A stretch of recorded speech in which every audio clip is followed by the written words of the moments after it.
up, body up, yeah. Got a look and she wants it back. She's firing up, that body up, yeah, yeah. You think that I want you, but nah, babe. You're one in a million, but it's not for me. I'm not into girls with a plastic trace. Don't take it too personally, yeah. My fault, my bad. The words out, but you aren't ready for it. Show off, appearance of I got it, but I got.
Let's go.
I just want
faster. Speed away from the holy mind, pride. I swear I never thought it would matter. If I'm gone by now, all my weakness keep on linger on repeat like it will be my favorite song. Oh, I know I should be moving on, but you got me good, you got me good. I keep on trying to stand still, it feels like I'll pretend. Keep on driving along the road tonight. Lost my head over my back between the jars and bottle jars. Just me and all the red lights. Keep on driving.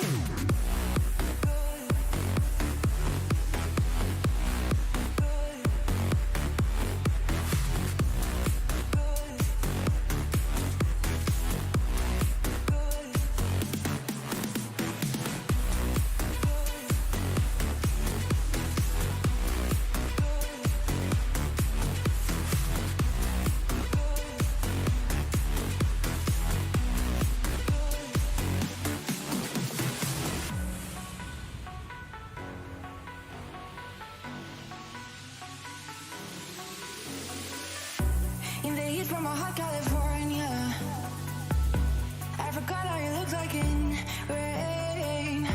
I swear I never thought it would matter. If I'm gone by now, all my weakness keep on linger on repeat like it will be my favorite song. Oh, I know I should be moving on, but you got me good, you got me good. I keep on linger on repeat like it will be my favorite song. Oh, I know I should be moving on, but you got me good, you got me good.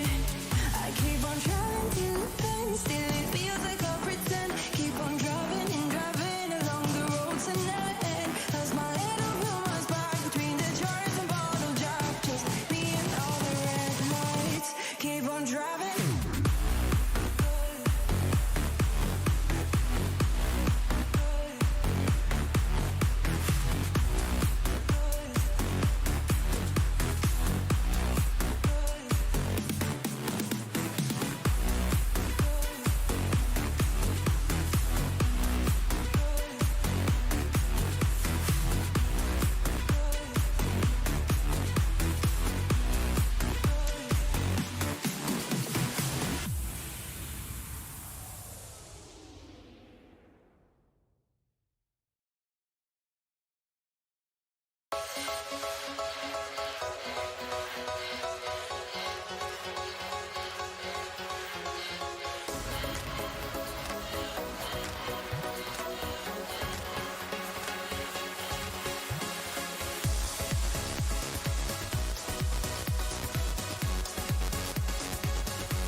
Good evening, afternoon, good morning, wherever you are around the world.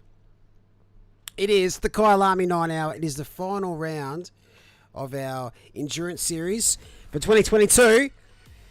And it has come down to this round for every single class. And Kyalami has produced some amazing racing, both in Sprint Series and Endurance Series during the journey. And no doubt today we'll see some absolute fire out there on the circuit. Joining me in the commentary box to start proceedings today is the one and only Glenn Germain. Hello, Glenn. How are you? How are you going? I am flying along, mate.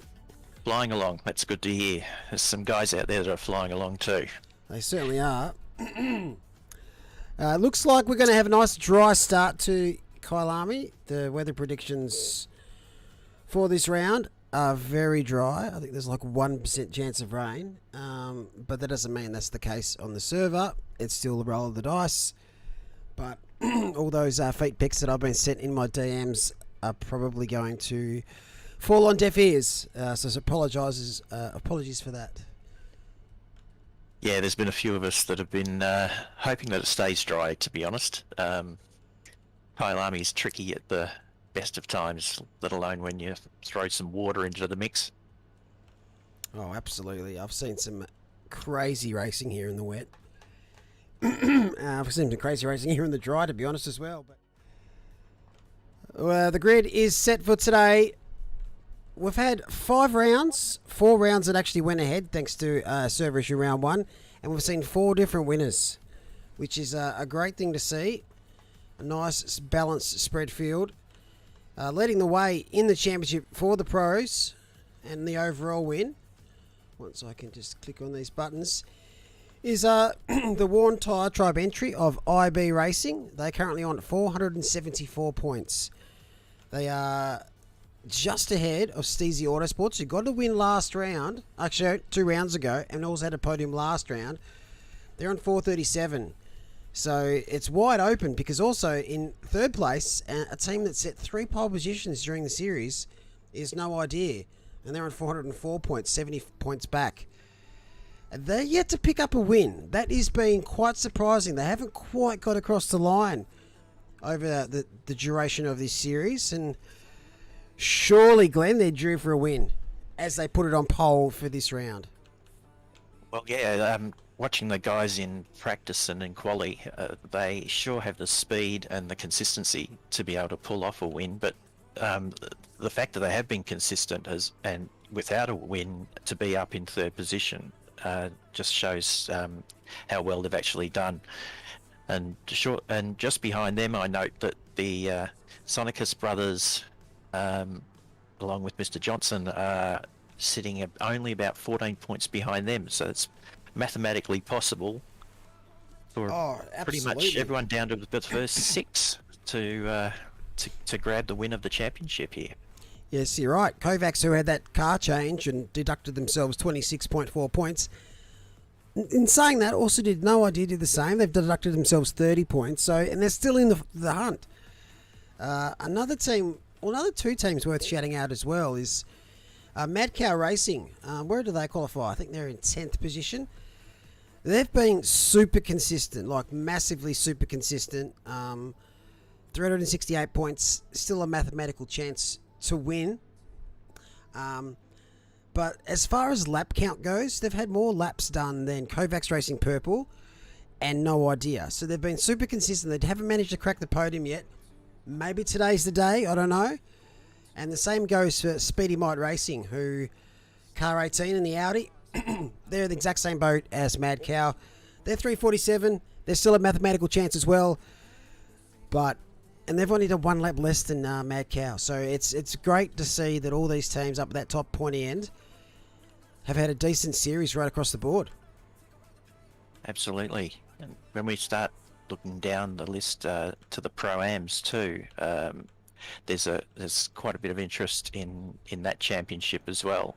Drive to Survive with McKellar, Vediger and Apreciado leading the way with 232 points, and only 30 points behind them is the University of New South Wales racing team of Tran, Pan, and Hun. Wait, is that what that means? Wow. I don't no idea. Well, we're going to go with it. That UNSW. sounds fantastic. That's perfect for me. I'm going to go with that. I gave it a go anyway, Mel. I like it. So yeah, so only 30 points covering them, and then another 30 back to third place, which is the Kovacs Racing Green team of Maddox, Rad, Morass and Cardillo. They're on 168 points. So there's a bit of interest right up and down the grid here. Oh, absolutely. And unfortunately, though, Kovacs Racing Green were late out today due to illness to one of their drivers. So shout out to... yeah, that's happened a couple of times today. Hope all is well. Take care. Also, another one is Sean Muller had to not be able to race today. So shout out to Sean. I hope you're doing all right. The team's going to kick on, though. So, yeah, a few changes late here. Hopefully we get a nice, decent start. If those of you that don't know, Glenn is the man behind the computers. He is the whiz banger, the one that puts all these things together, like the results, the standings. He sorts the servers out. He sends feet pics. He does everything, this man. So much love to you, Glenn. Yep. Sign up for my OnlyFans. Feet pics for everyone. I actually got sent feet pics, and it's so funny. It was just to get some rain on the server. Even someone's wife had said they're happy to send me some feet pics. I'm like, what? This is escalating. Goodness me. But speaking of escalating, hopefully it doesn't kick off too badly here for the start of this race. It is 9 hours. It is the final endurance event for 2022. And we have 3 class wins up for grabs today over these 9 hours. So good luck to you all out there. Have fun, and we wait for green lights for the ACC Endurance Series. No idea. Kicking off on pole position for another race. Fingers crossed they have some luck. And we're away here at Kyalami. As we go down turn 1, which is the kink. We head down to turn 2, and it's a notoriously bad corner because it is so wide as they go 4 wide into the start. That looks like Worn Tight Driver trying to get ahead here. They might be able to just do it at the first couple of corners. And, Matthew Lamb, that is a lot of curb. He's gone from P1 to P4 in just as many corners. Comes together with Steezy Autosports. It looks like car 150 is around. And you can see that how close it is early on here as they come through Sunset. The corner names at Kyalami are the best in the business. And hopefully we get the same meta racing here.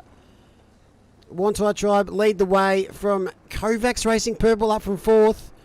So they've had a great start as well.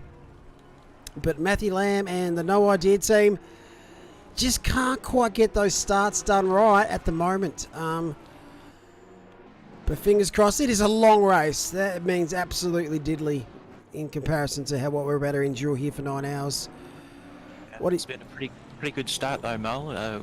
Looking back in the field, everyone seems to have made it through turns 2 and 3, which are 2, 3, and 4, which are normally the big ones for the start incidents.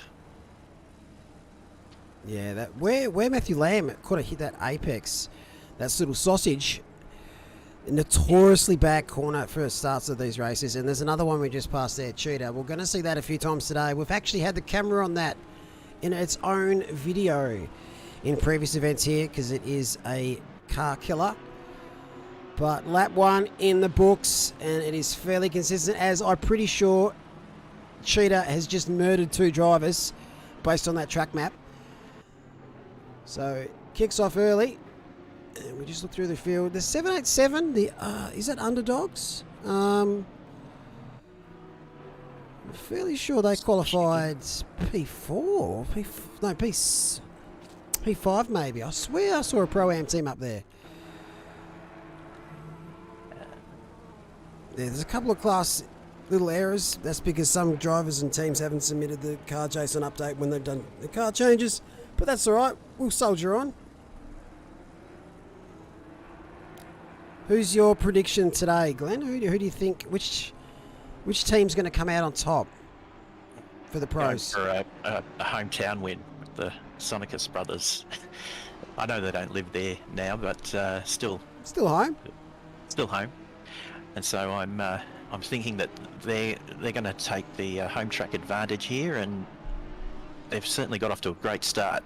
They definitely have. They got a win last round at Silverstone, taking the chocolates there. They've had a driver change, so Shady Samuel is driving for that team now. He's their third driver, and not a bad recruit whatsoever. He was in Three Pyramids Racing, who just haven't been able to quite get a team together during this series.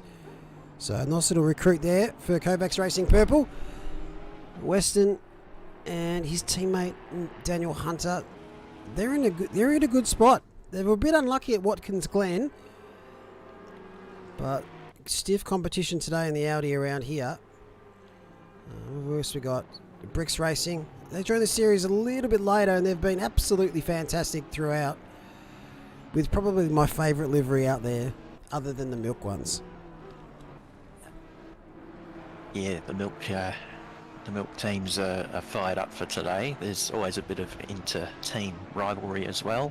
I know that looking down at our AM section, where we have the team first name, I think, that we're competing with to try to one-up them. Whoa! But Speaking of the battle, mate, here they are. Jacob Weatherburn has just sent his entire team into the brown flag moment, and he's just had to give up that position as they go through the S's.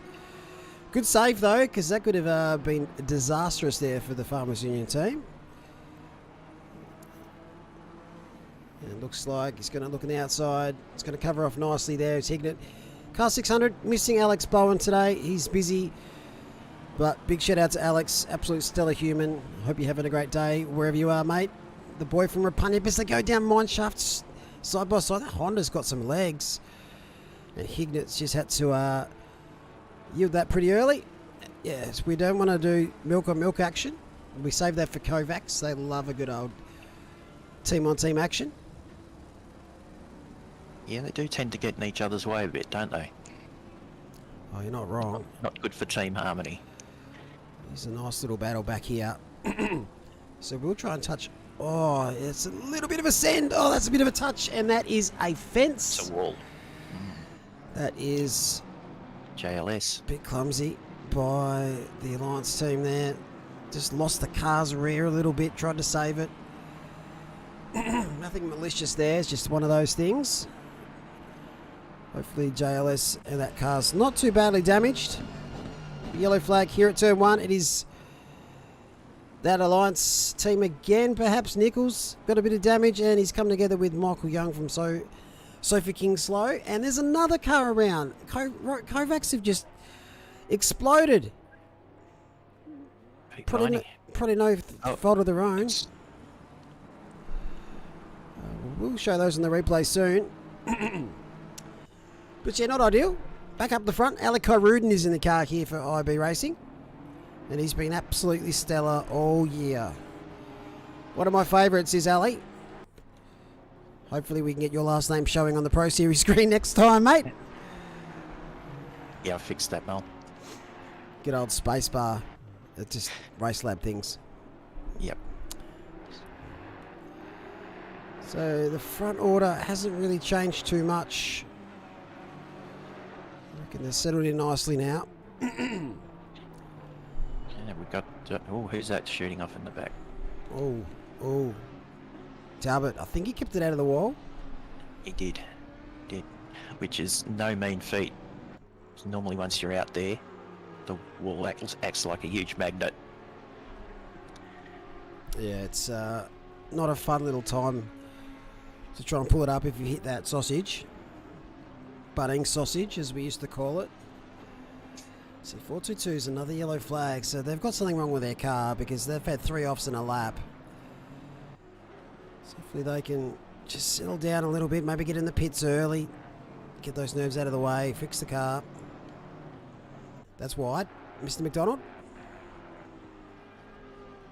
He's just testing the lawn mowing abilities of the Ferrari. Now I'm trying to It's a find... great corner, isn't it? Sunset. Oh, it's beautiful. Yeah, so this car started in P5. They probably, in all fairness, should be rated Pro due to the driver changes they've had, but they're not in a hunt for the Pro-Am win, pending a disaster by the other teams. So we've just left them there for now, but they've definitely got the Pro talent in that car. And a great looking car it is. Who else we got behind? Sassano, Alliance Pro, a newish entry for those guys. Still love the P plate on the back. It's a great little addition. GSR WTT Motorsports. They've gone from 4 to 2 drivers and a very pretty car. Looks very Belgium German-esque. Both teams didn't make it through to the knockout stage of the World Cup. How is that possible? And Pete Viney has an early pit stop. We'd expect that. Looks like a lot of contact early. We'll try and find the replay in a sec. But yeah, a fairly decent start, Glenn. Yeah, very good start. Very good start. Not a lot of carnage. We've seen some beauties over the years with the Kyalami, but The old Kyalami car park. yes, up between turns 2 and 3 there. It was a couple of seasons back in our sprints round, I think from memory. Yeah. I think every region's had a moment here at some stage. We'll just go to the replay. This is Pete Viney. I just want to see what happened at turn 2. I'm going to keep calling it turn 2. Late under brakes. Oh, his own demise. And then he's come across. Oh, that's not one he's going to put in his scrapbook, I don't think.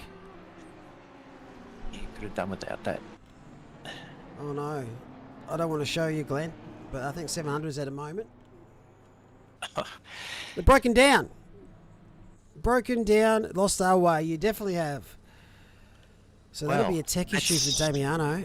There we go. He's got it going again. He's been out and kicked the tyres and got it rolling. Yeah, Well, maybe turn the car off accidentally. I've seen that so often these days on this game. But could be worse. Could have disconnected completely. We've all had our fun this afternoon, just getting started. I had a game crash, a wheel disconnect, and as you know, Mike was having problems with his wheel, and Amiano's having trouble with his. Obviously, he's having trouble with his fat fingers or something, maybe. Maybe so. Maybe all of the above. But no troubles up the front here. Kyrudin leads the way from JP and Matty Lamb. Matty Lamb looks like he's in the groove now. He's settled down. He's got away from Mitchell Weston a little bit, and he's right up on these two. He's closed that gap up very quickly, hasn't he? He definitely has. That is very close there from JP, putting the pressure on Ali. Yeah, so 787 started 5th, and they dropped down to, I think, 10th within a few corners. So we'll try and find that replay to see what's happened to those guys. But they're still in a great position for Pro-Am class. Looks like 959 have got a yellow. That's Rutama's spin. He's certainly putting the pressure on early, trying to get past Ali. Get the feeling that if he could get that pass done, he might actually get away from him a bit, because he seems to have a bit of pace on him. He definitely does. It's just managing to get past here, especially when Ali's a very good defender, knows where to put that car. But that first pit stop's going to be pivotal here. And obviously some blue flag traffic as well. Oh, he's just muffed up that entry a little bit, JP. But won't lose out at all. Lamb puts the nose out, just to say g'day, I'm here. It's a nice little start for this race. I'm just looking back in the other class battles. 74, that is the University of New South Wales team. They are 36. So something's happened to those guys early on because they're a long way back. And they're fighting for that Pro-Am class championship against Drive to Survive. So not a great start, but as you said, Burley, long way to go. Yeah, that team started around about mid-20s, I think, at 28, 27. So, yeah, they've come into some problems along the way.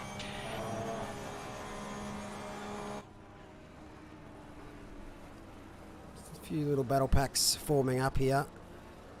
So these lead teams are just starting to get those little bits of breaks to the groups behind. Just thinking about those pit stops, Mel, there's been quite a bit of discussion around the teams about whether you push to the full 70-minute mark of your stint or whether you try and undercut and come in early, especially when you're in a position like Lamb or Sonicus is at the moment.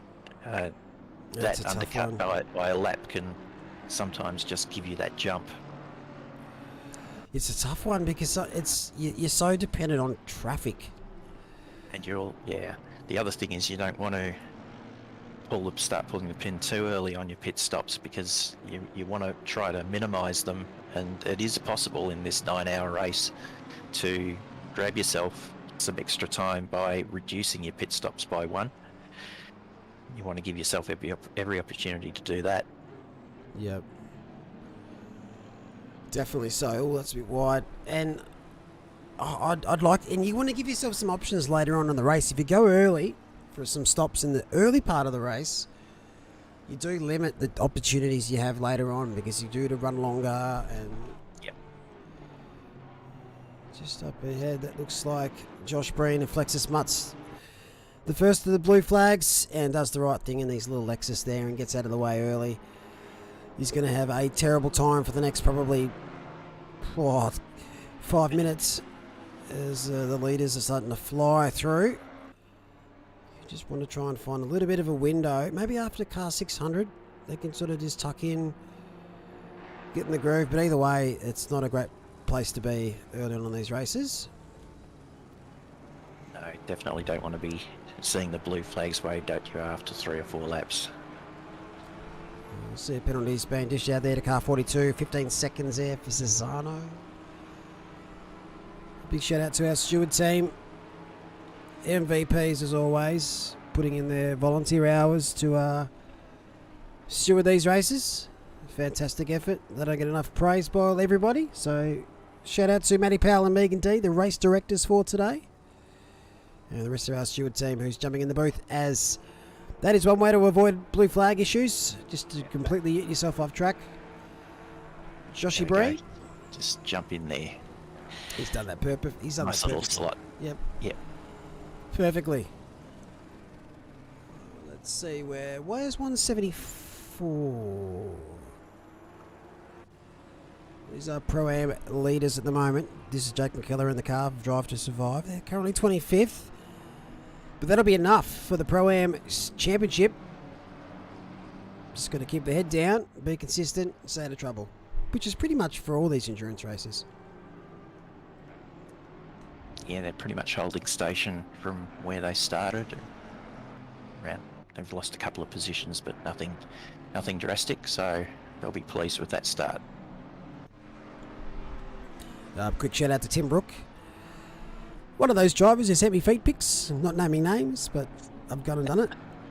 Now you know what you mean. I'm pretty sure that 05 Motorsport wanted a wet race by the looks. Great bunch. Great bunch, 05 Motorsport. I think they're going to have a second car in the next season. I really like that theme they've got going on for that. Be very interested to see what type of car selections we see for next season. BMW was pretty popular early on in this as this series started, but during the year it sort of faded away a little bit. So maybe not as many BMWs next season. Yeah, it depends on what updates. I guess if there is an update comes out between now and next Enduro season. never know what the BOP is going to do. Well, that's it. And there's a few extra cars coming at some stage. I'm not sure when. I personally really want to see the new Lamborghini Evo out there and the new Ferrari out there. Not so much care about the Porsche being out there because it's going to feature anyway. We see it enough. But we don't see enough Ferraris at the moment, and yeah, all Lamborghinis. So there's one Lamborghini out there, and that is the 616 car, Mad Cow. And it looks absolutely stellar, as always. But yeah, no Bentleys in the series. I think we've got one Merc. This is kind of the way the title's gone. And you expect that from like any kind of racing platform, that there's always going to be preferred cars. Just be nice to bunch them up. Bentley's had a fall from grace, hasn't it? And the Hondas have certainly come to the fore in this series. Absolutely. I remember early days of ACC, the pre-Evo Honda was okay. Then it was absolute trash. And the Bentley around here is actually one of the GOAT tier cars. Well, it was, and now it's not even featuring. Not that you change car just for this race, especially when you're in the championship hunt. But yeah, it's hopefully we see some others. But we will be having a couple of rule changes for next season, just to minimise those annoying things when the game changes or the new cars are added, to keep it a bit fresh, keep you engaged. Everyone's going to be driving the Jaguar for round one. Speaking of cars, not expecting many entries then, Noel. No, we should get a solid 5. Maybe we'll see Ogold return and his love for the Jag, but it's just one of those cars. We're allowed to be picked, to be honest, because now we're doing custom liveries and we can sort out things like that. We may even, I don't know, if we do a GT2 round. I'm looking forward to those cars coming out, because I reckon that'll be the last major update for ACC before we really do roll into AC2.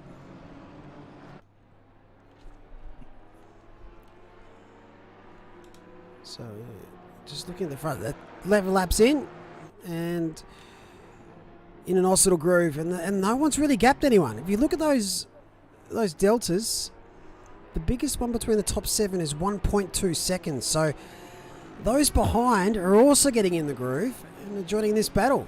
This is great to see.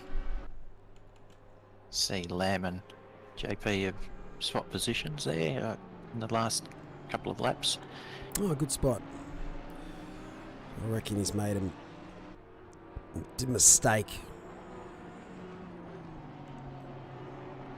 So we've seen the 45 car this season. They got a win at Watkins Glen for round 2. The 315 cars we've mentioned before, but they've had 3 pole positions, but they're yet to secure a win. So I'd love to see that fixed today. 191, they got the win last round. And the 96 car, they got a win at Spa, which is round 4. So I really shared it out there. I think Cheetah's just claimed a soul. Oh, we should have a camera on it still, I reckon. Oh, Lamb is looking very pacey now. He's in the groove.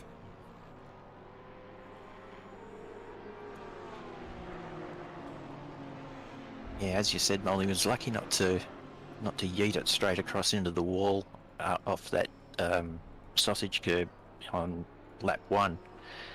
Could have ended up. It could have been a very sad day for him. Oh, he's really pushing that car at the moment. Very wide there. Now JP's right on the back. JP had to back out. He carried so much speed to that corner. And now Weston is going to say thanks for that, and I'll take that position. So just unfortunate there for JP. Wrong place, wrong time. This is what happens to 423. This is the sausage I was talking about. This will happen to 25% of the grid today. At least. Look at that train.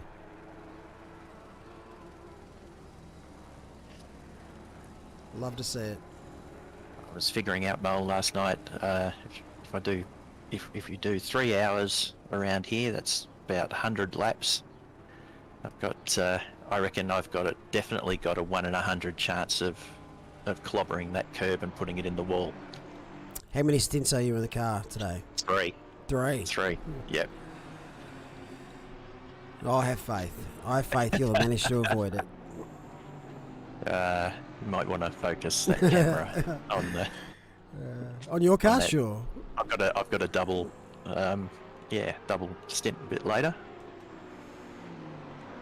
I always find when you put pressure on, like yourself for one corner, you're gonna bottle it somewhere else. It's just like, oh no, I can't believe I just done it there. I've never spun this corner. Yeah, each corner as it comes, but you won't be the only person that does that. You can see in the 616 goes really wide there. But I wish we had like a counter so we can tell every time there's a yellow flag right in that spot. Maybe future things. That'd be funny. Yeah. Also, we've announced for next season, obviously we're doing more endurance racing. We're going to have about 9 events. And we're taking some event nominations from you guys and girls in chat for where you'd like to see some racing and what type of times you'd like to see. Now, I can definitely confirm that we won't be doing a Kyalami 9 hour next year, so this will be the last one for a little bit. Same goes for Spa. We won't see Silverstone, and we won't see Watkins. We're going to add a lot more new ones. Some of the no-brainers like the Bathurst, yeah, that's definitely going to feature. Everyone's up for that. I'll say everyone, not everyone, but it's always a spectacle, always a bit of fun. Oh, Lamb's real close here. So if you've got any suggestions in chat, here's your chance. I've locked about 5 of them in so far, so get it going. Can we please see a replay of the crash before turn 2 on lap? I can look at that in a second. Lamb's really putting the blowtorch to Ali now. You just got to keep that pressure on. You don't necessarily have to force your way past, but you can pressure them to making a mistake. It's always a strong tactic with these fast drivers. If you could go to any circuit, Glenn, in the game for an event, where would you head to? Let's see. For an enduro? Yep. I really enjoyed Misano. I thought that our night race there was a ripper, and I'd head back there in a heartbeat. I already said Bathurst, so where else is a interesting track? I think we're going to have to pull the pin and do Snetterton at some stage. Everybody tells me they hate it, and so that'd be a great one to do. Yeah, I'd want to. I think we have to try and get it into the sprints first, or we just go what? Just go 24 hours of Snetterton to start things off. Just rip that Band-Aid off. Hang on, I don't want to be responsible for that. You know, maybe we start off with it's clipped forever nice now. 6 hour. Nah, it's clipped forever now. It's your fault if we get Snetterton on there. Brands Hatch has been a good show. I don't like tracks that are like sort of sub 1 minute 30 for endurance at times, especially with the bigger grid. It's Here we go. Not quite. Lamb's looking hard. Wide. And that's too wide. And lost position to both Steezy and maybe JP. Get down the straight. JP might get him. Oh, I was better go to a replay, but I might stay with this for now. So everything's sort of happening behind Kyrud, and there's something that's close, and then they make a mistake and they swap back, and defending very nicely for now. The blowtorch is on though. Lamb's gotten very deep from a way back. Been kissed. And JP again into the corner. He's just getting absolutely shafted and loses another position. He'll be fuming here at his home circuit. So this is what happened on lap 1 before turn... Actually, it happened on turn 1. Everyone says this is not a corner. Well, this is why it is. You can see a car ahead. They've gone a bit wide. Kind of really forced their way around, lost the car. And then sadness has ensued there. That four cars involved. Not a pretty one, but definitely avoidable. Definitely avoidable. So we didn't even really see that, to be honest. We saw some yellows. They sorted itself out pretty quickly, but that explains why I like car 74 so far back. And yeah, not fun.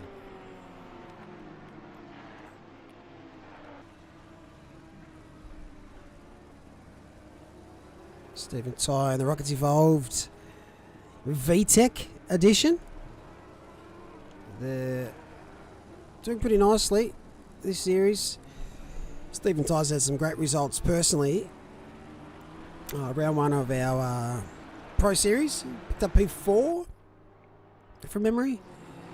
Didn't fare as well at Silverstone, maybe not one of his preferred circuits. But round 3 next week, and we're off to the Nürburgring. Feels like we haven't been to the Nurbs for a while. Does it feel that way for you? Yeah. I was thinking that the other day. I had when I turned a few laps there just to reacquaint myself, and I thought, crikey, it has been a while. It's been at least a couple of seasons. Do like Nurbs? Yeah, it's a good circuit. So Nurbs in Mazzano, for example, before I sort of got stuck in ACC, I wasn't a huge fan. I didn't really know too much about Mazzano though, but playing or racing around those tracks in this game, it's I've learnt to love them. Both very offering a lot. I do get sick of hearing that. Oh, bring Nordschleifer to the ACC. Why would they? Why would they? Could you imagine? No. AC2, 100% guarantee Nordschleifer will be on there. 100%. But yeah, it's not really an SRO GT3 layout. I don't know if we're going to get new circuits before AC2. I hope so. There's so many circuits out there. 2024 for AC2, is it? 24, yeah. Haven't heard much else just yet. There's obviously Rensport kicking about as well. Some other little titles floating about. It's kind of been pretty quiet on the sim racing front for new stuff lately. Not that it's always been a relatively quickly changing scene. Unless you play EA Sports games, and it's every year. Surely that model doesn't last forever. Yeah, it's interesting with Ren Sport coming on the scene. It's going to take them a while to. When you look at the history of ACC in the GT3 field, etc., it's taken a while to get to the level of maturity that it's got now. It's going to take a new game coming on the scene quite a bit of time as well to come up to the standard that we're offered in other forms of racing at the moment. And there's never been a perfect sim. Each sim has their kind of like speciality. iRacing's the way they do team events and driver swaps, just sort of way above what ACC does, and the ACC's never really gone, well, you know what, let's kind of update it to make it a little bit better, but they're just sort of like, nah, it works, it'll be right. I don't know why they've never really, because it kind of, for me, that's adding longevity to the platform. Yep, certainly is. It's especially over the last 4 or 5 years or so in the lifetime of ACC, the explosion of online events and team events in in sim racing has certainly lent itself to, well, it's given the companies a good reason to expand upon the abilities or the capabilities of their software to be able to manage those events better. But no, we haven't seen a very good implementation overall. Yeah, and that's right. Like it's expanded nicely across esports, and SRO even themselves as the title sponsor of this whole and license of this series is doing their own events. So I feel like a no-brainer to make sure that I guess if it works, don't change it, but it's not perfect. I think a lot of drivers are just wanting the ability to change some setups and tweaks and fuels, and whilst they're not in the car, like you can do on iRacing, and I think that's a fair enough thing to want to do. It's definitely a lot better than it was originally. Oh, it's close there. Mad Cow nearly in the back of Rockets Evolved. We're just catching up to another back marker. Yeah, so these two cars ahead were involved early on, and obviously Damien Thurcolini turned his car off, I think. Have you heard any confirmation what happened? No, I've been too focused on what we're doing here. But yeah, interesting to see that my team's down amongst the blue flags. Not sure what position we're in at the moment, but certainly won't have pushed up very far from our 39 starting position. Yeah, it's just one of those things. No incident, just a bit unfortunate. Yeah, 35th by the look of things. So the target should be top 10. That's pushing. No pressure, Damiano. I think top 10 in the AM class. So it's only about 9. I think that's a fair bet, I reckon. It's a trick of the game, of course, when friends, relatives ask how you went, and there might only be 9 in the AM class, and you'd say, we finished 5th. They go, oh, that's pretty good. Never mind that 5th is 32nd on the track. It's 5th in class, but they don't know that. They don't know that, exactly. Oh, Mitch getting a bit sideways there, coming out of final turn. Lucky the Honda's got the legs here on the Porsche. Oh, the Porsche wanted the slipstream, but we had a bit too much run there on Benjamin. It's looking for it. Just wanted to try and suss out what happened to 787 at the start. So let's watch that start again. This is from car 787's position. They started in, it should have been 5th position, but they didn't quite get a great start, and 18 jumped them. See, they got on the brakes really early just to avoid that carnage, and there's nothing wrong with that, especially lap 1, turn 1, or lap 1, turn 2. But they've been absolutely swamped here. Nice little move there by 616. Very cautious start, and they've just been a little bit ganged up on. So 500 gets past, 28 might get past up here. But I kind of wish all drivers sort of took that defensive, calm approach to the first few corners of every race. Maybe a little bit of nerves as well, but that was the start. Well, they fell back about 5-6 positions. The car we're watching now, 315, they started in P1. They got swamped a couple of spots pretty early, fought their way back to P2, then made a mistake. So these top battles have sort of switched through quite a lot for the first 30 odd minutes. See, JP Sneakers is down in P5. They were P2 at one stage and putting pressure on the leader. Have we missed anyone else? Has someone else dropped out of that bracket? Oh, car 18 also had a bit of a moment as well.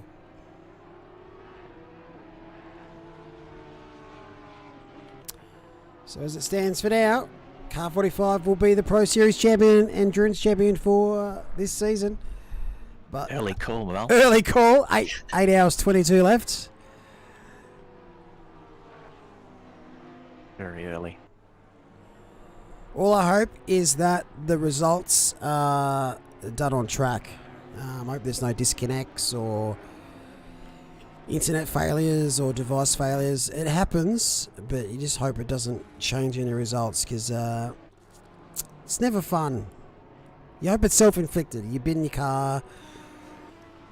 Oh, close. Yeah, he's had a couple of incidents there, but he's certainly not lacking for pace. He's closed that gap up again quite quickly. What have we got here? Bit of dual cam. Hopefully everyone can hear me all right. Every time I change this camera, it's a lottery. I can hear you. Whether That's all that matters, mate. That's all that matters. So looking at the lap times, the last lap, we'll just check what everyone's been up to. The best lap so far is a 140.837.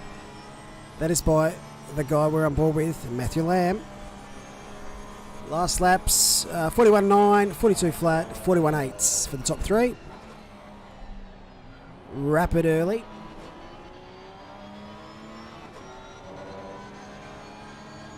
that is rapid with quite a lot of fuel on board, and early in the race here it's anything around that 141, low 141s is doing very, very well. Sure is. We've seen one car so far dip into the 40s, and that is the 315 car right here. 45's fastest is 41.3, 96 fastest is 41.2, with 52 and 191 both doing a 41.3, 41.2. So very similar pace across these top six. You've even got car 112, they've done a 41.1, which is the second fastest lap of the race. So everyone's got that talent, that pace. Just got to do it consistently. Weston really putting that blowtorch on Ali. I think Ali just lives for these moments.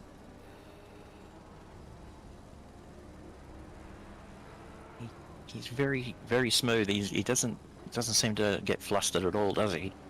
Nope. It feels like we're trying to curse him. We're not. We're definitely not. Definitely not.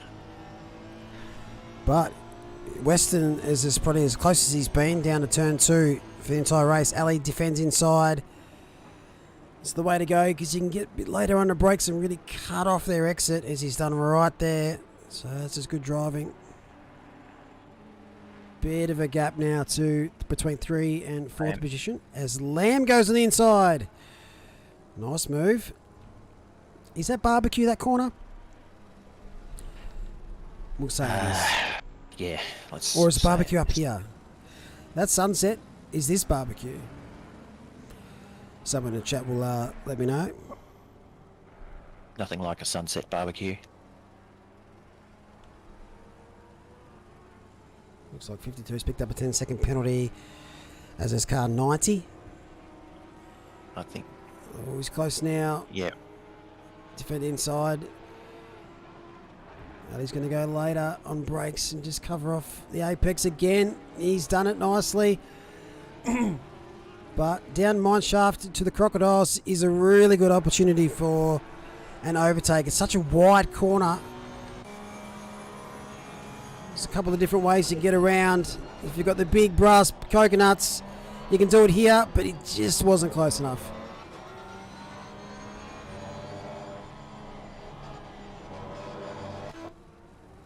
Awesome racing. Can we do this for the next 8 hours, 17 minutes, please, gents? That'd be fantastic.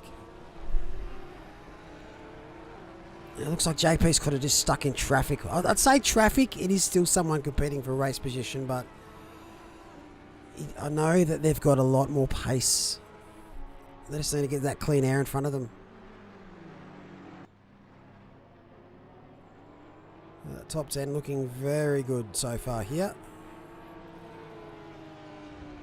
So 96, they're second in the championship at the moment. They're on 37 points adrift. So they're going to need to finish P1. And if car 45 finish second, they won't have done enough. But if car 45 finishes third, that'll be enough to get him a win. Unless car 45 pick up the fastest lap, then it's dead even. That's how close it is. But then it'll be count back from wins to podiums to top 10s. And if 96 do take out the win, they've got 2 wins. The only team to do 2 wins, so that'll be their count back done. It's a good problem to have, Glenn. Might need an abacus. You might need an abacus by the end of the night. Maybe we can start selling OOR abacuses. Is Oh, it abacuses or is it smooth. abaci? Oh, fucked if I know. Matty Lamb having a big look around the outside then, but he's run wide and lost the position. I reckon that's happened 3 times so far in these first 45 minutes. Yep. And At least. it's nothing Ali's done either.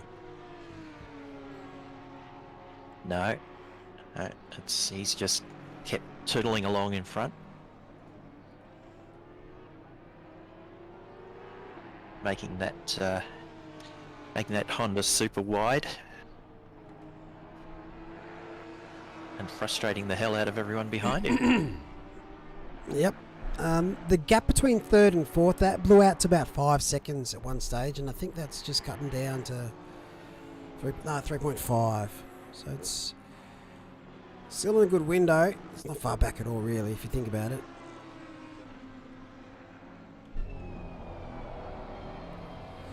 Just saw a little bit of drama.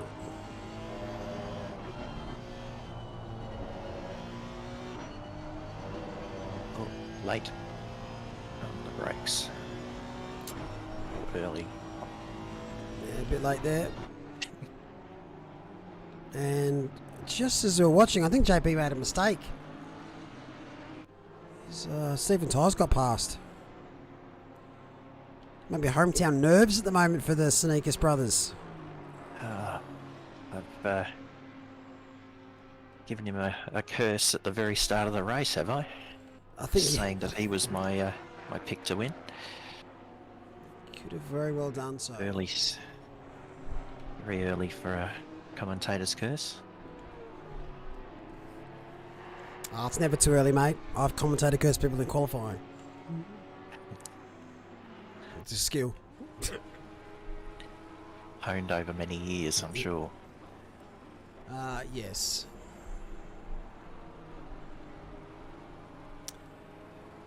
It's great to see here. If you're just joining us, these 3 are the leading 3 cars for this race. They are also the leading 3 cars in the championship, in this order. So they've read the script and they're sticking to it very nicely. All these cars and teams can take out the championship.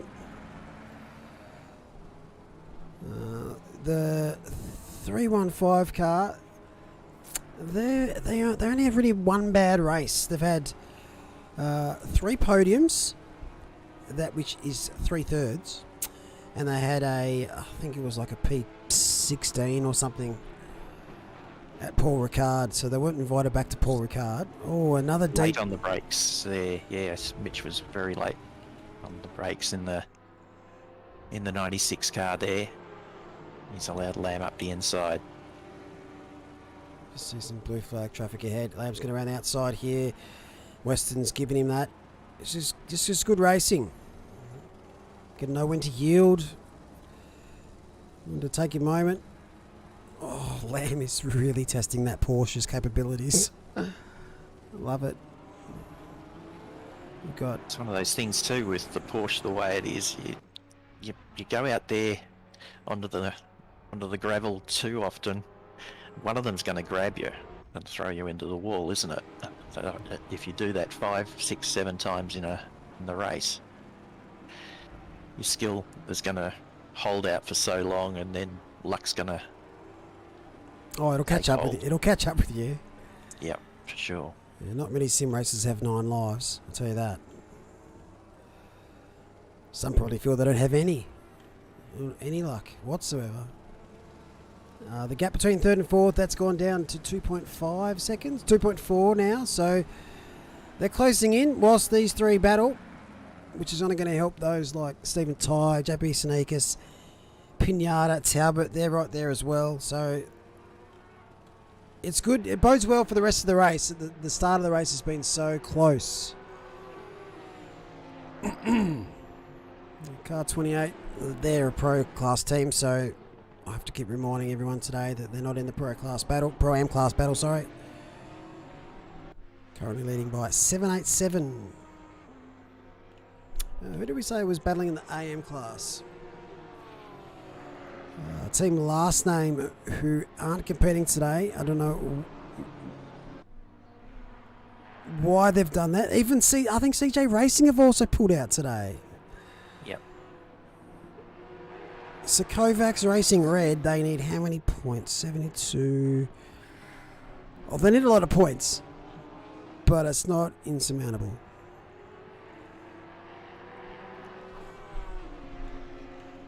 Can't even crown an AM champion because they're not even here. I think a couple of those drivers are actually in car 1.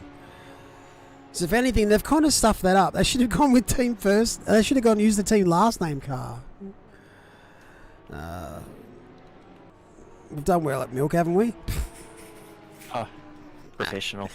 Yep. Professional, yeah. Professional bottlers. But it's hard to take my eyes off this battle at the moment.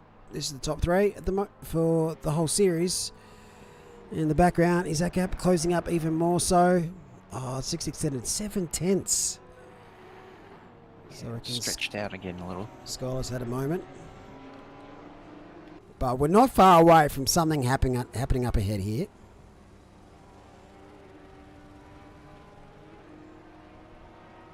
I think Coverton has led every single lap bar turn 2 and 3. I think he got past maybe turn 3. But if there's pressure, that is what it looks like.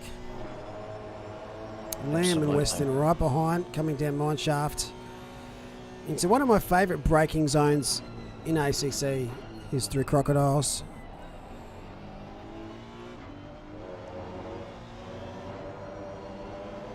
And a notoriously bad corner right there is Cheetah. Always hard when you're running so close to a car coming through there as well. To see that, yeah, absolutely. Spot it.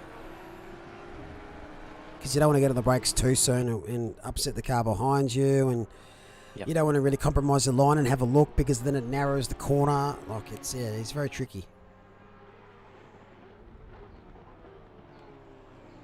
And then another 7 tenths just come in from 3rd and 4th. A yo-yoing going on there, isn't there? I think Skylar must be pretty strong through a certain sector.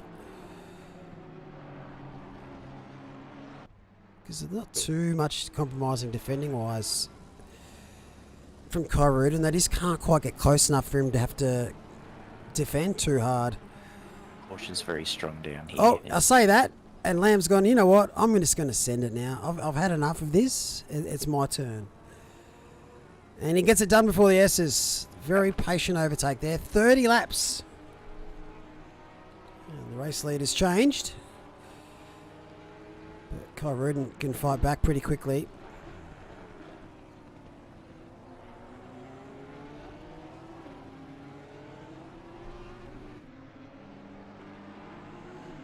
So you hope we're at Snetterton at some stage. Why not? I want to see us at Hungaro Ring because it's my favourite track. But you and Hungaro Ring. I know everyone fucking hates it. I like Paul Ricard, but we've seen Paul Ricard a couple of times now. I think for a track that we haven't done for a long race. Maybe Donington.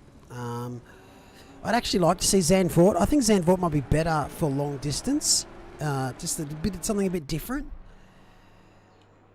Zolder, we tried. Even though it was extremely popular, it's still a big risk with the sub 130s.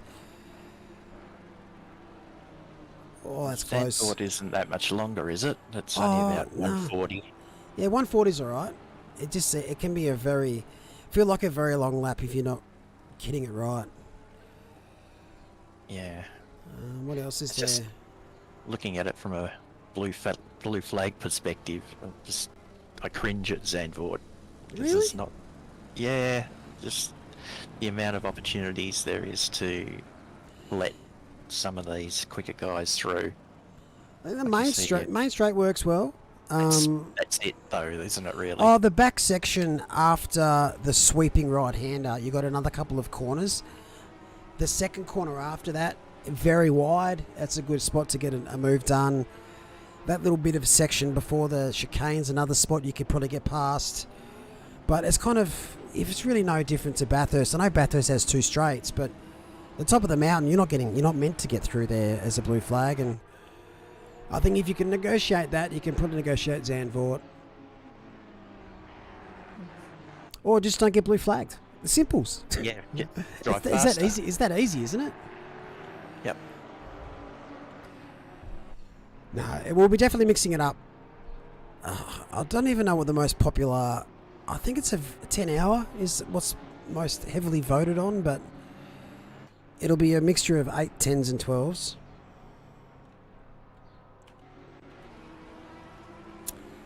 Lamb's just pulling out a bit of a gap here. 0.8. Just stretching those legs. Yeah. Something that Ali wasn't able to do in the Honda the time that he was in front. You see behind, Skylar is 1.9 seconds back, so that's also still shrinking. So this top 8, all there or thereabouts. And you get a bit of a breakdown there to car 500, which is Jacob Weatherburn. Pace that Peach was showing early on in the 191 car seems to have dissipated. It's now coming under pressure from the Lamborghini Pinata. Yeah, he had a lot of pace early. I'm not sure, maybe, I wouldn't say pressures would be wrong. Track temp is 24 degrees. Little bit of cloud cover. No chance of rain. Well, for now at least.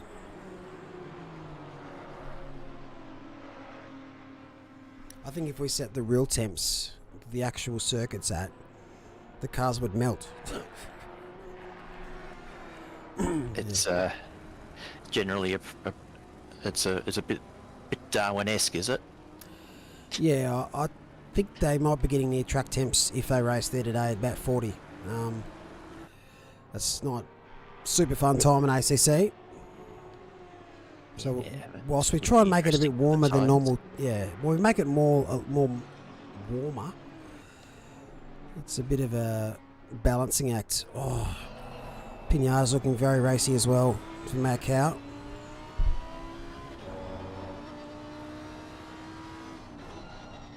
JP having to channel his inner Kyrudin to defend at the moment.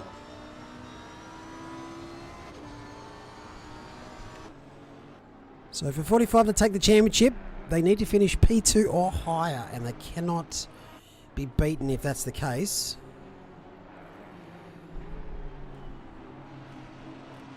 So and they're up against 96 as a head-to-head.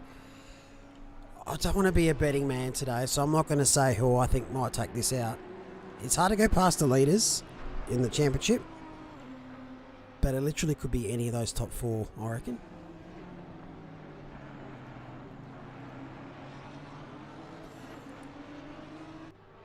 So we're 58 minutes into our first stint.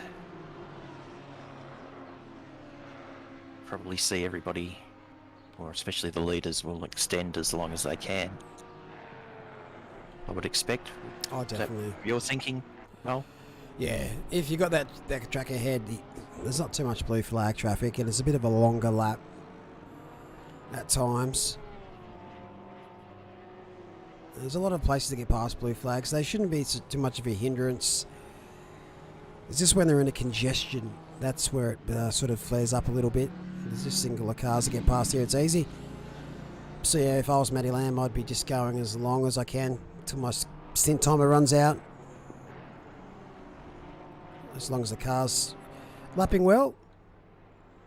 Mitchell Weston, though, as we've been saying that, Glenn, he's in the pits.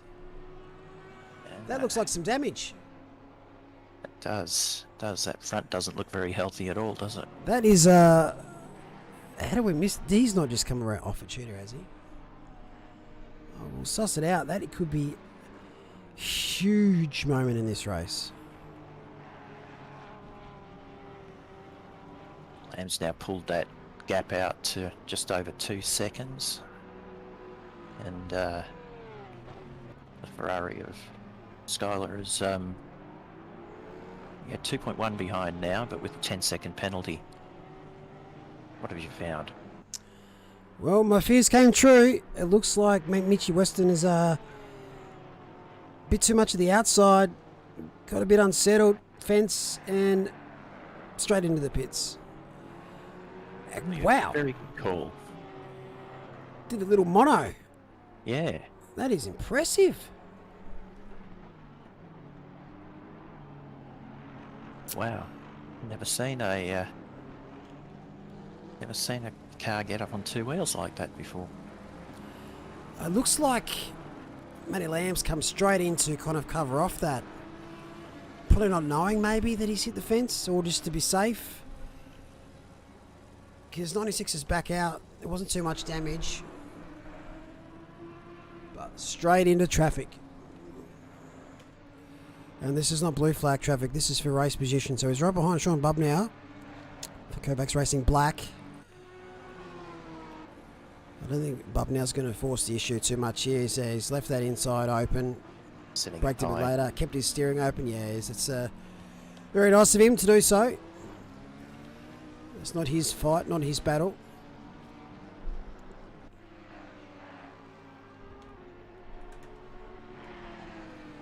Lamb is just left the pit lane right now, so he's out on track. So you can see how much time that Weston's lost from that little moment at Cheetah and an earlier stop.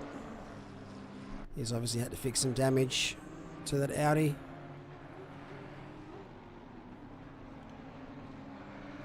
Lamb is right.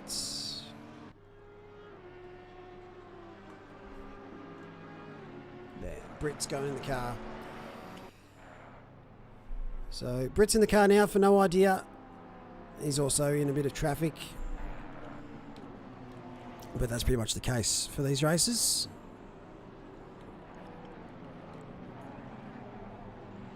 So that looks like it was about 30 seconds or so of damage for Weston there. Yeah, and it was definitely worth repairing, especially so early in the race. Sure. So he's coming up to sunset now, yeah. Big gap as Weston's, and sorry, this is Britt's at Lecomte now, so big gap. Corruden, Loverick, Ty, Senegas, they've all stayed out, and I expect them to probably that 70-minute mark where it stints up. I think Lamb was just covering his bases there to make sure that if Weston didn't have any damage and didn't get an undercut on him, which is a smart move.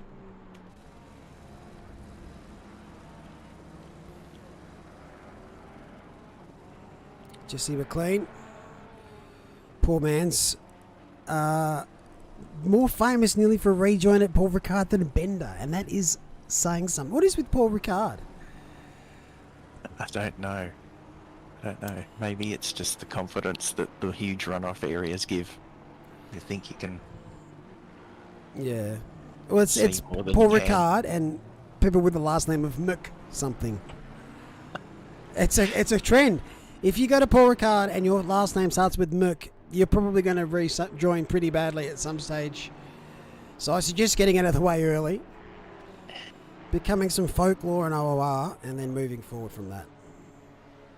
Yeah, but the problem is, got mongrels like yourself who won't let them move on. I don't know what you're talking about. As we cut to the clip right now. To be honest, I don't think I've not shown Jesse McLean's rejoin ever again. Bender's, yeah, look, I've probably shown it 20 times since, but he loves it. This year? This month. Speedy Mite Racing, Jeremy Talbot's in the pits now. So they've got one of their drivers is a bit sick today, but he seems to have come good this morning. So he's going to tough it out. COVID's ramping up a little bit as Christmas appears. So stay safe out there, everybody, over the Christmas holidays, or the season's holidays, whatever you celebrate.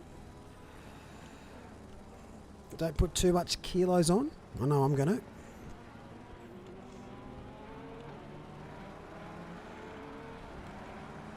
What are you doing over the holidays, mate? Off to the beach for a week or two, which will be good. The family. Already done my New Zealand to Australia Christmas trip to deliver my presents and say ho ho ho to everybody, and I'll be back here in New Zealand for the duration. Yeah, nice. You've done your Santa stuff in Australia already. Yep. You should have visited the country of Tasmania. Yeah. No. Or not. Or not. We've got pretty strict border control here. Hard to get a flight. Yeah, So popular down there. What are planes? Welcome into the commentary box. To join us for the next stint is Mike Rial and Sam Roworth. How are we, gentlemen? Good morning, good afternoon, good evening, wherever you are. Yeah, same as what you said. There we go. Glenn, I'm going to let you go and make sure you don't turn your car off. Yes, mate. Thanks very much. See you a bit later on. Catch you later. Good luck, mate. I won't make sure I watch you at Cheetah. Excellent. Thank you. Appreciate it. See ya. You're welcome. How are we, gents? How was your first stint there, Sam? A bit sweaty, but it worked out pretty well. I think we had a nice fight with some of the other guys back in our area. But didn't really see anyone up front until they caught up to us. So I was wondering how the rest of the race is going for, those front runners. Very tight is the right words to use. I think the top 7 were all within about a second and a half for the first hour. We've seen a few pit stops now, though. So that's just kind of unbalanced it for a bit till they all make that stop. But just towards the end of that last stint, P2 came a cropper at Cheetah and had to pit straight away. So they've dropped 96 car about 30 seconds back from the leaders. But very tight overall. How's your team going, Mike? Yeah, we unfortunately got caught up in that lap 1 incident. I have seen that. We've been carrying about 6 seconds of damage, and I think it's eating away at our top speed. So I reckon. Brad's been he's been driving really well, and he went in to do the pit stop, and he's going out for his second stint, and hopefully he can make up a few more places there. Yeah, we did watch the replay back of the Kinks incident. I will show it again just to give you some PTSD. Were you guys caught up in it as well, Sam? I couldn't remember if I saw 1-2-1. Almost perfectly. I'm actually probably coming through here right now, just through the middle. Yeah, that's actually the Porsche going around. So I saw it, I avoided it. I spent the entire first lap in, 2 wide, I think the entire time. Came down into Cheetah. The guy in front of me bumped over it, spun a little bit. We hit him, 10 seconds damage. Oh, that's unlucky. That was on lap 1? Yeah, literally the last turn of lap 1. I found it. So we'll give you some PTSD as well. Oh yeah, side by side ahead. Ah, that's unfortunate. That's unlucky.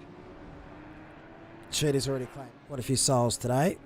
Do we have a running tally on the soul count of Cheetah? Oh, I don't think my abacus has enough beads. They have beads, don't they? You call them beads? Yeah, that beats. It's certainly one of those things when you're driving and you hear, you know, yellow flag ahead, and you can just pinpoint. You know it's going to be a cheetah. You don't even need to check the map. Yeah, you can just tell. But Glenn said that he's got a couple of double stints and that he reckons he's going to hit Cheetah a couple of times. But I don't think he will. I think he'll come a cropper somewhere else because he's so worried about Cheetah. Tiptoeing very carefully around there, I think. Yeah, it's this instant here where you're right behind the car ahead of you and you can't quite see the apex because you don't really want to stick your nose out to have a look because you kind of narrow the corner entry and then you can run wide and then you got more issues as well. So yeah, it's and a very sometimes challenging. you don't know if the car in front is going to dab on the brakes or if it's just going to lift. Yeah. Yeah, it's definitely one of the tough thing- corners. When you have so many different cars like this too, you could be following someone who can take cheetah with a little bit of a bump, you know, some sort of bigger car. If you're in something lighter, that can completely kick you out to the side. So you have to even be, you know, conscious that you have to follow your line in. Yeah. Definitely. You're trying to be consistent yourself, but yeah, that's that third party that sometimes throws a spanner in. It's not too bad once the race sort of rolls out a bit longer, but early doors, it's very, very tricky. So I think we're going to see a bit of a shake-up here. So an interesting dynamic of the race was that it started to form these definite trains, and now we saw just Ali Khairudin is out in clear air now. Everyone's making their stops, so we'll see where these trains start to form again if they do. Yeah, so that train was 7 cars deep at one stage, and for quite some time. It looks like 315's undercut 45 pretty nicely. And as we were saying before, 96 car, they've had a moment before their stop, so they've dropped down the order quite a lot. But 112, 616, right here, they're very close. But it doesn't take much to lose 30 seconds in this race. Especially we've got some really difficult corners that can end your race pretty quickly, like Bathurst. What were we at last time? These trains in these endurance races, right, and they catch up to a back marker. Feeding through on this track is not nearly as easy as it was in Silverstone last month. Oh, definitely. There's some areas that are pretty decent, but over the backside near the S's, that's and Sunset, it's a bit trickier. It's just the walls are very close. Silverstone, it might have walls, but it doesn't feel like they're going to ruin your race if you go off. Much like Paul Ricard's got that so much runoff as well. There's that psychological thing just playing on your mind. Don't want to hit the wall. Yeah, exactly. And our next event will be Bathurst, so that's one to look forward to. Yes.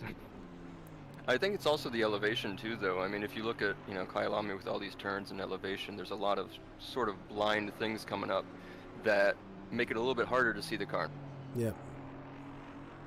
Yes, and a lot of crests and blind apexes.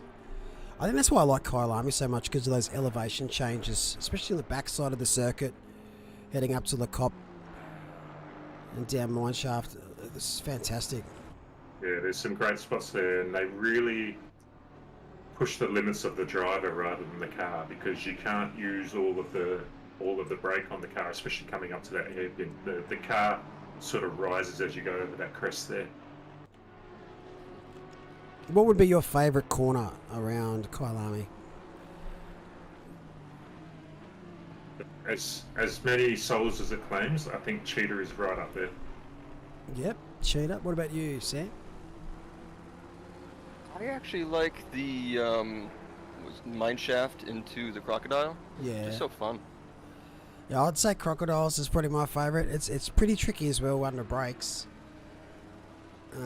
Yeah, that was the hardest turn for me when I first started running this race, because it's such a big thing to learn, and not this track, but once I found my groove, it's been sort of right there ever since, and it feels so good to get that one right because of the way you have to set it up. What other great corner? I like the first few corner layout, except going through the Juxie sweep, the sausage on the left hand side. If you kind of get pushed a little bit wide, as Matty Lamb actually hit that lap 1 and it nearly deleted half the field at the front, but he managed to save it. Yeah, I think that's one of the corners that we had the Kyalami car park on one of the famous sprint streams. The infamous car park, yes. Didn't see one today though, which is good. Sunset here is also okay. Alright, I was just gonna say, and barbecue is a little bit dangerous there too, because you can really carry so much speed. It's sort of a momentum turn, but if you mess it up, big curb on the inside, and if you mess it up going too far in, then you've lost all of your momentum going up the bit straight, and everyone's gonna pass you there. So barbecue is always a little bit on edge for me. And because it's an uphill entry into that one, you really need to be on the power as much as you can throughout that corner. Just saw something happen to car 112 before. So, fourth, this is those guys right here coming through the S's. Oh, just slides right out. Ooh, bit of a love tap. That's not going to help them at all. No, it'll buff out, but yes, it definitely won't help their lap times. Of course. But this is a nice little train here, down for P15. All teams should have served a pit stop by now. Prionata in one of the most prettiest Ferraris out there, or that I've seen. He's going to get it done. Nice little move. It's a nice move. We've got to look, see if we can follow through on there. Fortunately not. Looks like the Honda's going to have their hands full too coming up this Ferrari.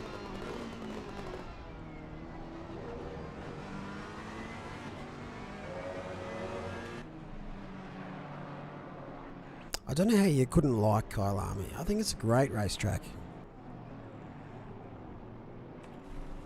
It is fantastic, and it is full concentration the whole way around. There's no place to slack off here, which makes it really hard to plan your pit stops and making sure you've got all your tyre pressures set and selecting the next driver. This is about the only spot where you can do that. Yeah, I certainly lost at least a couple tenths trying to change the MFD. But one of the interesting things about Kyalami is it seems like it's so good that so many people choose it, and there you have people vote sort of, against going to these races because they do it so much. I think that's a good sign that it's such a great track. Yeah, I was mentioning before that we probably won't do a Kyalami event next series because we've done this is maybe our third Kyalami 9 hour, and so we like to mix it up a bit. But because it's been so popular and it's such a great racetrack to go wheel to wheel, that's why it's sort of been on the list a lot. But also what you're saying before, there's no real places you can fiddle with your MFD to set up your next pit stop, set up your tyre pressure changes. And we're saying we kind of wish they still added that to the game where you can do it in iRacing. If you're not in the car, you can update your pressures, but I don't think that feature's ever going to come, unfortunately. I think we just saw car 195 speeding in the pit lane. Unfortunately, that's going to cost them a little bit. Yeah, they've had a couple of moments, Flexus Mutts today. I think Josh Breen just lost it at sunset. Cars just slid out on him, and then he's gone into the pits and picked that up. So, double-edged sword. Justin McLean, he's into the pits. Starting in, and that'll unleash the Honda behind him. Or is that a Ferrari? It's Honda. That pit entrance is real dangerous here. It just seems so short. It seems like if you hit the brakes real hard just at the entrance, you always have a little bit extra to go and you sort of gave up time, but it's safe. And if you just try to hit it even a fraction of a second after, you're going to blow past it and get a penalty. Yeah, it's an interesting one. Those little 90-degree corners at the start of them. Reminds me a little bit of Laguna Seca, but without the dip. Laguna Seca's got this awful dip on the inside of But it's a better exit than Laguna Seca, that's for sure. What are you guys' thoughts on a Laguna Seca endurance event? I think it'll be a great track for an endurance event. Probably not too long though. So about I have 20, voted for it 20 every hours? Yeah, I voted for it every time. I would love Laguna. I think it would be insane. I think I would need about 50 tyre sets just for 2 hours. Just the 2 hours? Is that what he said? Yes. We have, when our original endurance series was just 3 hour races, we have actually done a race there at Laguna Seca. Okay, if you could pick any circuit on ACC to do an endurance event, what would be your first preference? It's a tough I one always because there's choose so the many ones great we've already shots. done. Yeah, I always choose the ones that other people say, oh, everyone chooses that all the time. So I go through sort of the Kyalami, Bathurst, etc. So yeah, I don't know. I would probably go with Watkins Glen again. Yep, Watkins. Misano has a special place in my heart. I think that's a great racetrack. However, I do love the British tracks, and I would love to see how a Brands Enduro would go. Brands, not Snetterton? Well, Yeah, Glenn said Mazzano, and Glenn also said Snetterton. I just don't think Glenn I'm might brave be enough. racing Snetterton on his own there. Yeah, I don't think... We haven't even done it in the sprint series yet because it's just not getting voted in, or it's just... I think it has to go to the sprint series first.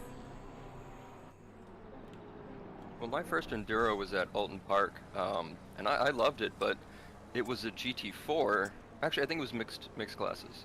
But either way, right before that happened, there was a GT3 only Enduro with like the pro level guys I could watch on YouTube, and it was absolute chaos. It's just such a small track for the GT3 speed. So, knowing that going in, it was a fun endurance race. Oh, a mixed class at Alton Park would have been absolutely chaotic. I don't know how Blue Flags negotiated there.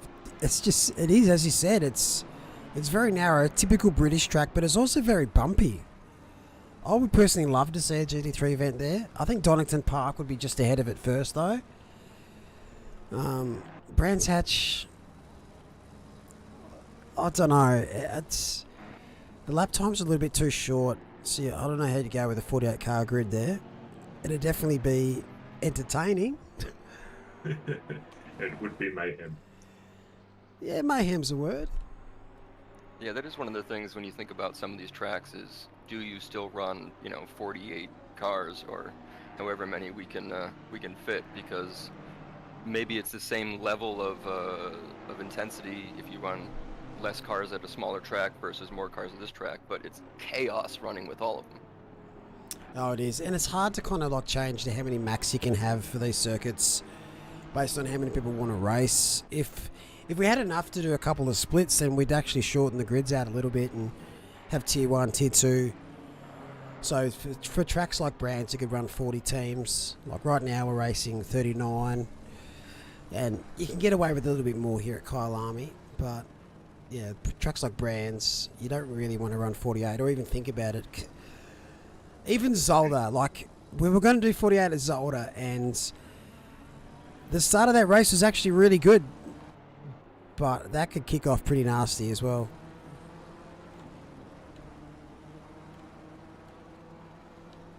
Here's a question. When you're going down Mine Shaft and you're heading into the Crocodiles, it seems to be two places where people go. They either go to the left and brake at the 100, or they go to the right and brake at the 100. Anyone have a preference? Left. It's a tricky one because it depends on the dynamic of the race going on there. If you're defending, you'd probably go to the right. If you're attacking, you do what the other car doesn't. Oh, exactly. Yep. It's all dependent on where you're trying to place that car, if there's other cars around you. If you're by yourself, I'd go probably the outside and just open up at the corner. Oh, fucking phone's going off. Yeah, that's what I like, is if I am by myself, going to the left, it really gives you a chance to sort of sweep around that turn. But what I do like about having them sort of both work almost exactly the same braking point is if I don't know, mess up a little bit or am defending like you guys were saying, you can just park it on the complete opposite side at the complete same point and still hit the turn.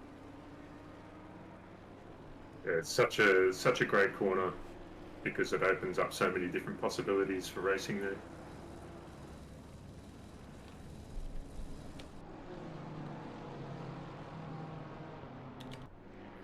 Looks like the leader's coming up on this pack. That's interesting.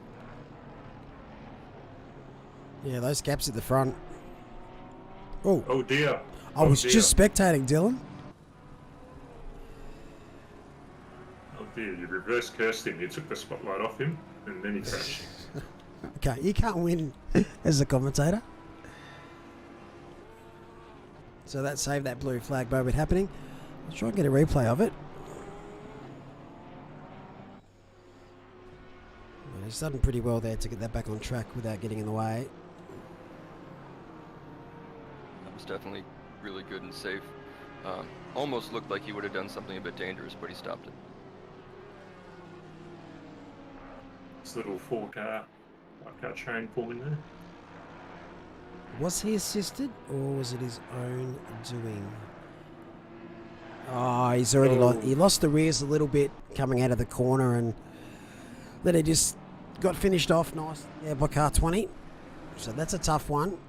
You're not really expecting the car ahead of you to lose the rears and traction out of a corner. It's good to see that he didn't put a dent in the wall either.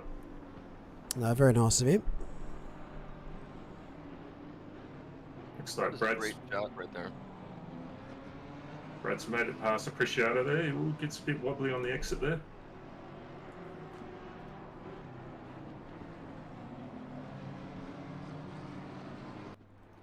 Some of the really great things about, this game, and sure the other same level sim games is, you can sit here and spectate and it just looks so good. It looks like you're watching, these races on TV.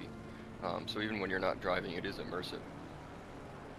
Oh, it does. I've had a couple of friends watch these before and not really know much about sim racing. I'm like, oh, you commentating real life cars? I'm like, yeah, definitely.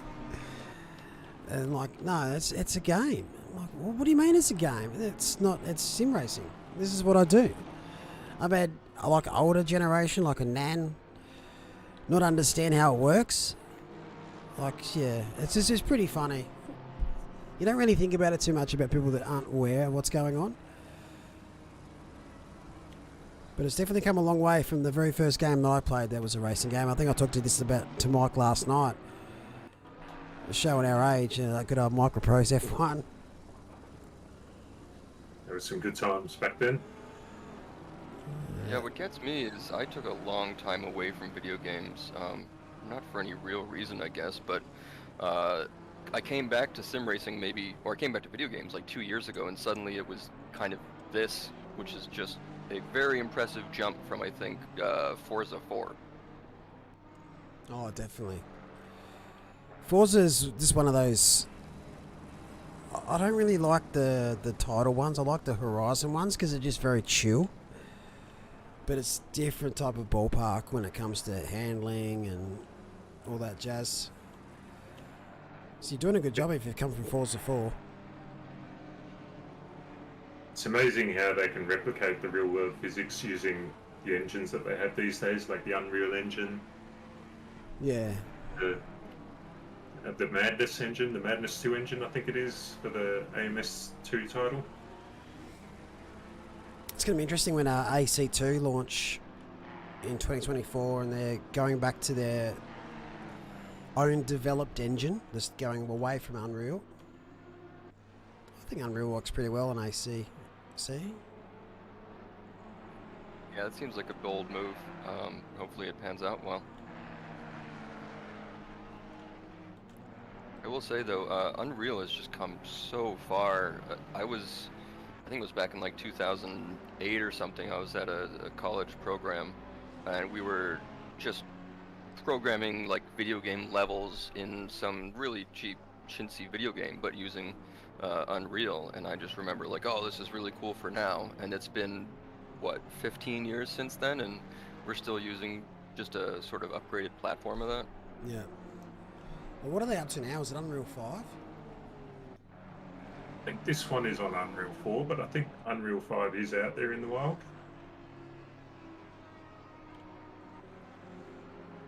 It's even come a long, long way. Here we go. We've So- got Gibbons going down into Crocodiles. Is Nan with us on the stream? I haven't seen Nan yet. G'day, chat. Brits, it's been a long time between drinks, mate. Hey, another South African. I hope you're doing well, mate. G'day, Mr. Powell, aka RD for the day with Megan D.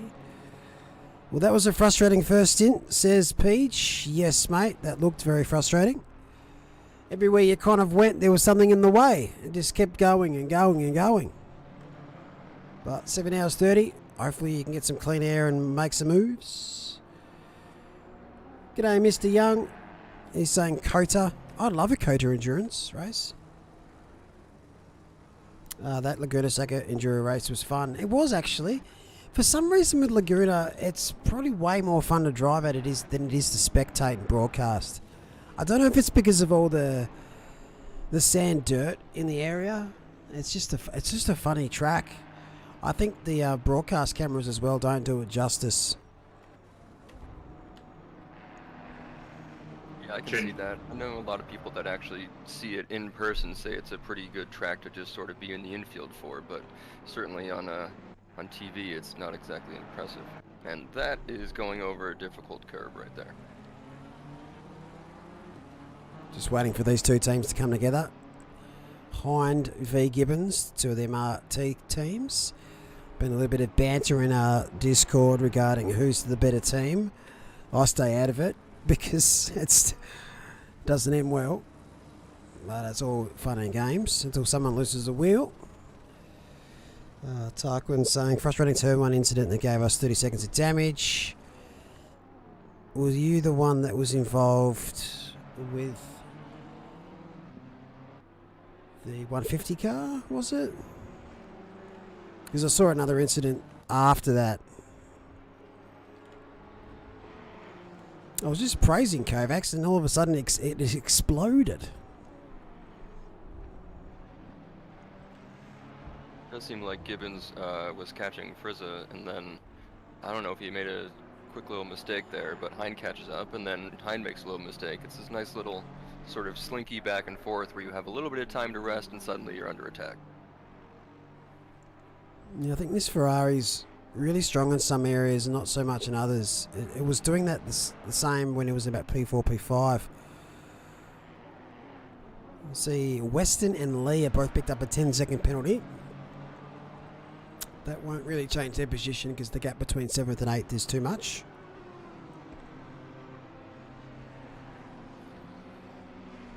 This track is it's kind of nice for driving, the Porsche or other cars with not such great straight line speed, because there's not really any real place except for the main straight, and even then not so much there that cars will just blow you out of the water. We're not talking something like Paul Ricard or Coda here, so it's pretty good for defense in that sense if you're driving a car like that. Yeah, it's definitely the straight doesn't quite go long enough. And there's quite a few cars here that are capable of winning a race. I was saying before that the Bentley used to be one of those cars, but no one drives it anymore because it's garbage. Rip Bentley. It's a real shame. It's a great car. Well, the Lamborghini's one of those as well, and it's currently sitting 3rd. So keep an eye out on that 616 car. I reckon there's a little smoky chance here. Gibbo having a peek down at T2. I think we had 2 Bentleys in the sprint race last night, which is a little bit surprising. It's kind of fun trying to get around those guys. Are you saying it's slow? No, it's not slow. They're just big. You know, if I'm in a Ferrari, you're feeling low down, and then all sports car, and you come up and Oh, expect somebody it's the on it. height of the Bentley that throws you off. It's such a tall thing. I think the When you're sitting BMW's in the wider. Bentley, you can see over the top of the Ferraris in front of you. Yeah, it looked like a midget car. It was actually funny. I've got a Nissan Stage here, and people say it's a wagon, so it's a wagon sports car, and it's fairly long and big. I was at Bunnings yesterday, just grabbing some stuff. Parked in a spot, no one around me. I came out, and there was 3 utes surrounding it like that funny meme on the couch. You know it if you know it. And my car looked like it was a Ferrari versus Bentley thing. I looked tiny. I should have taken a photo because it was hilarious. Oh, looks like Gibbons has just got past. See Dunn Gibbo and Connor Hine looks like he's going to slip past as well. Nice work, lads and ladettes. So yeah, it's funny how you look at a car by itself, and you sort of establish that you think it's big, small, tall, short, and then you compare it and you put it right up against another car, and it's like, oh my goodness, it's actually tiny.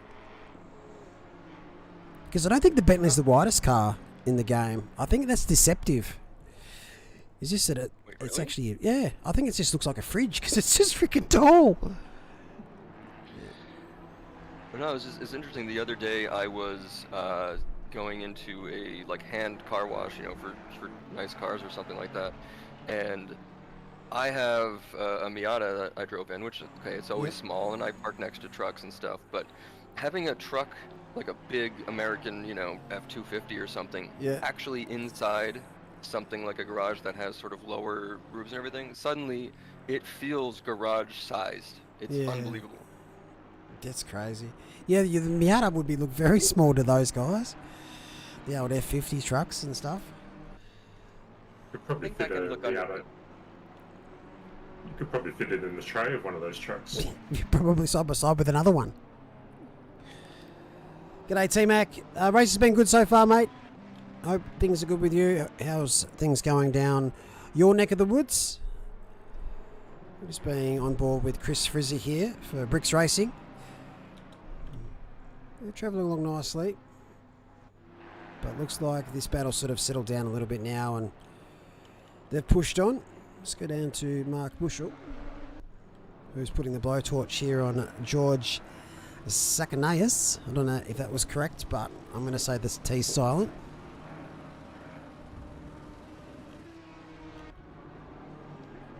Defends inside, no. Switches back. Oh, nearly got it done. Mark, awesome internet, Bushell.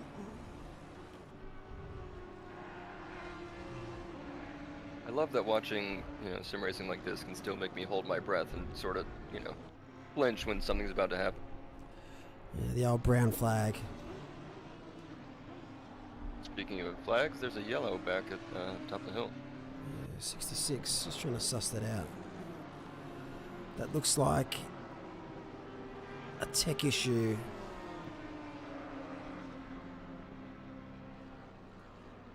Nope. Oh, okay. This is going to be an interesting watch. Turn away if you're squeamish. I think they've disconnected by the looks of this. Oh dear. Oh my goodness. That is not going to buff out anytime soon. That is a monstrous collision. Oh dear. So Usually, though, if it goes crazy, don't they go through the wall? yeah, but it might have not have fully disconnected. See right there, you can see the wheels disconnected.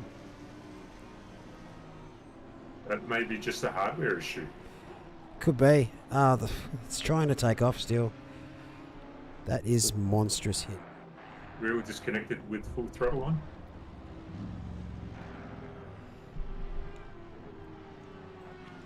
Yeah, it's going to need more than a sledgehammer.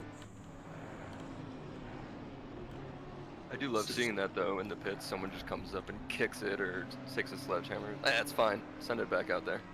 Bit of 100-mile-an-hour race tape. No, race tape fixes everything. It should be in hospitals.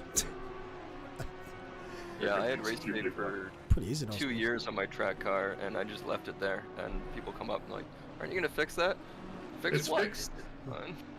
Can't you see the tape? Yeah, they don't know. They're missing out.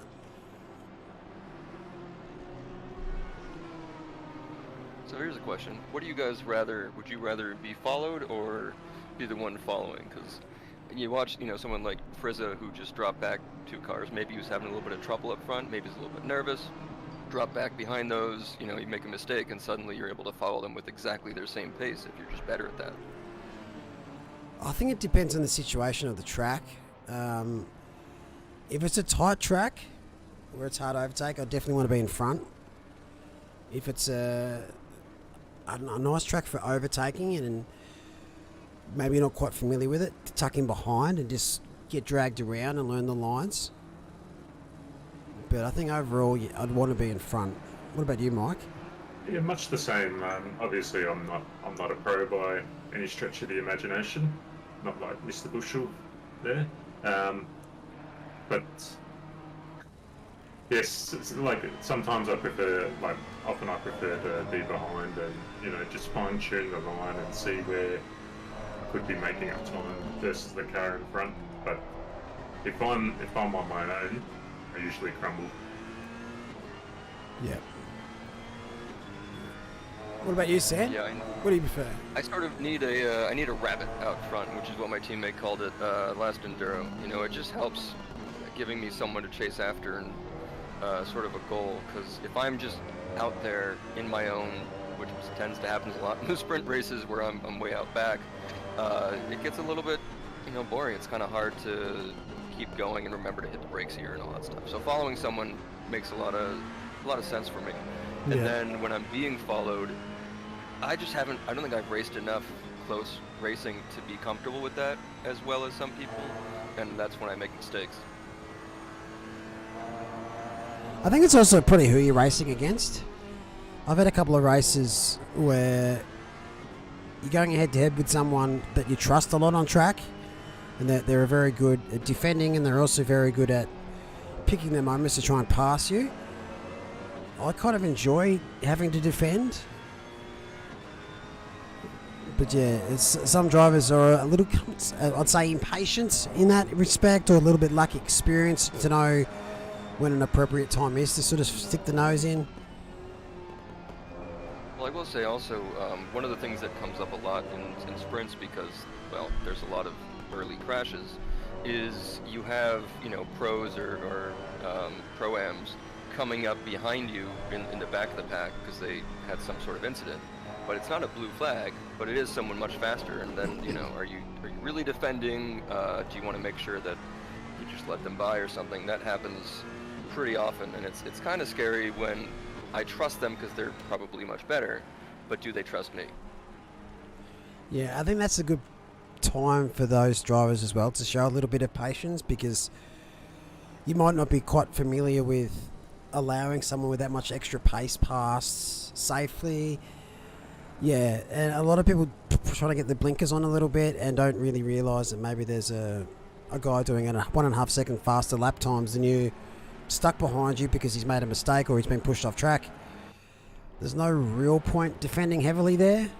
But a little bit too much pride sometimes is out there on track. So having a bit of awareness around who's who and who's faster than you can help in. Just let them pass, slot in behind them, and then learn a thing or two from what they're doing. Yep, they may be even help you drag you around a bit faster. Absolutely.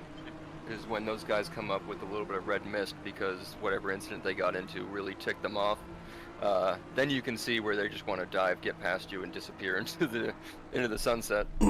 Yeah, that's why we always say you got to put the onus on those guys to still make these overtakes safely. Even if they do have that red mist, it's not really the driver's ahead's fault that they're in that situation. Same with the blue flags. Like, it's not the car's lapping you's problem that or fault that you've been blue flagged. Sometimes it is, but it's very rare. You still have to just obey those rules, though. As we see, Paige just saw. Sorry, that's not Paige. That's Shady. Shady making his way past a few blue flags, and sometimes you let the leader through and you might pick up an opportunity to get past another car that he's trying to get past. Yep, they might stuff up how they let them through in the blue flag. You see that quite often. If you can let that lead car go past and tuck in behind them and do the little sneaky overtake. None of these drivers can do Certainly that.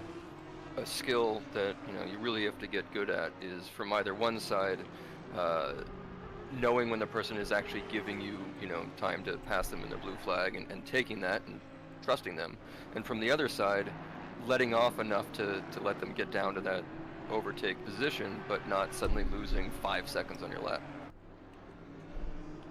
Absolutely, and you need to be in a position to make the most of your exit out of the corner. So, letting them pass early on the straight is key.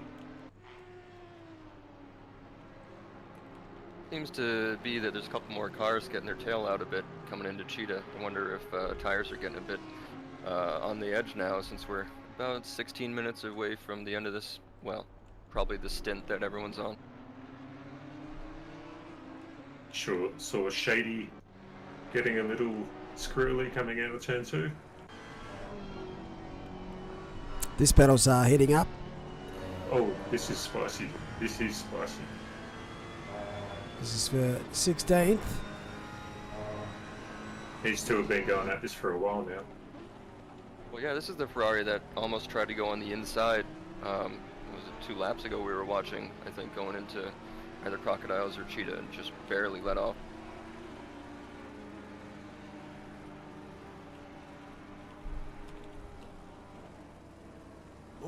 What's the temperature and weather doing? Yeah, that can't be on Rashuti. Like, I hope the stewards see that lag there. Muriel's connection isn't crash hot. Car was kind of like flicking about a little bit. That's a typical sim racing based incident. It's unlucky. That'll be unlucky for both of them. Regardless of what the outcome of the steward's decision is, they'll both have a bit of damage from that one. Definitely.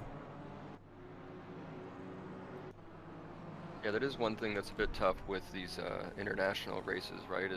Yeah, there's a lot of you guys over in sort of the same area, but I mean, I'm over in the US and I have good internet, but it doesn't mean that it's, gonna link up perfectly. So when I come up on somebody or they come up on me and you see them just slightly bouncing around, it makes you not want to race as close, because the netcode might take over or something. Mate, I reckon you've got better internet than half the people in Australia. That's the kind of the issue we have here. It's a bit of a lottery at times in certain parts of Australia if they've got good connections. So I think Muriel's in Australia, and that was a Rashuti who'd be in Japan, and it looked like Muriel's internet was worse. So yeah, it's just, you can have good internet, it's just got to have like reliable internet without that packet loss, without that latency. And I haven't seen any issue from you guys.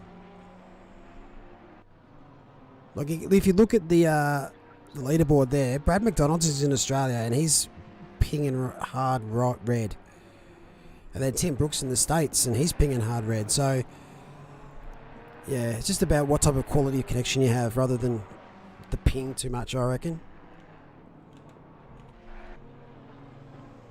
Shady's picked up a drive-through. Is that for track limits? I think that was, yeah, that's what I was just trying to ask. I mean, it seems like that whole little group right there is all in the red. That's a big pin. I'm going to say it's for track limits. Maybe Pages in chat can confirm for us. But it's going to stay out for now. We'll have to serve that within 3 laps. So as we get closer to like noon here, are we expecting temperatures to rise real quick, or any idea what the weather's supposed to be at Kyalami today? Look, it's safe to say that it's going to be as dry as the Simpson Desert. It's the settings do allow for rain, but you'd have to be pretty unlucky to see some precipitation. It's currently 26-degree track temps, no wind, and a little bit of cloud cover. So It won't be anything like Paul Ricard, that's for sure. Did you enjoy Paul Ricard? Did you compete in Paul Ricard? We barely didn't qualify. That was the first one that my team actually started in OOR and just missed out slightly, but I did watch it. I think I might have commentated. No, I didn't that, but Paul Ricard was rough. I'm glad I was not out there. What about you, Mike? You were out there, surely. No, unfortunately, I had to miss that one. Both dodged a bullet. Yeah, I had to travelled over to Queensland and to visit family over there, and it was as wet there as it looked like it was on track. Yeah, it was pretty hectic out there. Does Shady pit this time? No, he stays out again. Shady, well, you might as well pit, champ. Like, don't run that risk of getting DQ'd for the sake of serving a drive-through. So he's going to have to come in this lap. Maybe he's just trying to get those tyres up to a certain temp before he goes in. Not I was sure. thinking he just liked the clear air, but he just lost that here.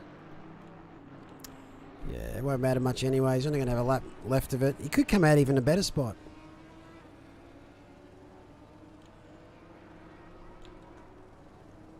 So I'm trying to sort of keep half an eye on the standings and update those manually as we go. Currently 45 will take the win. The Overall. drive-through here doesn't seem that bad. You know, it's no spa. Oh, it's no Spa, it's no Indy. It's probably a 20-second loss, give or take. We've dropped a few places, and then the two cars behind him both had 10-second penalties as well, so might be a much of nothing. I hope he pits this lap. I really, really do.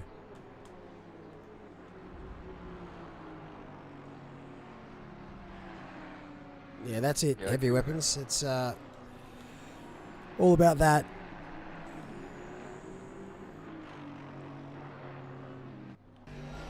I do kind of wish that, you know, these sort of penalties, they would give you an option to take just a time, you know, go in and do your pits, because getting tires and fuel and then just wasting another drive-through of time, I wouldn't mind sitting there and then going back out, but the drive-through feels so sad. Oh, it does. It's a little bit of a slap on the wrist, isn't it? Yeah, at least with the drive-through, it doesn't, you know, you don't sit there, stop for 20-30 seconds and letting the tyres cool down. So get a bit of temperature in the tyres and then do the drive-through. They drop a little bit, but it's not too bad, and hopefully it doesn't cause any graining.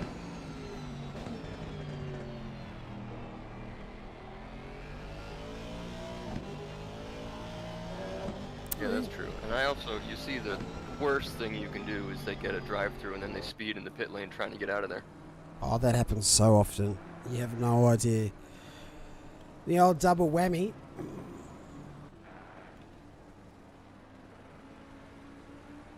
Have you guys ever run out of fuel during a race? The first time I did one of those CP races, I didn't realise that you had to fill up. Oh, shit. Well, actually, I think the rule was no refueling was allowed, but there was a mandatory pit stop. That'll do it. At the Super Sprint at Spa this season, the first race for North America was just suddenly sort of raining. So in the grid, I switched over to a different setup and completely forgot to change the fuel because it was a quali setup. I made it to Blanchimont on the final lap, and only because we had a 3 or 4 lap safety car. Wow. There's Pushing been it. plenty of times when I've qualified on race fuel. That doesn't help. No, the most common one is people just forget to change their quali set to their race set between sessions. A mate of mine did that twice in a row. Ran out of had to try a fuel save. Ran out of fuel at Parabolica. Last lap. 74. That's one of our Pro-Am leaders. What's happened there? Doesn't look like it's had any contact with the fence. Okay, now I'm remembering that spa race. I tried to do this, super big brain move where I would try to pit during or / after the formation lap, so I could go in and fuel up while I knew people were gonna have this giant safety car, and I didn't know you weren't allowed to pit before you do a full lap. So I went through the pits. I didn't hit the crash, so I missed that. I joined the safety car, still Whoops. low on fuel, and just decided to send it. Whoopsie daisy. Updated championship standings for the overall. I'll be racing one on 599. No Idea move up to P2 with 554, and Steve's the Autosports in third with 532. Mad Cow moved themselves up into P4 with 478, just ahead of Kovacs Racing Purple with 475, and Speedy Might in P6 with 447. So it's very tight still. It's still anyone's race. And we've got 7 hours left. But at the moment, IB Racing are holding on to their P1 position overall. The Hind and Gibbons fight has stayed really close, but they've dropped Frizzo, so certainly something going on there, I think.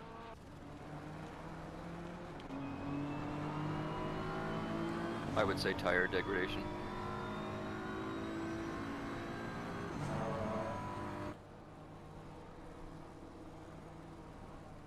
I haven't seen MRT teams come together yet. Mike, I think it's due, don't you? I think you just cursed at them. I just have a feeling that we can't have a perfect run team on team action. I don't think these two will come together though. Both very clean. Benjamin saying in chat earlier that this is the most important battle on the track, the 500 v 600 car. Certainly it's still, early on in the race, so they don't have to push too much to make a dive or anything. Oh, that's it. No point forcing any issues now or moves.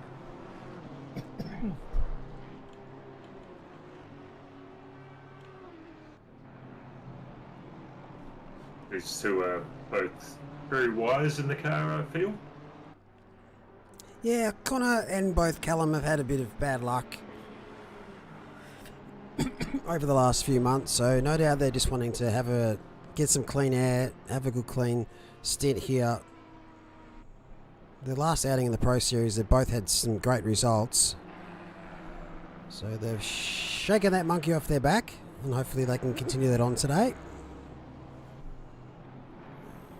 Is there like a strategy benefit here at all to try to undercut or overcut, or do you just follow the person in that you're this close to? Oh yeah, you're trying to cover off the person that you're close to. At the end of the day, what's going to get you ahead is just having clean stints that don't cause incidents or getting any damage or penalties. You'll just gain so much from that rather than overtakes on track. Maybe towards the end of the race in that last stint, that's when you can sort of getting those elbows out. Speaking of elbows out, Shady's just got past Aaron Lee. Up to P6. Making back one of those places that he lost serving that drive-through.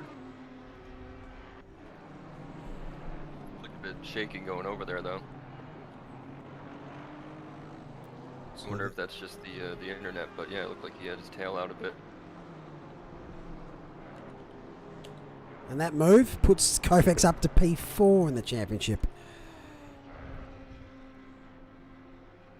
You can see Weston and Lee both have a 10-second penalty. So got the work cut out for them to 96 car. That's Steezy Autosports. P2 in the championship, hunting down 45.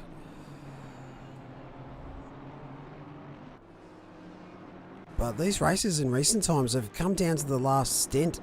which is what we want. Which is what we want to see.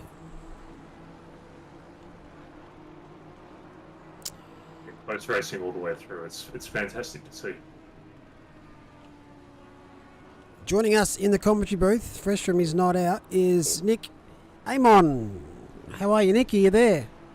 Hey, what's going on, Mullock and Mike and Sam? It's Amon, by the way, but I'll Amon, I was close. I was close. How's it been, boys? Stella, mate. Stella. That's good. I'm definitely not late at all. No, never. Oh, not at all, mate. Fashionably late. Of course, a true commentator only arrives when he needs to. You did a long paddock walk. It was a long way back from the paddock. Yeah, it was. You get lost. It's such a confusing place to get through. No, but it's good to have you in here, mate. Ask him all the questions right now. What's your favorite livery? What's your favorite turn? What other track do you want to drive? Get in there. All right. So favorite turn, Cheetah. Except when I die at it, then it's not my favorite turn anymore. Favorite livery? I have to look. I'm sure we've got quite a lot to rock with here. But if you're talking just in general, Sam, your livery for the Sprint Series, one of my favorites. And any other track I'd want to race? Are you talking about like an endurance event like this, or are we just talking like sort of an in general? Yes, sir. Endurance. Ooh, endurance race around another track. I would probably have to go for. I would just love to see Bathurst again, as we see a little bump and grind there. But yeah, Bathurst would probably be my go-to. I think the most important question as you were making your way through the paddock there, which team had the best catering? Oh, that's a toughie. Man. You know, I think I don't know. They're all pretty even. If I had to, take a guess there. I mean, they all had something for me, and they're all just very nice. So, yeah, all teams. I think all teams are going to get the go-ahead. Good job, best catering. They all had Guinness on tap, surprisingly. So I don't know who passed that message along, but definitely helped. Guinness is an interesting choice. Why is that, Mullock? Every time I hear Guinness, I always hear someone go in the back of my head. You can live off that. It's like a food. I didn't believe it, and then I started having it, and I'm like, you know what? They might be onto something. The Irish might be onto something here. I think it's very good. That's just me, though. Yeah, diddly dee potatoes. I feel like it's almost a cold weather drink, or at least, not like out on a beach or something. So I don't know. South Africa, depending on the temperatures, I think a Guinness might be a bit too much. Well, I mean, it's actually spring right now. You guys getting ready for summer down in the southern hemisphere. So, I mean, I drink it all year round, but if you want to maybe chalk it up to a wintry drink, well, winter is coming here in the north. So, yeah, kind of on track. I don't think I've had a Guinness since I was 18 years old. I might have to crack another one, I think. Yeah, you're missing out. I am planning on going to Australia next year if I can sort of get things worked out. So maybe I'll bug you. I don't live in Australia. I live in Tasmania. Close enough. That's what everyone it's right says. there. It's close enough. It's a better part of it anyway. Everyone Is that tries part to of New Zealand? Well, apparently not when I mention it to Glenn. It's just separating himself away from me as much as he could. Oh, why would he do such a thing? You're such a great guy. Oh, New Zealand's just like Tassie. I don't know what he's talking about. I don't know what that's like because Less I've never been sheep there. here. Less sheep here. Okay, all right. We're getting somewhere. And I'm leaving it at that. All right. There's sheep, and then there's also you have the ocean, so that's kind of cool. You're both islands. Both islands. They've got. Mate, Lord of the Rings was filmed in New Zealand. Like, good on ya. There's about 400 of the movies. What's been filmed in Tassie? Debbie Does Dallas. Yeah. Okay. I think the V8 Supercars race there. I don't think they're racing this season though. Yeah, around Simmons. Well, lots of things have been filmed in Taz. I just couldn't reel anything off. Mullock, you should be on top of these things. Sure. This We is... might Oh, wait, you're watching it right now. Oh, you're right. Yeah, get that one. Maybe we can get Alright, an end of alright. that later on about what's been filmed in Tasmania. Yeah, I'm going to have to go to Google. I'll take a peek. All right, well, let's... what's the most famous thing that's happened in the town that you were from? In my town, Or, yeah, all of you, all three of you. let's see what's been going on. Oh, you know what? We had an opiate problem at one point, and that's it. Nothing happens here. I think that happens in every town, doesn't it? Yeah, we have I think 12 or 13 places you can buy alcohol from. I have counted. I didn't see that coming, I gotta say, the first one. Yeah, no one does. Well, people ask me like, so where you're from? What happens in your town? I go, there's an opiate problem, and there's nothing. We have a state university, but it's not like a college town. We just sort of vibe. Well, my town is a tiny little peninsula north of Boston, Massachusetts, and it fits inside a square mile if you take all the area together. We don't have any stoplights, which is great. And we Really? actually had a few Hollywood movies filmed. Shutter Island was filmed there, and I Oh, got that's to true. sneak around the set sort of late at night as a teen in high school, and then kind of got kicked out by the security guard. But I think that's the most famous movie I know from there. See, you can't be caught. That's the problem. At least in my experience, you try to avoid getting caught. Actually, we're out on the rocks right on the water, so getting caught is more like he shined a light, but that fat guy's not catching up to us. This is tight going up this. Yeah, down to Sunset. I think the Ferrari livery might be my favorite. I just love that. Like, it's almost like a graffiti color palette. Also, to answer the question of what has been filmed in Tasmania, Lion, which is a 2016 film about an Indian boy who's adopted by an Australian couple. After getting lost 500 kilometers from home, 25 years later, he sets out to find his lost family. That has an 8.0 on IMDb. Wow. It's Sounds... a great movie, that one. Bit of a tearjerker. I haven't seen it. Is that because 3 people voted for it on IMDb? Let's see how many votes it has. All 3 It people has- and 4,000. It has 237,000, so I think that's what, roughly the population of Taz? How many? More than How many? 237,000. Nah, we've got more down here. That's about Hobart's population. That's about half of your population. Yeah, we're about 500 now. Yeah, 541 is the latest.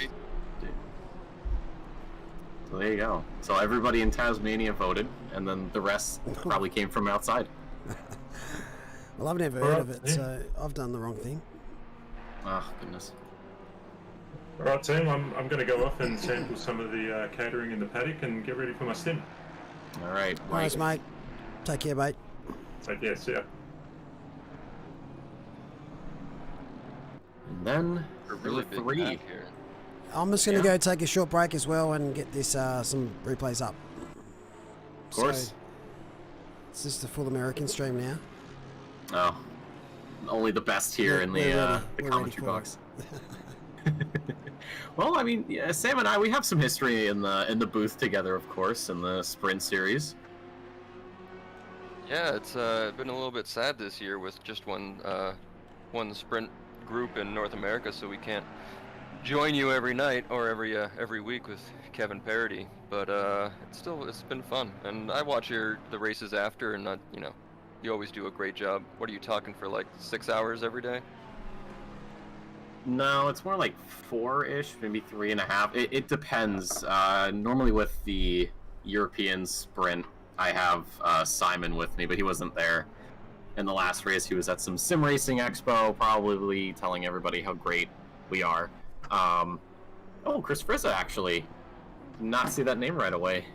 One of the top, I would say, one of the best drivers in North America. Definitely not just saying that, because he's a North American driver. We're P10 right now. No, but yeah, it's usually like 3.5 hours of just commentating for me across those 2 splits. I will say, though, you and Kevin sometimes do battle, and that's a lot of fun to watch.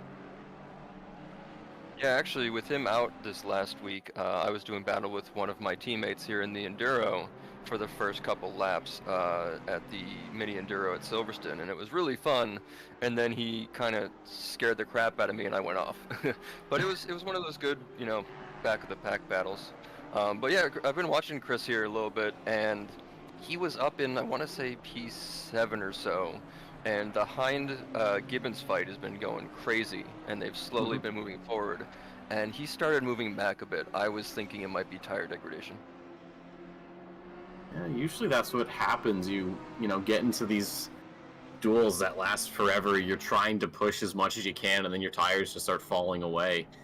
And it's just like little bits of time that you're losing across the course of a couple of laps. But before you know it, the guy's already disappeared, and well, there's someone else trying to take your position. And we see that a lot. I'd say just in general, not just here at Kyalami, but Silverstone especially, with how much that track will eat up your tires. Well, yeah, also just, anytime you battle someone else, you tend to eat up tires too, because you're moving a little bit left and right to see around, or you have to brake a little bit differently here or there. What I have found sometimes is you're following someone so well, and they make a mistake, and so you've done your job. You're going to get past them. And you get past them, and you find out that the entire time you were fighting them, you destroyed your tires, and it was basically all for naught. You should have just stayed behind and just waited. Yeah, there's something a lot of new drivers especially don't really take into account, because they're very used to seeing, the guys who have been in the sprint series for a while, or even just in, real life racing, how they seem to always be on the attack.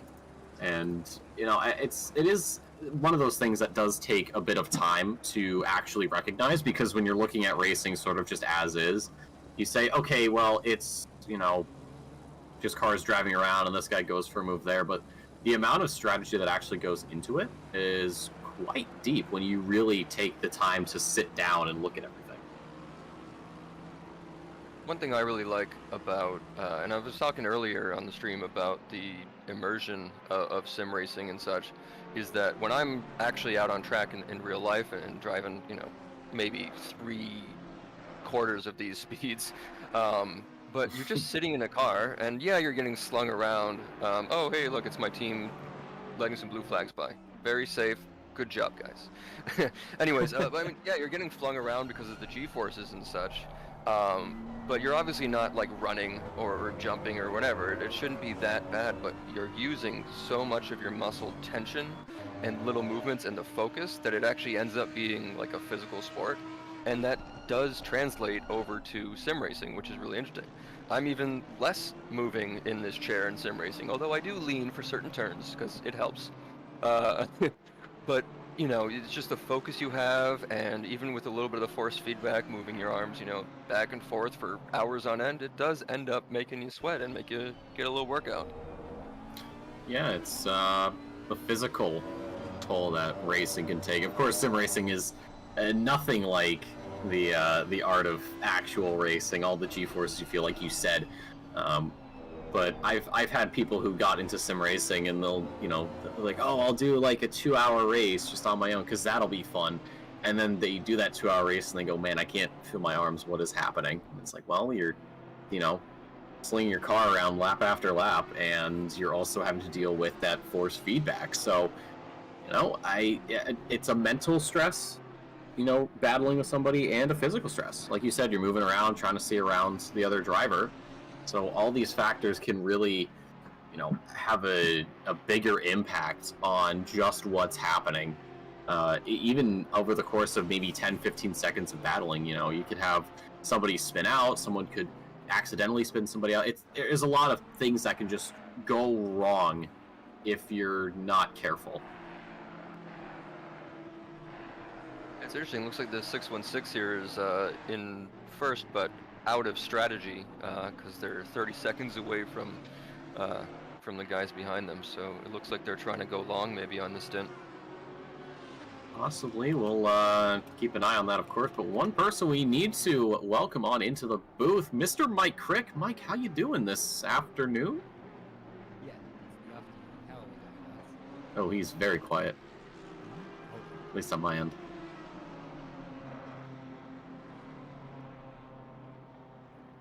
Yeah, Mike, did you- welcome to Team America here. Yeah, I noticed that. Is that a little bit better? How's that? That's a lot better. Okay, great. Yeah, no, I just got out of the car. I am a sweaty mess, which is very much in cahoots with what you guys were just talking about there. Yeah, it's been pretty intense racing out there. It's a good track for wheel-to-wheel stuff. Yeah, I think these rigs need to start coming with air conditioning and maybe some heat, because everything sets up and you're doing the same thing throughout let's say a sprint season, and as the seasons change, suddenly oh wow, okay, we should probably take a look at this and hope that he can get it under control. Yeah, nasty spin there. I guess until we see that replay, I was just saying, as the actual weather changes, suddenly I'm finding myself like fogging up glasses that I used to wear, or needing a fan on or heat on. I want all of that in my rig. It needs to be taken care of for me. Don't you have like a box fan you can just set up with? I do, and it's next to me, but then I have to turn it on, move over. Yes, far too much effort for you to expel during a race. It's definitely the number one thing I always forget to do just before a stint is turn my fan on, which in Australia in the middle of summer that we are at the moment is, basically a death sentence. That was a hard stint for me. I can't relate. I'm in my basement and it is always cold down here. Regardless of what the season is, it's always going to be cold down here. So the only sweat I might work up is just, maybe I decided to turn the force feedback all the way up just for a little bit to see what happens, and then realize that's a terrible idea, and then it goes right back to where it was before. Yeah, well, I just In the upgraded. basement. It's nice and dark and cold down here, but I still get, a bit overheated with the stuff. But maybe that's just a bat, moving around. It's always something. It's never you, right? As a good sim racer, it's never you. It's always something else. Oh no, that's me. That's me moving around. That's the problem. Oh, well, you just don't move then. Yeah, so this is looking like a tight race here, but I swear these two had someone else close to them just a little while ago that looked like a 3-1 three-way drive. Maybe they pitted, but Nichols and Zuwali, I guess, if I'm getting that right, they've seemed to have a really good fight this last, I guess, half hour, 45 minutes. I wonder if they pitted and maybe two new drivers got in and just kept the fight going, but every time we seem to cut back here, it looks real close. And another little fight here is Macbeth thinking about a move down the inside onto Dale into the final corner. Look at this little three wide out for a moment. It looked like it was Bishop quite a ways back, but Macbeth has gotten the better exit. I think Craig Dale, a name that's actually familiar in the North American Sprint Series, if you believe that, has lost not only one place, but actually two, as Bishop goes down the inside. And we hop, I believe this is the battle for P4 at the moment. And yeah, Craig Dale, look at this, already in the, I don't think that's a car that's going to pass, it might be a blue flag. But Yeah, just that's in a my couple team. of corners. We're not Ah. close. Alright, so you guys are going to win, of course, so you're just playing the long game, I got you. Yeah, well, we added a little Easter egg to our car. Maybe you guys will check that out at some point, but it's pretty fun just to take a look at that and the livery, seeing that drive around, because I don't really get to see it when I'm in the car, Ah, Darren Wicks, what a name. We've seen that name quite a lot in North America. Yeah, and our new third driver, Lee Ness, the Loch Ness Monster. He that's where we get one of our little Easter eggs for him. Yeah, I'd love to see if you send the livery my way. I'll take a closer inspection. I don't have it. But I think, Darren Wicks, at least a little bit of a mention. He's a debutant in the Sprint Series this season. Obviously, amateur class with you, I believe. But he's been doing a pretty good job for someone who's just starting out. Yeah, he and Chad, which I mean, I'm not trying to talk about my team only, but those are both guys that are on my endurance team. But he and Chad came from rookies directly into sprints. So just sort of a shout out to anyone, Chad or listening. If you want to get started and you get into rookies and have a really good sort of comfortable experience to learn, how OOR works, how the sim racing and ACC works. If you're comfortable with that, moving over to sprints is not that big of a jump. It can be intimidating, but it's really fun, and they're certainly keeping up. Yeah, and even Craig Dale, he's had a couple seasons in sprint. It still always catches me off a little bit when I see that Australian flag next to his name, and I think, my God, it must be extremely late, and then I realize it's probably around noon when he's out and about. As well as Austin Carpenter, one of the heavy hitters in the North American scene, rocking quite a lovely Australian livery there. I'm a huge fan of that. Yeah, it's great to see a bunch of the NA guys in here and a couple of the European guys. It's always a good thing about the Endurance Series because of the longer races and the different stints and stuff. We can get a bit more variety in our drivers. It's not just the Oceania guys, even though we do make up the majority. But yeah, it's always good. I tell you what, it's really hard to focus somewhere in this race. It looked like that on track, like that there was a lot of battles going on, and now that I come here into the commentary booth, I can see it. It really is just lots of little battles happening everywhere. Lots of like 3-ways, 2-ways. It's not sort of the front seems to be pretty far apart, but there's just battles going on everywhere, which is great. I mean, I guess it's the track, really, isn't it? Kyalami just produces good racing. Yeah, it really does. I was racing here when I was in the sprint series back in season 6, and even when I was sort of a midfield driver, maybe a lower midfield driver, depending on how you look at my stats. But even then, I was actually having some pretty solid battles with a couple of people I came across. So when I was here, actually, for the 9-hour, I think a year ago, I had a few battles at some points, but outside of that, a lot of the battles were happening beyond my scope. But yeah, Kyalami is definitely one of these tracks that allows for just anybody, anywhere, to have little scraps. Maybe not, those quick, explosive interactions we see, but even those like very slow brewed ones that just little by little you're taking maybe 100th off or a couple of 100ths off, and then a few laps down the line, well, now you're looking for a move, especially here on this front straight as we see Fluke heading down towards turn 2, technically. A spot that we do see a lot of overtakes. I also believe we just saw that Ferrari of Felgen in the background go off at the bottom of Crocodiles, but seems to have recovered pretty well. Yeah, surprising from Felgen, just with how dominant he is in the EU sprint. Wasn't there for the last race at Monza, but obviously with this endurance race, I feel like that would take a lot more precedent over a sprint race. But Felgen, I don't think we really see him going off all that often when it comes to those EU races, so that's a bit of a surprise to me. But especially as I look, I think it was Frizza, now that I'm thinking about it, because he's on the team with the Arizona livery, correct? Yep, he is. Okay, so that's what I think I saw in the back. When we were looking at the whoever was racing, they were a little bit out of position. So yeah, I think it was Frizza in the back, but he did recover well. And then as we were talking earlier with all these little fights, it was kind of interesting. I was in stint 1, and in stint 1 it takes until essentially the front guys catch up with the back markers to have any sort of understanding of what's going on in the rest of the race if you are in the back. And suddenly it got a whole lot more interesting once I got covered.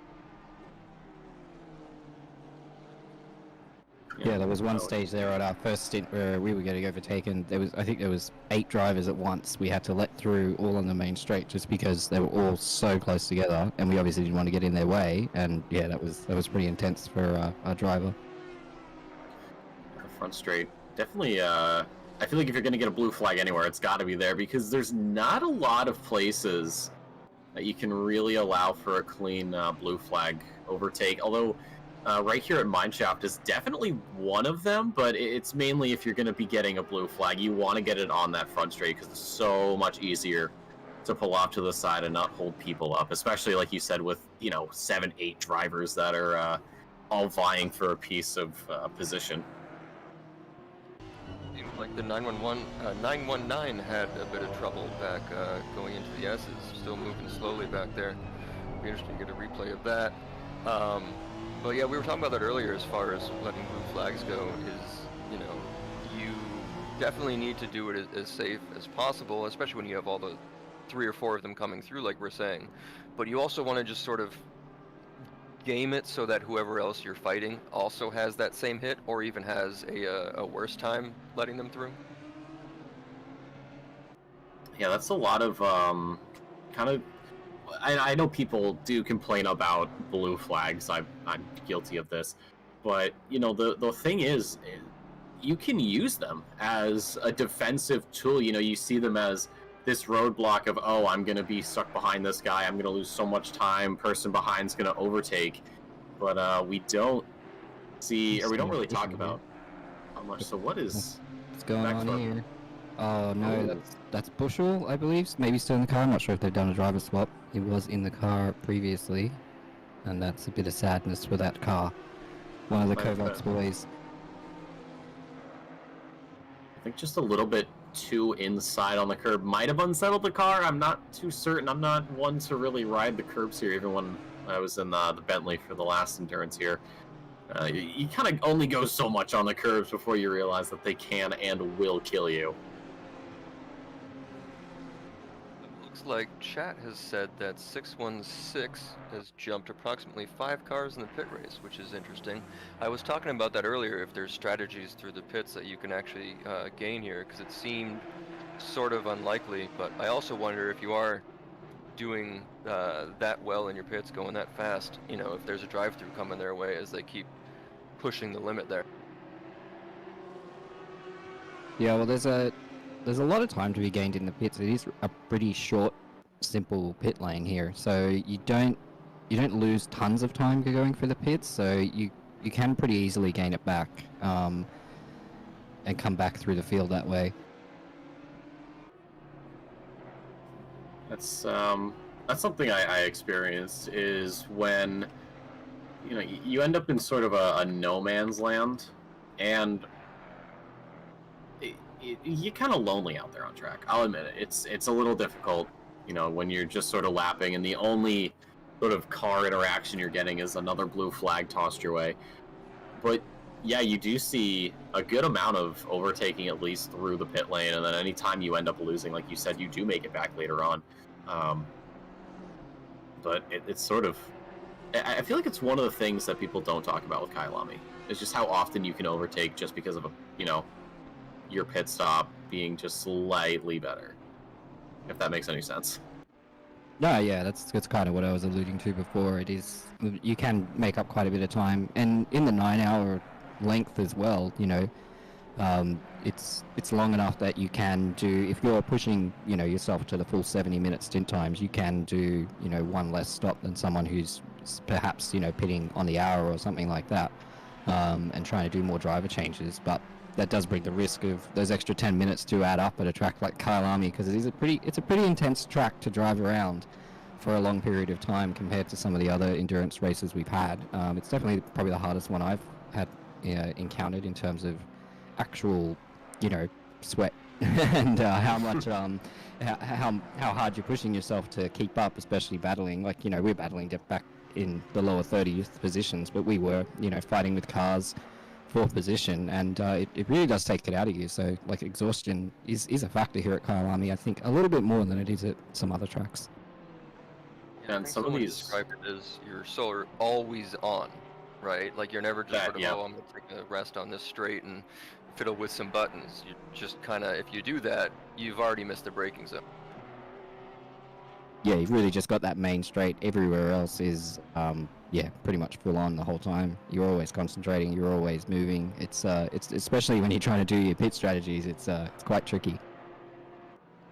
That BMW, I believe that BMW does not look very healthy right in front of Matty Lamb. No, I saw that earlier, the popped hood. I think definitely causing some issues, of course. Yeah, with Robert Dunn Not quite certain what's happened to him. I don't know how long that BMW has looked at like that. I know he went into the pits earlier, and I thought he was going to be in there for a while because of that damage, but seems to still be there. I don't know if staying with Just that be is the really ACC glitch. You know, it that doesn't too. It actually could fix also it. be that. They could have fixed that damage. We were chasing these guys in my stint, like pretty closely, and they didn't have any damage when we were chasing them. So they've obviously picked it up at some point. I'm not sure if these are the guys that I hit on lap 1 or not. Might have been. I think it was because I was, I'm in the back, fighting there too. Ooh, okay. Let's see what this replay is. Well, this might be it. Here we go. So this is down mine shaft, that fast sweeping left. So this is into Crocodile. Oh, interesting. That's an interesting one. I don't often see people going off there. Maybe something with the wheel is just because you really steering quite heavily there. So maybe it's just snapped on him, or the force feedback's given out, or something strange has gone on there. But that is that's an interesting place to lose it. That's what I was thinking, because it looked like he just stopped steering, or just kept going at the same sort of angle. Well, it's interesting because, usually you would think that was a hardware or internet problem, but also he didn't just slam off into the end as fast as he could, which is what usually happens with those software problems. And, here we're coming into Cheetah, and, Crocodile, sorry. No, that is Cheetah. Okay, that's what That's I thought. Cheetah, but the death corner. that angle got me. Yeah, we were trying to count how many cheetah deaths were going to happen, but 9 hours is a long time to count. I just hope nobody out there is playing a drinking game. Yeah, we're they're not supposed drunk to play a already. drinking game? Oh, no.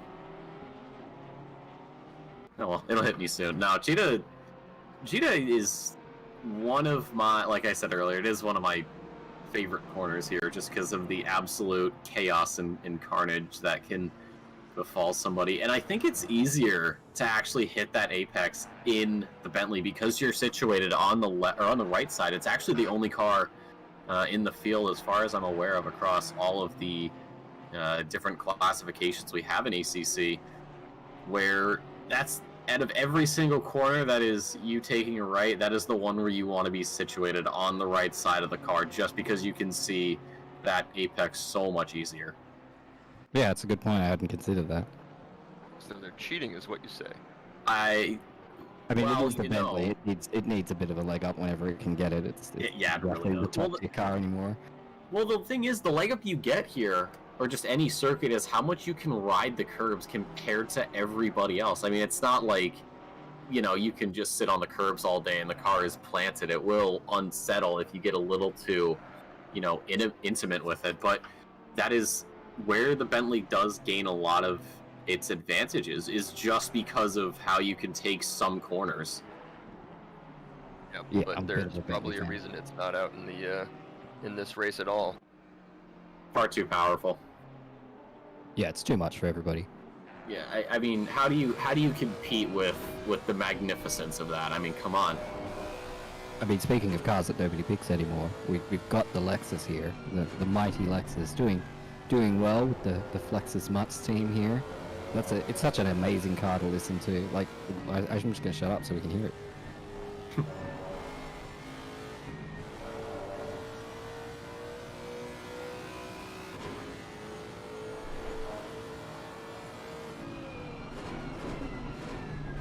Definitely one of the better sounding cars, in my opinion. I will still always hold the McLaren as the best sounding one. Well, you're wrong, but it's okay. You know what, Sam? You drive a Ferrari. I drive a GTR, so you're both wrong.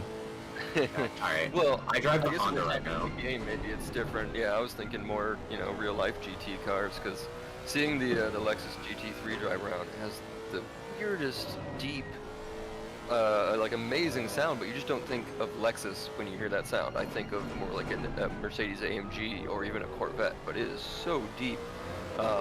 But my favorite in real life is the 911 RSR, which just retired, I think, completely this year. It is the loudest thing you can hear underneath, I'd say, I don't know, F1 cars. And again, you look at the Lexus, you don't expect that sound. I look at a Porsche, I don't expect it to be the loudest car out there.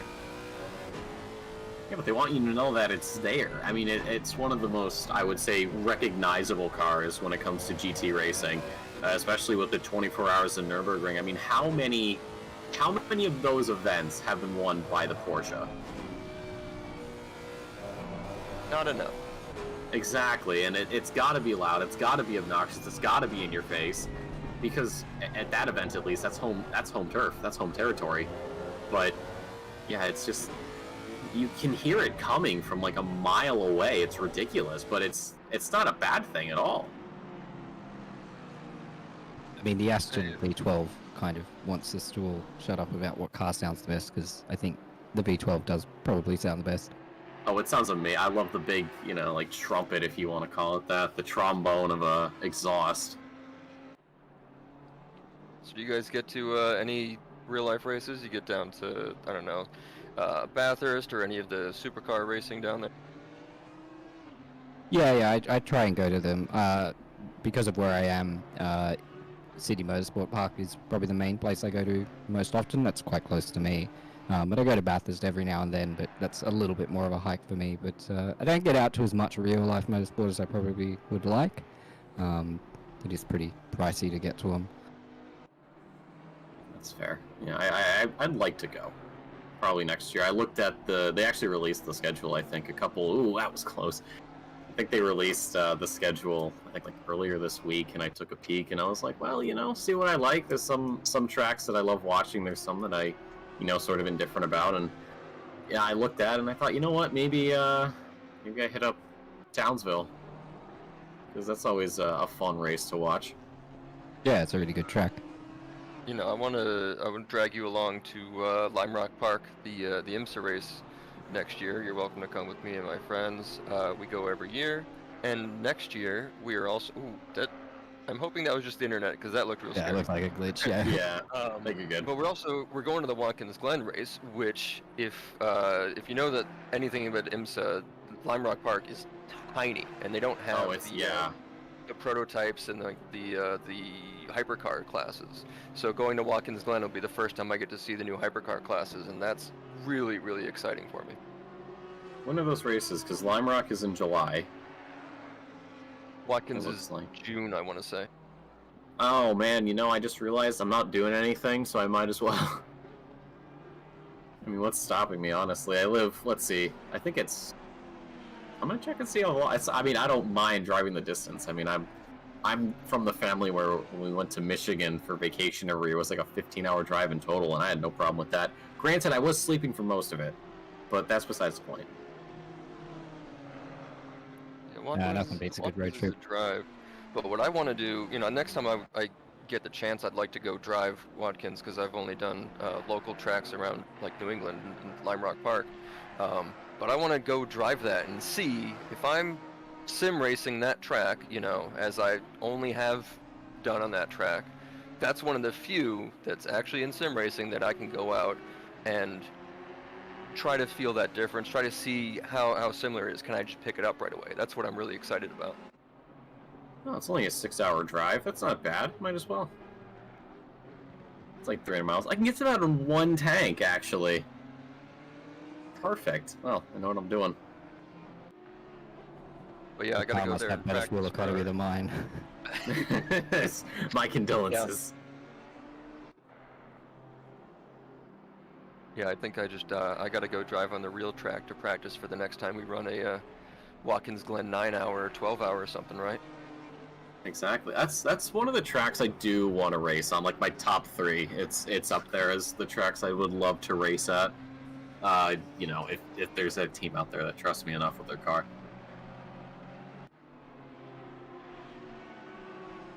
Maybe someday. Doesn't Watkins Glen do track days, or am I hearing falsehoods? Oh no, they do. One of the names you probably know from the North American Sprint, Tim Flamger, he lives quite close, and he took his Audi TTRS out there this past summer, I think. Wow. Very, very jealous of that. Well, yeah, I'm right there with you. I'll have to wow all of you guys with my my hot rod, of course, the 2000 Corolla, Speed Demon. Yeah, but good fuel economy. Oh, it's amazing. I love it. Let me tell you something. She may not be quick.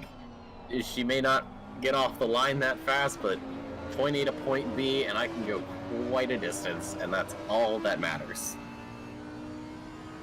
Especially because I don't really do it a lot. It does sort of seem like Morgan here in the 402 is maybe following the line of the Honda in front of him just a bit too much. You know, it seems like he could overtake him in a few times, and then he's just gone slightly off the into the grass or slightly offline the exact same time as the Honda. You know, sometimes you just get that tunnel vision, and it ends up messing up your chances to follow and attack. But if he takes a little bit of a breath, calms down, I think he'll be able to get them, you know, maybe in the next couple laps.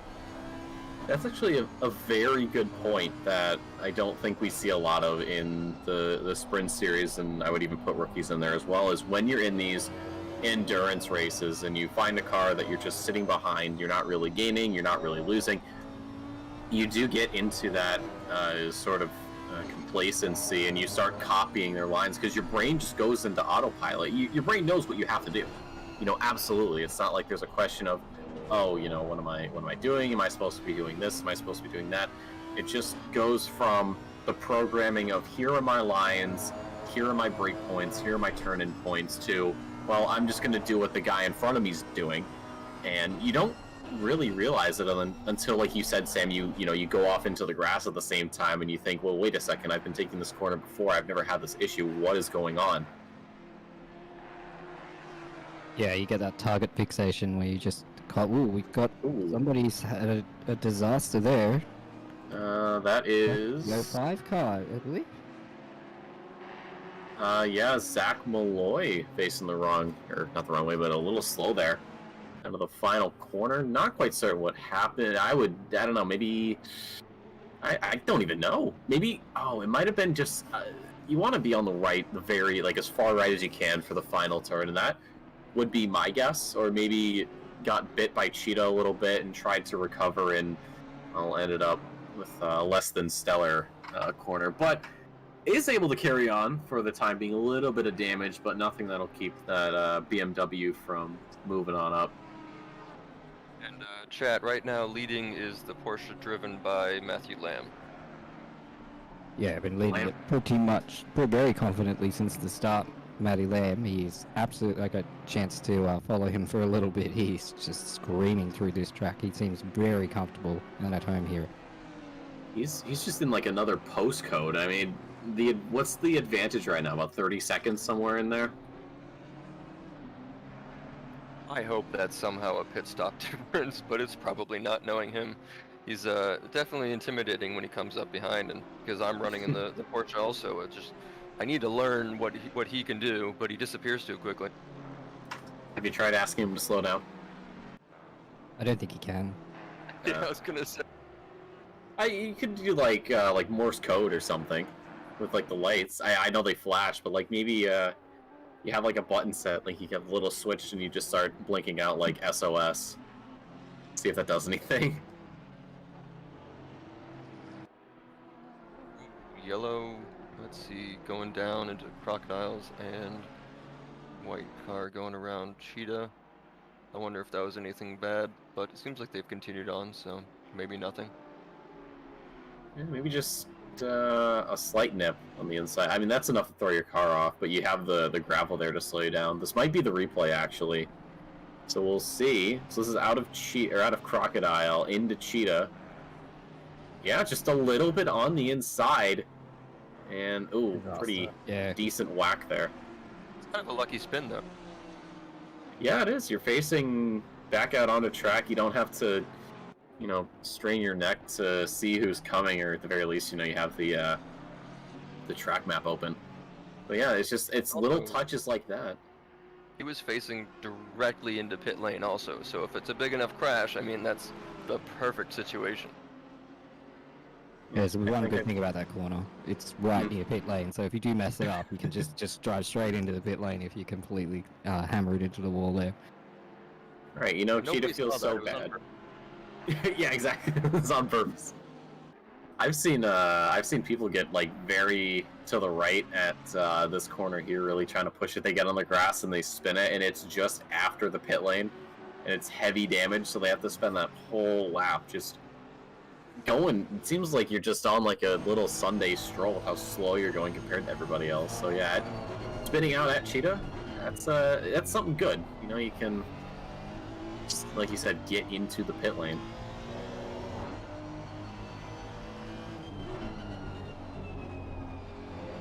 So this battle for P3 here seems to be the beginning of a pretty long tail right behind them.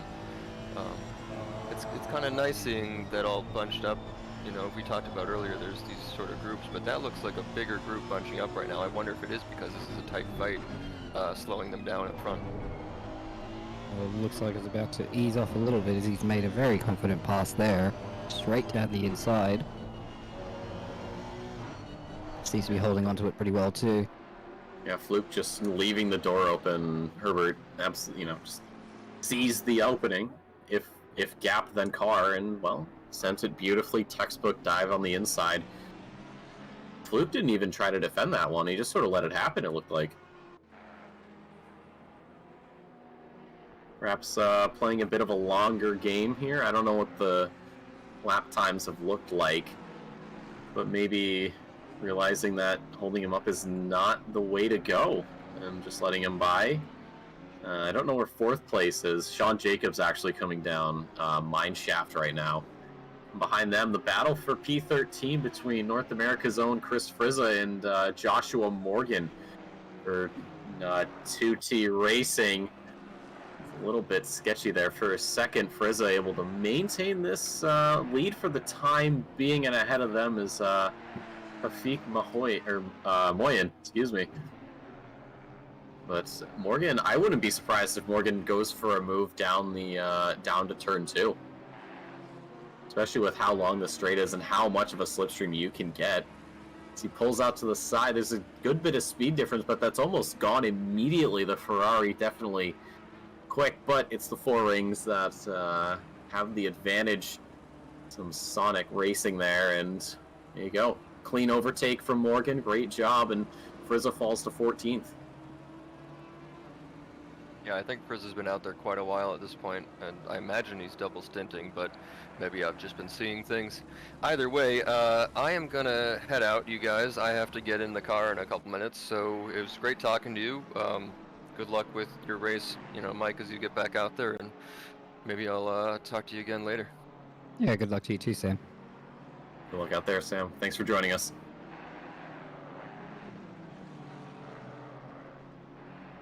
But now we've up here, Stephen Ty. I believe, yeah, up ahead is Felgen, one of the well-known faces in EU Sprint. Currently sitting quite comfortably in P8 at the moment, navigating around some back markers. Jared Ellis for Alliance Gold there, letting these guys through. They getting those blue flags. Stephen Ty, that last lap of 41.51. Felgen's was a 41.75, so it's a couple of tenths, but I don't know how accurate that is, especially navigating blue flags. We'll get a better indication of pace as this lap carries on. A Pro-Am and a Pro driver. So this is interesting. Felgen's actually the only Pro-Am in the top 10. You have Fowler just a little bit down in 11th, so we could be seeing maybe a Pro-Am up into the top 10 soon. What do you think? Yeah, I think it's definitely possible. That is a reasonably quick team there for that Ferrari. And yeah, no, I don't think it's outside the realm of possibility, that's for sure. It does seem like most of the classes are pretty much in the order they should be. We've mostly got pros at the top, but I think, yeah, if anyone's going to crack that top 10, they're probably the best bet for it. Yeah, the gap, though, 14, almost 15 seconds. A long bit of track to overcome as these laps carry on. Carpenter's last, I'm not too certain what Carpenter's last lap is compared to Fowler, but if it's anything significant, then we will be seeing some sort of overtake within, you know, who knows how many laps, and then combine that with back markers. Then things get a little bit crazy. You start losing time here and there, start gaining some more time because your opponent's having to deal with things. But that's something to really keep an eye on. Right now, it appears as though that's Moyen who tried to make a move there into Cheetah, but covered off beautifully by Fowler. Fowler is still very hungry for that P10, but Moyen not going to make it easy on him.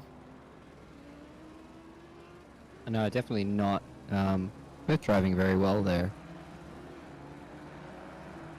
Very solid from both of them. Fowler a 43.52, Moyen a 43.01, so half a second. As the Honda pulls to the inside, the gap is there, but there is not enough. There isn't enough on the front end of that Honda to stick it down the inside and sort of force the corner. So Moyen probably going to be looking to line up Fowler here. I wouldn't be too surprised by the time we get to Mineshaft, maybe even the final corner if he's a little late to that party. Yeah, it definitely looks like it's a possibility for sure with how they're chasing. But look, it's a really difficult track to get a nice clean overtake on, especially if you're roughly around the same pace, unless you've got a pretty distinct, 3 or 4 tenth advantage. It's pretty difficult to line up a pass and execute it around Kyalami. It's not a track that's super easy for that, even in these GT cars. No, but when you actually get that overtake done, it's a big testament to not only your skill as a driver, but how quickly you're going to capitalize on someone's mistakes. And I think that's also something that makes Kyalami unique is, how difficult the overtaking is, but just how special it is when you get that move done. It's never easy by any means, of course, as we do see Morian joining this little fray here. So a three-way battle for P11. But yeah, these overtakes, the switcheroo there. Morgan might have the drive out of the corner. I'm not actually certain, and not in the slipstream by any means. So this is one of the spots we do see a lot of overtakes, but it is Morgan close enough. I don't know. He's on the left side there. Does have the inside corner, and I think Fowler, just going to let that one go. He's not going to fight it. Yeah, I think his exit out of the final corner there was a lot better, and that's definitely the advantage the Audi has over the BMW. It really can plant itself really quickly coming out of that final turn, and I think just that extra pace advantage plus the slipstream just gave him the edge there. Could have gotten the move done, I think, earlier if he sort of sat in the slipstream, but he was sitting off to the side, so he didn't really pull right in behind. Fowler, ooh, big snap of oversteer there. Great save. Get that BMW in the right direction.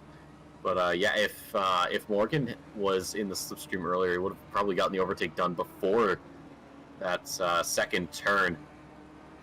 But even that, the Audi pretty good on that top end from what I know.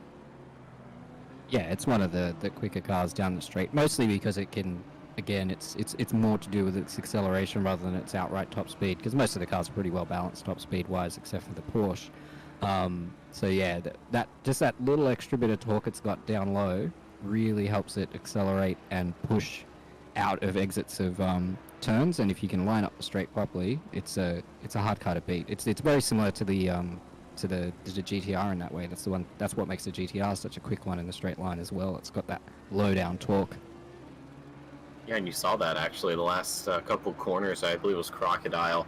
You saw, Morgan got a huge launch out of that, and Fowler just nowhere close, has lost a ton of time. Yeah, it looks like Fowler dropping off a little bit here as well, maybe coming towards the end of their stint, getting pit stops ready and all that kind of stuff, or, just taking it a bit easier. Bit of fatigue setting in, perhaps.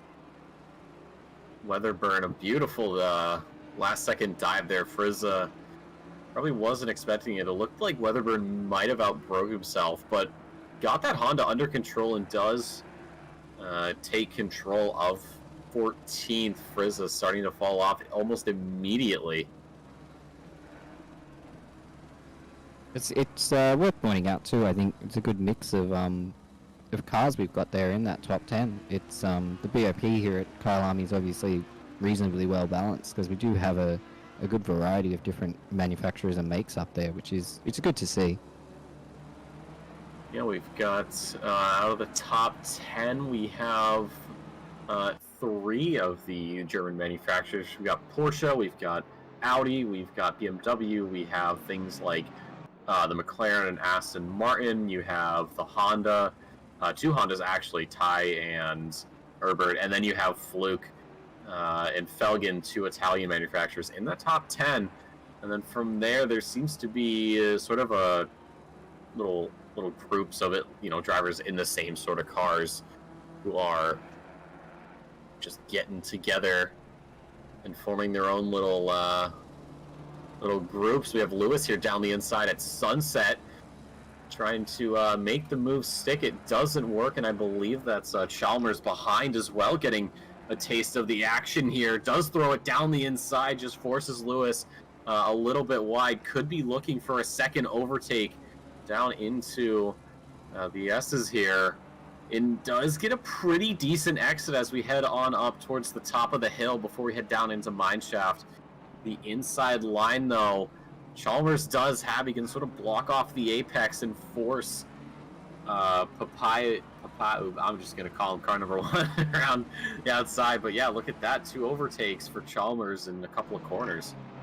Well, we're actually watching the battle for the AM class here at the moment, I believe. I think these are our top 2 in AM class. Yeah, it is. They're the only that's as high up as amateur is going. So it is. No, Chalmers is a pro driver. So yeah, the other 2 are amateur, and then Leonard Scott is quite a ways away, so not really a factor in this at the moment. But yeah, the top 2 here on screen battling it out for amateur class bragging rights. Lewis with the slipstream and just how quick that Ferrari is, sending it down the inside there at turn 2. Doesn't get the move done quite yet, but a quite unfortunate bit of curb riding there does promote Lewis back up, so net losing 1 position. Great to see these little class battles here a bit further down the order. It's a good thing about having these different classes, because it does give some of the newer drivers and less experienced drivers a bit of a chance to have something to fight for. You're not going to get top 10 or something like that, but you can be the first in your class, and it's cool to see the top 2 in AM this close together and battling like that. But it does seem like Lewis is pulling away there. He does seem to have the overall advantage, but it's not over yet. Car number 1 is following quite closely. Yeah, and I think the thing with these longer races, if your pace is at normally, and you go off of that. When I did it, our only goal was just get to the end. We don't care if we're dead last. As long as we see that checkered flag, it does not matter. Obviously, for drivers, up top, they have their goals. They know what they're looking for. And, we see a bit of oversteer. Phillips and Hasnam, just sort of pushes them aside. Stewards are going to look at that one. But back to my point. When you figure out where you stand in relation to the field, your goals are going to change. And even if you're high up and you say, okay, I want to have a top 10 finish or a top 5 finish, or I want to win, something can happen. You can have an unfortunate corner. You could, ride a curb a little too much. You could maybe get caught out by rain or something, or just an unfortunate touch. Someone spins you out. But that can change a lot. So I don't know what everyone's plan is. I always know the baseline plan is get to the end. And, teams will figure out their strategies from there.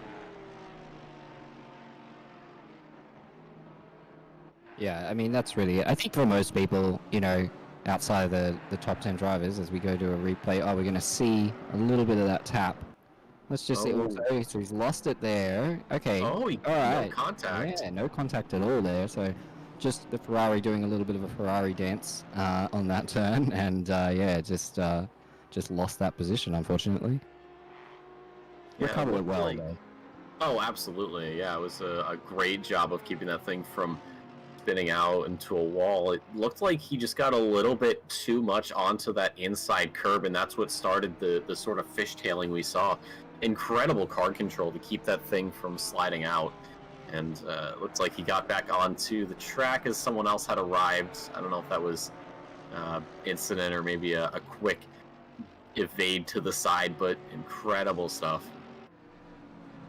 Yeah, well, I mean, as a Ferrari driver, you're probably pretty used to keeping it together when the rear end loses it on curbs, because it's pretty common for that car. It's one of the sort of the downsides to it, I guess, is it really doesn't like to ride curbs too much, and it can get unsettled very easily. Similar, I guess, in a way to the Porsche, although the Porsche doesn't seem to mind the curbs as much, but they're both cars that are reasonably difficult to control. Not for this guy here, though, not for Matt Lamb. He seems to just drive a Sunday drive every time and manages to do it well. Yeah, he's in a league of his own. If there was a classification of above pro, I think he'd be the sole occupant of that. We don't have the split time at the moment, it looks like, but we're talking postal codes and possibly whole continents of a difference. Yeah, there aren't enough numbers, so it's just given up. The ACC timing scoring column only has enough space for 6 characters, which includes the decimal point. But I mean, that should just tell you how dominant Lamb is here. I mean, this is absolutely insane to look at. You know, you see events, and you know, you might have 1 or 2 drivers that pull away from sort of the main pack, but this is just something else entirely. He's an alien out there. Yeah, kind of in a league of his own, but you know, we'll have to see. I mean, I think it's also the track really does suit the Porsche. It is a good track for the Porsche if you know how to drive the Porsche around here, and that's helping him out as well. But yeah, just absolutely dominating. But I mean, at the end of the day, we've still got 6 hours of this race to go, and a lot can happen. Yeah, nothing's ever set in stone until that final checkered flag falls. This is Washburn right now having a little bit of a possible argument with, I believe that's Fowler for P13. Now, Weatherburn does have that 10-second penalty. That'll get served at the pit stop whenever that team decides to go in. So I guess kind of the big question is, does Weatherburn stay behind and say, you know what, I'm going to have to serve this penalty anyways, or does he say, you know, maybe try to get the overtake done and build that gap so by the time the car needs to go in for tires and fuel, I'll have enough of a gap? I mean, what's the call here, would you say? I think it's really dependent on your pace. You know, what kind of pace does Weatherburn have in comparison to Fowler? You know, if they're finding that they're being slowed down, you know, by 3 or 4 tenths, then getting past them probably a good idea, you know, because those 3 or 4 tenths over the course of a couple of laps is going to make up more of that 10-second penalty than, you know, sort of sticking behind them and losing a bit of time. You know, again, it's a long race, so you kind of, as much as you're racing the other cars on track in front of you, you're really racing the clock. You know, you're trying to finish the race in as short as possible time as you can. Yeah, that's true. That is definitely true. 9 hours, a long time. We actually have just passed under 6 hours to go here in the race. Plenty of time for these drivers to find out what their final fate is. You know, I don't know about you, Mike, but with these endurance races, with these longer races, how does that affect you in terms of racing? Because, you know, you get very used to, you know, dealing with maybe your regular 20-minute race in a pub, or, you know, if you hop into the ranked servers, it's an hour. If you're playing, you know, the sprint series, it's anywhere between an hour to an hour and a half. You know, how does the prospect of an endurance race like this affect you personally? Well, I'm a big fan of endurance racing. It's one of the main reasons I really got into ACC over some of the other titles out there, is because it's quite good for endurance racing. The cars are well suited to it. You know, the implementation of it's pretty good. It could be a lot better, but it's pretty good. Yeah, so for me, I really enjoy endurance racing because you are racing that clock. You know, you're not racing necessarily on track for position every single lap, and it's all about teamwork and managing everybody's pace. You know, I love sitting in the co-driver's spot basically and supporting the teammate, you know, keeping them up to date on what their pace is like compared to the drivers around them, that kind of thing. That teamwork element, I think, is a big appeal of endurance racing to me, and what, you know, sets it apart from a typical sprint race. I think, you know, a sprint race is sort of like, you probably take a few more risks because it's just your race. You know, you're not racing for your teammates, so that's an important part of it.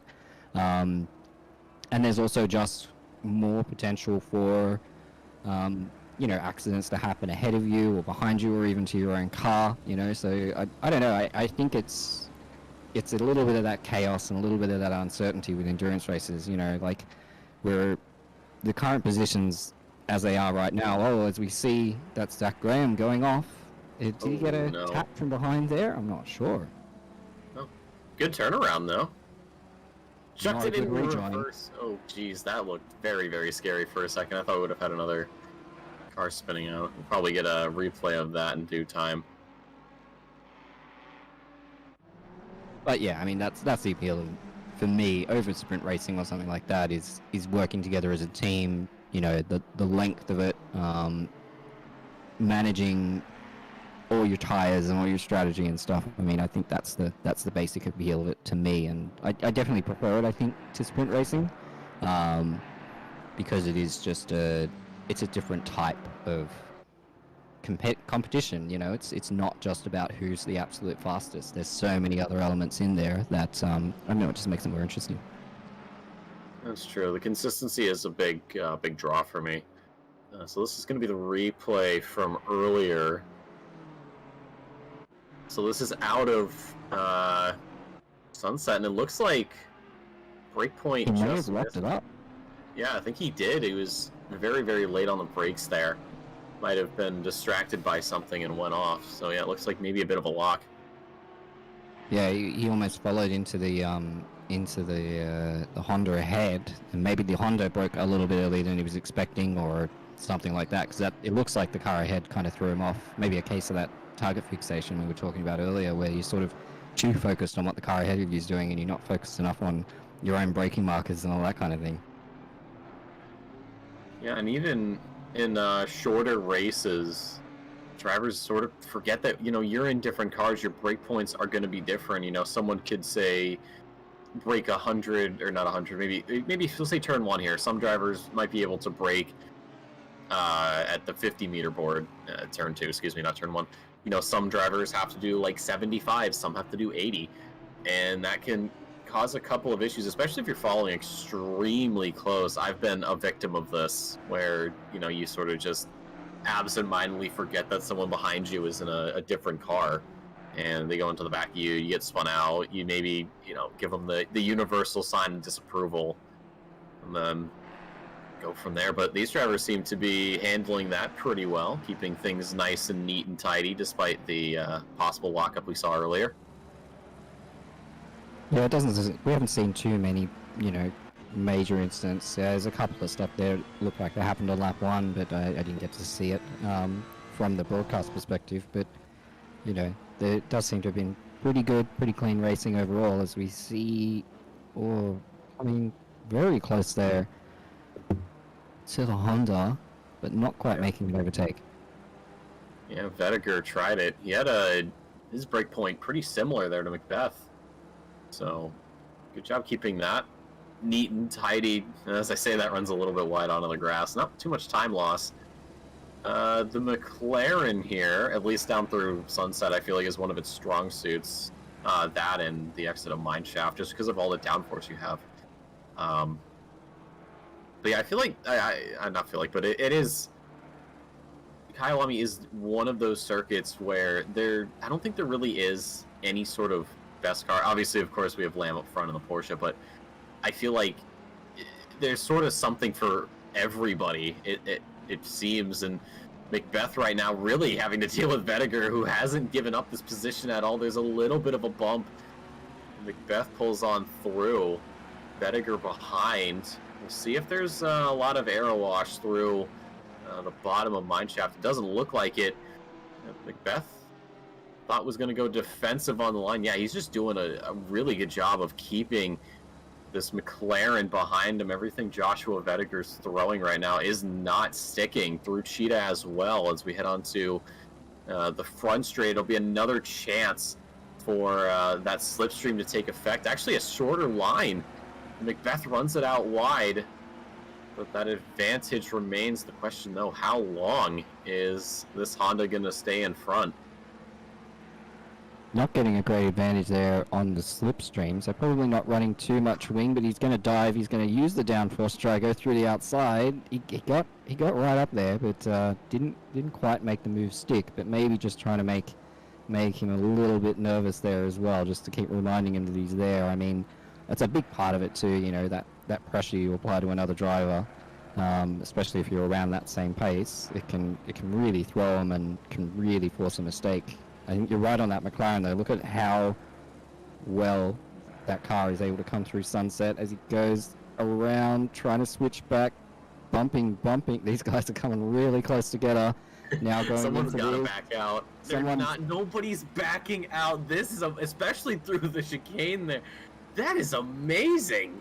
Excellent The fact driving. they kept that together. Oh my! And especially, I mean, how big are those curbs on the inside? I mean, there's no room for error there. Yeah, very well done by both drivers there. That was really great to watch. Incredible. That was fantastic. Maintaining that too wide. Yeah, unfortunately, Macbeth losing out a little bit there, but I don't think he's out of the race just yet. I think you know, he's still got the pace there, but really good driving there by Vediger to get that overtake done. And yeah, like I said, it's a hard track to overtake on, but you know, I don't know, Vediger there made it look pretty easy. Yeah, him, and of course Macbeth the loser in that duel, but it should still be noted just how impressive that is. I mean, I'm sure we've all at one point or another fantasized about having that door-to-door battle through there, and in our minds it works out perfectly, but in reality, well, there's a 99% chance it doesn't. But these guys found themselves in the one timeline where it worked out beautifully. And I mean, that's always, it's always amazing to see. You see a lot of too wide racing on tracks that are, you know, have a lot of overtaking opportunities, but to do that through a tight section at speed, mind you, I don't think we can really underestimate the amount of skill needed for that. Yeah, absolutely. It's like at the slightest mistake on the wheel, a little bit too much throttle, a little bit too much brake at any point during that, and both those cars are in the wall, and it's a disaster for everyone. So it's a testament to the skill of both those drivers that they were able to hold on to that and come out of it without an incident. Yeah, that's really great to watch. Yeah, and the respect as well, I think, is something we should mention. You know, the OOR here, we really, I'd say, sort of pride ourselves in just how respectful things can be on track between drivers, whether you're talking in the rookie series, maybe you're in the sprint series, or the endurance seasons that we're on, or these special events.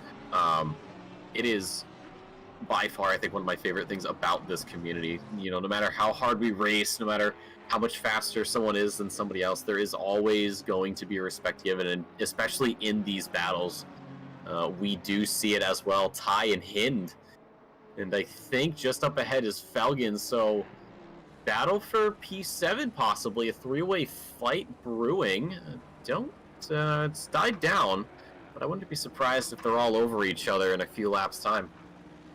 Yeah, kind of doing some good driving there. The top BMW, showing that the BMW is still pretty competitive here. It's definitely not one of its more competitive tracks compared to some of the other ones, but yeah, it's doing quite well here, and yeah, Hind is an excellent driver and showing everybody how to get it done with that car.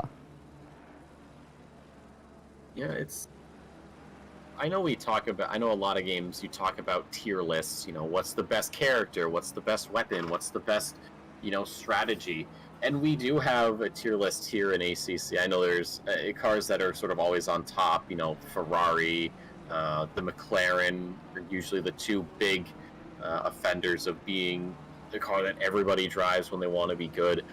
But the beauty of racing is that no matter what car you're in, you can always make something crazy happen. Even at a track where your ride might not be the best, it might end up being the worst, actually. But you find yourself running higher than expected, and I know that driving, some people or racing is 50% driver, 50% car, but I'm willing to wager that it could be a 90-10 split in favor of the driver.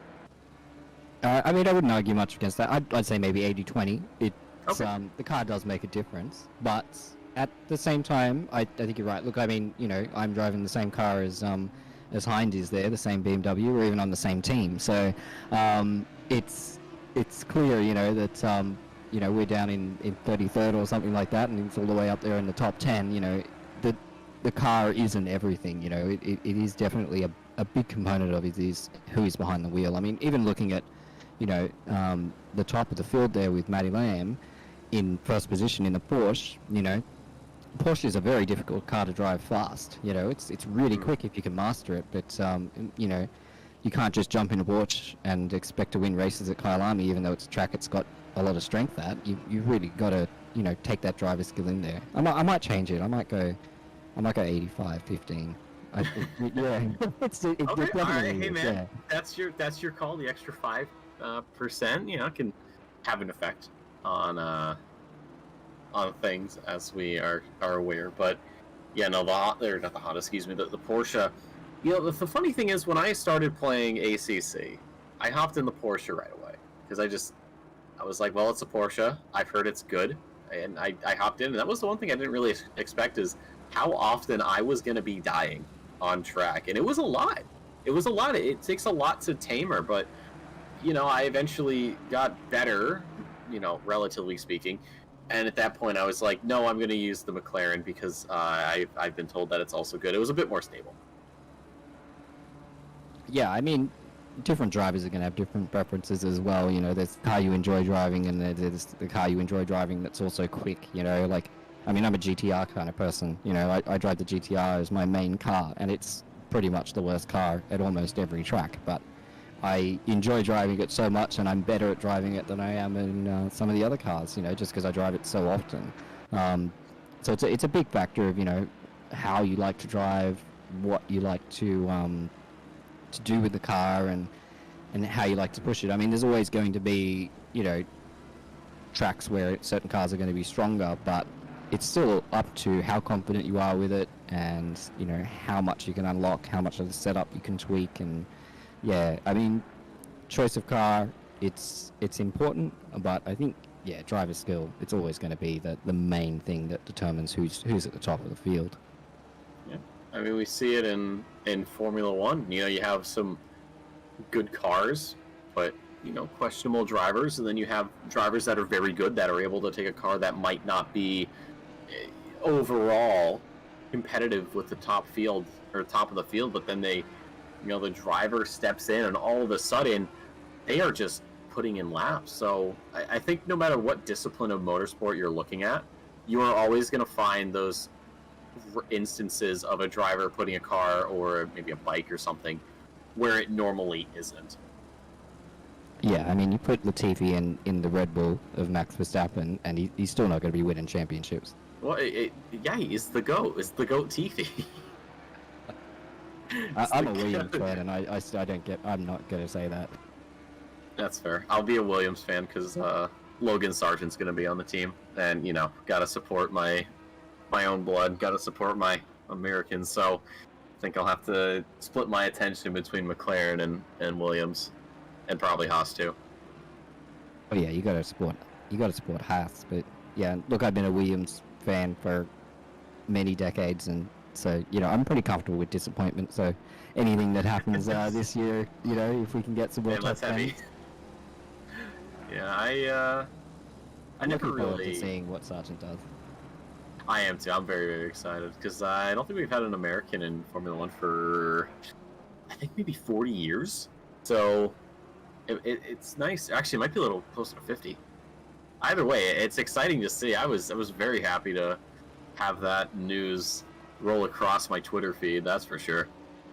I think Andretti was the last Formula One driver American from memory, and I don't think it was that long ago because that was 1980s, 1990s even. When Andretti was in the McLaren. I think it might be 1980s. Yeah, What? help us out. Let's see. There was. Actually, let me do this instead and go from there. I think I want to say, yeah, it might have been the 70s or the 80s because it becomes a bunch of European and South American, Asian countries getting represented. So let's see. Who the last American driver? It was Danny Sullivan in 1983, according to Wikipedia. I don't see anybody else, and we're getting into, you know, the further down I scroll, you get into the. Oh no, it was Michael Andretti. You're right. Damn it. 1993. Yeah, Okay, I thought so it I was. was wrong. No, Right, yeah, so that's fine. Yeah, I remember Andretti driving around because he had a disaster season, and didn't do very well. Yeah, I remember him driving for McLaren. I didn't think it was quite 93 though. I did think it was a bit earlier, like 91 or something. But no, that makes sense because that's when, yeah, that would have been Senna's last year there at McLaren. Yeah, that makes sense. So 30 years was how long it took. So that means when Logan Sargent steps out, we'll have to wait till the 2050s for another American driver. We'll keep that trend up. Yeah. But back to GT3s, as that's what we're rocking with. I don't think F1 would ever do an endurance race format. I think that'd be a little too much on those cars. They'd all break. Right now we have Western here having to deal with Moyen down the inside here at Mineshaft. It is going to be a bit of a drag race towards Cheetah. Moyen deciding that it's going to be a better move to just stick in behind. Maybe just, again, it's the slipstream coming up on that front straight. Maybe moving it there, a little squirrely on exit. Not getting Audi tinged, thankfully. That gap opens back up, and for the time being, Ty gets a chance to breathe a little bit, but for how much longer he's going to be able to do that, I'm not certain.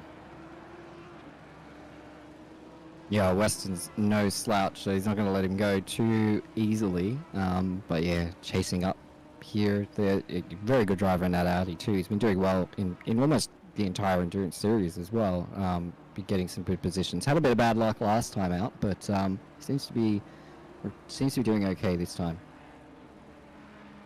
Yeah, he's doing well for himself out there, managing his own, I would say, mental and physical strains on track. Not just these guys, but everybody especially. But with these battles for these top positions, you really start seeing that mental fortitude come into play because of just how, I would say, prestigious it is to be within that top 10. Both of these guys, of course, in the top 10, but one of them wants to be better than the other when it comes to that number 9 position. It's the other thing about endurance racing as well that's really interesting is it's not, you know, it's not just one driver against one driver for the whole race. You know, you've got, you know, different strengths of teams. You know, sometimes you're going to have drivers who are, you know, more consistent. Other drivers are a bit more aggressive and are going to be better at overtaking, gaining positions on track. So, like, how it balances out with who ends up on track with other people is also a big factor of it. You know, it's what drivers you come up against once you're in the car. You know, who's on your stint schedule. It just adds another element into it. You know, some drivers are better at certain types of racing than others. Some drivers are just quicker, but, you know, maybe not as good at doing overtakes or doing defense and all that kind of thing. So it does just make it, it's why I love it. It just, there's so many factors that can really influence a race. Yeah, and that's one thing I do. Like you said, I also enjoy that with endurance racing. I'd say that there are definitely 2-man teams. I've been a part of it. It's interesting. But, you know, the different driving styles you see, and I think that's, honestly, we should talk about driving styles and how that changes with setup, because a lot of these guys go into this and you have your setup. this is the setup you're using for the race. Love it or leave it.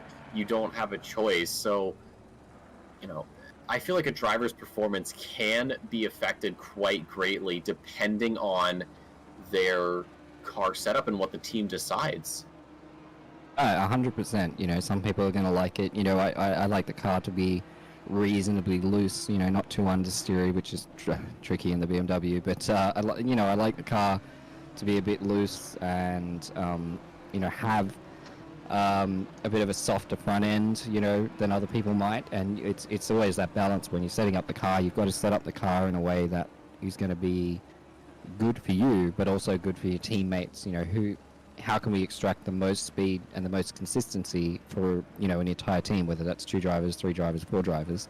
How can you make that work? And I think that's where while there's a detriment to having only 2 drivers, because you're both doing a lot more driving, it can also be a benefit because it's a bit easier to get 2 people to be on the same page than it might be 3 or 4 in a longer race. So it's definitely a really cool factor of it.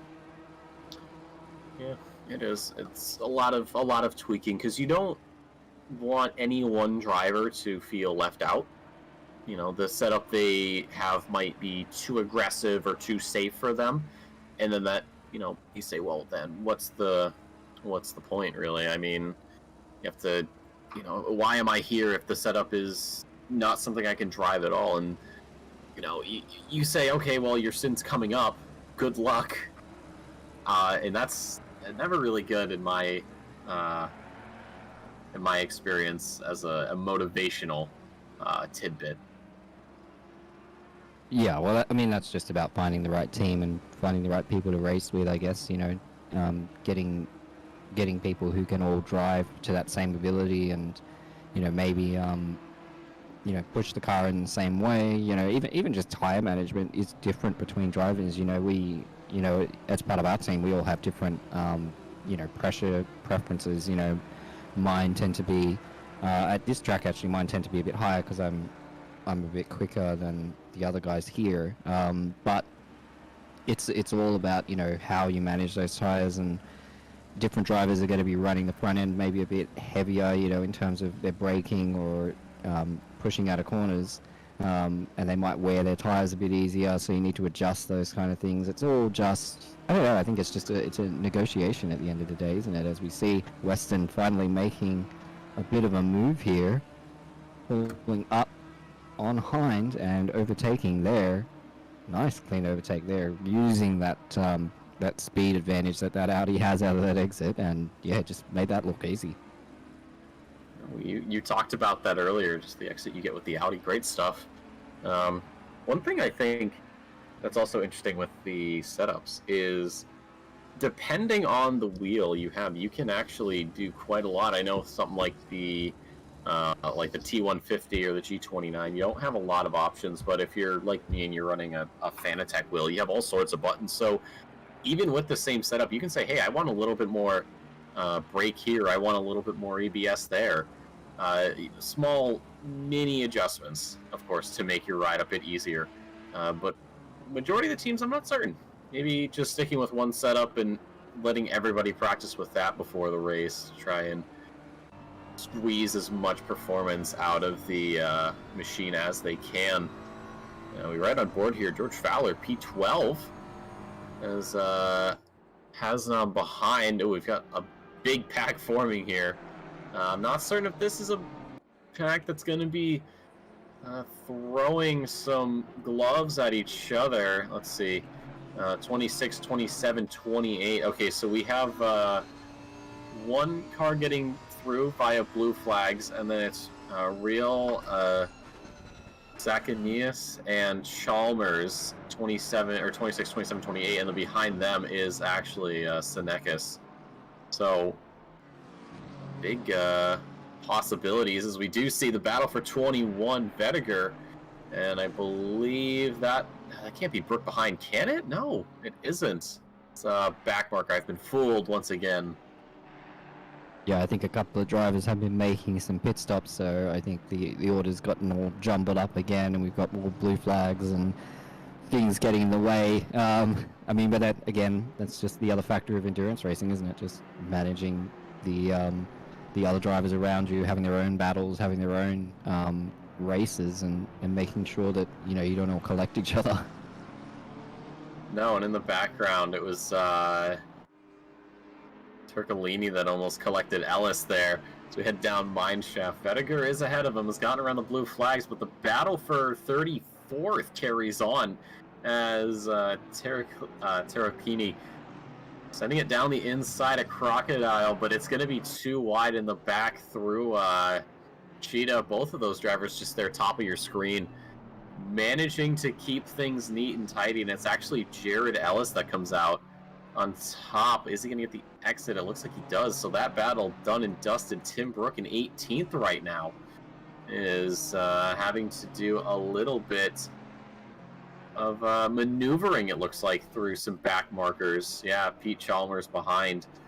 It's got the battle for 26th ahead, and then Chalmers has Lewis behind in 29th. So if you're Tim Brook, would you be a little bit nervous right now, being in between these two pairs of blue flags?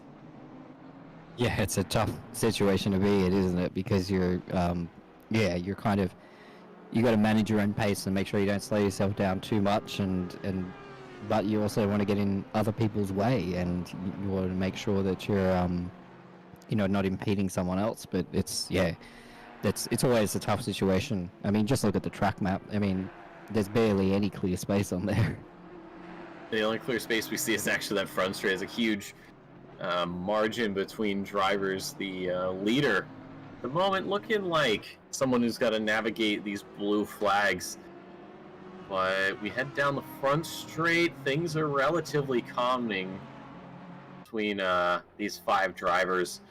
Tim Brook falling off the back of the Audi there for a bit, but the blue flags are out, so hopefully Brook can get around and get moving, because I'm sure he wants to try to catch up to Steele there. P17, 8.8 seconds up the road. Are these blue flags almost coming together? Are they sort of setting him up for time loss?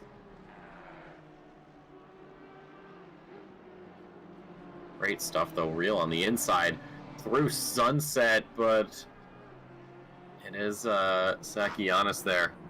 Does have a better line, and well, it couldn't be a worse time for real as it's Tim Brook who pulls up to the party in the BMW. That blue flag out, and there it is. Car number 5 from the driver from Britain getting around. He's got one more car to get around before all of those guys behind start battling for position here. I think we could see this becoming a massive 5-way fight. Or sorry, 4-way. Yeah, it's all going on right now. This is something we've talked about earlier, having just these battles all over the place. Oh boy, we've got a BMW off in the background. I'm not quite certain who that was. Tim Brook there going onto the grass, almost losing it, just throwing it around the outside.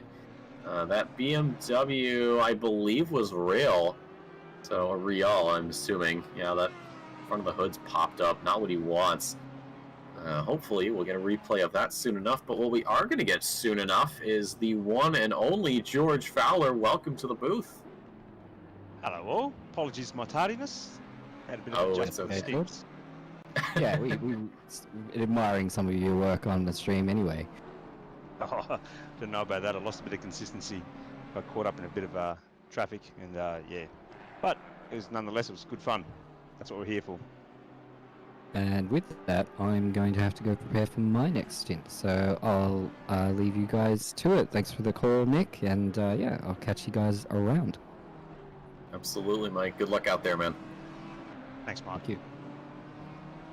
So, George, seeing as you've just come off of your stint, why don't you give us a little bit of insight as to how the team is doing and how things are playing out? Actually, hold on. We've got to get a little bit of a replay. So, this looks to be... Oh, it's actually some contact. I thought that might have been self-inflicted and drivers having to stand on those brakes to avoid contact. So, stewards look into that. But anyways, George, stint, car, team, give us the full details. Right. Well, The car's fantastic, actually. It's feeling really good. The tyres are a little bit slippery, but that's fine. I think the temperature's just catching us out a little bit. But, yeah, team's running well. We had a double stint at the beginning, just had circumstances, due to circumstances. It's a double stint. And, yeah, everything's running well. Kept out of the wall, kept out of damage, touch wood. So, yeah, we're doing really well at the moment. Positive. We've moved up, I think, about 15 odd places from where we started. So, all good news. We've avoided all the carnage for the most part. So, yeah. No, that's honestly, something we'd love to hear. I know that obviously not every team can be as fortunate. Going into this race, we were talking about this earlier in terms of having goals and expectations. Has your team gone into this competition with any goals besides reaching the end, or is there a certain position you want to be in by the end of the race? Not so much goals. I think it's just keep it consistent. We've had a little bit of misfortune in the previous races, so we've just tried to keep a consistent calm and consistency, because I think we've been, maybe in other races, we've just been unlucky with a few things, so we just try and push it ahead as far as we can go. I believe the team is targeting a P3 on the championship, but I'm not full bottle on all the point standings at the moment in the Pro-Am class. So, yeah, the one thing here with this track is traffic, and it's really difficult to find space. It's just one of these places where you want to try and get some rhythm and run some good laps, but unfortunately, you always seem to come across a driver here and there, someone exiting the pits, or a lapped car, or you're being lapped yourself, and you just can't get a rhythm. And this track is all about rhythm. So that's one of the big things here. I think it's keeping out of trouble, because there's not a lot of places to pass, and traffic is just got to pick your spots when picking through traffic. So yeah, and a few blind corners just to add to it as well, where you could have a spinner on the other side, and if you spotted it, missed it, you could be in trouble. But for the most part, it's been good. Well, that's good to hear. I think the pit stops especially will throw a wrench into the works. You do have cars exiting at a lower speed. Do you always find that a little difficult to work around, or have you just gotten to a point where you're like, you know what, it doesn't matter how slow the person's going or how many people are around me, I can just get through it? With pit exit, I think if you're exiting the pits, you're just going to consider that the cars are approaching at a much faster speed. So you pick to the inside, stay within the white line, and you should be fine. Obviously, the car approaching has to consider that you're not invisible, and so you're entitled to that space. So yeah, that's probably the biggest thing from an exiting perspective. And obviously, if you're the car approaching someone who's just entering exiting the pits, obviously same applies. You've just got to make sure you give the room to that person. They're not invisible. They don't need to move out of the way. Even if they're blue flag, they're entitled to. I mean, it's courtesy to sort of back off if you are a blue flag driver, but you don't have to. You can wait your corners and pick the right spot that you feel comfortable in letting the faster car come through. Yeah, so, sorry. No, all good. No, I was gonna say the letting cars through comment. At Kyalami, I feel like there's only a couple of places you can really do it. The front straight here being one of them, and mineshaft to some extent. Do you ever get nervous when you're going through some of these other sections when you have a slower driver in front of you that's trying to let you pass, or do you just sort of stick on their line and wait for a more opportune time? Yeah, I do tend to wait for an opportune time. I almost got caught out today at sunset where they didn't expect to back off, and I was going to go into club, but unfortunately I got caught out. But nonetheless, no contact was made. I took avoiding action and was all okay. But yeah, there's only very few. You got Clubhouse, you got Le Coupe, the Crocodiles, the approach to Crocodiles, and obviously the true turn one, as I would call it, not the kink.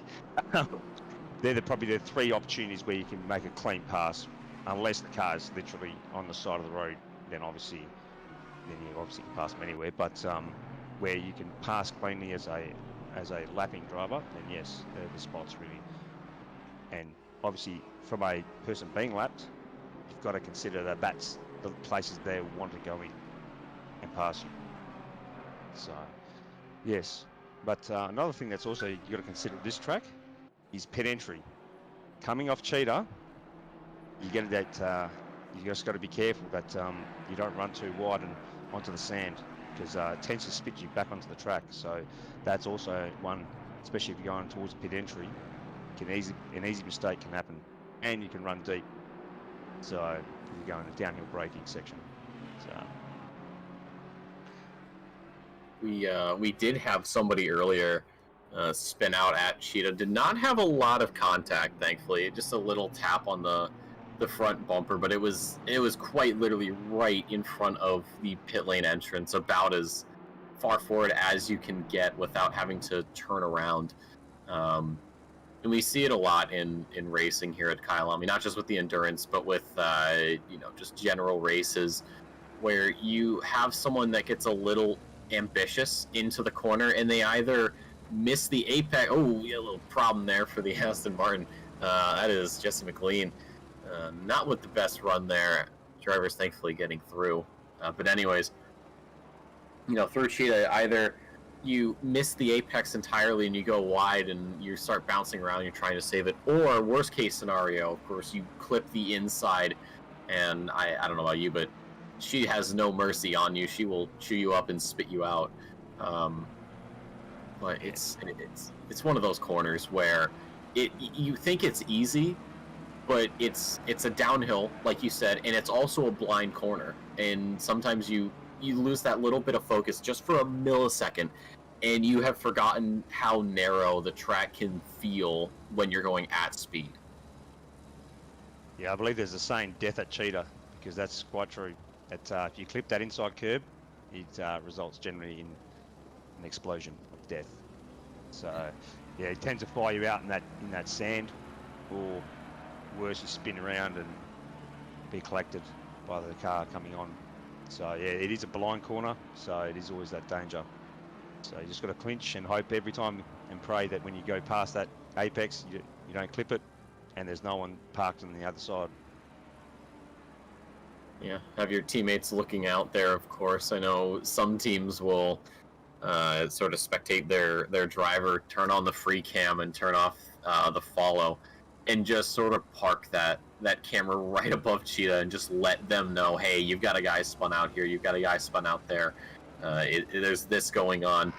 And then you have some teams that are just like, hey, you know what, if it happens, it happens. Yeah, there's an art to spotting, actually. It is a bit of an art. So some people, depending on how they want to set themselves up, but for us, we had a situation where we set ourselves. I was actually, when I was spotting, I was about 5 or 6 cars in front and spotting, so give the driver an opportunity to react to my call if there was a spin or whatever. Because obviously for you, just a car or two in front, one, they can probably see that distance. Two, it's insufficient time for them to react to what you've told them. So when you bring yourself a few extra grid spots forward from yourself, then you actually give the driver an opportunity to react to your call. There were a couple of situations where we had spinners, especially the last corner, where there was someone on the inside, and I called out saying, watch out, inside last corner. So you had to stay on the outside when exiting, and especially when you're racing someone else. So you're up close with someone else, and you may be going for that move down the inside. And if you get pinched to the inside and there's a car parked there, it's only going to be chaos from there on in. So it is a bit of an art. It is, and some people think it's just you sit there and you say, hey this, hey that, but I think it's being able to deliver as much information as you can in the shortest amount of time possible is a lot better than giving as much detail. At these speeds, you don't have a lot of time to think, you just have to act. And if you're getting new information, either give it to me in a bite-sized format or don't give it to me at all. At least that's what that's sort of my mantra. Yeah, I 100% agree. And I tend to drive with push to talk, like even to the pit, to my crew as well. So they have to wait for when I arrive on a straight that I will respond to their call. So it's just one of these things. Actually, we're looking at a good battle here at the moment between Brooke and Mustafani. It's looking quite racy there. Stefani, I think missed the brake point a little bit, almost rear-ending the BMW, but keeps it clean. So we head down mine shaft. These two have been rather close to each other the last couple of laps. It's looked like very good stuff from all of them. But of course, Stefani, I think for a moment wanted to go down the inside corner there at Crocodile. This is a much better exit though through Cheetah. They both get it surprisingly well, far better than I think that both of them could have thought with this battle here. Stefani, slightly straighter line, maybe out of the corner. And with the slipstream, how much of an advantage is he going to get by the time they get to turn 2? And I agree with you, it is the true turn 1, not this little kink. And nothing though. Stefani just holding back. Yeah, it's too short a straight to really capitalise on the slipstream, unfortunately. We're looking at a replay here. I can't quite tell which car that is, but what I can see is some unfortunate carnage, a little too much on the curbing. And that Porsche, we talked about it earlier, it's a hard car to drive. It's not easy to pick up and be good with. And it's slight mistakes like that where it can just go downhill extremely quickly, and at that point you're just a passenger. Yeah, apparently the Porsche, I haven't driven it myself, but it's very agile, but it's a pendulum. So as soon as you get that rear coming around, you'll be in front of you before you know it. So that's the only thing. When you start getting those curbs and you accelerate hard off those curbs and you get that pendulum effect, it's unfortunately hard to recover. Yeah, driving on eggshells, I think, is one way you could describe it, at least in my experience. Yeah. Apparently, it's also got a weird characteristic with the petrol tank as well, where it's across the front axle. So as a fuel burn occurs, the front axle becomes lighter. Really? I never knew that. That's actually news to me. I had no idea. I don't have enough experience in the Porsche to know that. I used it when I started playing, but then I went to the McLaren, and then I was in the Aston, back to the McLaren. Now I'm in the Honda. I can't really decide what I want. Speaking of Hondas right now, Aaron Lee giving McDonald there. Not a lot of chance to breathe, laying on the pressure, not going for anything, but just showing himself and keeping McDonald's on his toes. A move down the inside for the Honda. McDonald's just going to let that one go. He knows he doesn't have that corner. There's no reason for him to try and fight it, and P7 has swapped hands. Yeah, good move. Good move. There's absolutely no point once you position the car there. It's really difficult to fight it. So you just let it go, otherwise you lose too much time trying to battle it and potentially running wide. Yeah, and the curb on the exit, I think it's got a bit of elevation to it, and that can throw you off. If you end up going like door to door through turn 2, and someone just sits on the outside, and that can fishtail you one way or the other, and sometimes it feels like it's up to the RN gods to dictate which way you're going. So yeah, it's a smart play from McDonald to just let that maneuver happen instead of trying to hold on. Yeah, obviously they're battling for position, but obviously McDonald being a Pro-Am class, obviously you've got to consider your class when there's no point getting involved in an incident and losing potentially minutes in your, off your stint, or at least vital seconds off your stint. You better just letting it go. So if you're considering your class win, then yeah. So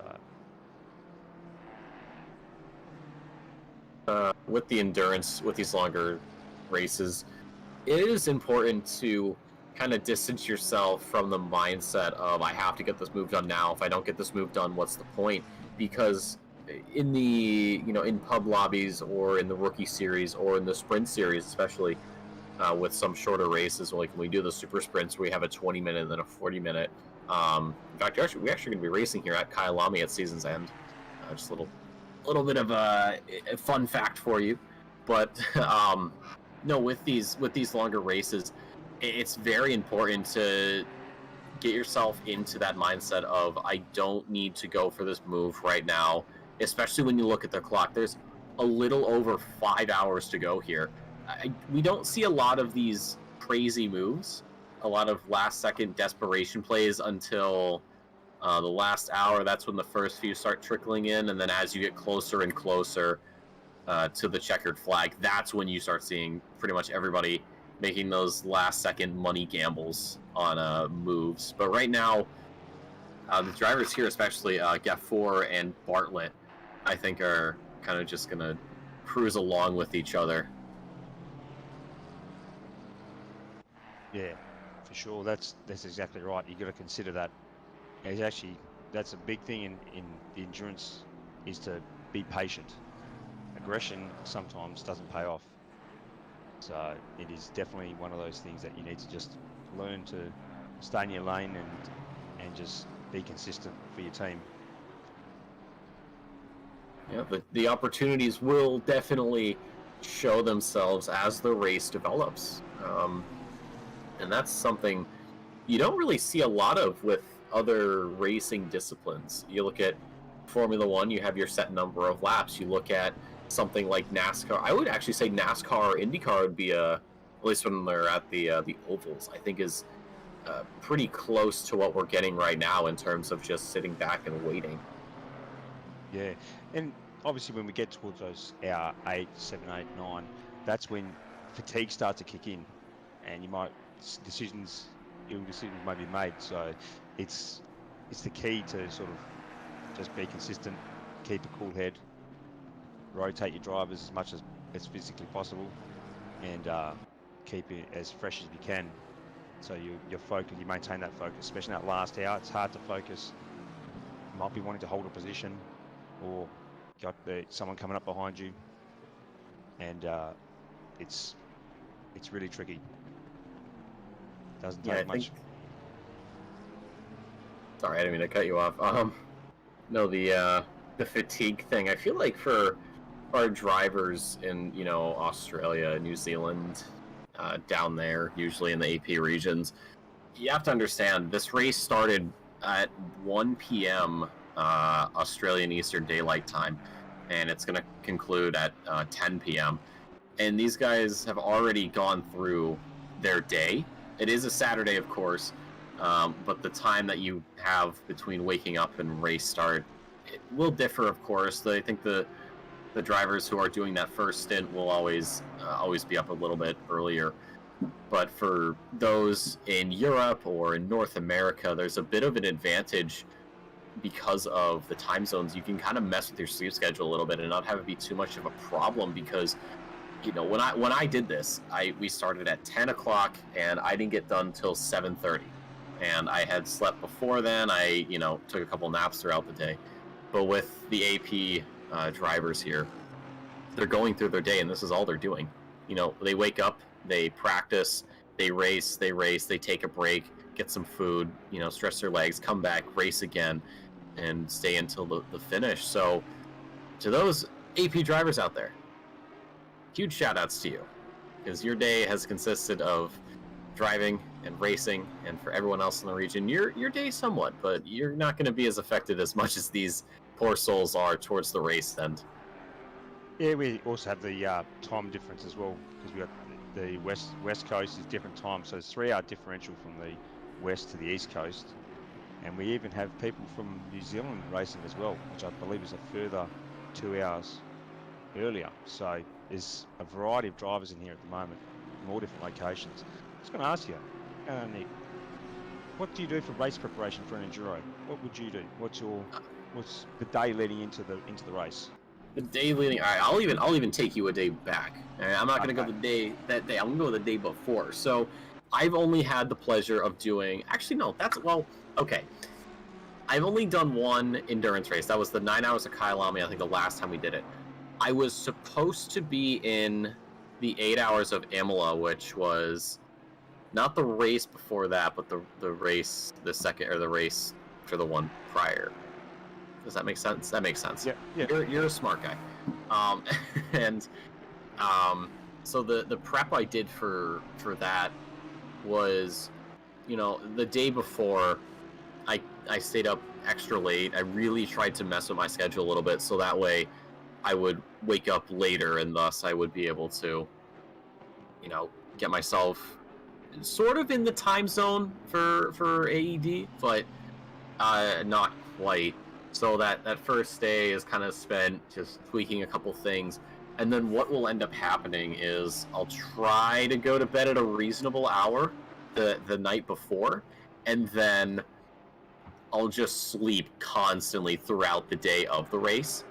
So that way I'm in a weird limbo state of being both ready and not, and my batteries are confused because they're charged, but they're trying not to be charged, and they're charging at the same time.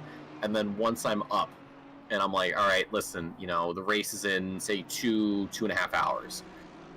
You know, get up, get some food, get myself ready, you know, hop on the sim and just start practicing. Take a break here and there, come back, practice some more. So for me, it's, I don't know, it's a mix of messing myself up, but messing myself up for success, if that makes any sense. Yeah, no, that does indeed. It's obviously very different when you're here in Australia. Obviously, we don't have the time zone, that big shift in time zones, so it's very different for us. But well, for myself, I can speak for myself here, is basically I actually don't touch the sim until literally 10, 15 minutes prior, and I just turn everything on, do a cross check. I try to rest my eyes and all the rest, sleep as much as I can, if I can. I've got kids, so it don't always have that luxury. But well, that would be sleep with kids. How do you do that? I don't have kids, so I don't know. Yeah, you get the challenges. They tend to wake up early and break your sleep in. But yeah, and then I literally turn everything on, say, right, check, do a hardware check, and say, right, I'm ready to go, and then jump on the server, obviously connect with the team and move forward. I think we're just about to witness a pass, is it? No, this is a battle here for P3. Kingston, Talbot, and Sonikas, 2, 3, 4, 3, 4, 5, excuse me. These guys have been really just sort of reeling each other in as these laps have carried on. Sonikas way out there on the dirt, keeps that Aston Martin held. One of the easier cars to drive in the field. But despite that little excursion, has done a very good job of actually maintaining pace with these guys. So I want to check the laps really quickly. So Kingston's last lap was a 42.73.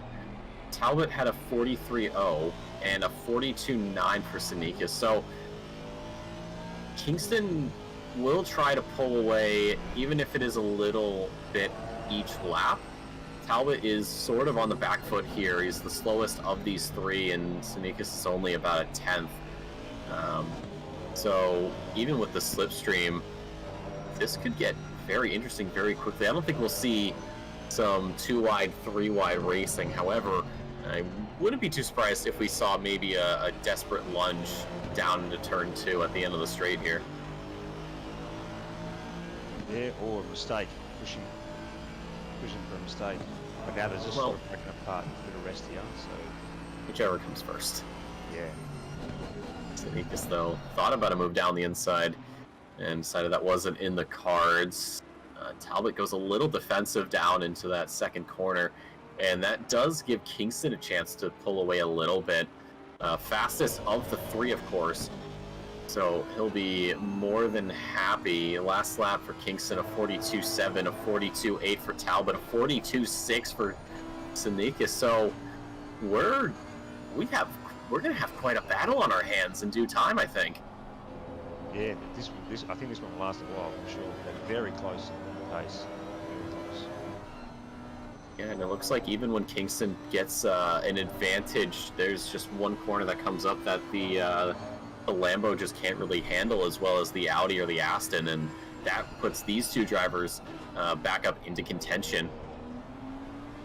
Yeah, that's what you appreciate about the GT3 racing, that there's every car's got disadvantages and advantages in different locations. So that obviously that fast change of direction, the Lambo looked a little unsettled, whereas these other cars, there are other positions where here we go. Talbot. It's barely enough room, and that brings Sonikas closer. We've got, this looks very, very scary. 3 cars pretty much attached at the bumpers through Cheetah. Job well done. keeping that one sorted out, though. Talbot got a really good run through Mineshaft and tried to carry that all the way through. It didn't work out, and we find ourselves in very familiar territory as Kingston leads from these three. Talbot with the slipstream pulls to the inside. If he's a little bit later on the brakes, he is. Does Kingston give it up, or does he fight around the outside? Onto the curb he goes. There's just enough room. There's the touch, and wow, that was... What? That was... Ouch. I mean, yeah, ouch is the word to go. Kingston getting absolutely robbed there, but not picking anybody else up. That's impressive. Not in a good way, but impressive. Yes, avoiding action. Unbelievable. Yeah, it looked like... Just spotted my teammate. He's, I think... Oh, yeah, Kingston tried to... I think he tried to redress that, and it didn't work out. I think he just got a little bit too close, and that Honda bit him. But that for Sinakis there, that's a good thing. So we're going to see a replay here. So down to turn 2, around the outside, Kingston tries to hold this position, and then, oh, it looks like the Audi of... who was that? I just lost it for a second. Getting named Talbot, excuse me. Looked like he might have cut across a little bit. So, well, it's up to the stewards now to decipher that one. Yeah, leave that one for the stewards. It's tough to call. They have all the data. So they have all the camera angles and the data. So they'll make a judgment call on that one. Yep, and that's why we're in the booth, to avoid doing this one specific thing, that being trying to figure out who's at fault. And I think we really need to give a quick shout out, of course, to the stewards, not only here at the these endurance series races, but even in Brent. It's never easy to steward. I know Kenneth Portis was a driver in North American Sprint who's actually in the VRS Pro Series. He does stewarding for us, and he does a great job, and I had a nice little conversation with him recently about it, and he said, you know, it's a lot of work, and you really have to take everything into account, and you really have to be 100% on your decision, because if you're not, well, someone's going to get burned, and you never want to be the one that's dishing out a false punishment, or maybe not dishing out a punishment. So to those stewards at every stage of this race and any race that the OOR hosts, thank you so much for all you do. I don't think it's something we thank you guys enough for. Oh, Snake is there. That was very close to another incident. Oh, Incredible stuff, though. Talbot just keeping that one sorted. I mean, we're talking subatomic levels of space being left, it looked like. Zanakis up into the top 3. So this is an overtake from, I think, earlier on that we didn't see, or might have been contact. So what happened here? Ooh, that's strange. I can give you a little bit of an update on that one. That's my teammate. They've Oh, got, no. Technical issues, yes. Their Oh. wheelbase turning off and on, I believe. So they're trying to resolve it, but we'll have to wait and see. Wow, that's interesting. Is it? I assume it has to be a wheel or something. Yeah, it's a detection issue. It just cuts in and out. So he's trying to resolve it, but I don't know. Oh dear. Oh man, that's not good at all. That's gonna put quite a damper on things. It's all right. It's all good. That's why we race for fun, not for sheep stations. As long as you're able to keep things going, I think it's good overall. If I had to kind of put a time to or a title to it. That's right. But we carry on. So we look here, Bartlett and Jiruki, the battle for 11th, and I believe just up ahead is Gafour. So the three-way battle actually brewing here slowly but surely. We'll get to some action, I think, as these drivers continue to line each other up. Yeah, P10 here. Gafour, Jiruki, and Bartlett. Last lap for Gafour, a 43.78, a 44.07 or 44.04 for Jiruki, and then a 42.98 for Bartlett. So Bartlett quite a ways faster than everybody. Yes, seems to be cutting his way through the field. Yeah, two more cars just up ahead that he is going to be maybe eyeing up. So we do see Zanakis and Talbot going around a very familiar looking car. Yes, it's good to see him driving again, which is good news. And good blue flag procedures as well. Just pulling off to the side, letting everybody through. So shout outs for that, of course. You'll love to see it. You never get enough of it. Well, unless you're the one that has to let all the cars through, then it probably gets to be a bit of an eyesore. It's part of racing.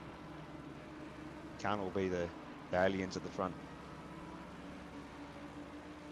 Fair enough, fair enough. As long as you're, aware and ready for it, then I don't think there's too much of a problem. We've got some more blue flag shenanigans going on here, but these drivers skilled enough to take care of that.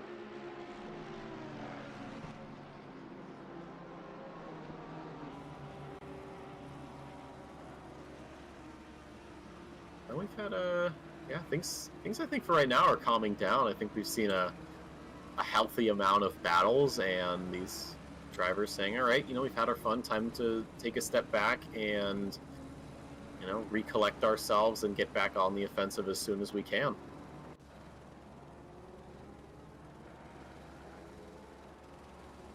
The race is starting to just spread out a little bit.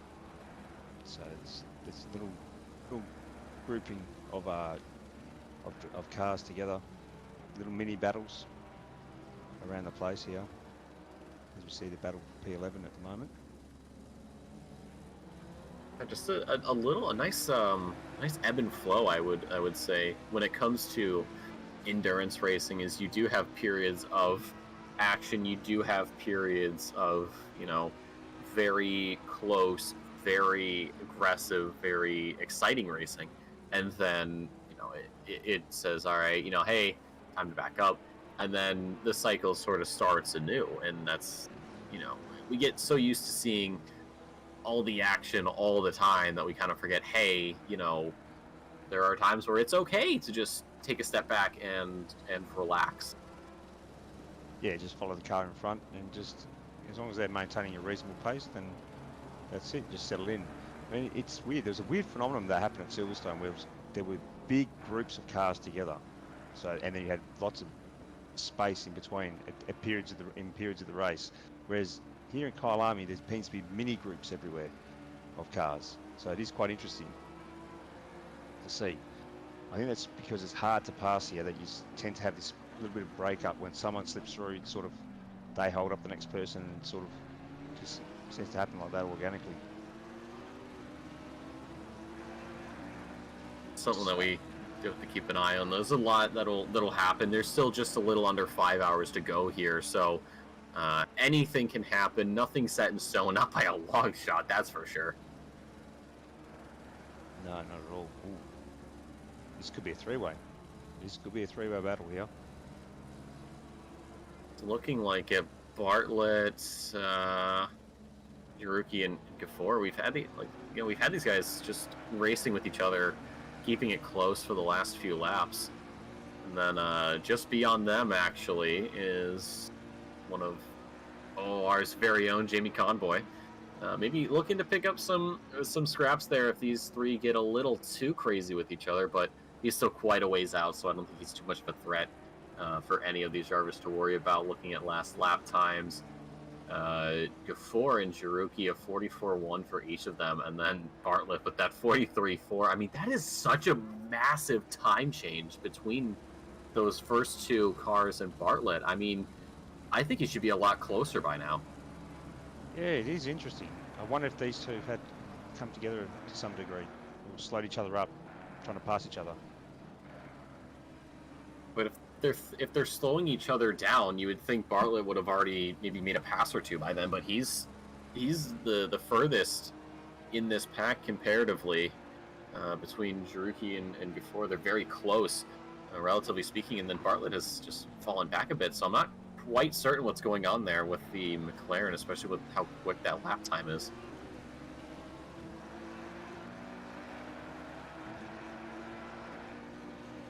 Down mineshaft we go. Jaruki is gonna probably have to go around the outside as Gafour parks it on the apex, and that will bring Bartlett a bit closer as these two have to slow down a bit more than usual for holding on. That Honda doing what it can.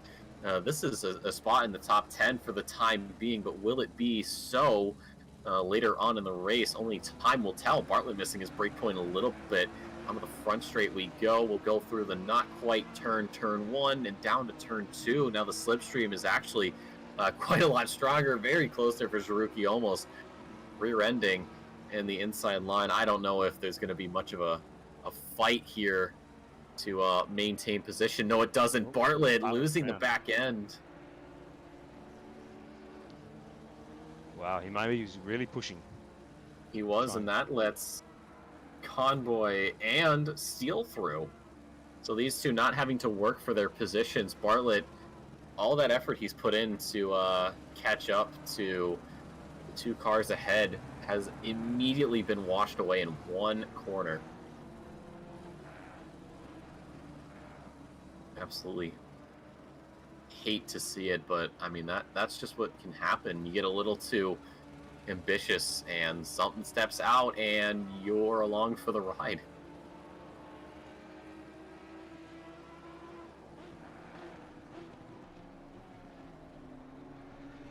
Well, this is unfolded. I'm wanting to see if Gafour's going to reclose that gap again and have another go. Maybe letting the tyres cool down, getting prepared again, getting back in the window, and finding the right time to make the pass. I think that's going to be, yeah, that's probably going to be the play there. There's not much you can really do right now other than bank on your consistency, getting you back up and into position. Paul Britt here, the leader of the race, going in for the pit stop. It could be a driver change in tires and fuel, or it could just be tires and fuel. We'll see if that name changes by the time that Porsche comes out of the pit lane.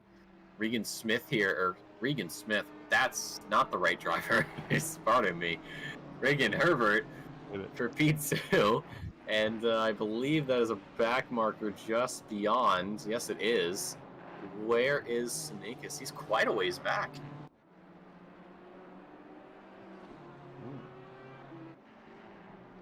Why did I think Regan Smith? What am I doing? It has not been that long. It has not been that long. Actually, no. Oh, no, it hasn't. I was looking at, or I was thinking about a NASCAR driver, not a GT driver. Oh, goodness. So Herbert takes the lead, but because of pit stops, won't hold on to it. So it's Lamb that goes in. So this is not only a tire change, but a driver change as well. Britt gonna just take some time to relax. Definitely deserved after that stint.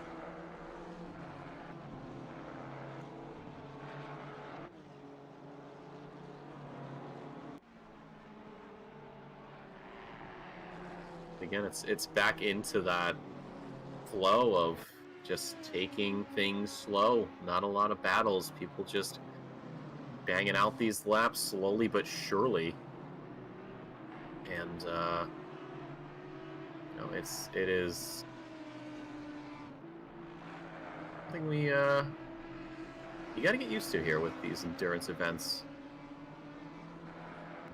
Yeah, I don't know if tyre wear's an issue around here. I think it's more just the temperature itself of the tyre that's the big concern. So I didn't really it felt a little bit falling away towards right at the end of the stint, but I think it's more temperature sensitive.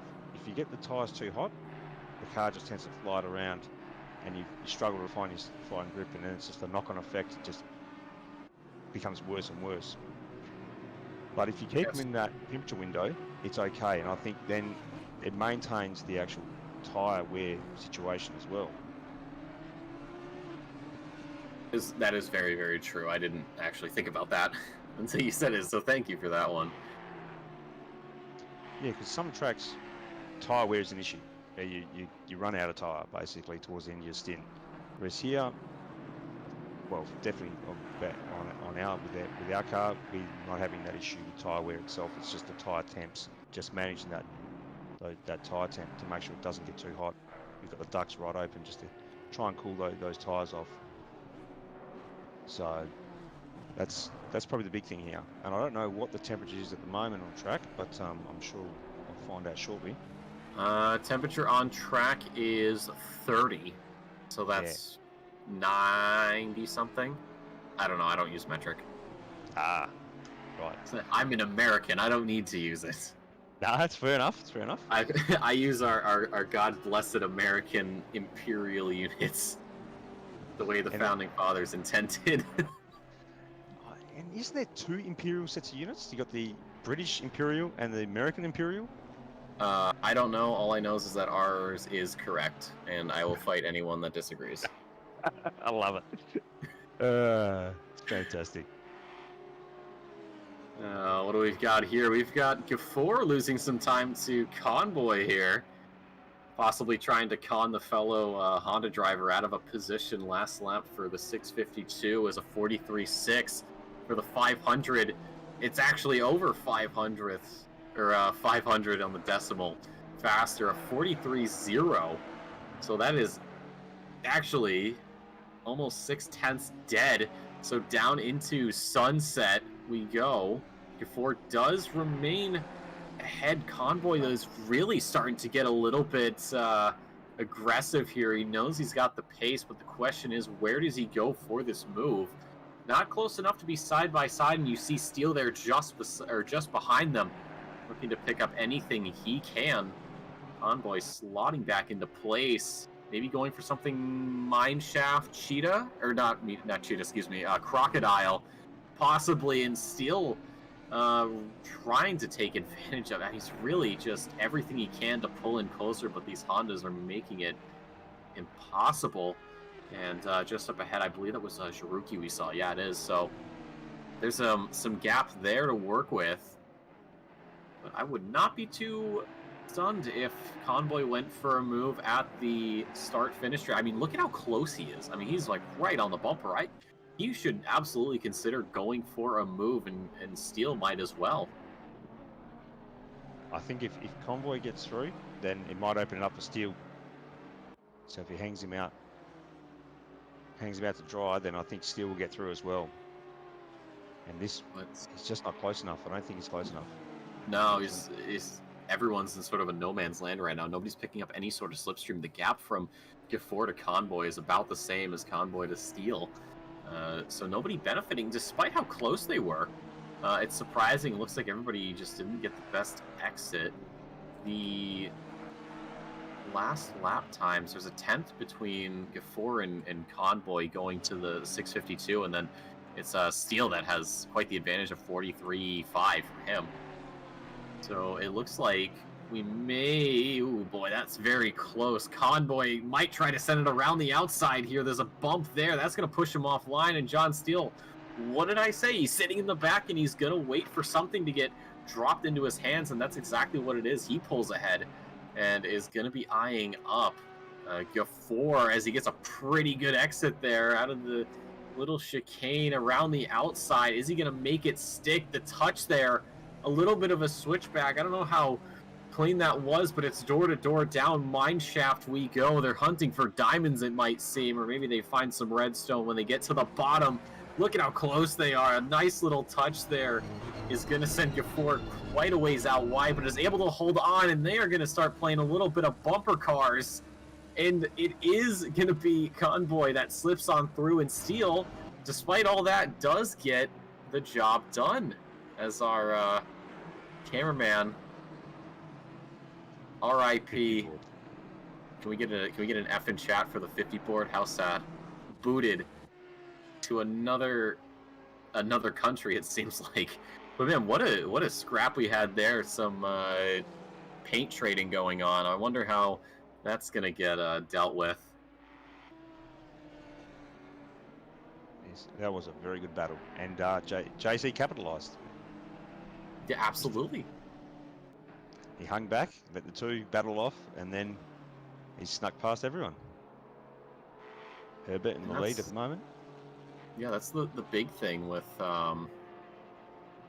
racing is you know, even if you're behind by what could seem like a significant margin, you can still benefit from it, or from the battles of everybody else. We've seen it. I know Lewis Hamilton had a double overtake at Silverstone because of drivers ahead fighting, and that's what we're seeing here. It's not the same sort of caliber, you know, to be completely honest, but the moves are still as, you know, exhilarating.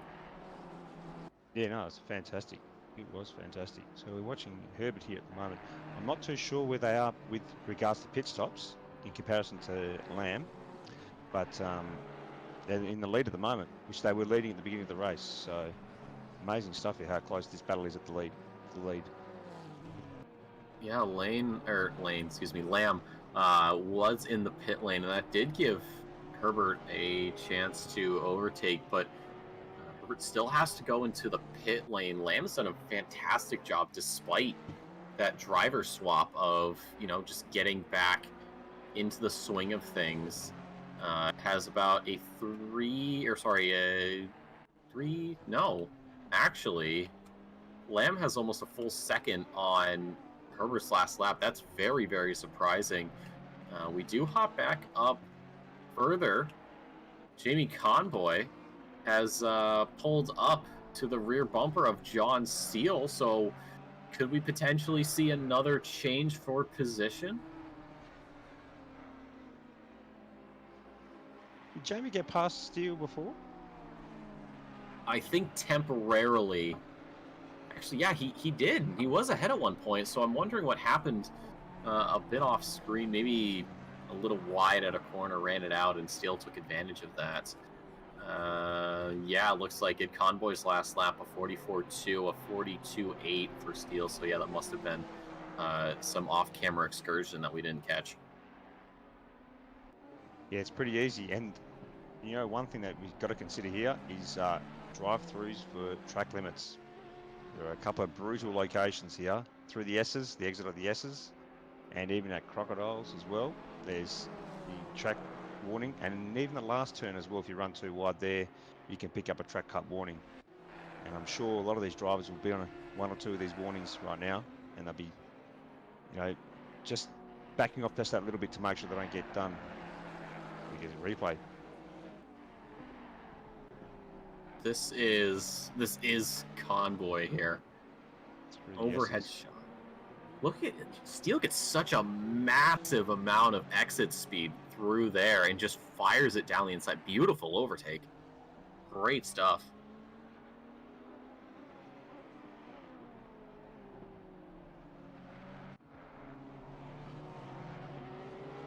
Up here, the battle for the lead, it's gotten a lot closer. Lamb has really just reeled in Herbert over this last lap. You saw the gap there was quite significant, but now it seems like it's almost non-existent, as Lamb's lap is again almost a full second ahead of Herbert. I mean, that's just completely different caliber of driver, it looks like. Despite these two both being pro-rated, Lamb is showing that he might be a cut above the rest.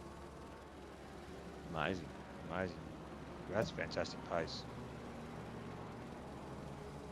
Isn't he? Look at how close he is. He's really trying to make it happen, but that Honda in the way. Lamb, a master of the Porsche right now. Looks for maybe a little bit of tire temperature. The track pretty heated, though. As heated as this battle seems to be, as we head out of the S's. He's going to get about the same amount of exit speed. Looks to the inside. Herbert trying to swing it around the outside to maintain. It's door-to-door there. Out of the corner. Lamb just barely ahead as we head down Mineshaft, but the launch from Herbert is going to bring him around the outside. They're just barely side by side. The inside corner is where Herbert's going to park up. Lamb looking for a little bit of a switchback move. It's not going to work as they head into Cheetah, and Lamb just hanging back. He knows that an overtake at that corner is never going to happen, not in a million years. Later on the brakes, though, does give a little bit of a tap. Is that the patented Dale Earnhardt bump and run? I'm sure the stewards will look at that one. Might get a little warning for that one. Might hand back the position. It's really defensive there on the inside, and oh, Herbert. He's gone. That's the opportunity gone, unfortunately. Was that? I don't know if that was a touch. That might have just looked like back end stepping out, although it's hard to tell from that angle. So hopefully we get a replay soon enough that'll show us exactly what happened, because that, I don't know what that could have been.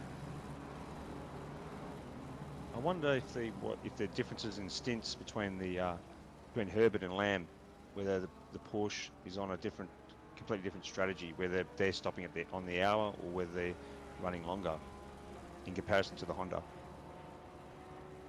That is a fair point, because Herbert hasn't come in yet. Lamb came in before. Was it Lamb that came in? But the driver before came in. So yeah, despite that pit strategy, it doesn't seem like it's worked out. So this is the incident from where we got a little bit of the drone cam going on. So Herbert tries to stick it around the outside. No, it looks like he just loses the back end. I don't think there was a touch at all. Definitely not close enough to get net coded. No, definitely not. I wonder, like I said, I think that maybe Lamb may have backed out just to allow Herbert to come through, and then obviously Herbert's just made his own mistake there on the turn one, the real turn one. Yeah, maybe someday they get around to fixing that. Now we've got, this is looking like something that's gonna get a little bit messy here. This is Jose Roldan there in the Honda, having to do a little bit of saving, and Craig Dale, Mike Reel, Andy Bishop. Actually, Andy Bishop getting caught up with a car he's got to let through. Or actually, no, it's Jake McKellar there has to get through. But right now it's between Dale and Reel. So ahead of them, of course, is someone that's on a completely different lap, so it's not even worried. But through Cheetah and that final corner, everybody doing a really good job of keeping their noses clean.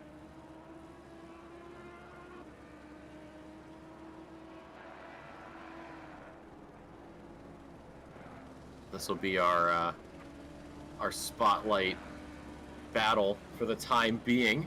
Battle for P27. No, sorry, P26 rather. Dale, I believe highest rated of the amateur class drivers. McLean is down in 29th, and he is nowhere close. Yeah, Craig Dale leading the amateur class, so he's going to look to keep that going. Fantastic effort.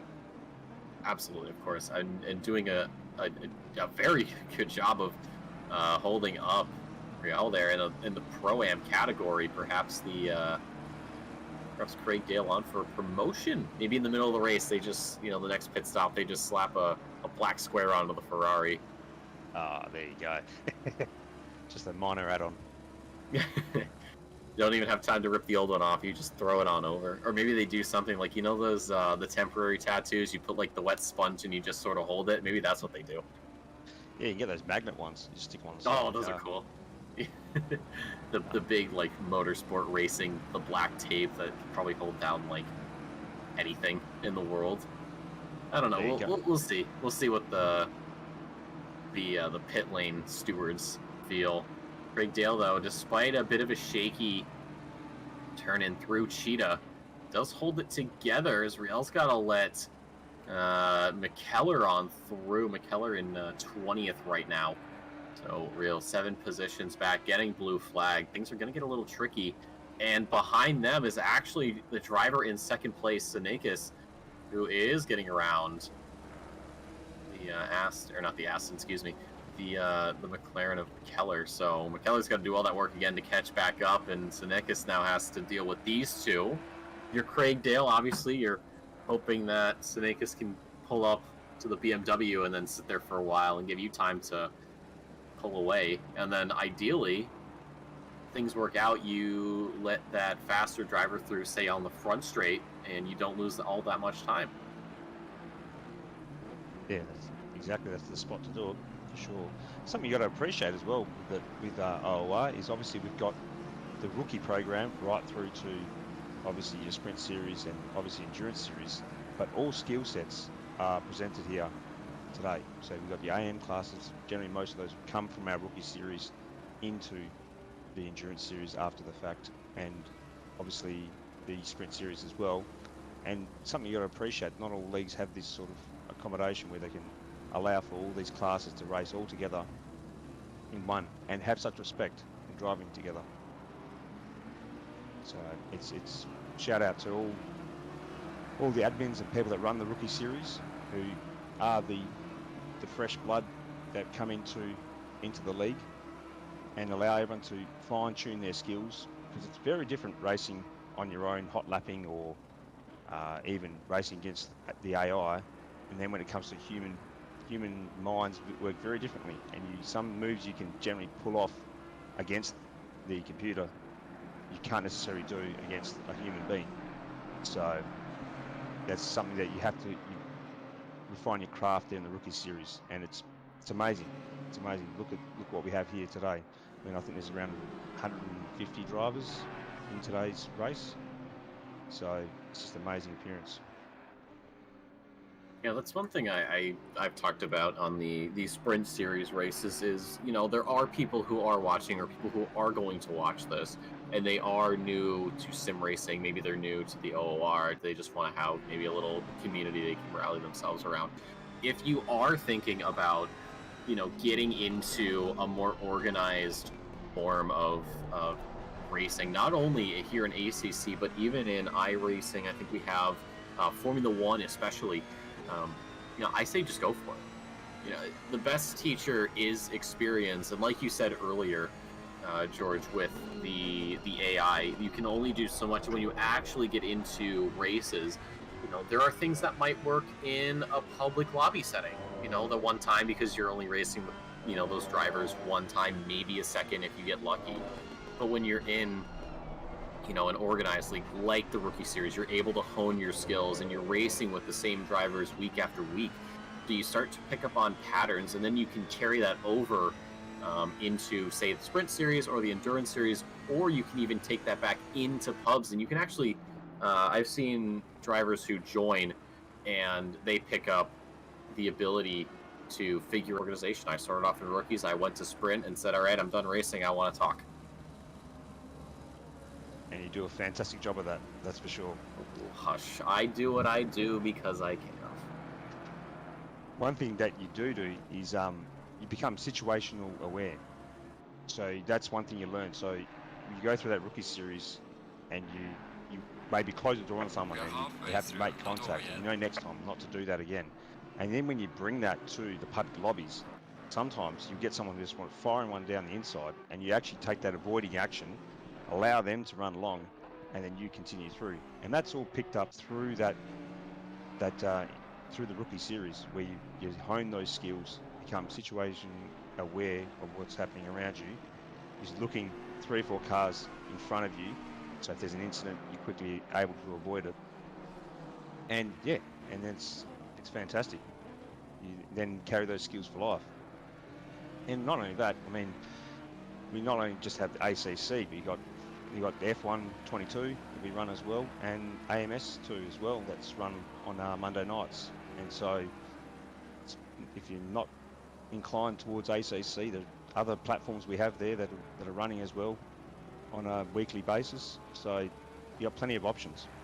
And I'm sure we've all heard the F1 22 AI debacle, shall we say, where a lot of the commentators definitely not appreciative of the way the AI react in that sim. So sim or simcade, whatever you may call it. But here you can race against humans, and which we do run the F1 22 league. We're against others, and yeah, it's a completely different sim when you play against the other people. Yeah, that sort of follows the notion of games are always better with friends. And you go into rookies, you go into sprint, you go into endurance, you go into F1, you go into AMS, you go into iRacing, you go into whatever it may be, right? And you meet these drivers for the first time. You know, I don't know you, I don't know you. Maybe you know someone, maybe you got in with a friend of yours and you already know them. But what happens is as you race with these drivers, you sort of build these relationships. You know, maybe you had a bit of an incident in a race, and afterwards, you know, you go into the proper text channels and you say, hey, you know, whoever it was, you know, car number, you know, sorry for what happened earlier. I you know, missed the break point. I did this, I did that. And you have that dialogue and you build those relationships. And, you know, they might not be the same level of friend that you're used to, but they are a sim racing friend. And I think that's, I would put that a bit differently in terms of regular gaming friends, because you know the struggles that each other faces. You've not only, you know, dealt with seeing it happen, but maybe you've been a part of it, maybe you caused it.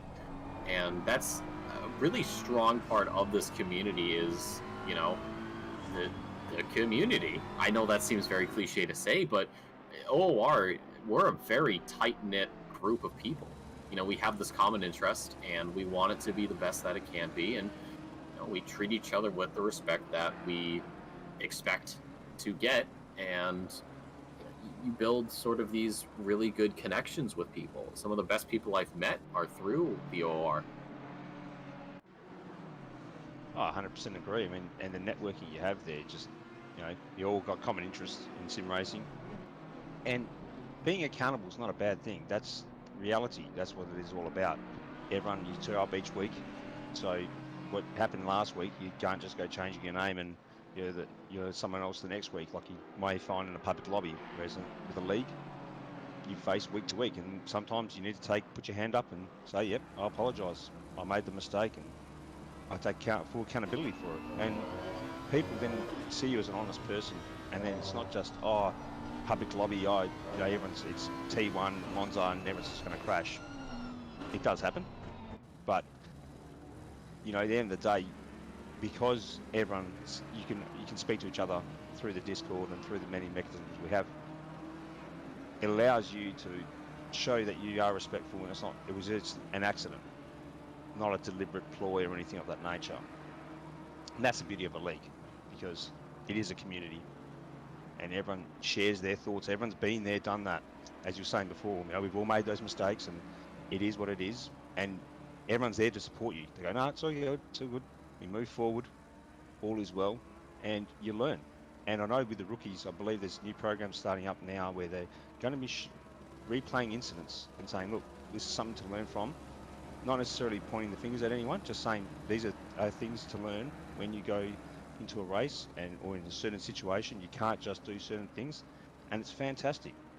I mean, what league has that sort of platform and opportunity? Ooh, as we get a replay here. Very good point. It's like, ooh, Craig Dale. Bit of slinkying. Major.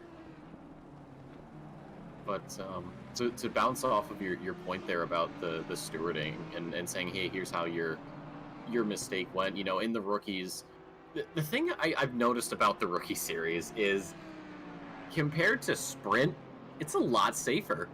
And I think that's because, myself included, I experienced this when I first started, is, you know, for some people, it's about, I just want to hone my craft as a sim racer. For others like me, it was, I want to get into, you know, that sprint series, you know, because to me, that seems, you know, quite prestigious. And I would argue that it is still very prestigious.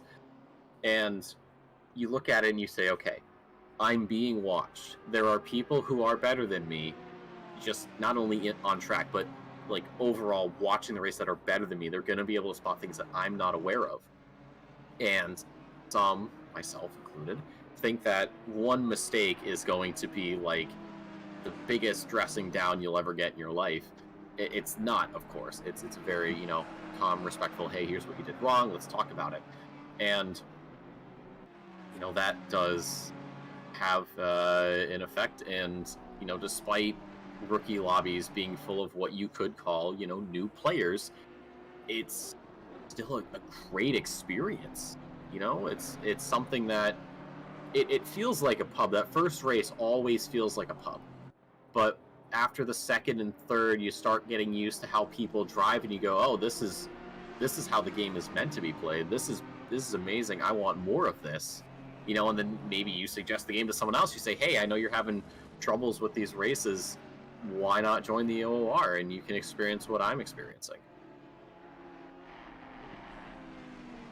No, I totally agree there. That's exactly right. And obviously, once you've honed your skills, you potentially have this opportunity where you get even an invite. That's sort of how I've made my way through. So I started with rookies, and then I was actually invited to a team as an AM driver for an endurance race, which was fantastic. It was an experience. Had never done it before. Unfortunately, it didn't go down too well because my PC pooped itself during the race. Here in Kyalami, actually, funny enough, in the Lambo. And but you know, that's an experience. That's you live and learn, and it's amazing because it's camaraderie. You're there together, and you're talking about strategy, and you're talking about the race, and you know, practicing together and the like. And it's fantastic, and it just builds the friendship and the community and that environment. And you have that appreciation for all these drivers that are out there today, what they've gone through to be there on the track today, all the hard work that they've done. Yeah, that is true. Like you know, the invitation you said, I had something similar happen when I was in sprint. I believe it was Chris Frizza actually. This was back when we still had teams. So the Aston Martin team, Vantage Point as we called it, very cool, best team name ever. Don't at me. I believe it was him. It could have been someone else, but joins late in the season, and I'm like, "Hey man, like what's going on? Like we're halfway through the season or something like that. Like what are you doing here?" And he goes, "Oh, I won my rookie race by a minute, and they told me to get out and go into sprint, so I did." I haven't been invited to an endurance team. The last time I did it, it was me and a friend. Both of us had raced in rookies together, and the subsequent sprint season as well. But you know, for you, George, yeah, getting that invite, that must have been. I mean, how did you feel at that point? Were you just like over the moon? Yeah, I felt honoured, to be honest. I didn't feel I had the skill set to do it, but a bit of practice, sitting down with a few people, just talking them through and working out, honing, what you need to do for an endurance race, which is completely different to what you need to do in a rookie race, which only spans 45 minutes. It was amazing. And actually, some of those friends, and obviously we raced together in the sprint series, but I was racing for the Jag team, which was a laugh in itself. The old Jag. Everyone was mimicking the Jag the whole time. Check your ID. But it was nothing but fun because I wasn't there to win races. I was there to enjoy myself. And that's why I sim race, is purely for enjoyment. So, community and enjoyment. So that's what I get from it all. So that's, what more can you ask for? Some people say beer, but I don't think Mull's handing out beers. Maybe a ride in a real race car, that would be something. Well, I would ask for. I think we do actually have some people that have been part of OOR who've made that transition to real world opportunities. So I didn't know that. Wow. Yeah, I believe Andy O'Hara, got an opportunity in the Lamborghini, and I think even Pip as well, Okita. Wow. So yeah, that's what I mean. You can get these opportunities, and then you can imagine how ecstatic you'll be when you do get those opportunities. And that's a big thing. I know if I ever had that opportunity, I'm going to tell you right now, I would talk to the team. I go, hey, we need to put another sponsor on the car. They're probably not going to pay anything for it, but it's going to look cool. And then I'll just make it as big as possible. But no, I don't want to sound like a downer, but the majority of us will never have that opportunity. But I think being able to play these sim racing games, I think, will be enough to suffice.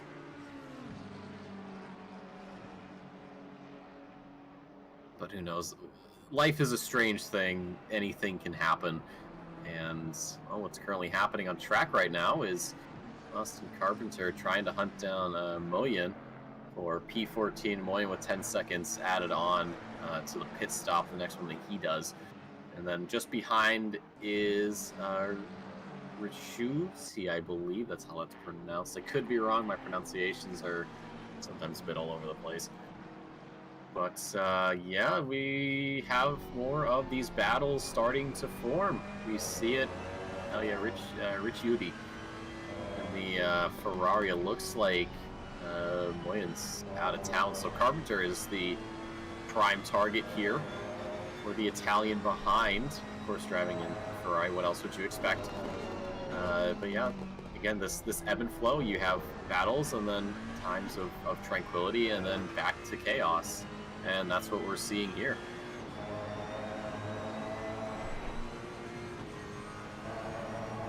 Definitely looks a little calmer now. So yes, although Avid's in chat here saying winning is nice, but the experience is way better. Yes, I completely agree with that. I would never, as much as fun. I can't word right now. As much fun as it is to win, yes, I agree with you. The experience, it outweighs it by so much, just because of how clean it is. You almost, honestly, in my experience, once you race in an organized league like the OOR, it is really difficult to go back to pubs. Yeah, I totally agree. It is definitely. Ooh, someone's just fired into the fence. Oh, who is that? Oh, that is Huang Albert. That is not looking pretty for that Honda. If we get a replay of that when we do, we'll see what happens. Hopefully not a mechanical failure. I know, as rough and tough as these wheels and pedals are, sometimes they break. I can tell you that for a fact. The last race of my rookie season, which was at Paul Ricard, it was about 6.5 minutes to go. I came out of the final corner, I got on the gas, and I heard a loud thunk as the pedal went straight to the floor. Ouch. Yep, had to death grip it with my toes for the entire rest of the race, and then I bought a new wheel. So this is the replay here. So let's see. Oh, it's a bit of, not a bit, but it's oversteer. Wow, that was nothing. That was a nice little. Similar to Herbert's incident. Very similar to Herbert's incident, I think. That's true. Yeah. That back end sort of stepping out on you. Not a crazy scary bump. Whoa! Speaking of crazy scary bump, Hasnam getting a little too close there, and falls back. Doesn't lose any positions though. These other drivers are blue flagged. That looked a little bit sketchy.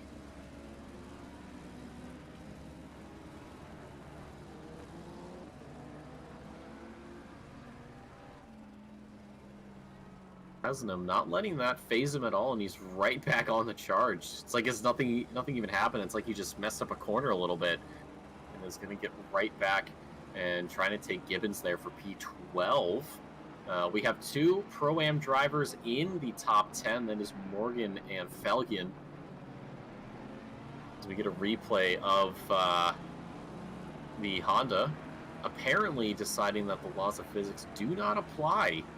I know there's a meme out there about there's a 1 in some whatever trillion chance of your hand phasing through a table when you slap it, and well, there you go. That's that 1 in a trillion shot. The atoms just passing by each other. Matthew Lamb continuing to maintain the lead, a lap up over P2. I mean, that's just ridiculous. The amount of time between them is astronomical. I don't think we can even measure it properly. And still, the number 2 driver is just about to cross the line. And yeah, that gap is so large, the game can't even display it. It's got to be, I don't even know. Look at where Lamb is, just coming out of Mineshaft towards Crocodile right now. P2 has just come out of turn number 2 and 3. That is I've never seen a gap that big before. Crazy pace. That goes to show you, the Porsche is powerful here. When you have a car that is good on one track and you take that time and you get sort of the dream team together of drivers, and you all really put in these hours, you really put in the practice, you find every little bit of pace you can. This is what happens. You get someone, this is basically smurfing at this point for Lamb with the gap he has. It's ridiculous. Yeah. I mean, even if he is a pit stop out of sync, it doesn't matter. He's basically got himself ahead of that, so he can come out. Even if he was to pit, he can still come out in front. It's amazing. That pit strategy. So we'll see if I know, George, you talked earlier, maybe that Porsche team is on a top of the hour pit strategy. We'll see it in the next 12 and a half minutes if that's the case. It is yet to be seen. But what is being seen is Hasman, despite the bump earlier, has caught right back up to Gibbons. It's like he never even left. Wow. They've definitely closed up.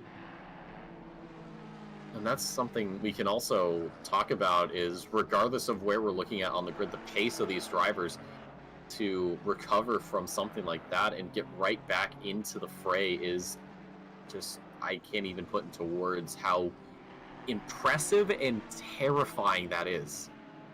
Because when you have that little bump that sends someone out wide, of course, you're feeling very sorry, and the other person is going to say, obviously it's a racing incident, it's okay, obviously please don't do it again. But they come right back up on you, and it's like you can almost feel that like death glare on the back of your head, and you know they are going to get a move done.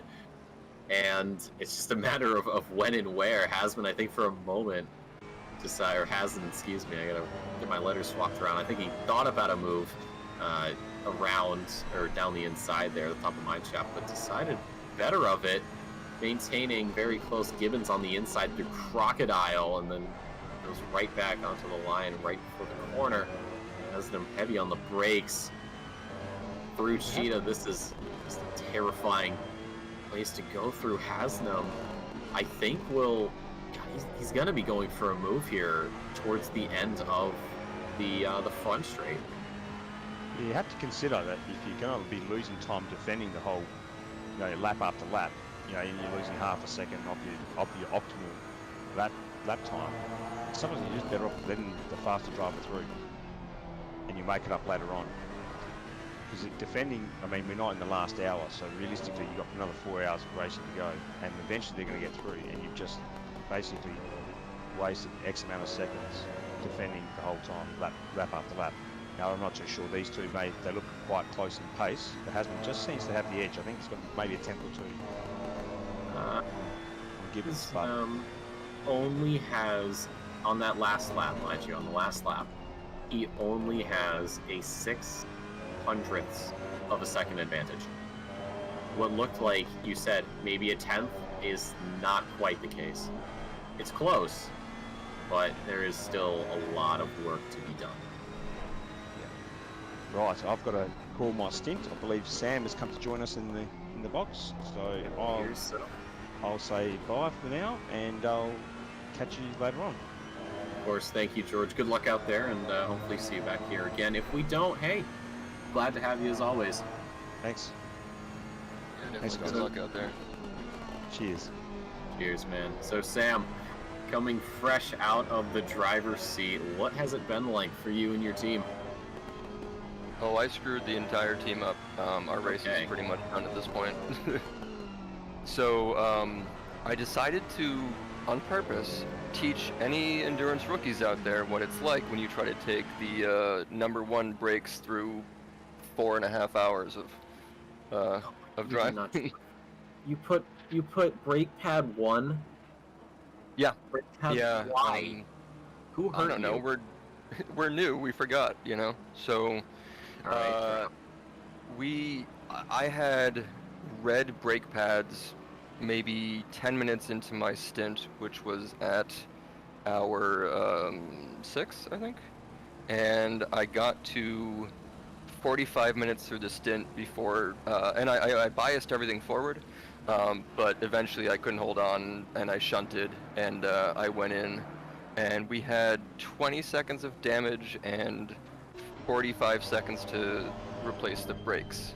So we lost our fight for like 30-second, lost a whole bunch of laps, and we decided that since there were still 10-15 minutes left, that I should fill back up and go out and just double stint it. So that's why I wasn't back here on my normal time. Yeah, Darren Wicks had DM'd me about that. So I was like, you know, man, just let him finish the stint. It's fine. It's not like there's going to be too much of an issue as things develop here in the booth.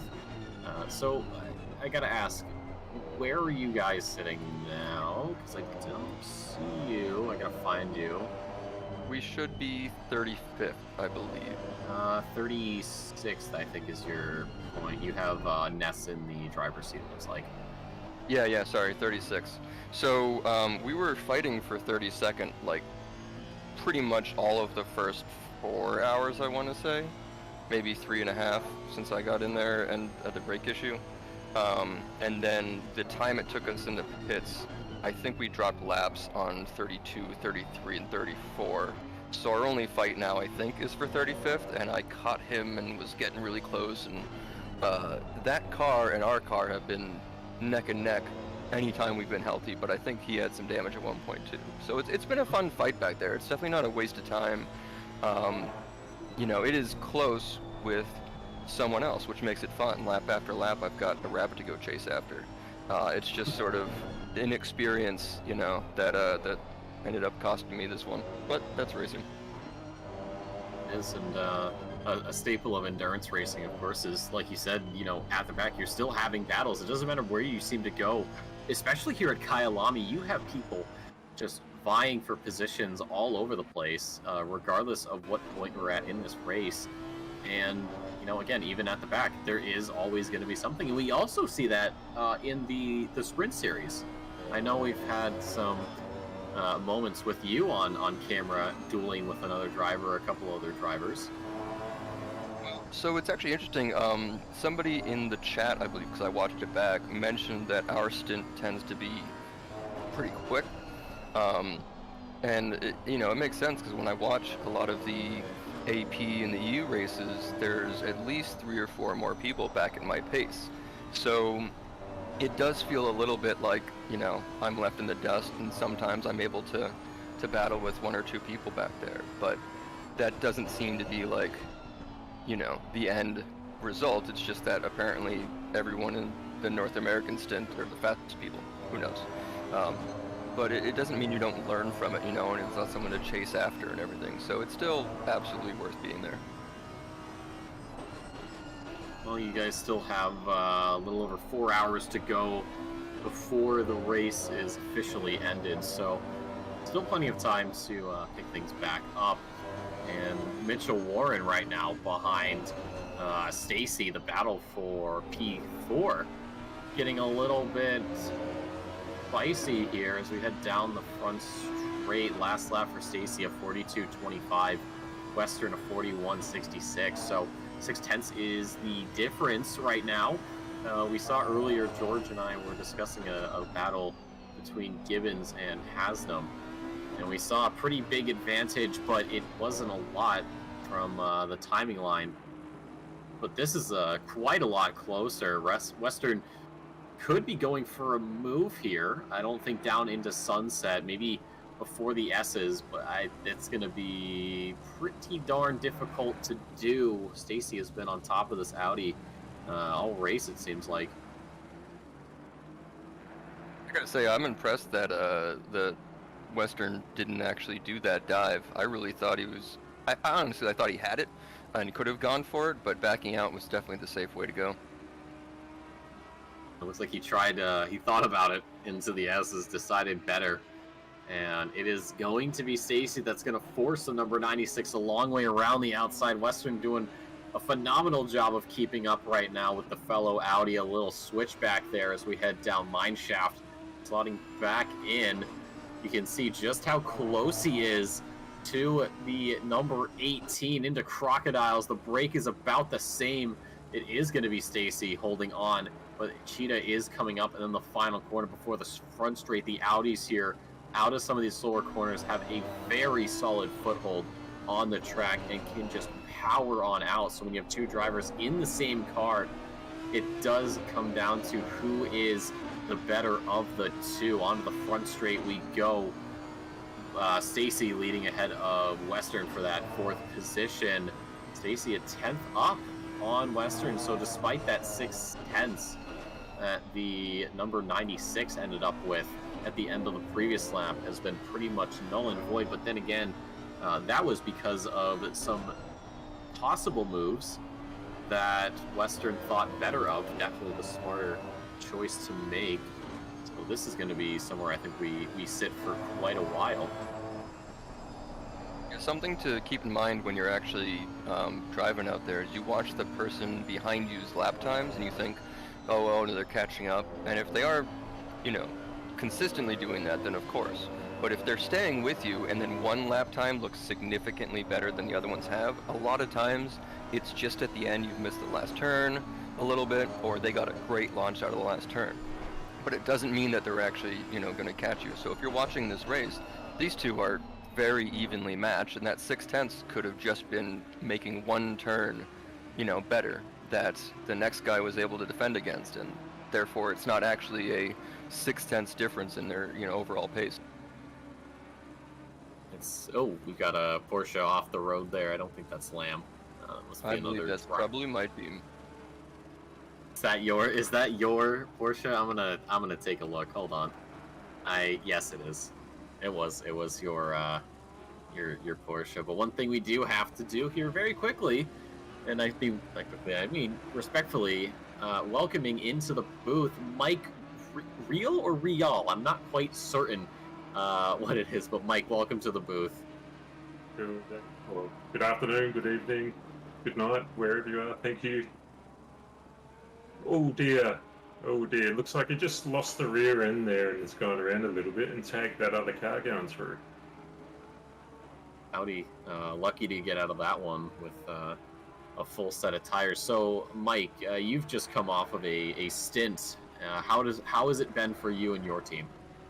Oh look, we've been struggling a little bit here. It's hard to get through a stint without taking a little bit of damage, whether there be a bit of door banging or another car coming off and just collecting us on the way through. So we've talked about this here on the broadcast with some of the commentators here who are also driving.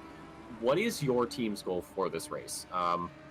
I know for some it's just get to the finish. For others, it's finish in this position. For you guys, what is the overall goal besides, of course, just reaching the end? We're just here to have fun. So our car was sort of put together about halfway through the season, probably even only 1 or 2 races ago. And actually, I think we only put it together for Silverstone. So we're not in this for championship points or anything. We're here for fun. Everyone obviously wants to finish higher than they started, so obviously that's the number one goal. Well, that's definitely a good goal to have. Oh, a little bump there from Western onto Stacy. They'll swap positions. We'll see if positions get given back. But yeah, Mike, it's I always ask about it, and it seems like no matter who I ask in the booth, they're like, well, we're here to have fun, Nick, because that's what we want to do. We want to have fun. We don't care about where we finish. And for a lot of these drivers, I think that is the case for some of them who are, part of the Endurance Series.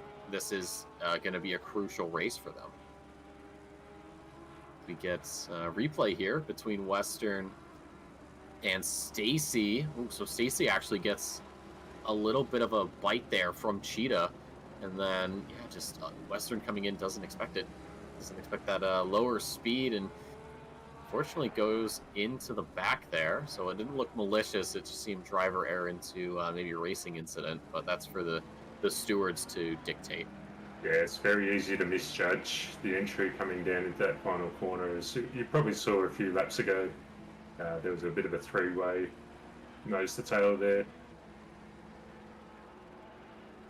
Yeah, I think we did. That's always a bit stressful to watch because you always hope that these drivers are able to get things sorted out, and they do. But it's that excitement that keeps you on edge. Like, oh, is this gonna be exactly what I hope it is, or is there gonna be some unfortunate dice roll in the background that throws things off?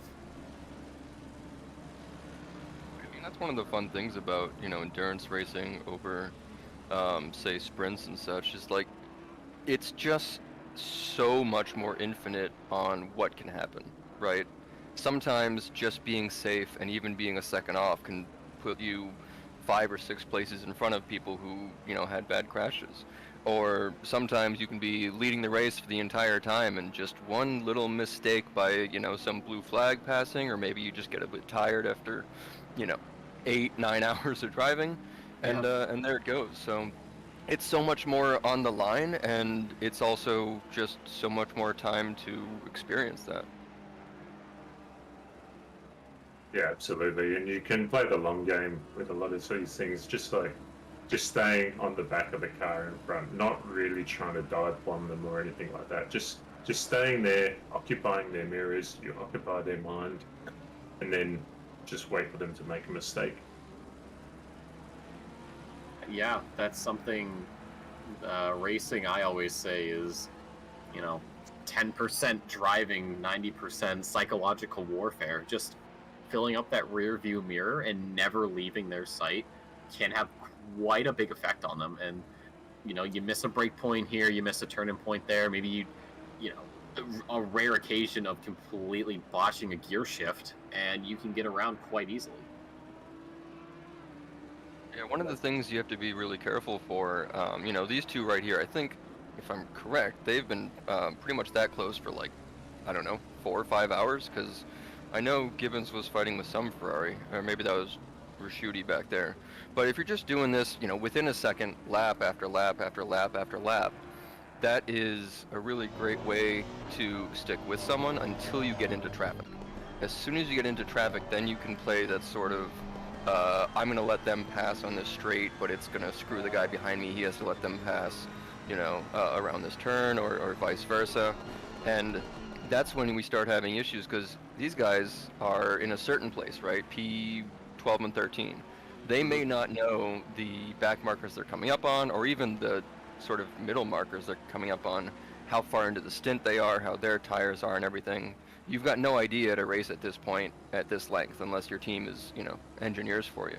So you're having this great battle, and you just have no control over what's going on around you as you have to come through the traffic. That's something a lot of drivers have to take into account, but I think I'm gonna step out of the booth. I've had a long day today, and I'm kind of ready to turn in for the night. So I quickly apologize to Mullet for not being here on time. Friends dragged me out, had to go mess with them. But it's been a lot of fun here in the booth with you guys. I talk about it over and over and over again, how much I love commentating, and I really do. And being able to be in the booth for these events especially is something that I always enjoy doing, because I get used to being in the sprint series commentary box, and I kind of sit with that for a while and I get used to that. But when there's actually this longer form of racing, a lot of very, very slow, very methodical, a lot of just like slow, methodical racing and really dragging things out and playing the long game, it is a breath of fresh air, and I can never seem to get enough of it. So to Mullick and to you guys, of course, thank you for the opportunity, and thank you guys for being such a great commentary team. I love you guys. Mike, best of luck if you head back out there. Sam, same to you guys. Mullick, have fun running everything behind the scenes. I'm sure it's an absolute blast, but that's going to do it for me, guys. I will be a nice little nod there, Mullick. I will be back next week for the sprint series for EU and North America. So I still have a couple of weeks. Sam, of course, will be back out racing. I'm sure Mike as well. But until next time, guys, as I always say, stay safe, stay beautiful. I'll see you next time. Have a good one. Thanks, Nick. Take care, mate. Thanks, Nick. Lazy Americans getting off like this. Ugh. So what He's, what time is it in America right now? Well, he's in the same time zone I am actually, so it is 2:14 a.m. Wow, that's a late night. Yeah, it is, but I mean, I don't want to race with other groups. OR is just so great. You know, it's based out of your area, so we contend with the time zone, and honestly, there's a lot of support for the North American like sprint series and all that we couldn't even expect to get from a group like this. So I'm just happy to be, involved, and once a month staying up for a night isn't too bad, at least not right now. It's an amazing community with great resources for new drivers to sim racing. We have the Rookie Series, and there's track walkthroughs, setup workshops, all sorts of things to get people started. It's a really great community to get involved in. Yeah, and what's nice is if you're watching this race and you see some of those drivers' names up in, the top 5, 10 cars, a lot of those drivers are the ones who are, teaching or there to help in that rookie series. And even if they're not specifically, on staff or whatever, you can ask any one of these drivers, oh, hey, do you have a setup for this track? Can you look at this this replay? None of this is for some large pot of money. And we're not really gonna fight anything out. So this is a great community just to sort of be a part of and race for fun, like people have talked about. Yeah, and these races are live stewarded as well, so it encourages everyone to keep their nose clean while they're racing, and be a bit of a gentleman about how they conduct themselves on track. So, Sam, how many other drivers here are from the States do you recognise?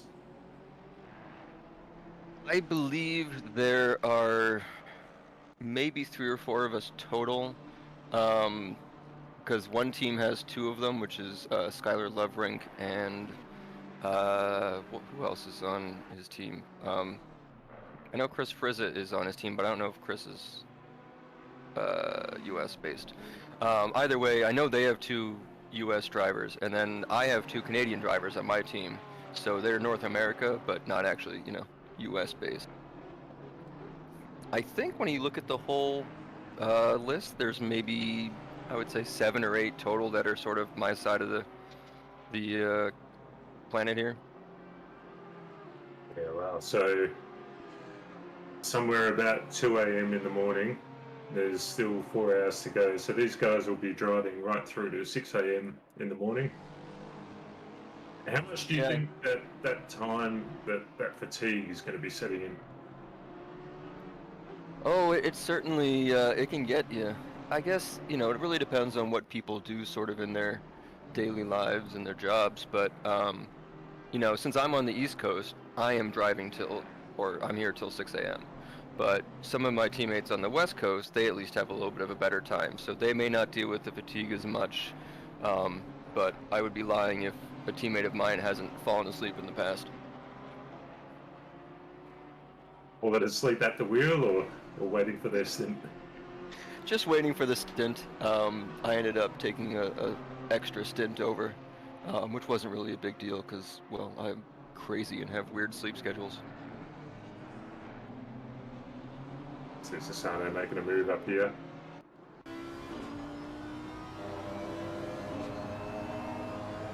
Very tricky spot on the track here once you've got the blue flag traffic. We see the blue flags waving on the sides there.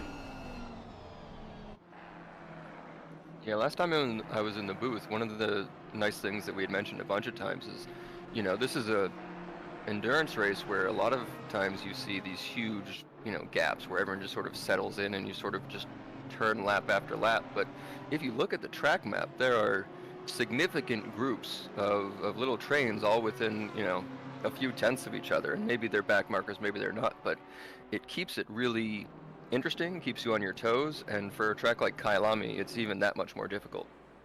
Yeah, I recall there was a few moments while I was out on my stints where my other driver, Brad Cook, he told me there's a big train coming here, and it was just a struggle to find somewhere to slot back in.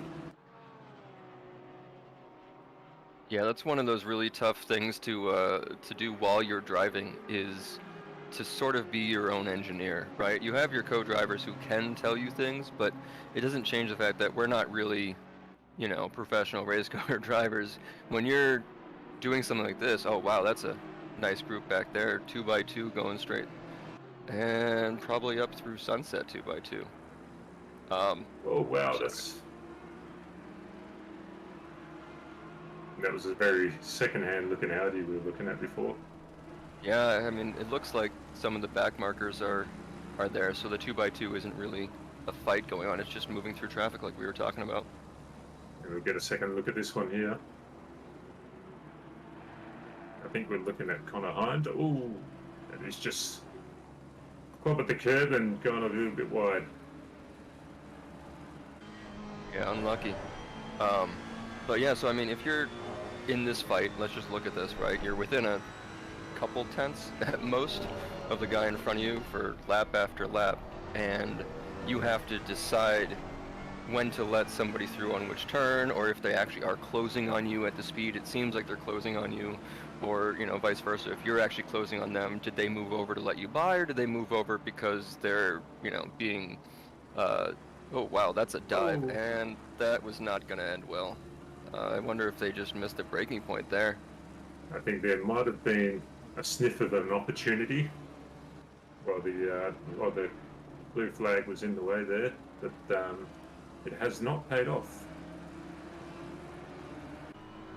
Okay, so tell me this. I have this problem where, oh wow, they're gonna try to make this. Well, okay, we're gonna just watch this for a second instead of blathering on. As they come into, what is this? The turn 2. I guess if the kink is turn 1. Side by side, they're gonna push up. Okay, they did make a swap. I imagine that Hignett is maybe further into his stint. Otherwise, I feel like he'd be more competitive right there. Yeah, 36 minutes into his stint. Yeah, I know Hignett, that name very well, watching a lot of these races. I know he's a great driver. And, like we've talked about, there's still a bunch of time left. There's no need to fight, nose to tail. If someone's coming through with a little bit more pace than you, then, just be safe and keep going. So Morgan had driven 41 minutes, so Hignett's tyres are 5 minutes fresher. So, yeah, maybe we'll see him throw back a few punches. Yeah, and, him getting passed by Morgan actually puts him back in the 500, 600 race that we've been watching so much. The, car numbers, that is. Hignett, Gibbons, and those teams, I think they were within a second for the entire time I was talking in the booth for 2 hours earlier. And those guys look like they're right back at it again. It's amazing how 5 hours into this race and there's cars still within a second of each other. Yeah, especially when things go down to the wire.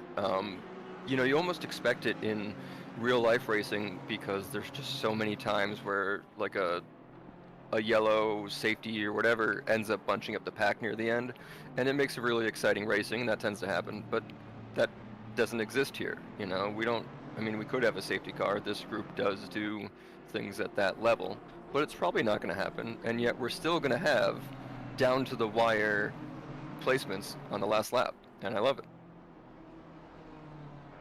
Yeah, it's great. Look at this big old gaggle of cars here. Yeah, I gotta say, some of the views that you can get on ACC are just so incredible, and it makes you wish that you could see those sort of cameras in real life, right? Because you have all of the noses of these GT3 cars coming at you, and when you look straight down the line, you can see everyone who has to bump out slightly to see around the other car, or you can see exactly how much side slip they got around that turn because everything's relative, and it makes such a big difference compared to, let's say, like a helicopter shot. It's got the burner onto Michael Manns here. When I handed him over the car, Manns was 10 seconds up the road, so Brad has really reeled him in, and I dare say he's going to hit the heat on for a few laps and try and find where he can make a move. Yeah, we'll see who's the Ferrari coming up there, though. He might be trying to push through and slow everything down, because that Ferrari was fighting much higher, right? That's Hamza? I believe that's Hasnan, who was fighting Hasnan, Gibbons. Yeah, so, you know, you can hide behind somebody coming through with some blue flags, maybe hold off somebody attacking for a bit longer. So, I was gonna say, one of my biggest problems with, I think specifically this game, but maybe it's sim racing in general, is when I'm watching on the track map while I'm driving, or even just, you know, being told you've got a blue flag or something, the closing speeds I tend to misjudge. And so I think someone's coming really fast, I'll let off to let them go by because it's a blue flag, or I'll let off as I'm coming onto the track from a pit out, and they just don't get past me in the time I'm expecting, and suddenly there's an issue where we're coming to the same point at a turn, you know? Yeah, sometimes, and we were talking before about how this track is really hard to manage your MFD on and set the car up for the next pit stop. And there was a few issues that I had in my stint where I'm trying to set the MFD up for the next pit stop, and we see Brett has really got the heat on here. But at the same time, there's a train of cars trying to get past us as well. So it's there's a lot of work going on in the head of the driver, just trying to get the car around the track and manage those future stops. Yeah, it sure would be nice if your team could pull up those menus rather than blocking, you know, a quarter of your screen. Ooh, that was a little bit dicey there. Well, this is interesting with your own, you know, team battling sort of through back markers and in front of them.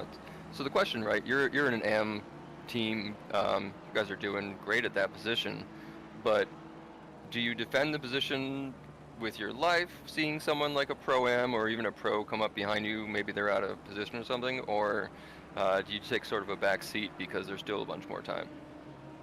I think you know, it obviously depends on who's coming through. If it's a blue flag, yeah, you definitely need to let them through. But in the early stages of the race, if you recognise a name that you know is much quicker than you, it's easier just to let them pass and then try and, you know, as we were talking about earlier in the race, just pick up a few tips on where you can improve your speed.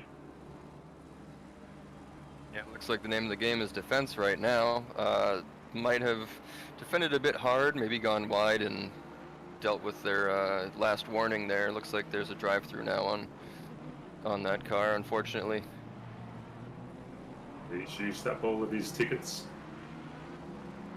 Yeah, I mean, I left my team with 3 of them, so if they do one more, isn't that a great teammate? You know, you always want to get right to the line, but don't mess up and let someone else do it for you.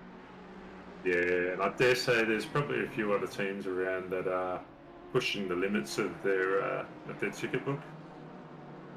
Oh, certainly. And we've seen some of those throughout the race, just here and there. So nobody really should feel bad about getting those sort of penalties. You know, they take some time out, they feel bad, but it's just sort of life in a race like this, in a game like this, where those are just automated.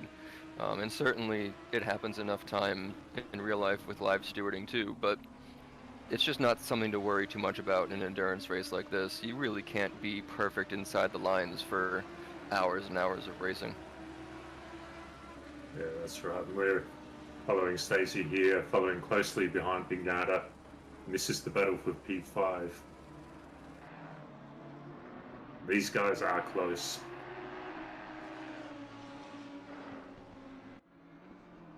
Oh, he's just clobbered the curb at Cheetah. That's put him into the gravel. He's kept it out of the wall, which is really good. Yeah, that's the second time we've seen Chris go off there, though. I think tires might have taken a little bit of damage, maybe a little bit of debris on that, and maybe, you know, he's just getting tired or something, but he's getting close to the car and going off in the same place. Might be time to back off a little bit.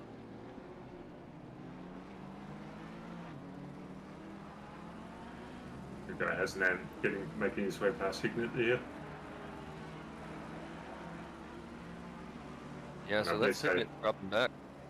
Yeah, I think Ignit gave that one up voluntarily to, just follow behind Asnam a bit. We got this replay here.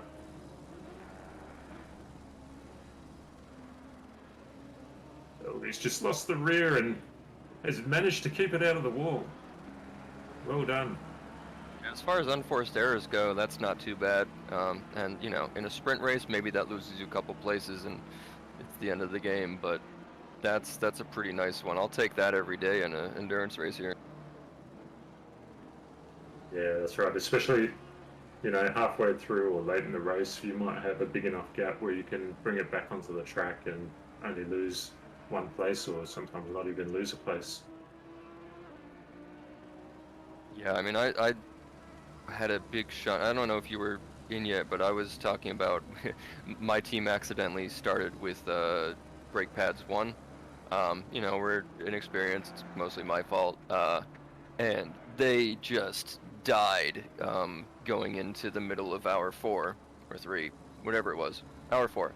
And so when they finally died on me, and I was trying to push the bias forward to use the front brakes because the rear pads were what was dead, I just couldn't hold it. I should have gone in earlier, I know, but I shunted, and I had no control, and I felt someone else tap me, and you just feel awful because, I knew that my car was not dealing with it well. I knew that I could keep going a little bit, but I might have hurt somebody else's race in that sense, and I felt really bad, but luckily I didn't see anyone around once I, got back on the track, so I think it wasn't that big of a deal, but sometimes you just have to pack it in, go take the L, and get into the pits and wait as things get fixed.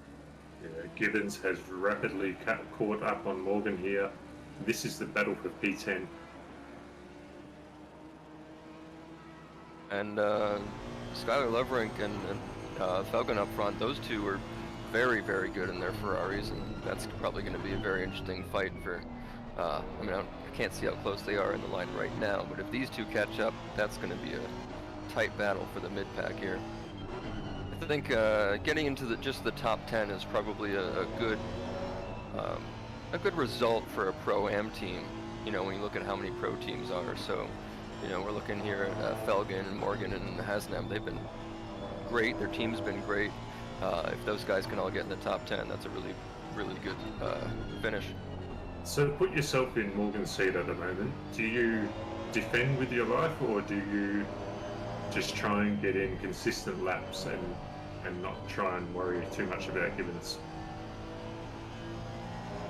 I would say I hope that my team was sort of talking to me about this, right? Because Gibbons, he's been fighting with the 500 and the 600 car have been fighting so much, and they've been really, really tight, really fast all race. So if I had to compare my skill to it, I let him go. But in this case, I think Morgan can keep it up. I think the Audi has the chops. So I would say I would defend, but maybe not with my life. Maybe if things start going a bit sideways, you back off.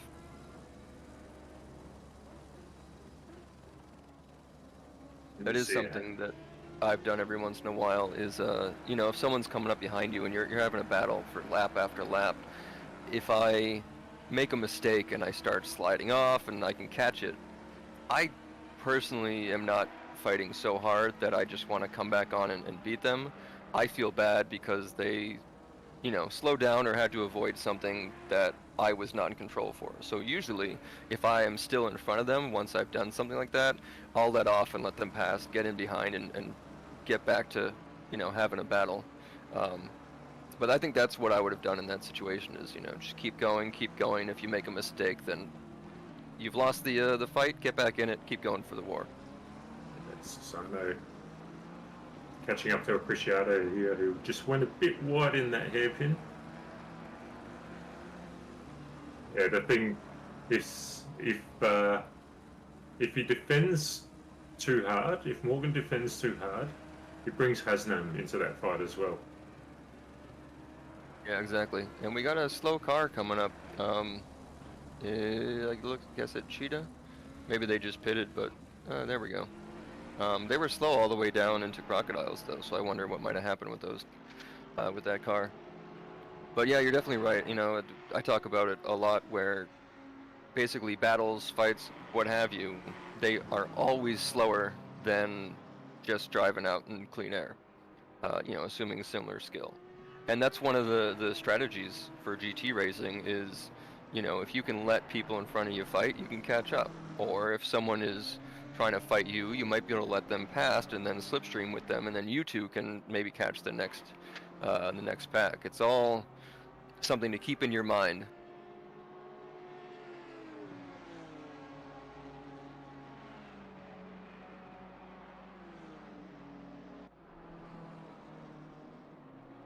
It also seems like Gibbons isn't exactly pushing the envelope here. He's not really going down, taking any dives. He's not really pulling out to the side on the straights to show Morgan that he has any sort of intent of, you know, making any rash decisions. So I think he's pretty content just to sit there and play this safe right now. Yeah, and also Gibbons wouldn't want Morgan to be defending because that would slow them down. So maybe that's why he's just sitting back, staying quiet, making sure that Morgan doesn't slow them down by defending, because that'll bring Hasnam into the fight. And also not far behind is Hignett as well. Yeah, unfortunately for Hignett, he'd sort of moved backwards through this group. So, you know, he's not exactly in this right now, but certainly you do want to, like you say, keep track of who's behind you and not let them come into the fight by causing yourself some headaches. And that's one of the interesting things I think about for, you know, racing drivers is you can't actually communicate with the other drivers like maybe you can in a video game, even though obviously we're not all talking to each other in the same car. But there is a language. There is a language that you communicate with, you know, the way you move the car out or how close you move, and you do try to convey that to someone like, hey, I am not actually trying to fight you so much that you need to defend on me because I want to just keep going. I don't want to slow us down, like you're saying. Like that is conveyed from Gibbons to Morgan by not attacking him so hard lap after lap. That's a language we all have to speak. Yeah, that's right. And we saw Morgan taking a bit of a defensive posture coming out of the last turn as they went down the pit straight, but nothing obvious around here about any intent. If you look at the track map, it does seem to be that a lot of those groups have spread out a bit. We might be in a sort of just pace car style race right now. You know, there's this tight battle. Well, it's not really even that much a battle. There's a couple tight, close cars, but it really seems like it's spread out more than it has in the past of this race.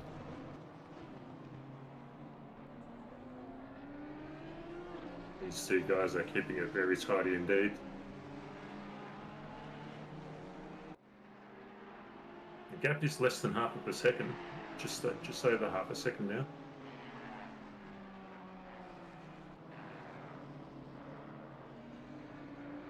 Yeah, I do wonder as this race goes longer. I mean, the way that this is set up from when it started early in the morning, you know, we sort of have this midday high temperatures that we've been in for, I think, the last 2 or 3 hours. But in the next 3.5 hours, you know, are we going to get to a point where we start to see some temperature drops? Are we going to get to, well, sunset at the sunset turn? That's going to be something to watch out for. Yeah, that's right. Well, it's 2:30 in the afternoon, so that's usually around the peak of the day. So I think we might start seeing temperatures drop down a bit. Wonder if a few drivers might struggle with tyre temperatures or tyre pressures if they don't keep an eye on that one.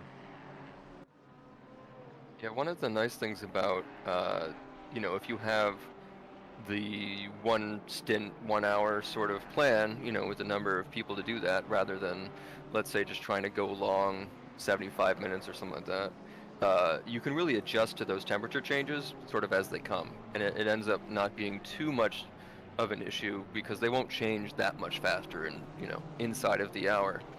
But when you have something like like rain come in or suddenly it turns to nighttime, then yeah, you can suddenly see your temperatures drop. You can suddenly see that you have to brake earlier, that you have to trail brake slightly less, and all that stuff is something you have to think about while you've been racing for, what, at this point, 6 hours? Yeah, that's right. It's currently a partly cloudy 23 degrees and 31 on the track. So I think it's probably going to stay pretty consistent for another couple of hours at least. The nice thing is the temperatures right now are pretty much exactly what the dry practice server has been for the last week or so. So whatever setup you have for this race, this is perfect right now.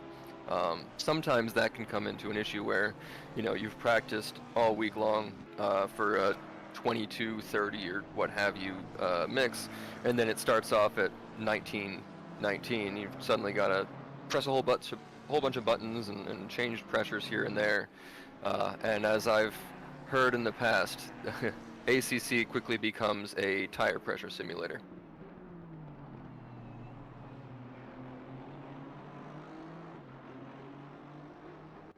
Yeah, there's a little bit more to it than that, but yeah, managing those tyres, keeping them in the right temperature and pressure window. There are temperatures involved here as well. If you slide around on them too much, you know, you might blister the surface of the tyre. So you said that you guys had your first race at Silverstone last month? Yeah, that's right. Yeah, so our team got our first in this league at Silverstone, and I found something interesting from that race to just this past week when we had the Silverstone sprint race. So I drive the Ferrari in sprints, and I'm on the Porsche team here. I don't remember the 6 hours of Silverstone having really significant tire degradation and tearing up any of my tires as a problem. It didn't really affect us that much, but in the sprints, the 90 minutes, I mean, my tires lasted like, I think 20 to 25 minutes. Did you see anything similar? Yeah, there was the tyres were complaining a lot during the sprint race, but not so much during the endurance race. So, and having the safety car in the sprint race also, it didn't really help too much because you warm your tyres on the formation lap. You get going, and then you have the lap one big when the safety car comes out. Then the tyres cool down. You know, if you're not going into the pits to change your tyres, then that can lead to the graining on the tyres. Yeah, certainly. And it does look like Hasnam has caught up to this little fight here. So I guess now, you know, we've talked about this earlier. Morgan, Gibbons. Gibbons got past Morgan. Does Morgan defend again or not? I think, given the pace of Hasnam, he's going to get past Morgan, but I dare say Morgan would put up a good fight here. Well, I think in my head at this point, I'm thinking that the last time I was in, you know, this sort of fight, my mistake let someone by ended up letting Hasnam catch up. You know, he was like 1.5 seconds behind. So, you know, maybe you try to let somebody through in the most efficient way and just stay behind and slipstream. This is a spicy battle. I was gonna say, going too wide down into Crocodiles is, it's dicey. We'll see what happens through. Oh wow, okay, so somebody went off in Cheetah. I'm just glad it didn't affect this little race here. Oh dear. Mr. Albert, you have a bit of a second-hand looking car there.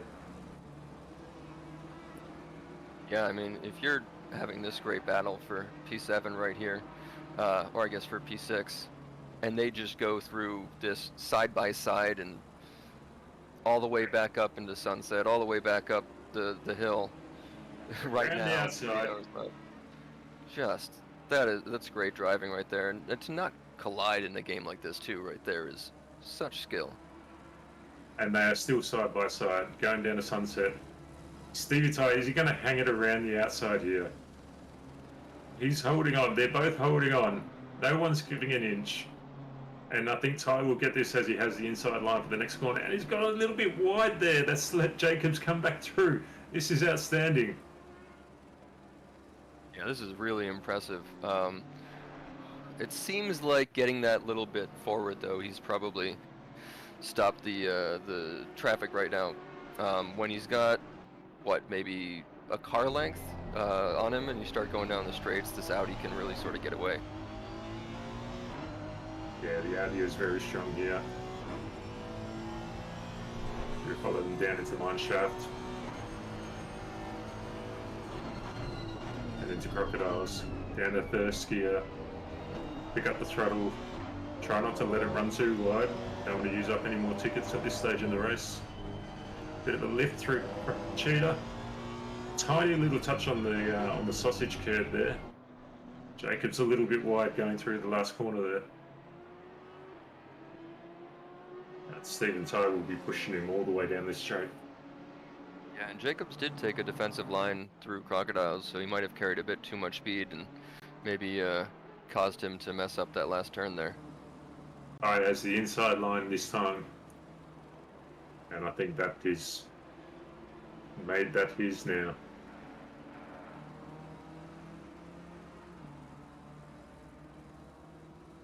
Well done, We gentlemen. 20 minutes or so left in this stint. We'll see if anything starts happening, you know, tire-wise, and everyone starts going to the pits. One of the interesting things about when you try to follow along with these races, right, is if you look over at who's P1, P2, P3, this is probably correct now, but you'll see these big gaps of 20, 30, 40 seconds, and to understand where those are, it's just, you know, pitting out of sequence sometimes, so you really don't know what position you may or may not be in. That makes it pretty difficult sometimes to keep track of these races. Exactly, especially when you get involved in an early incident in the third, like say halfway through a stint or something, then that puts you out of sequence. And it becomes a bit of a game then. Do you try and extend your stints, or do you try and do a shorter, low-fueled stint to get a little bit of extra lap time? How do you figure out where you're going to come out? It starts to become a bit of rocket surgery then.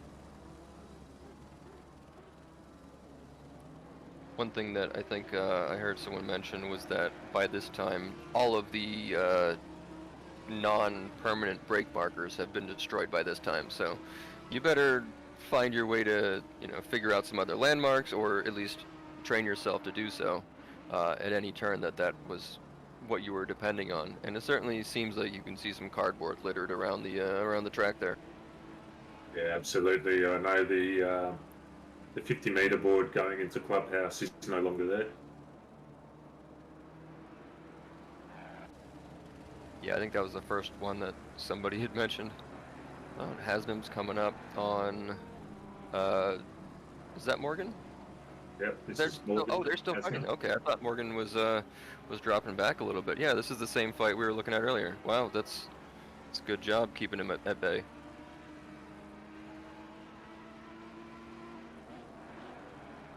Although, you know, we talked about this earlier, it may be now Hasnam's choice to not really attack and just, you know, stick in the safety there.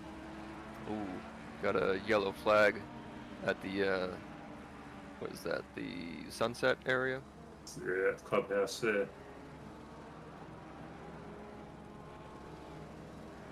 Yeah, I think I get the feeling that Hasnam will want to get past Morgan as quickly as possible, and as Morgan dives into the pits there, that will unleash Hasnam. I think Hasnam would really want to get up back behind Gibbons.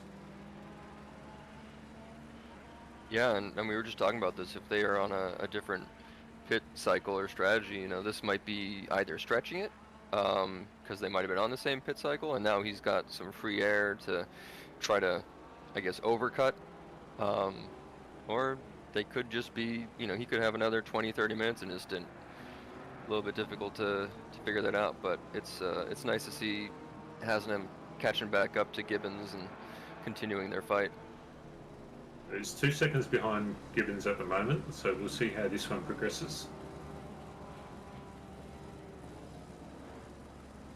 Yeah, are they coming up to back markers there?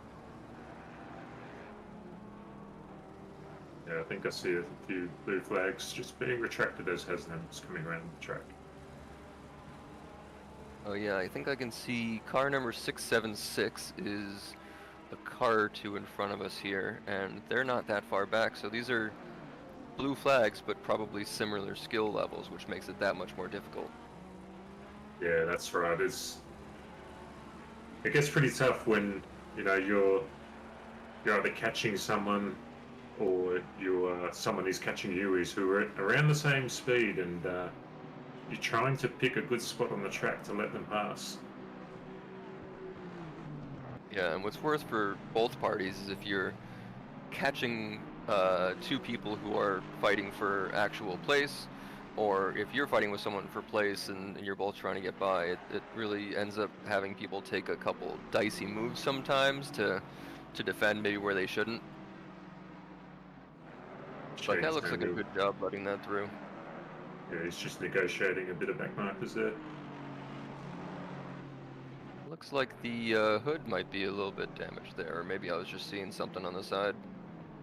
Oh, yep, maybe I was just seeing something. The livery probably just tricked me a bit. I was wondering if why the P2 car would have possibly had damage at this point. Yeah, this is the Aston MW. Yeah, I love it. I don't know if anyone who might be watching or racing looks at the North American sprint races, but my livery for this season is this unbelievably well done livery from one of the ORR members, and I can find his name in a minute.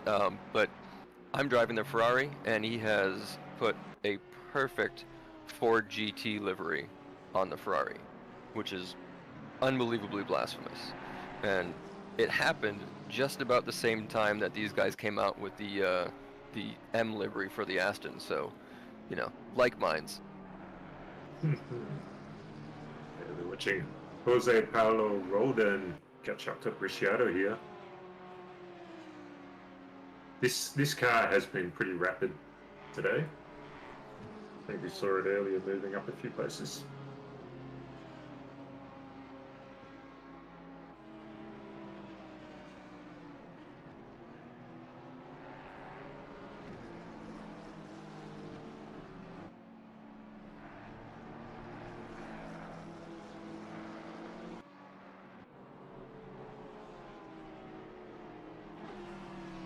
This is tight here.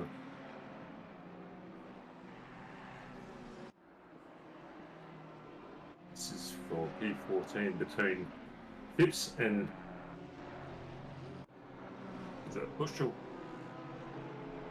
And this is Bushel and Malloy, or is this I think we've got a bit of an overlap in strategies here. So Phipps and Bushel.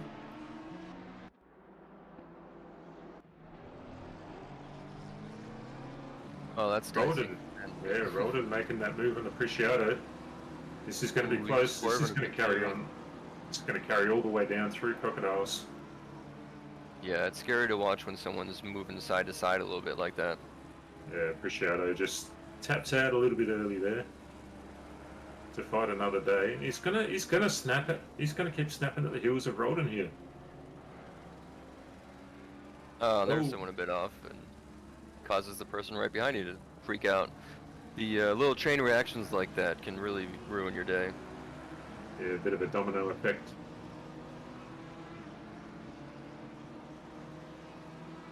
Yeah, I just wanted to give a shout out to Pete Tarkin. That's who made my livery, and it is spectacular. Got a number of people in OOR who make some really fantastic liveries, so if you want a great livery, I think there's a livery chat channel, just pop a message in there, reach out to someone who makes a good livery, and you'll be driving around in your own shiny, blasphemous livery. Yeah, it must be blasphemous. That's one of the rules. But realistically, it just says so much more about this community, right? That's another part of it that is so realistic and only done by volunteers. You know, it could only have been done by people volunteering their time and doing something they love. And was that a car sideways? That was a car sideways across the track, and maybe it's Jared Ellis there in the Alliance Gold car. Those two green BMWs don't seem to be having a very good day. No.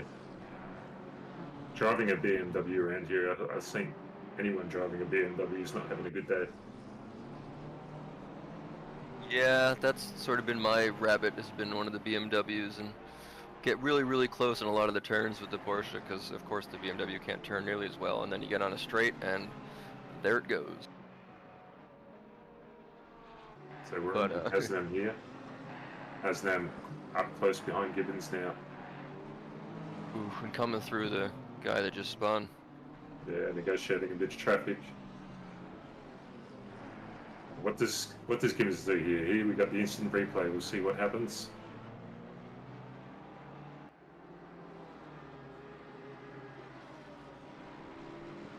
Looks like just another unforced error here. Just get a little bit too much, kick your tail into the grass, and well, he did a good job to hold the brakes there. That's very important. Keep yourself in a fixed place. Don't try to move around. Good job. Yes, we're very big on holding the brakes, making sure that your car is predictable when you lose control of it.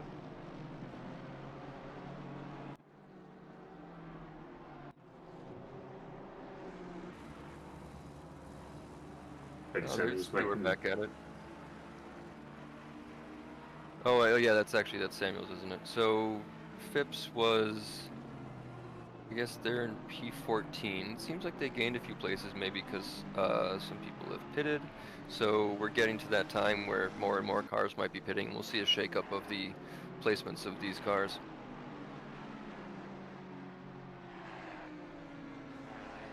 But to quickly get back, I just wanted to finish the thought.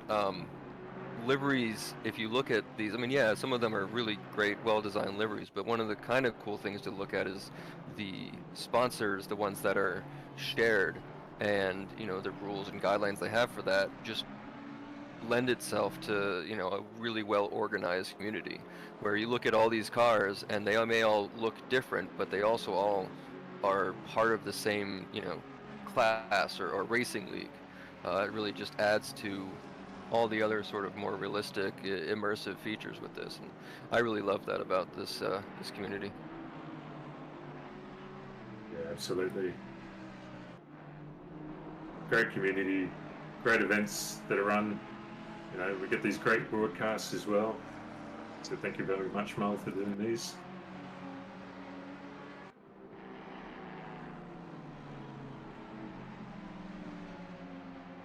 So looks like we've had a closing of the pack right here. You know, I talked a little bit earlier about things spreading out, but we've got to close down multiple cars within half a second of each other, as a fair number of people are in the pits. So the question is, does this group catch up to the cars leaving the pits? Yeah, this is going to be quite interesting. Pit lane's quite busy at the moment, and we've got a bit of a tight train formed here. So it'd be interesting if the cars coming out of the pits. We see some of them filtering out now. So I think they're going to come out to a bit of a gap there. But it does make it quite tricky when you're in the midst of a battle and someone pops out in the pits. Well, especially, you know, at this point in time, if you haven't pitted just now, you might have old worn tires, and you have just pitted, you might have new cold tires.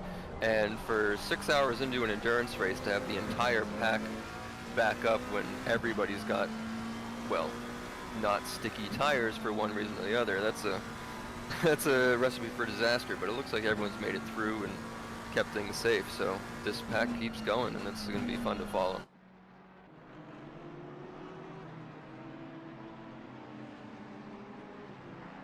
Shadow here. He's trying to hold on to Roldan.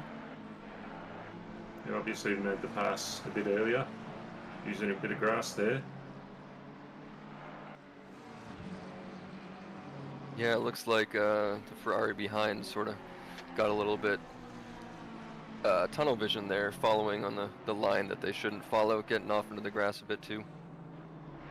Yeah, we spoke earlier about whether you prefer to be in front or behind another car. And sometimes when you're following behind, if the car in front makes a mistake, sometimes you can end up following them and making the same mistake. Yeah, it's actually the number one thing that I had to learn in... Okay, I'm gonna stop talking for a second. This is real tight. As they're going downhill, is he gonna be able to stick his nose in there and make a move? Josh Hill coming down against this Ferrari McLaren battle, coming in around Crocodiles and heading towards Cheetah. Let's see if he can stick something in at the end of this lap and get a lead on him for the run down to the front straight. So Hill in the $1.50 Macca special, as we see a car coming back on, and that is a bit how you going. Yeah, that shook things up. So where do we stand now? So Hill has sort of dropped back a little bit. As Appreciato is what we say, trying to figure out how he's going to get past Phipps. Obviously, Appreciato is, 5 places behind Phipps, but only 3 seconds on the track. Yeah, And bringing Josh- Sassano into this fight just got a little bit more spicy too. I mean, that was really close around that last turn, but it seems like Sassano's even been able to take off, so maybe that isn't such a big deal. Yeah, and Josh Hill in the $1.50 Macca special, Ferrari behind. He's a lap down from Appreciato, so he's probably saying, come on, get a move on, I want to get past here. So we get a replay of that rejoin. I dare say Phipps probably was trying to do the right thing, but was unawares that that other car was going down the right-hand side. Well, I gotta hand it to him. I think by swerving one way and realizing his mistake and swerving the other way, they actually held up both cars evenly, right? So it's fair. All good. We don't discriminate here, we hold up every car evenly. Exactly.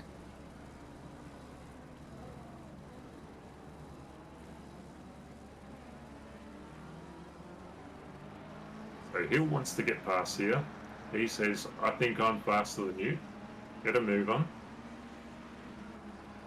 If you're Appreciato, what do you do? I think I'm able to keep up, I'm not really getting too much pressure, so I just try to stay on my line, just try to hit the dots, hit the apexes, and keep going.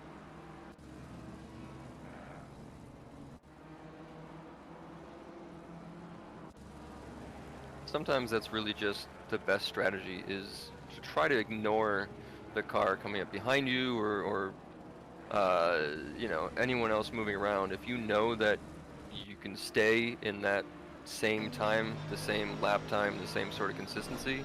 Consistency is just what you need to do. You just need to hit the apexes, you just keep on your line, and a lot of times that'll actually be faster than trying anything else. Just realised that Sassano has a drive-through. Yeah, I believe that just happened, but I do wonder if that drive-through happened because of the little mess with Phipps back there. Sassano was coming through behind that group, I believe, and he might have had to go offline for it. Might have been the last ticket they had. Yeah, that's unlucky. Still a lot of time though, so not any time to start, tears over any of this. That's right. So we're riding with Baggermans here in the Mercedes. How does the Mercedes go around Kyalami? It's not a combination that I've had the chance to test out. I am a fan. I was in the Mercedes for my first sprint season, I want to say, with OOR, and I really liked it. One of the things that it does well, for Kyalami, because it's not super agile, it's not going to make these perfect tight turns like the Porsche is doing, but if you can get the thing slowed down, and it does have good brakes, and you get your rotation really well done, which can help with, if you get the setup done well, you can get a really nice rotation on it. It just launches out of turns. So it's actually a lot easier to overtake, I believe, because if you get that good launch into a straight, that's where you're going to overtake best. You know, following someone around a turn is better for defense. It should, you know, have faster lap times, but if you're going on the attack, the Mercedes is one of the cars you want.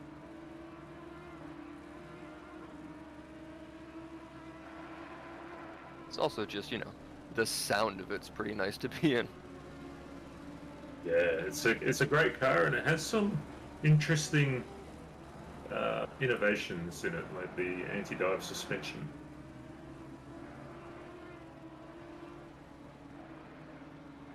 It's always interesting to me when I look at the different classes of racing is how you can have the same car in so many different classes. You know, the AMG here can race in GT3 and GTE and down to GT4, and they just have to, you know, detune or swap this. But when you look at this car and you see it driving in GT3, it's hard to imagine this is also going to drive against Mustangs and Camaros and Porsche Caymans rather than, you know, these high-level Ferraris and Lamborghinis. But all those guys also drop down into GT4.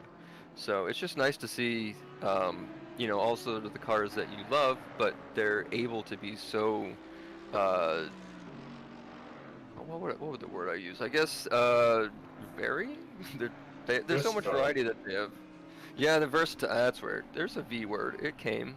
Uh, it's like 3 a.m. Anyways, but yeah, I mean, the versatility of them to be able to race in all these different classes is, I mean, that's one of the best things. That's what you don't get with, you know, some of the more proprietary custom things.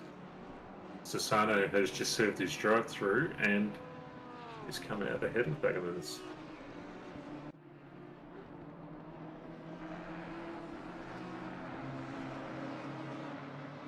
It looked like the Audi behind him got a little bit out of sorts when Sassano might have got back onto the track from pit lane. That is a very second-hand looking car there.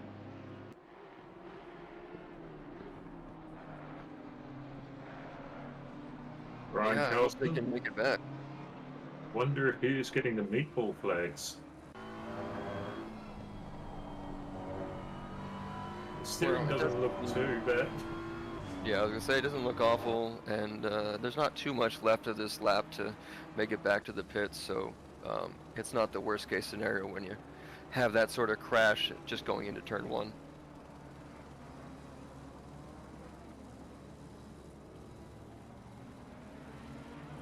I sure hope we see him pit though, because that's not something you want to take a chance on. No, it's fine, I can drive it, it's okay.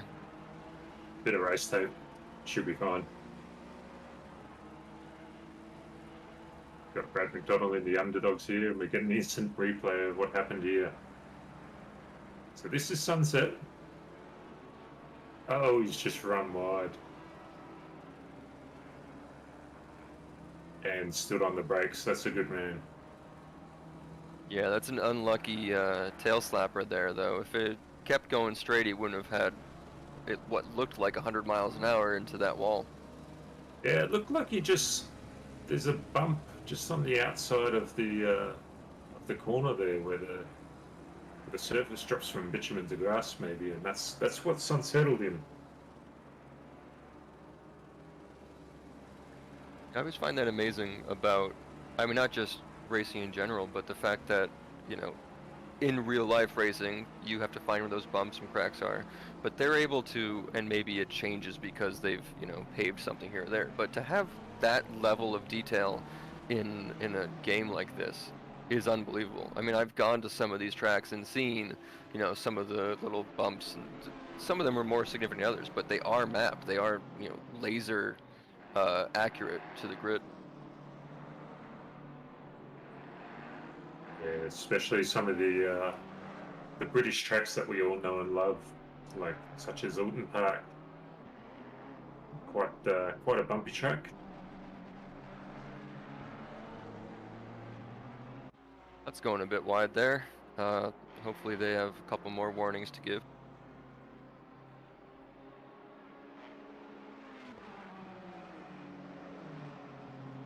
Got a three Ferrari fight going on here, but it doesn't look they're that close actually in on the actual track. So those three Ferraris, P8, P9, and P10 are not actually close to each other. That's very interesting.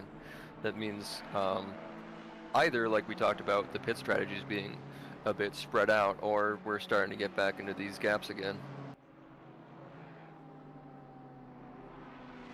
These guys are the underdogs.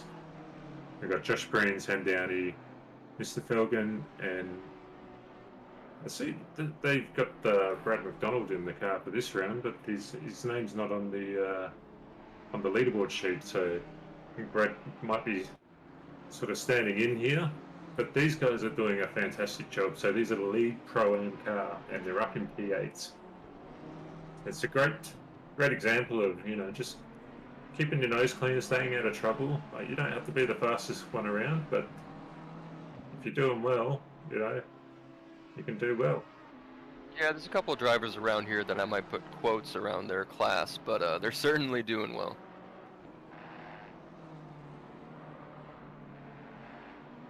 There are a couple people that maybe should be, you know, bumped up to Pro-Am, and OR does a great service for that. Don't get me wrong.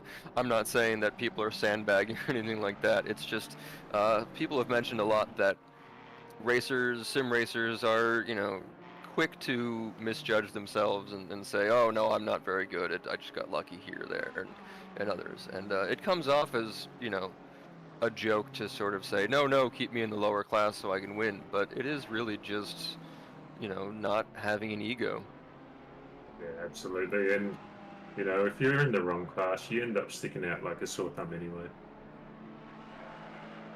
Yeah, but look at this gap from the P8, 10, and 11, which is the podium right now for Pro-Am, all the way back to the next Pro-Am car back in P19. That's a big move forward from. I do remember seeing most of the pros all in a row at least from qualifying and earlier on in the race. So I think this mid pack of what's now Hind and Convoy and Phipps, they're probably slowing each other's down by having such close fights.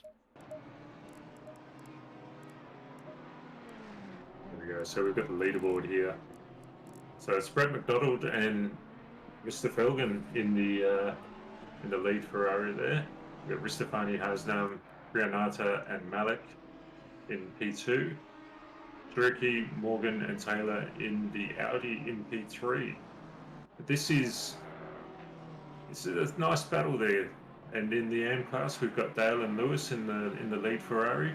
We've got JLS, Jesse McLean, and Michael Manns in the Aston Martin in P2, and Tui, Wenzel, Sandu, and I'm not even gonna butcher this last one. So I mentioned this in the Discord, I believe, I don't know, today or yesterday, but I was a bit surprised at how many two-person teams there are, and then I was told by a lot of them that it's actually preferred for those guys, that they like it that way. What do you think?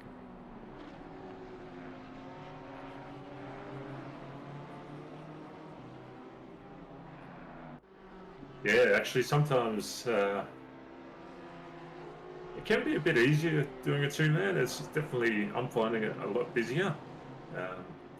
Just keeping an eye on the car and helping out here. There's people that, you know, will help out in the stewards box as well. We see Britt trying to make his way past Morgan there.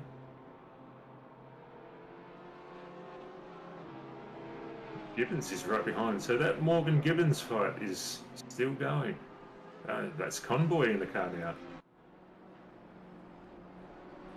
And Juriki. Convoy and Juriki are going to continue this Gibbons and Morgan battle. This is going to go on all night, isn't it? Yeah, well, don't count Hind out back there. The 500, 600 fight's been going on all race also. So, you know, the 500 here has been up here fighting with the 402 Jurikis, but 500, 600, those two have been right in it just as well. So it's sort of a little bit of a sandwich of a tight fight, I think.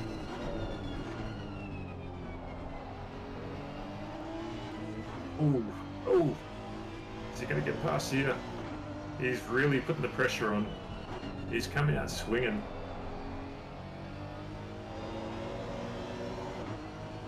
Yeah, this is exactly what something you really need to get the experience in to pick up is, when you're following someone this closely and you're sitting at this point of view, I mean, sometimes it looks like your nose is already in their driver's seat.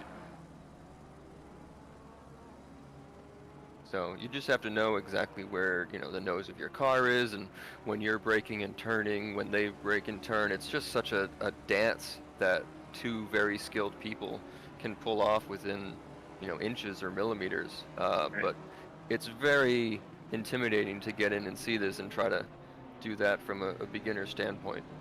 Yeah, Convoy just lost a bit of traction there.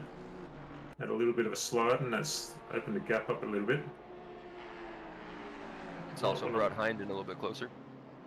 Yeah, you might want to. He's got to think about, how long does he want those tyres to last?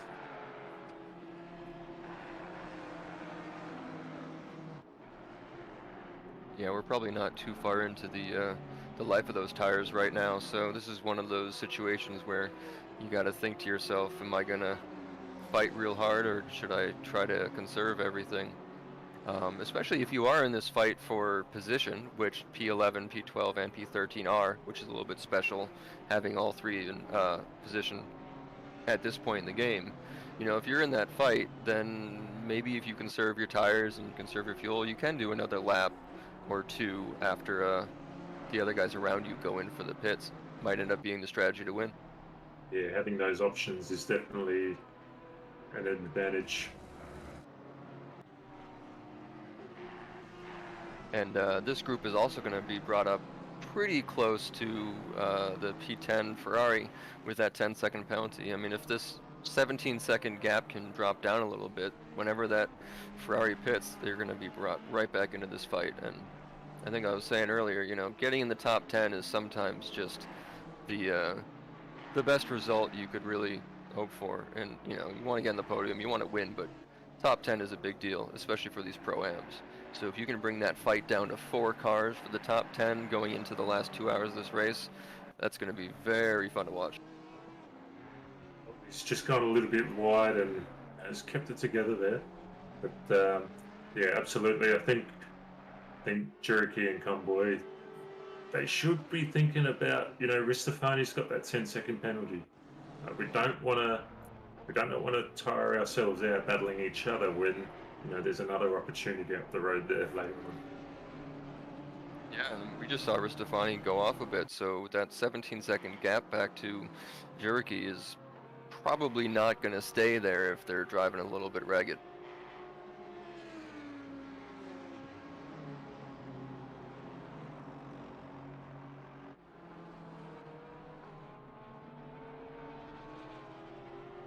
You do sometimes wonder if the front runners in the Porsche, which we've seen here and other endurance races, and all of those driver names in their respective sprint races, get a little bit tired of being, laps out in front of people, half a minute out in front of P2 or so.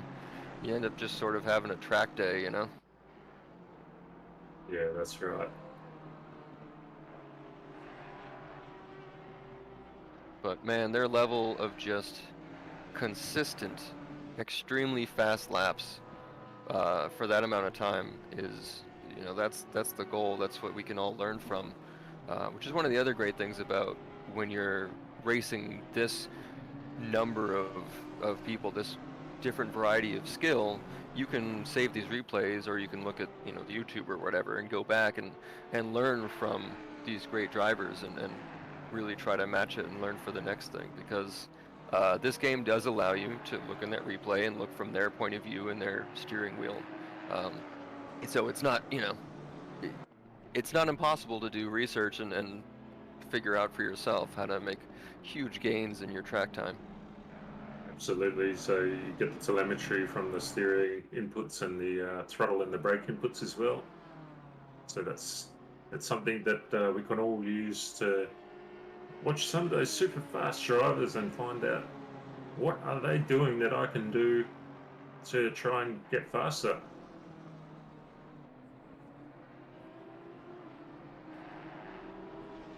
it's also a one of the great things about this community where we have the track walkthroughs, the rookie series.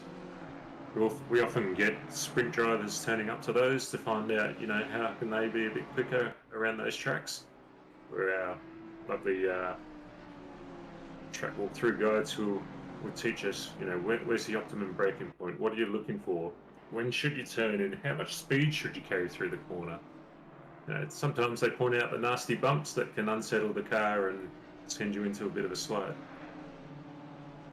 Well, even on top of that too, you know, they're giving you this track walk, but there's also a library of setups for each car out there. You know, got Megan D giving us this, just like I said, a library of setups for different tracks and all the different cars, and it's a really great place to start off if you're still a rookie. And if you're not a rookie and you just haven't driven that car at that track, it's still a great foundation to start off. Yeah, absolutely. This battle here is starting to get a bit spicy again. So that's the new aggressive preset project that Megan kicked off and has taken input. I think we saw a BMW go a bit wide there in the background. There's input from a bunch of drivers around the community taking in their expertise from the particular cars that they drive. So it's designed to give a more up-to-date platform for people to jump in a car and start setting it up from.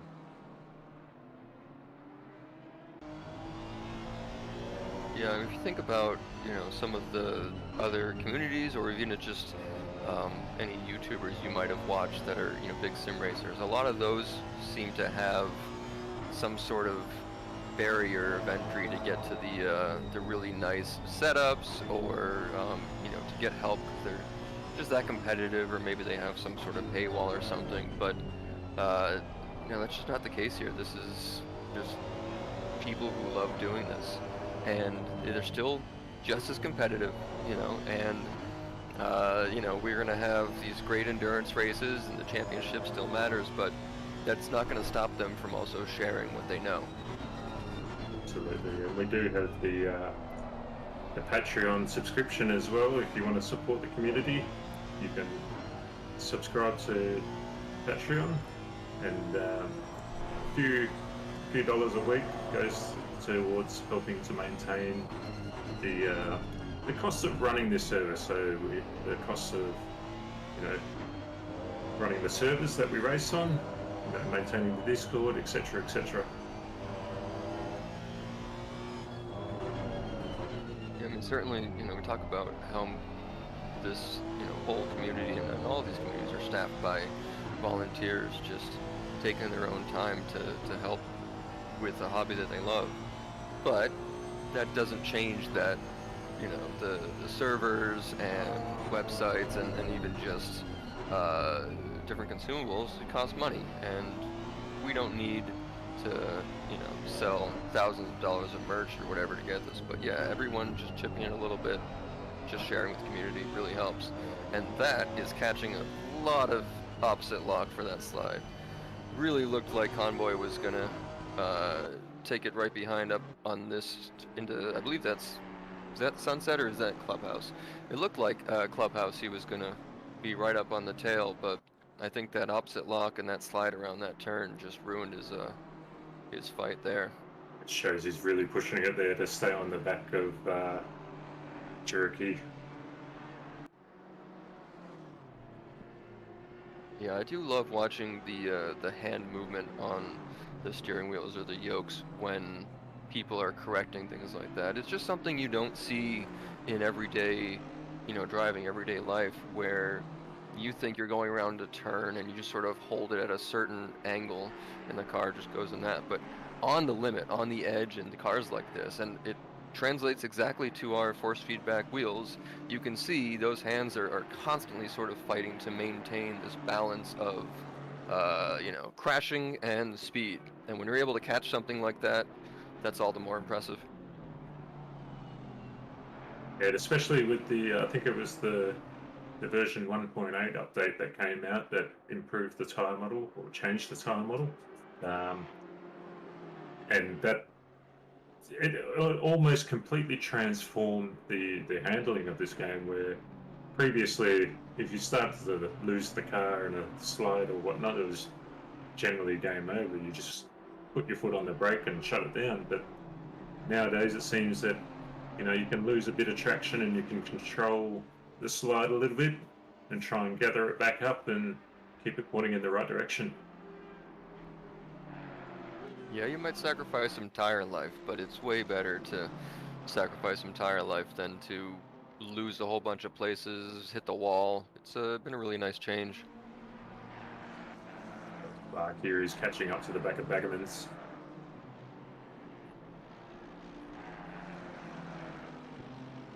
It's just such a nice part of the track to watch. Yeah, absolutely. And we've got these fantastic camera angles to watch it from. Does look like that BMW's got a bit of dirt. Maybe spending a bit too much time out in the marbles. It's got a lovely toe down here. It shows you that BMW tucked up behind the Mercedes, how wide it was. It was still sticking out the side. Yeah, and the Mercedes definitely punches a pretty big hole in the air too. You can slipstream off it really easily, which is sad when I was driving the Mercedes to see how fast people catch up on those straights.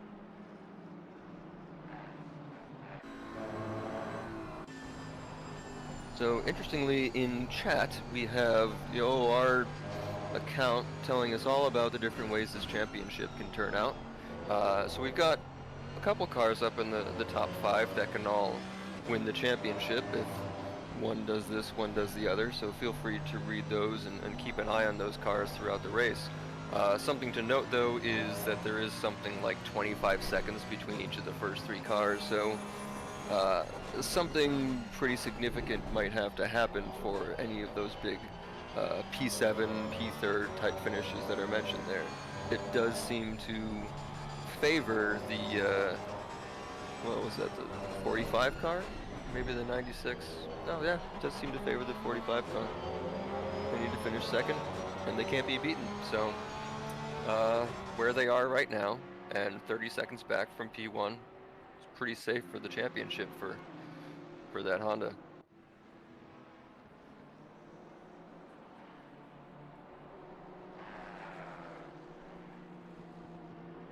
Well, speaking of that Honda, P2 coming down through traffic and making their way through some back markers, just keeping it safe, like I was saying. That's all they need to do.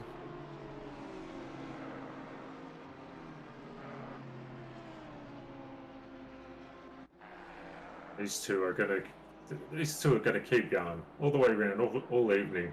This fight's going to carry on a long time. It's a great battle to watch. Nose to tail for 9 hours. A bit of handiwork there on the steering wheel. I was gonna say, there's those both directions. Yeah, Jericho just trying to keep it pointed in the right direction. So we can see Go. Convoy is half an hour into his stint. So do we see the timer on Jericho?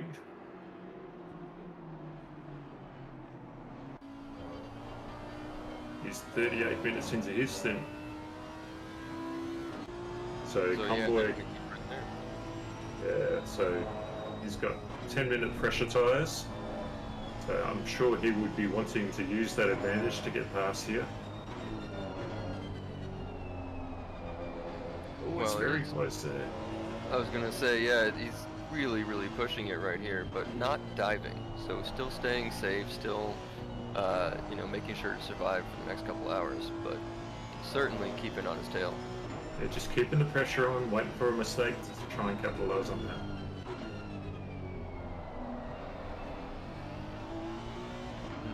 Something to remind just about how good these races are is we can see these cars fighting for hours on end, but the drivers do change. It's the same cars, different drivers, and somehow they're still within a half a second. They're just that good of a matchup.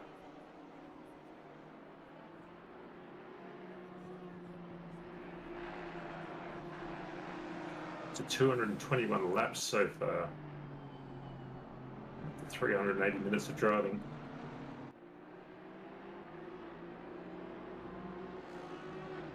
what do you think? We'll see about 300 laps or so? But I think maybe up to 3. But I'm the sort of person who would get my calculator out, yeah. Yeah, I was trying to do it quickly in my head. But I mean, that's one of those stats that I sort of don't pay attention to as I'm driving. I don't, check the lap number. But at the end of an endurance race, looking up and seeing that you and your teammates have done hundreds of laps, it's a relief to think you've made it through that. And then if you are somewhat new and you've just done hundreds of laps of this track and you stay a whole season of endurance racing, it's the best practice you can possibly get to level up. Yeah, absolutely. Learning by repetition is an effective method here. I remember I think the first time I jumped in and drove this track, and I see people that are 4 or 5 seconds a lap quicker, and I'm like, how do you get so fast? And obviously Kyalami's hosted a number of endurance races here where people have done hours on hours of driving.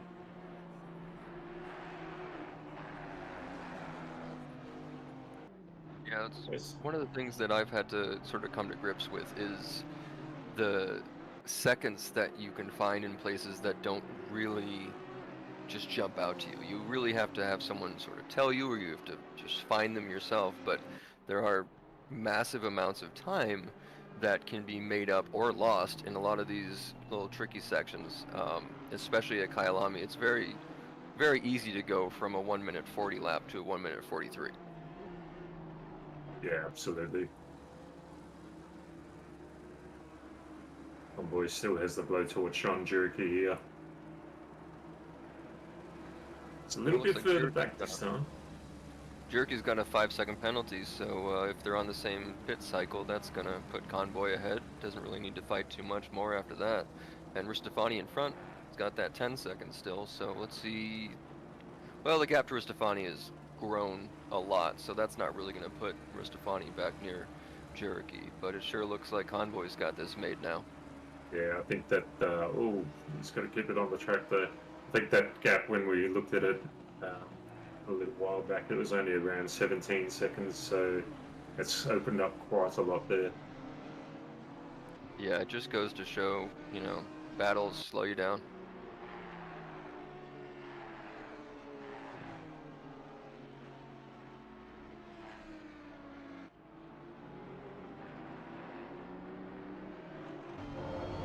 There's someone right off there.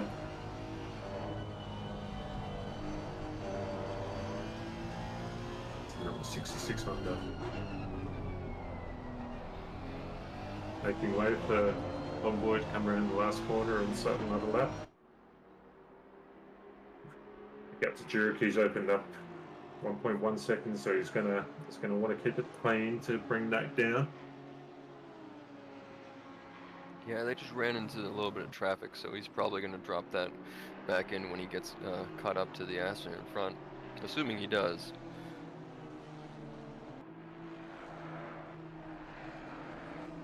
Actually, if that Aston is Senecas, I don't think he's going to catch him. Yeah, I'd say that they're a lap down to, at least 1 lap down to Senecas anyway. Yeah, I find that interesting about staying in a community and racing season after season like this is you really do tend to learn names and learn their skill level and their driving style a bit, and especially if they love a certain car and stick with it, which is just it's impressive to me.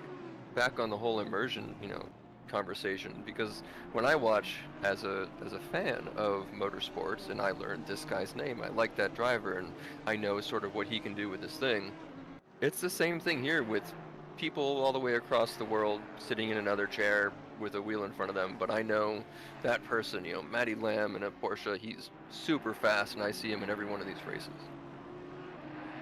Yeah, absolutely. When I see Matty Lamb in his Porsche coming up behind me, I just pull over and quit. This guy is rapid, and his teammate Paul Britt as well. They are absolutely rapid.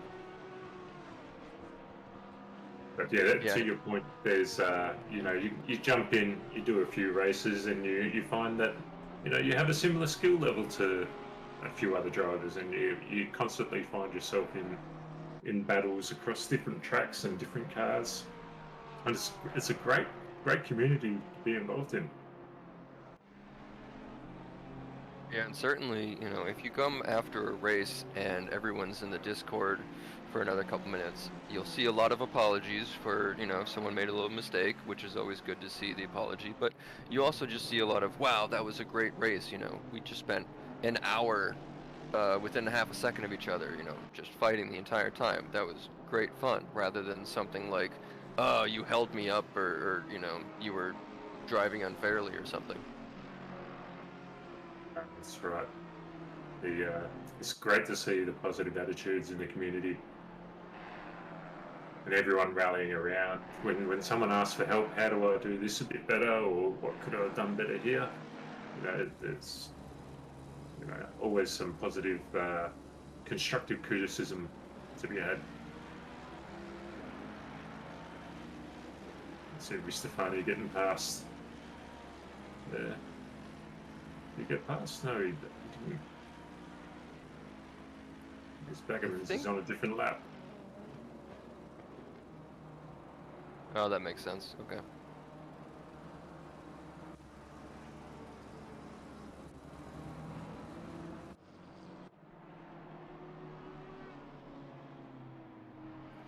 Oh wow, we got, is that 3 or 4? That's 4 Ferraris in a row. That's impressive. And another one in the background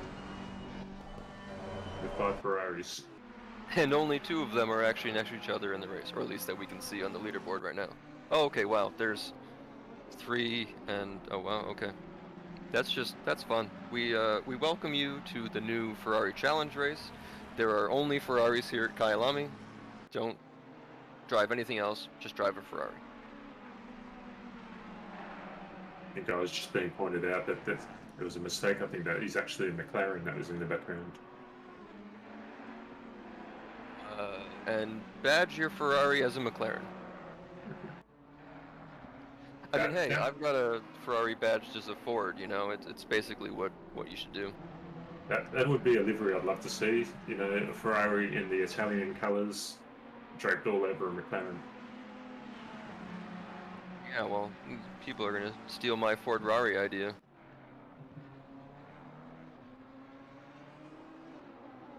Well, this is, even tighter now if you think about when we talk about having like the races between 2 of the same car, right? You see the 2 Audis fighting, and that makes it that much more difficult because you don't have any sort of advantages.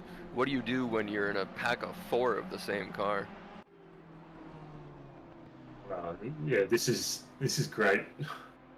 Great bumper to bumper racing. I think you've just got to. There's no advantage any one car or the other. It really comes down to how you set up the car, And wow, it's not gonna really give you any particular advantage in one corner over another.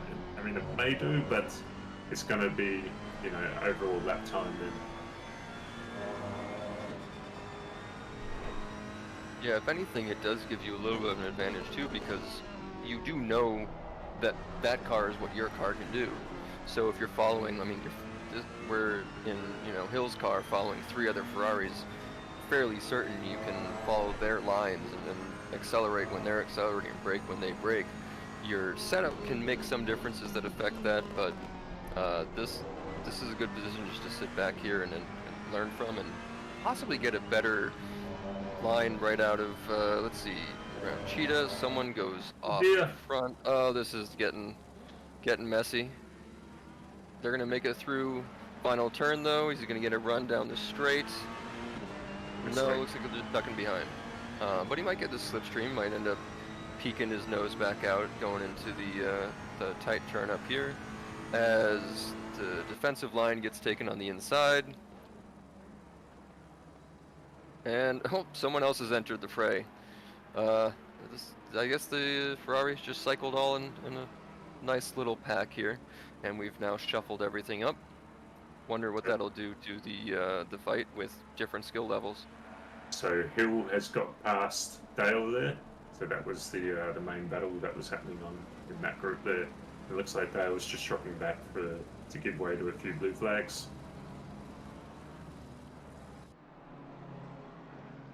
Hopefully he can stay on the back as these other faster cars catch up to Hill. It might bring Dale back into a nice, tasty little battle. Yeah, I mean, you don't have DRS and GT racing, but the slipstream is very, very helpful. I mean, Kyalami, you have a lot of turns, so maybe you don't have that much slipstream. There aren't too many long straights to just sit in and catch up like you might have at Spa or Paul Ricard. But, you know, the way that these aero devices work, it's still going to give you some sort of benefit if you're able to follow real close by.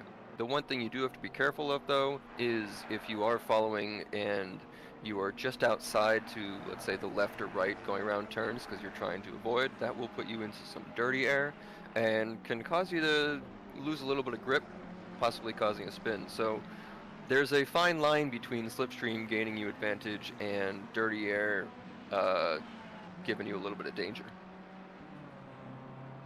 Yeah, absolutely. All right, I need to go and get ready, go and pull my boots on for the next stint. Yellow. So I'm here to take over. Excellent. So Great it's work. been great. Great work, Mike. Appreciate it, mate. No worries, and I may see you at the back end of the race. Good luck out there. Thank you. Making sure Take you wear your seatbelt. See you, mate.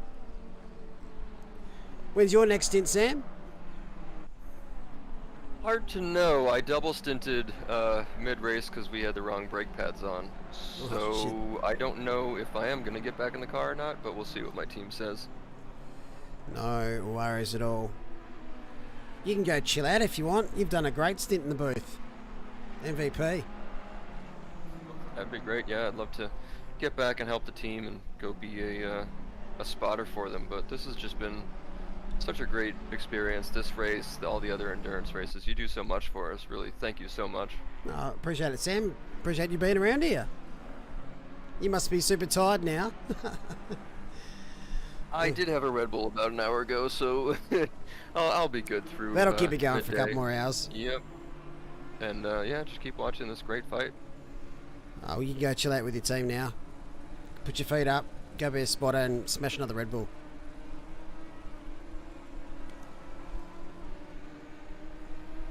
This battle's probably going to go on till the end of the race.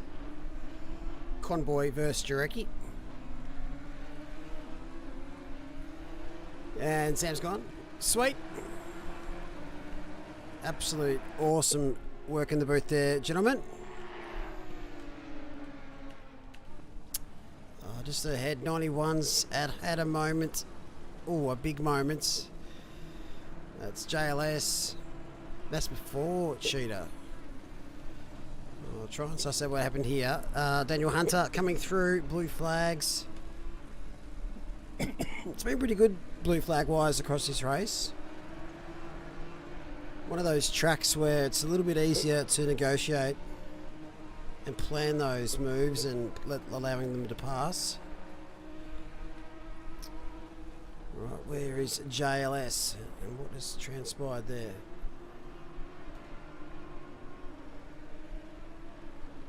It's been a funny old race. It's a typical endurance today where it's just everyone's in the groove. They settle down after that hour mark. And those front runners are just doing their thing. Oh, this is what happened to JLS. This section sort of claimed a few victims today. Sent a nice little move on the inside there. He's going to have too much. Nope. What have you gone and done there? What have you gone and done there, JLS? Downshifted. And then pit limiter active. So that's why you've been shafted into the fence. Not much you can do as the car behind that. Not fun. How are we, chat? If you're still kicking about. As we posted in chat earlier, these are the scenarios for the Pro Championship. Currently and still, Car 45 leading the way in that regard, but it's Car 315 looking for their maiden win in the series this season. They've had three P2s. One bit of a bad race at Paul Ricard, and they're on the track here for a P1. They've also got the fastest lap we were set in the first half an hour of 40.837. I think they're the only team to dip into the 40s, which is absolutely cracking pace. G'day, Sam Downing. I've seen you in chat a bit earlier. G'day, Minnie Simeon. I'm here enjoying the show. Well, great to have you here. Which part of the world are you residing? Unless I know you from your name. And Mr. Fowler, who had a great stint both on track and in the booth.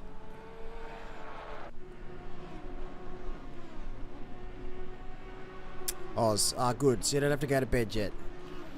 Now, those in Oz, who's getting up tomorrow at 6 a.m. in proper hours to watch Australia get absolutely smashed by Argentina? I'm going to be one of them because I'm an idiot. I just don't know how to go to bed early. There's no real secrets to it. I just don't do it. But these events are pretty tiring, so maybe I'll be tired afterwards. Much like the drivers out there. As P4, Daniel Hunter pits. So we've got Lamb, Van Vliet, Sneakers, and Hunter, the top four. So that's No Idea, IB Racing, Kovacs Racing Purple, and Steezy Autosports in the top four. Hanging around though, Mad Cow Racing in P5, the 616. They've been in that podium positions a couple of times today. But still 2 hours, 20 minutes to go. But tracking well for the leaders. I'm going to get up to watch the Argentinians scratch their heads as we sneak away with the win, you mean? Oh, imagine. Imagine the state of Fed Square if that happens. I don't know what was better, when old mate Duke scored that header or the scenes in Fed Square. Love to see it. Looking at the Pro-Am class, this team, the Drive to Survive team, we've got Vediga, both Josh and Ashley, Jack McKellar and Wilkie Apreciado. They're on track for the Pro-Am Championship. They're up against 74, who are currently a couple of positions ahead, but that's not enough to take over P1 of the Pro-Am class. So they've got to keep their heads down with that beautiful livery and try and finish around this area and not get too far away from the UNSW team. And in the AM class, we do have team last name in P1, and they're not racing today, but they might have a big enough lead to hold on. Jeez, that's close. Is that full position? It is full position. Handy points here for Drive to Survive. Buried in beer cans and confetti. And flares. You'll be able to see Melbourne from the moon.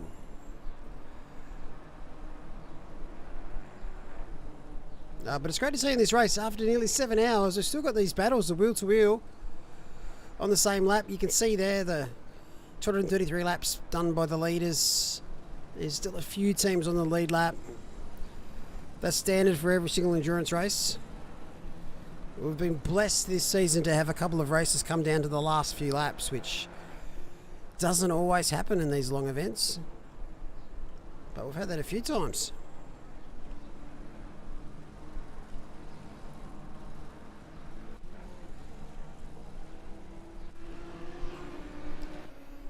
I think these two are going to end up at the altar by the looks of this. Inseparable.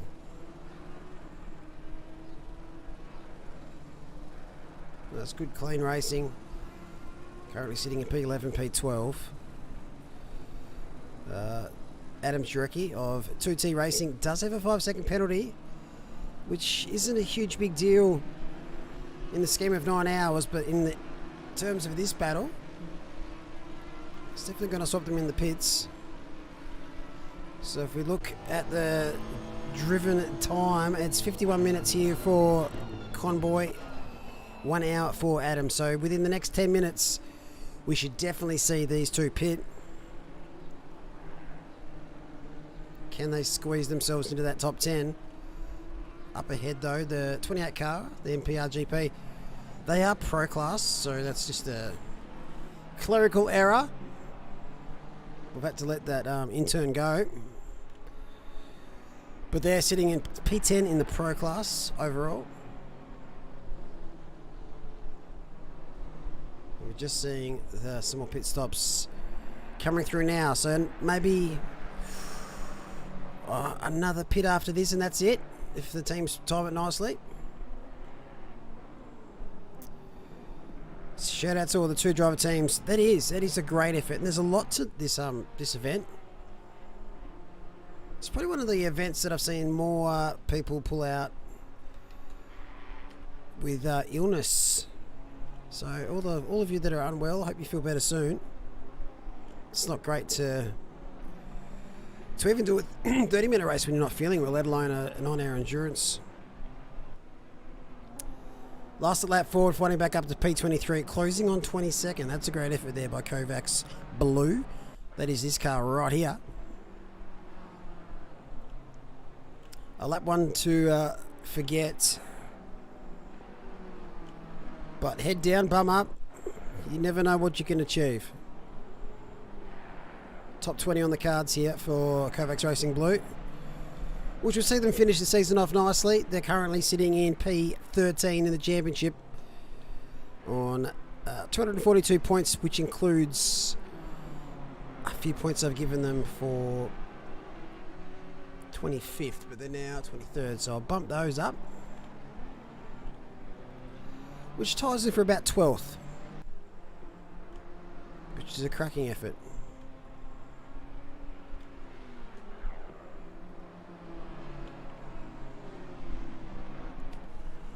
Peter, how are you guys still finding the BMW? Is it on the keep it for next season agenda, or are we going to see Kovacs in some rear mid-engine cars moving forward? The big questions here.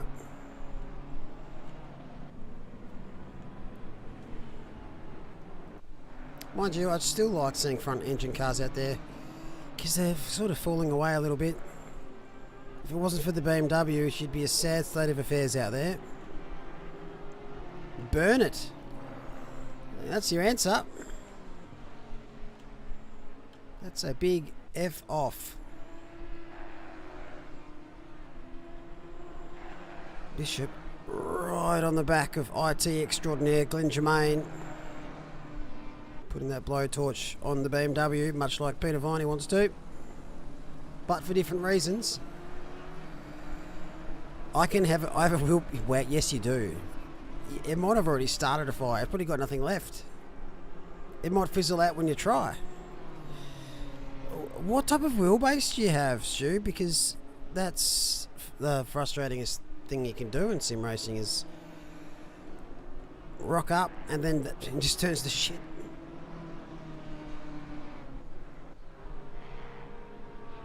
We'll fly you in and you can use my rig while you race. Speaking of marriage proposals, these two need to get a room. I reckon Jamie's going to be able to paint the back of that car in his dreams tonight.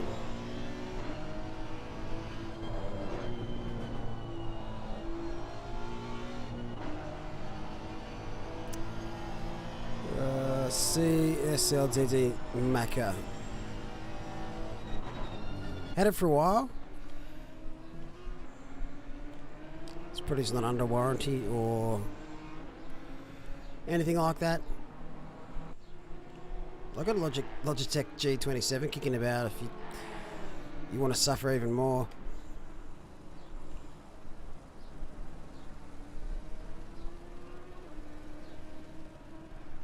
I don't want to touch wood, but I've been pretty lucky with gear not wanting to pass away on me.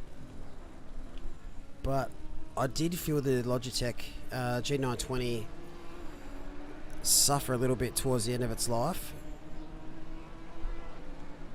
Shout out to my brother who I gave it to, who then sold it to a second-hand shop. Bastard.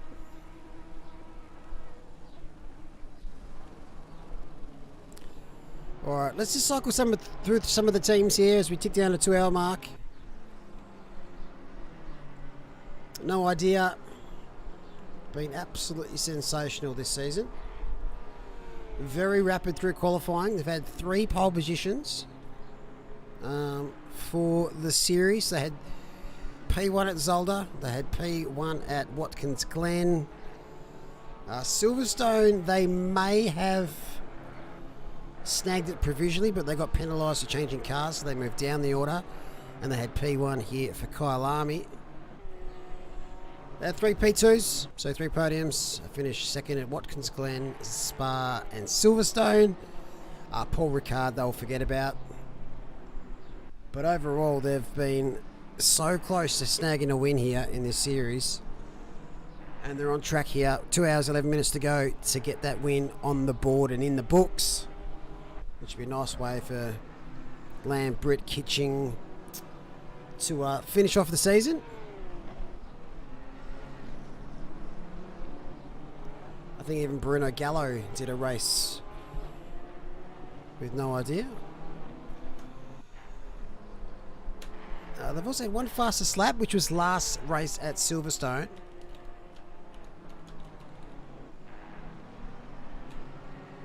And at the moment, they're on track for another fastest lap here at Kyalami. So, as it stands, they'll finish with 557 points, averaging 111.4. They would have had 587, but they had a deduction for the change of car. But overall, they've got to be pleased with their season. And hopefully they can finish it off with a win here.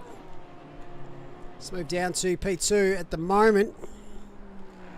It is Kovacs Racing Purple. Shout out to Carl Johnson if you're watching out there, mate. Hope the break is doing you well. Much love to yourself and your family. But 1 hour, 3 minutes here for this stint for John. Kovacs Racing Purple, they picked up their first win of the season last round at Silverstone. Qualifying outside and starting outside the top 10. They've had 2 other podiums. That was at Watkins Glen and Paul Ricard. And still, they've been, other than Spa, they've had another great season. Currently on 490.6 points. They obviously have a deduction for a change of car. But another podium here, and they'll finish maybe inside that top 3. If not, they'll finish 4th.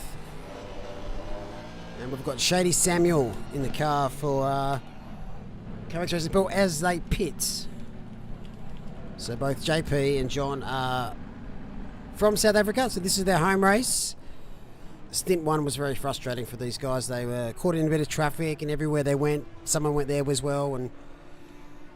But they've put their head down and they're doing quite well now.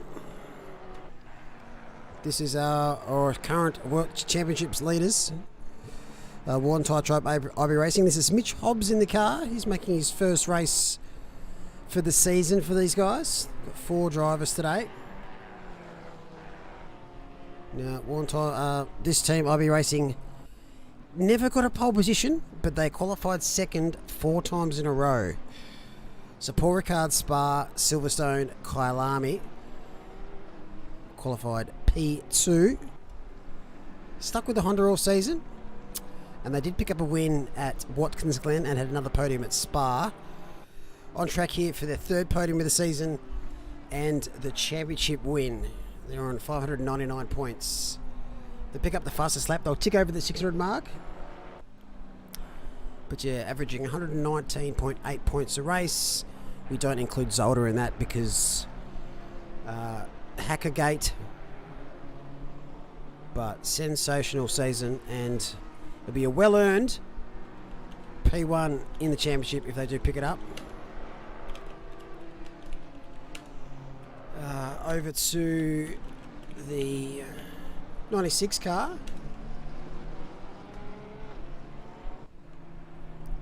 So 96 CZ Autosports. They've got Weston and Hunter in the car. Dylan Martin competed in the first couple of races, maybe 3 races. Then Hunter's jumped in the car for these guys since. They've had one pole position, and that was last race at Silverstone, where they ended up finishing P3. They did pick up a win at Spa, their sole win for the year, and the other podium was, as I mentioned, Silverstone. But another consistent team. Bit of an unlucky race at Paul Ricard, much like No Idea. But on track for P3 in the championship as it stands. No Idea will jump them in the standings. But we're in with a shot for the championship win today. But never say never. Still 2 hours to go. That's your top 4 at the moment. Good evening, Neil. How you doing? G'day, sir. How are you? What a hectic day. Wow. Bit of chaos. It's been a bit like that. So, yeah, indeed. We had a bit of a technical issue with one of the drivers. So wheel sort of failed, and now it's decided that it's all appears to be working again. So trying again, and at the moment it seems to be all running smoothly. Fingers crossed, and touching wood at the same time. So hopefully all goes well, and we can complete the race wherever we are now. So. Well, I'm glad he's fixed it, because as I was saying to Stewie in chat, it's always frustrating when technical issues crop up and you don't really know much about it or why or how to fix it. But I think Pigford's going to need some race tape for that car. I'll try and find out what's happened. Whereabouts are you guys sitting at the moment? I think we are 30. Well, we were 31st. Yeah, we're 31st at the moment. So just cruising out the back there now. So it's all right. We'll work our way through and enjoy the rest of the race and the rest of the season. And how far it's come from the Hackergate we had at the beginning of the season. It's unbelievable. All the chaos that went on that day. Oh, yeah. It's very uncertain times then. It was frustrating. Had a couple of teams didn't want to race round 2 because of it. I'm like, well, it's out of all the seasons and races we've ever done, that's the first one that we've had to cancel. And fingers crossed and touch wood, we haven't had to do it since. Yeah, So it's just an unfortunate bit of a lack of communication from the developers' part on that topic. But obviously they resolved it in the back end, and everything appears to be okay now, moving forward. yeah, exactly. It's been good, and I'm glad they did fix it. This is what happened to car 71. Oh, 150 struggling a little bit under brakes today, and just a bit eager on the throttle, and has just put 71 around.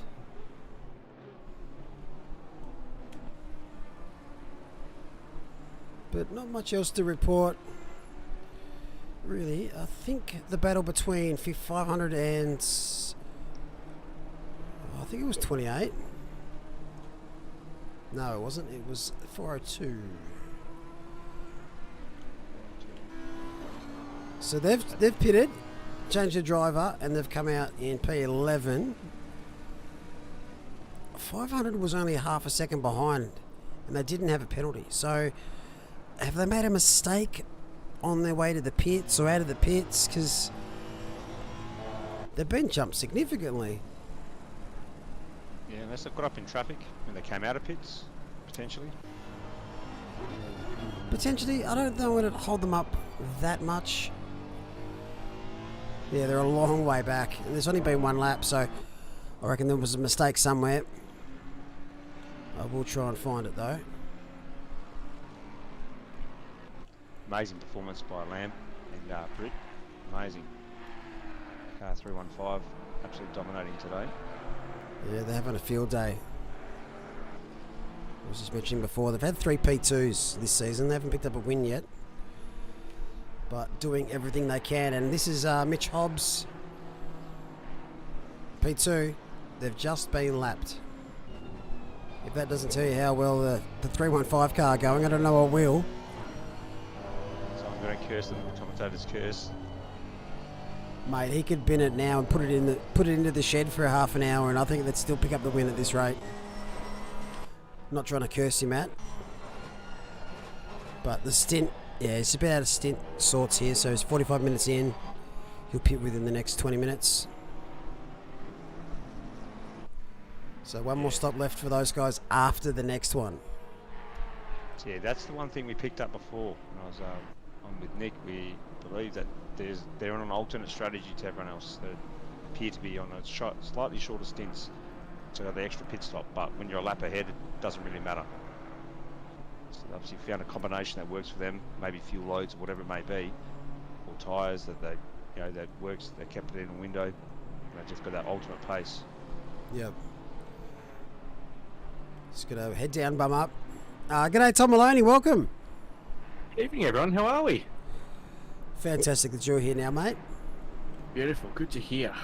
Looks like a pretty reasonable top 10 tree there, just on a quick screen. I've only just got back home from an afternoon out at the wineries in the Yarra Valley, so... Oh, were you designated driver or were you taste testing? I was taste testing and driving. I was careful, but nice. was partaking in the festivities. Can't miss out on that, mate. Definitely not. It is on my doorstep, so it's not like I can't go back, but when in Rome... I did a wine tour that long ago. I was designated driver, and I think we hired a Kia Carnival, and that was interesting in itself. Very fun little boxy beast. Last memory of a Kia Carnival for me is in Adelaide, of all places, and the two guys in the back, their seatbelts just the friction when if you pull it too hard, it doesn't move. Yep. They were just permanently stuck, so they didn't run with the seatbelts, and the driver completely forgot that they were unrestrained and just yeeted it round a 90-degree left and sent them both into the side of the boot. Karma. No, we took it for what we call blockies down here afterwards, and yeah, that was the funniest thing ever. Just Subarus and all these Commodores wanting to have a drag race, and I'm literally in a and I dragged one of them. I didn't speed, if anyone's listening, but it was very, very funny. Drag race to 60 k's an hour. Yep. And beat a Subi off the line, which is just ridiculous. If you own that Subi out there, hand your ticket in. Learn to drive an all-wheel drive car. Yes. We should have the best launch. No, not if you haven't got enough power.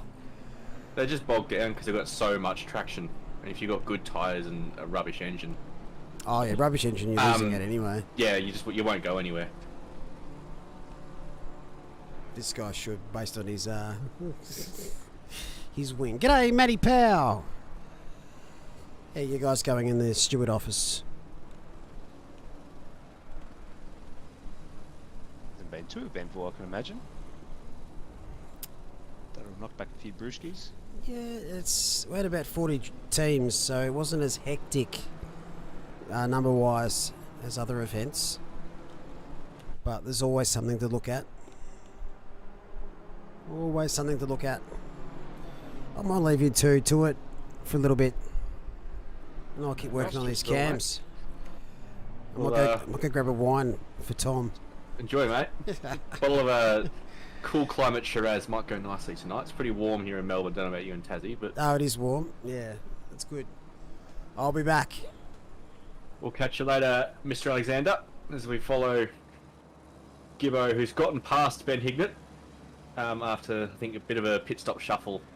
Only just came into the conversation when we took focus on these guys. So, one would say normal service has been resumed as we come across a blue flag as well. Yeah, this battle, I think, is starting again now. Wait to see what comes of it. think Hignet's just got that little bit extra pace.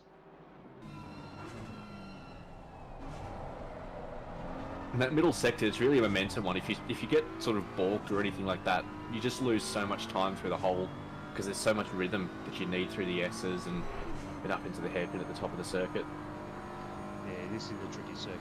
It is one of those ones, and rhythm is the key as well. So momentum and rhythm probably going hand in hand there. Spin off. Double And cam. the double cam. Yeah, so basically if you lose that rhythm, it takes a few laps just to get back in the swing of things. That's probably what's happened. Now he's back on the tail. And it looks like it's toasty warm as well, so if you do get, a bit of scrub on the tyres and they heat up a bit too much, you've got to bring them back into the window, which mid-stint can be very, very challenging as the tyres start to slide as they degrade. Yeah, 100%. That's exactly right, actually. That's exactly what happened to us. Even in my stint, I was struggling a little bit with the tyre temps, just pushing on. But no, we persevered and we managed to bring it back, which was fantastic. Probably the most sensitive sim for anyone that hasn't driven in terms of tyre management and keeping them in a good window and then extracting the maximum pace. That BMW is absolutely flying through the middle sector. Menacing. What even is aero wash?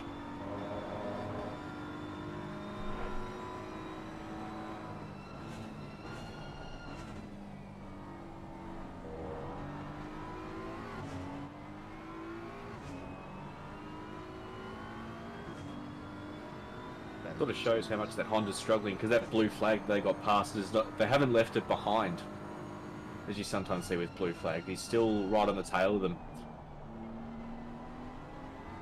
Yeah, maybe he's struggling, maybe with the tyres, maybe. Or the beam is out of position. Could be the other situation. Yeah, Benny Hignet's no slouch, but that is Callum Gibbons. Very good friends, the two boys, so hopefully they keep it nice and fair, especially with just under 2 hours to go. So Tom, do you race the ACC or I do not. I race in the F1 at the moment. purely focus on the F1? Yeah, and I do like to keep an eye on these things. It's pretty good racing to watch most of the time, so don't mind hopping in to talk people through it. But yeah, also good mates with the Kovacs boys, so definitely see plenty of it. Have you raced it ever? I raced it very, very early on. Like when they only had one car early on. Okay. And what did you think of the F1 in IRL? Oh, I mean, the F1, the season I thought was obviously a bit of a bust. It tends to be that when there's rule change, one team just gets it right. As we found out, which is a shame.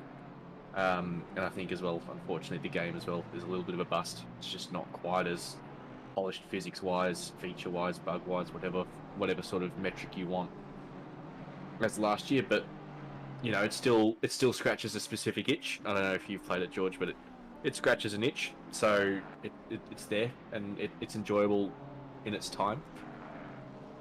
I don't mind driving it. I don't mind F1, but the only thing I find is a little bit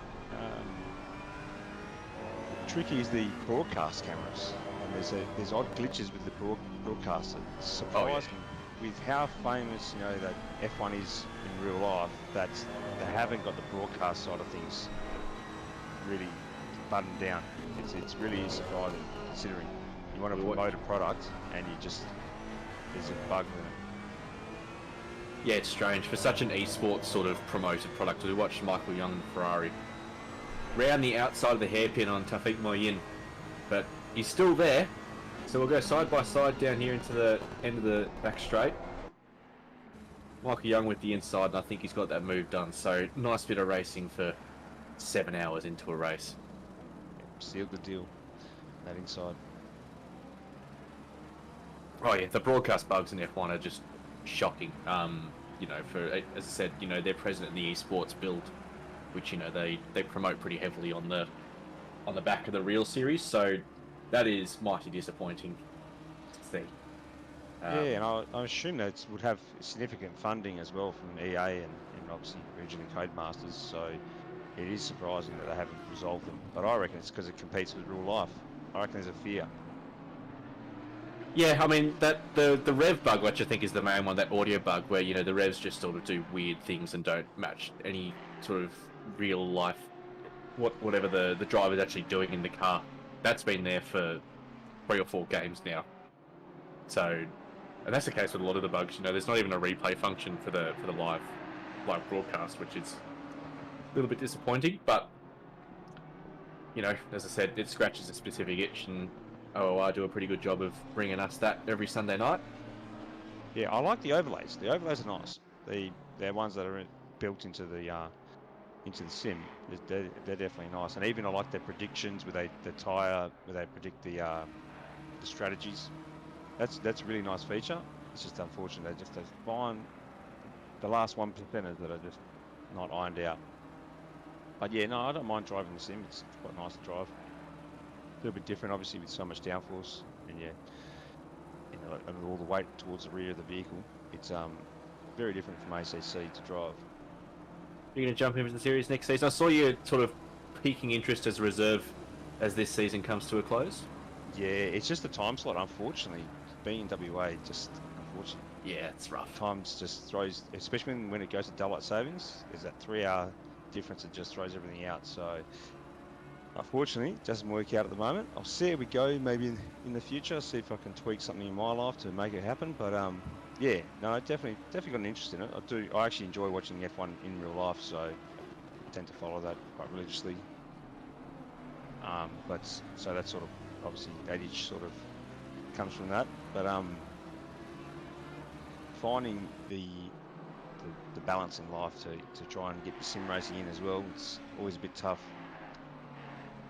Especially weekends, just it tends to be sort of not necessarily me time, but there's things that need to happen no matter what. So, and Sunday afternoon tends to be a bit of a non-negotiable in a lot of families.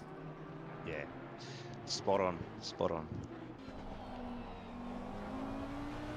Nonetheless, we'll see how we go in the future. Fingers crossed. Exactly, mate. Fingers crossed. We're on board with Jeremy Talbot here in P6 and the number 18 Audi. A couple of Audis in the top 12 as per usual. A lot of mid to rear engine cars. Only the Aston Martin of the car 191, the only sort of front engined car in the top 12. Yeah, I think that's because of the rotation. You need the rotation through some of these corners. You need that weight, almost a little bit of a pendulum effect to some degree to these faster corners. And that's why it better suits the mid-engine cars and obviously the rear engine of Porsche. So, That Porsche is just mighty almost everywhere though, so.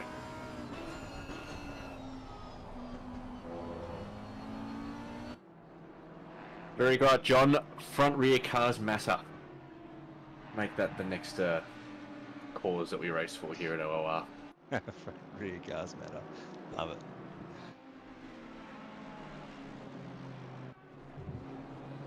Speaking of, that's actually quite a good battle for P3, P4. 2 seconds between the two of them. I know John's mentioned that strategy-wise there might be a little bit of excitement with that number 96 car sort of not quite in sync. But we'll definitely keep an eye on that and see how that evolves over the next hour. That'll be interesting. Yeah, it's all going to play out that last hour where who's on what strategy and how it all comes together.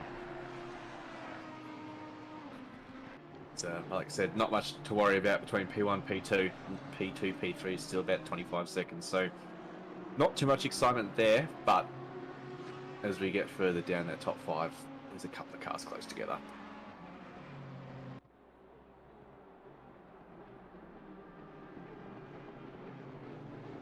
Go here for a replay. I think someone might have taken a bit too much curb there. Yep, that'll do it. And into the wall. That is such a pathetic little boop. Yeah, couldn't have placed the camera any better. That's cheater for you, but it's unforgiving. have Yes. to give them some respect. Especially when you're deep into a stint and starting to tire a little bit. Very fast corner and no room, as you said, for error.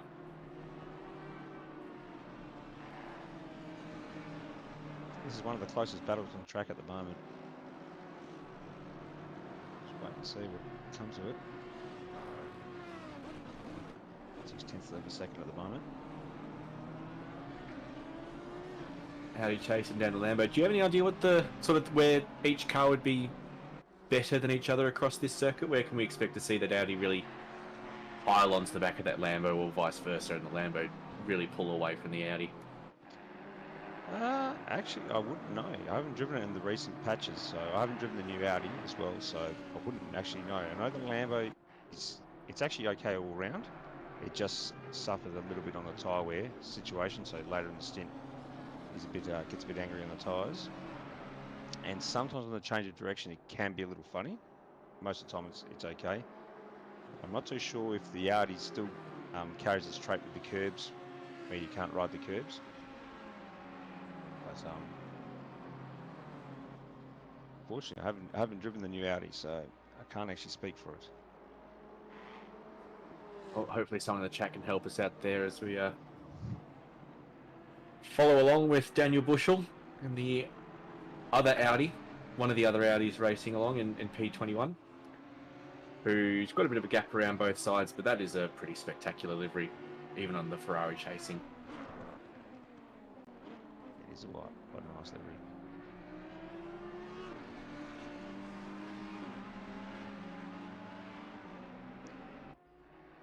Let's see if they can. What happens at Crocodiles here? Not close enough. Any action? Such a wide turn in for that. It's such a wide track at that point. It looks like you can take it faster than you can. Yeah, definitely. I wonder how many track limits some of these drivers are on now. Coming late into this race now. I really wonder. Have we seen many drive-throughs? There've been a couple of track limits, but I'm assuming there's because, especially on the S's, and even on the exit of Crocodiles, which just were before, it's pretty bad for track limits. Because you just have to tend to run it wide out there, and you can accidentally just run that a little bit too wide. Almost punishing a mistake rather than actually sort of gaining an advantage. Yeah, to some degree. Especially the S's, I don't really see the advantage when you sort of touch the grass and you get a warning for it, but so be it. That's what the limits are. That's what the limits are. Everyone's got the same thing, thankfully. So That's right. All drives are equal. Are we waiting? Have we got death cam on camera too? Certainly looks like it. very stable little drone that we've got here at Kyalami today. Pretty cool angle, actually. Yeah, it's looking down. It's fantastic. So everyone's very respectful of that curb.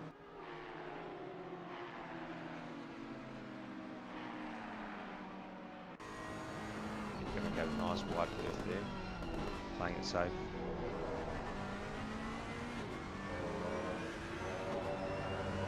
Almost like the old school F1 curves where they were as tall as the tyre, and that was the track limit.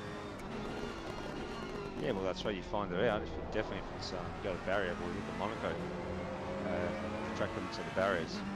So you don't want to make a mistake there. What are your thoughts on that? The turn one, the kink in this track?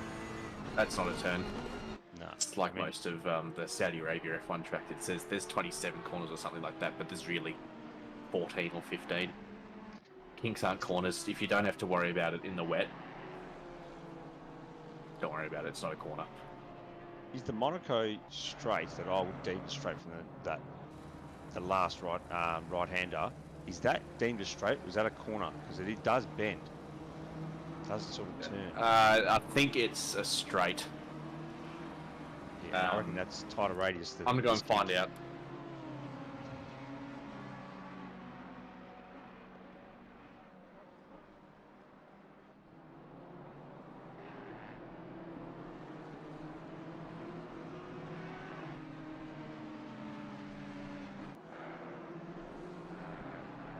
Yeah, no, it's not a corner according to the official track map.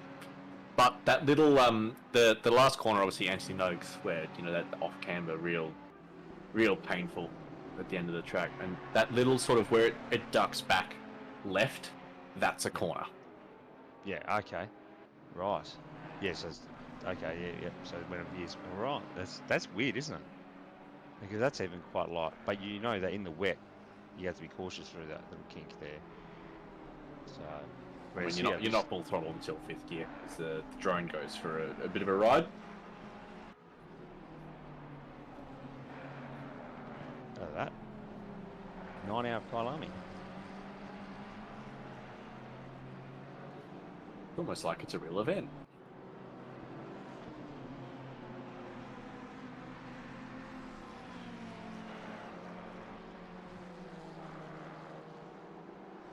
Yeah, we're watching a battle here. Is that Young versus Carpenter? Yep. They're nice and close on track. Moment within half a second.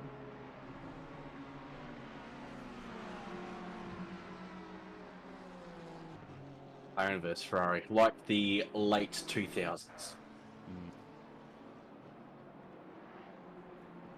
And a lot of blue flag traffic in front of him as well. So, opportunity here for Michael Young and the Ferrari to get past another car.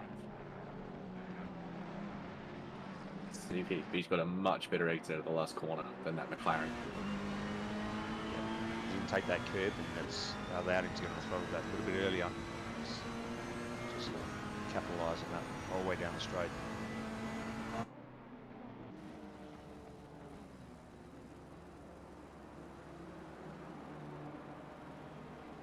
Oh, Nicely defended.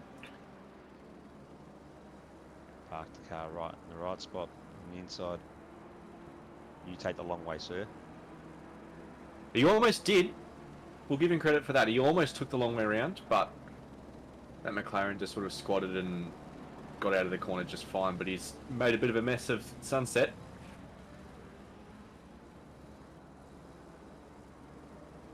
I actually think he might be struggling on Sunset to carry the speed the Ferrari's got for some reason. That's the second or third time I've seen that car with a little bit slow off the faster turns. Oh, that's a blue flag in a bad place. Done well. Blue flag's got out of the way, which is fantastic. The battle continues. Down on towards Crocodiles. Come on, Fez, send it.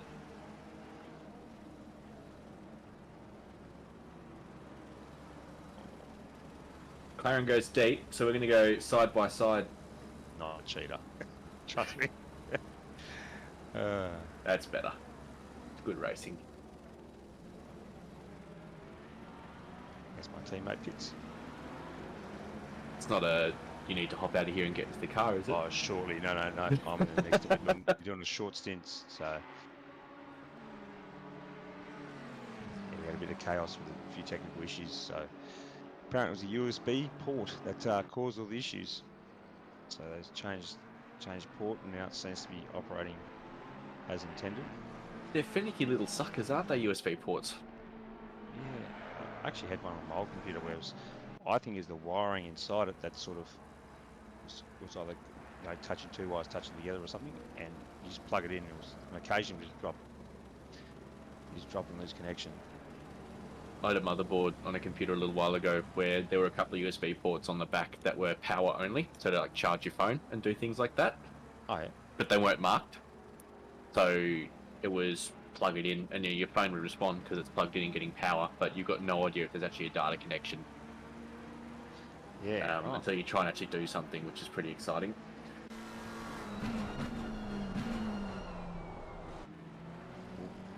Try the switch back, but that's not going to work there. Michael Young is trying everything in the book to get past that McLaren, but Austin Carpenter has a response for almost everything as well. They have blue flags. They may have blue flags they have to abide by too. So Yes, they will have. So if this car behind is a front runner, again, really good race management. Can you get out of the way and maintain your position in a battle?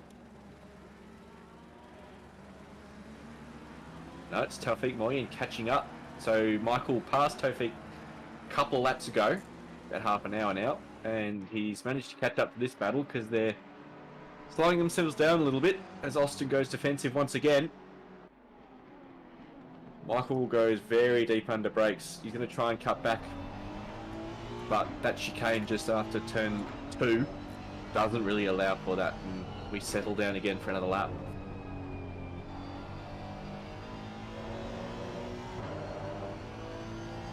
Made up a lot of ground actually. Honda's made up a lot of ground. It's going to be a three-way battle. Yeah, it goes back before. Once you start battling, you know, your tyres, you don't worry about your tyres, let them get a bit hot. You have to slow yourself down without even really realising it, without even taking into account the battling. And cars behind and ahead can do what they want and slowly catch up to you. As that McLaren really struggles through the S's. Ferrari goes very wide, probably gets a warning for that. That has got to be warning territory.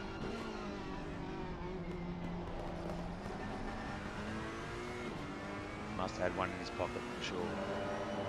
Speed token.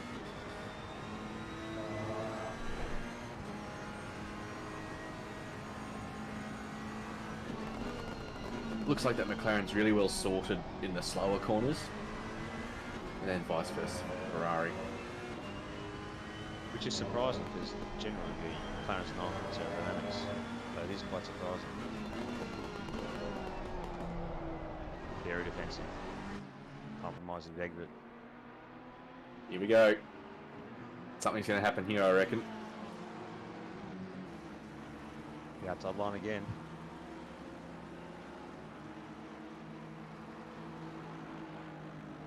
Late on the brakes. Oh. Bit of a kiss, but he's made it work. He's made it. Nicely done.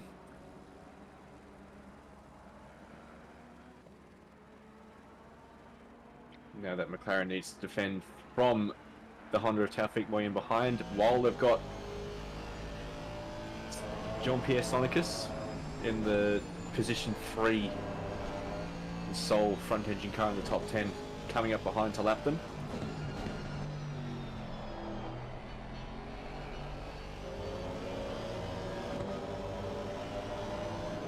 Wait till the boot to pass him. I don't think this is a nice place to pass. Yeah, you can do it now though. Yeah.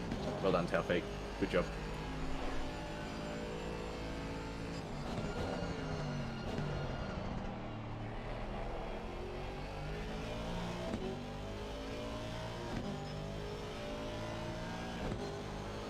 Yeah, this battle.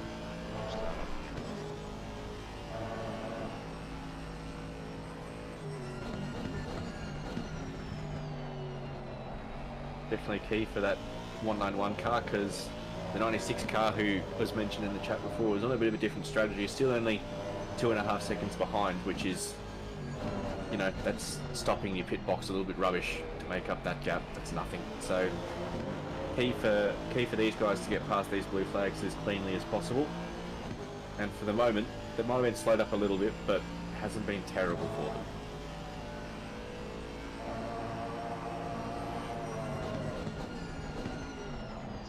Will come through as well.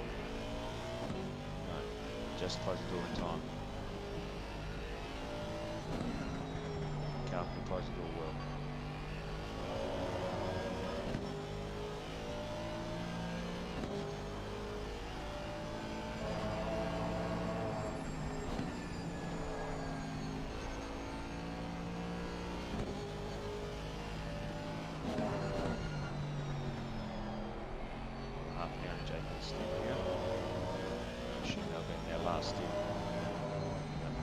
Oh yeah, I think they're just doing 70-minute stints from my understanding, so they'll easy one stop to the end of this race. So you'd think any car that had to stop twice would be pitting very, very soon.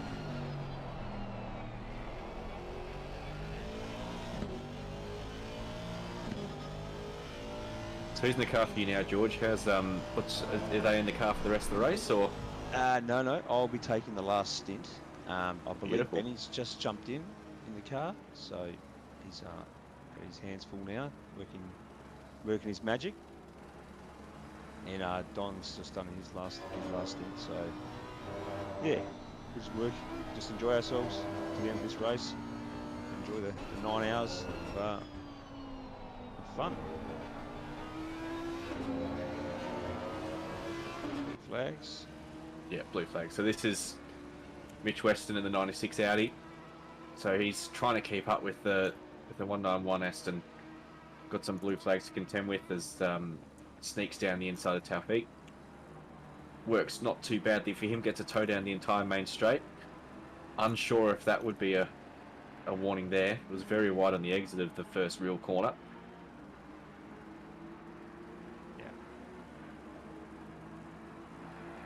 The actual gap has opened up a little bit now. It's out to 3 seconds, I think, between Sneakers and Weston. Yep, just over 3 seconds. So the traffic's just compromised their position, but I'm sure they can claw that back once they get through these blue flags. Looks like, unfortunately, the blue flag's really spaced out this battle as well, so we probably won't see a resumption of it, unfortunately, for a little while yet. Hard to see. Actually, we've got McKellar down in P20, right on the back of Bushel and P19. 74 versus 174, less than a second between those boys.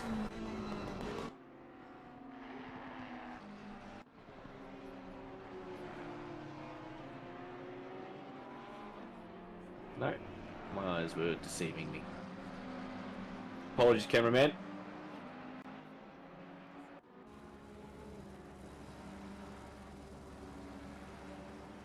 For 25th, is this? No. How good's a timing tree where half of the gaps just don't even display? Yes, that is that is a feature. How do you let that happen?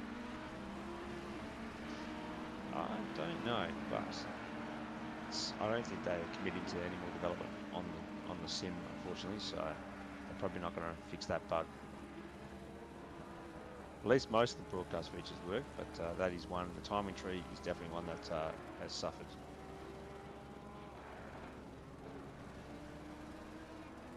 I think that's the 919 is the lead AM car. It is. So shout out to them in the lead of their little split.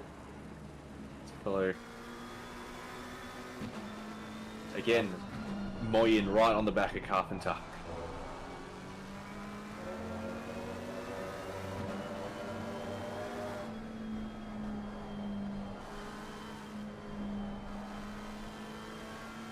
It's a brief little lift there, Carpenter, and changing direction through the S's.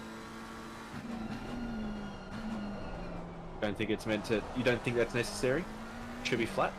Well, I think once with the McLaren, I would have thought would have been flat. So BMW can almost do it flat.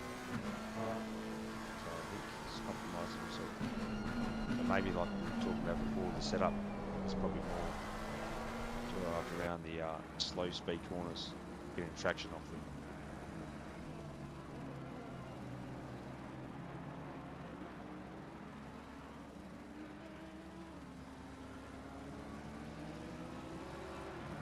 Maintain the gap there. Up just holding steady. But the legs on the Honda, wow. VTEC has kicked in. And he's going down the inside. Will that McLaren tuck in for the crossover? No, he can't. So that's for position. Taufik up to P15. Nicely done. Amazing. Didn't see that happening actually. I thought that they both got off the last corner quite well. But, obviously that VTEC just pulled away. Yeah, the Honda's known for being pretty grunty in a straight line. They've wound that back a little bit over the past couple of BOP updates as far as my understanding, but really proving just how much grunt it has in a straight line. The fact that it was probably about this far back and was ahead by the braking zone in that first straight.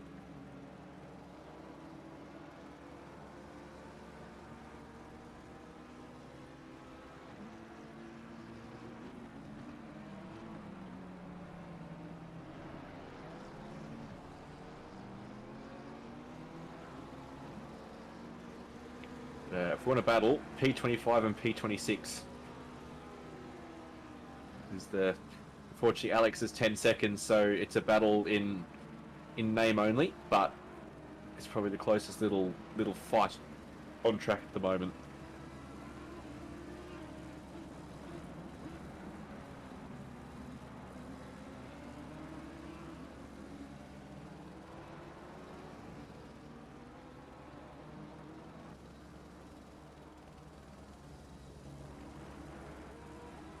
Everyone seems to be spaced out at the moment, which is surprising. We've always had these micro battles going on, and at the moment, it doesn't appear to be. Yeah, just enduros have us every now and then. Everyone will just be equally spaced, and I say that there's two massive gaps between a couple of cars, but it looks like just everyone's sort of just doing their own thing, not really worrying about the cars around and doing their own pace. It's probably the Pickford Mercedes 7/10 behind Jared Ellis and the BMW.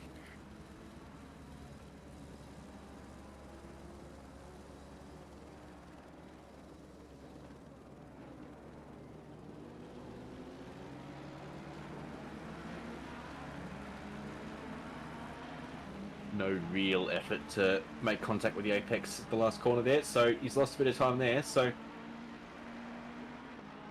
interesting to see if he is catching up to Jared, if they're just sort of in a bit of a stalemate and just sort of that's the gap and that's all they can do. Can't wait to see, I suppose. We'll see how it unfolds. It does take one little mistake, and then all of a sudden the gap is closed. Exactly, or or opened up.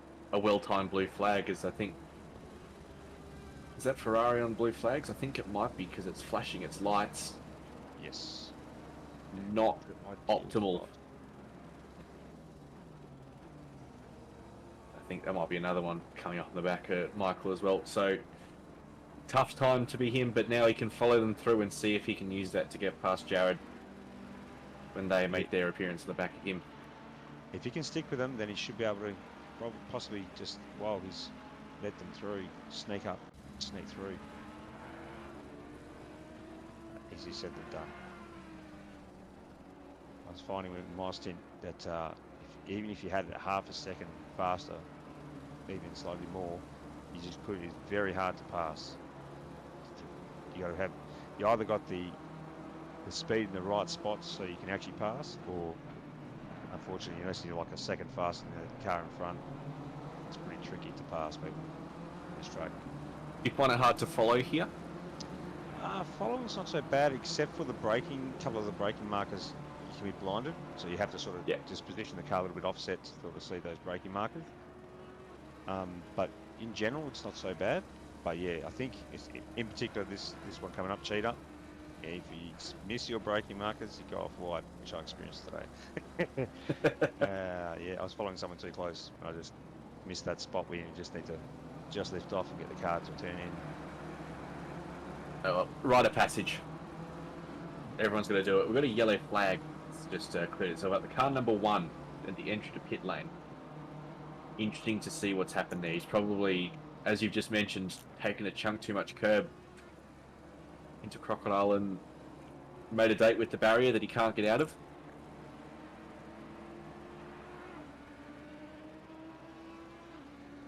This is position, isn't it? Yes, it is. It absolutely is.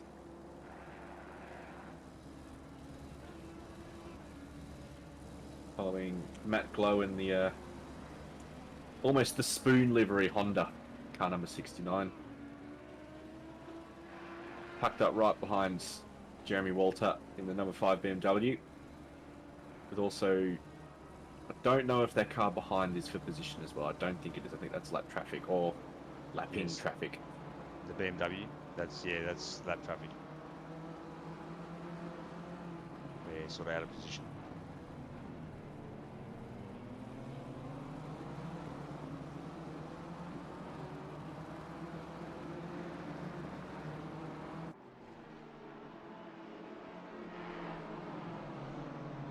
He's going to attempt to unlap himself.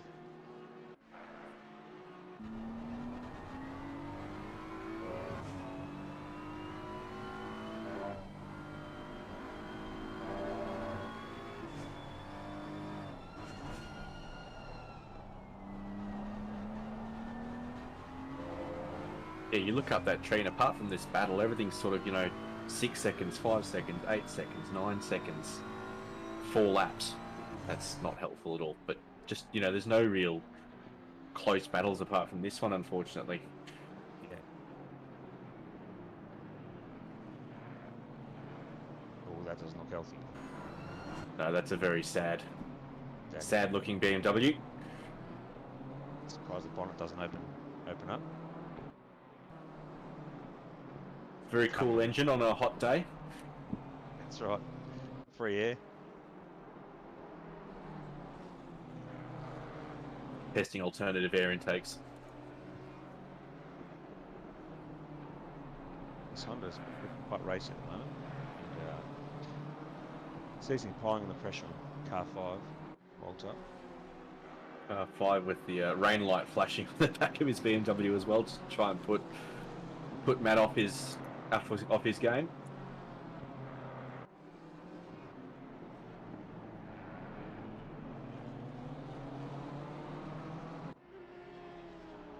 Working at the moment. Still over the back of him at the moment. So.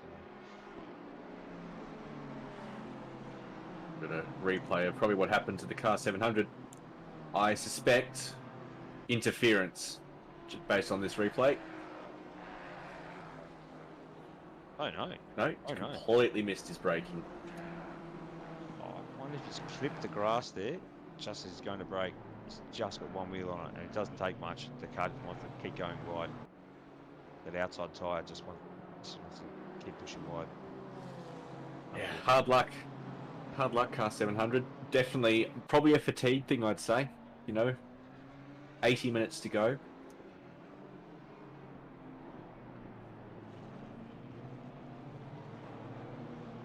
Oh, this is a great camera. Oh, you can see just right in the brakes. Was not happy.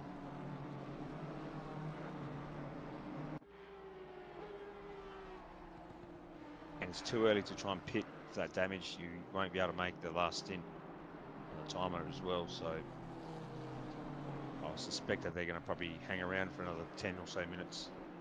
Gonna say, overlap. If it was 2 hours ago, you'd probably just box immediately and make the rest of the race work. But now you really don't have a choice. Yeah, unfortunately, when you go through the pits, you're losing close to a minute. I run through the pits here, so especially with a 30-second stop, plus your damage, obviously. But you don't want to have to do an extra stop now this late in the race. So I think the choice would be to sacrifice a few seconds a lap with damage, just to reach that stint timer, and then jump into the box. And if they need to do that final driver change.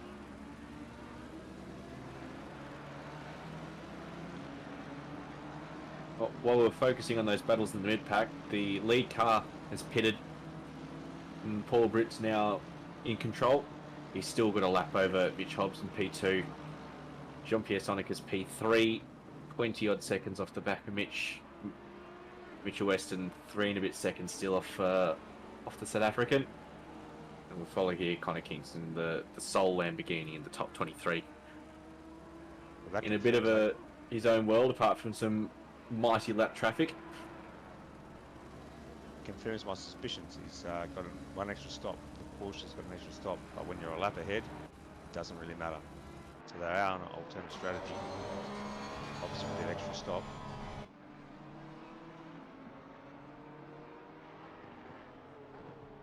So yeah, lap ahead, doesn't matter what strategy you're on. You just do whatever you want. And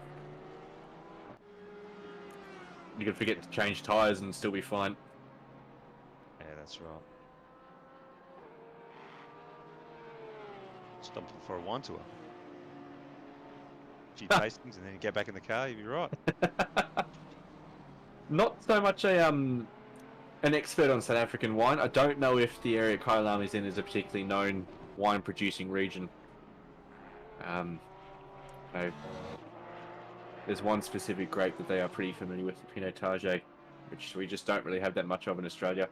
Can't see that much in terms of a vineyard, but quite flat, quite sunny. So probably some nice heavy cab sav type sorts of things, judging on that weather, but again, I will defer to anyone who's an expert. Might give JP a buzz. He can confirm. Oh, he's made some recommendations. It's just there's not much you can actually purchase in Australia for some reason. It's not like, there's a significant market for French wine or that sort of thing. It's just, unless you go to a real proper specialist snob store, there's just nothing there from that region that you can really test the water with, unfortunately.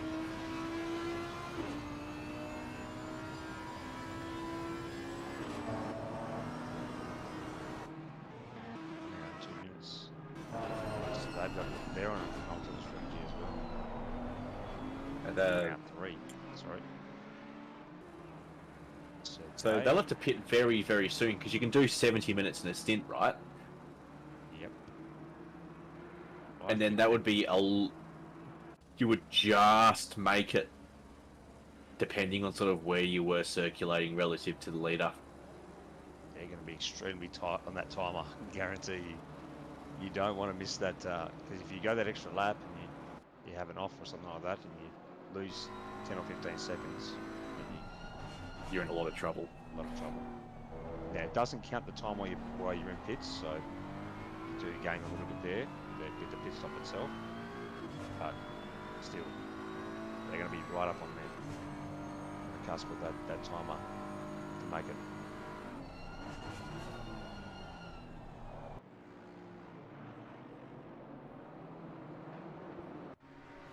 Well, the weather today is held off. It's been sunny all day. Did you see the real weather for the Kyalami region? No, I didn't catch it. 39 degrees, so I think we've done well and not sort of gone for that roasting temperature, because that would have been probably good content to watch but not particularly pleasant to drive in. Yeah, the tyres already get hot at this temperature, so I can imagine 39. Don't put any air in them. This battle here between Matt Glow and Jeremy Walter is posty warm.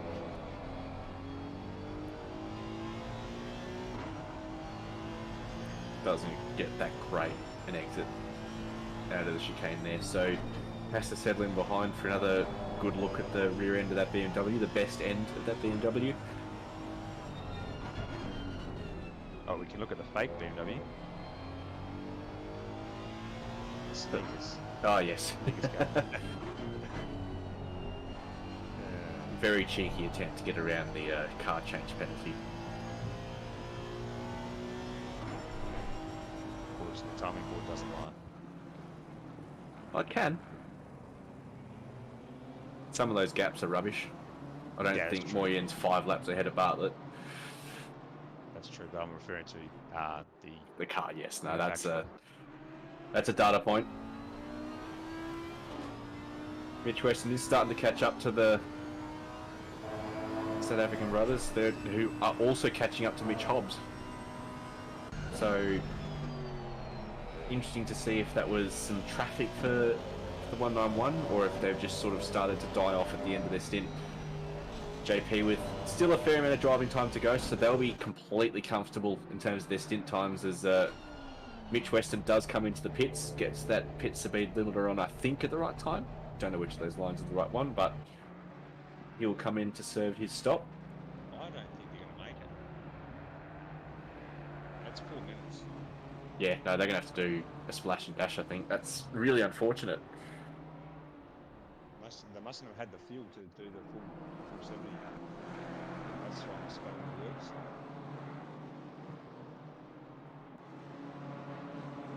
So it's probably P3 moment, so it's more now battle of P2.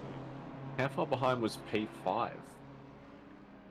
If they do it just almost like a drive-through, but with a quick, very, very quick stop, just to put half a litre of fuel in to satisfy that stint timer. Yeah, Connor Kingston's 72 seconds behind.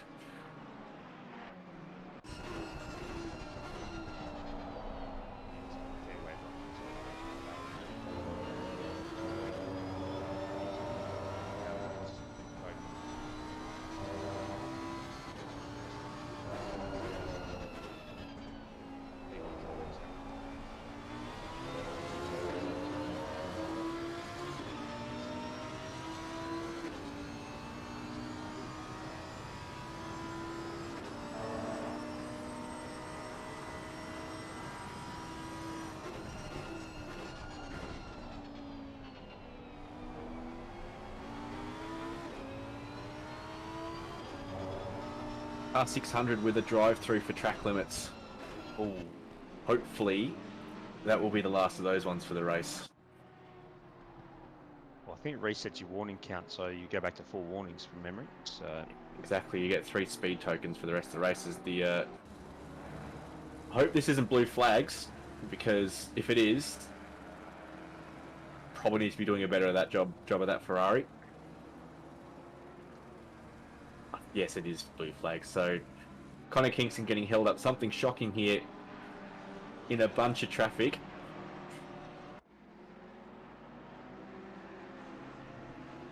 Just a reminder that the guideline is 4 corners to let any faster cars behind you through, and it is your responsibility to let those cars through. Aloha. Hello, hello.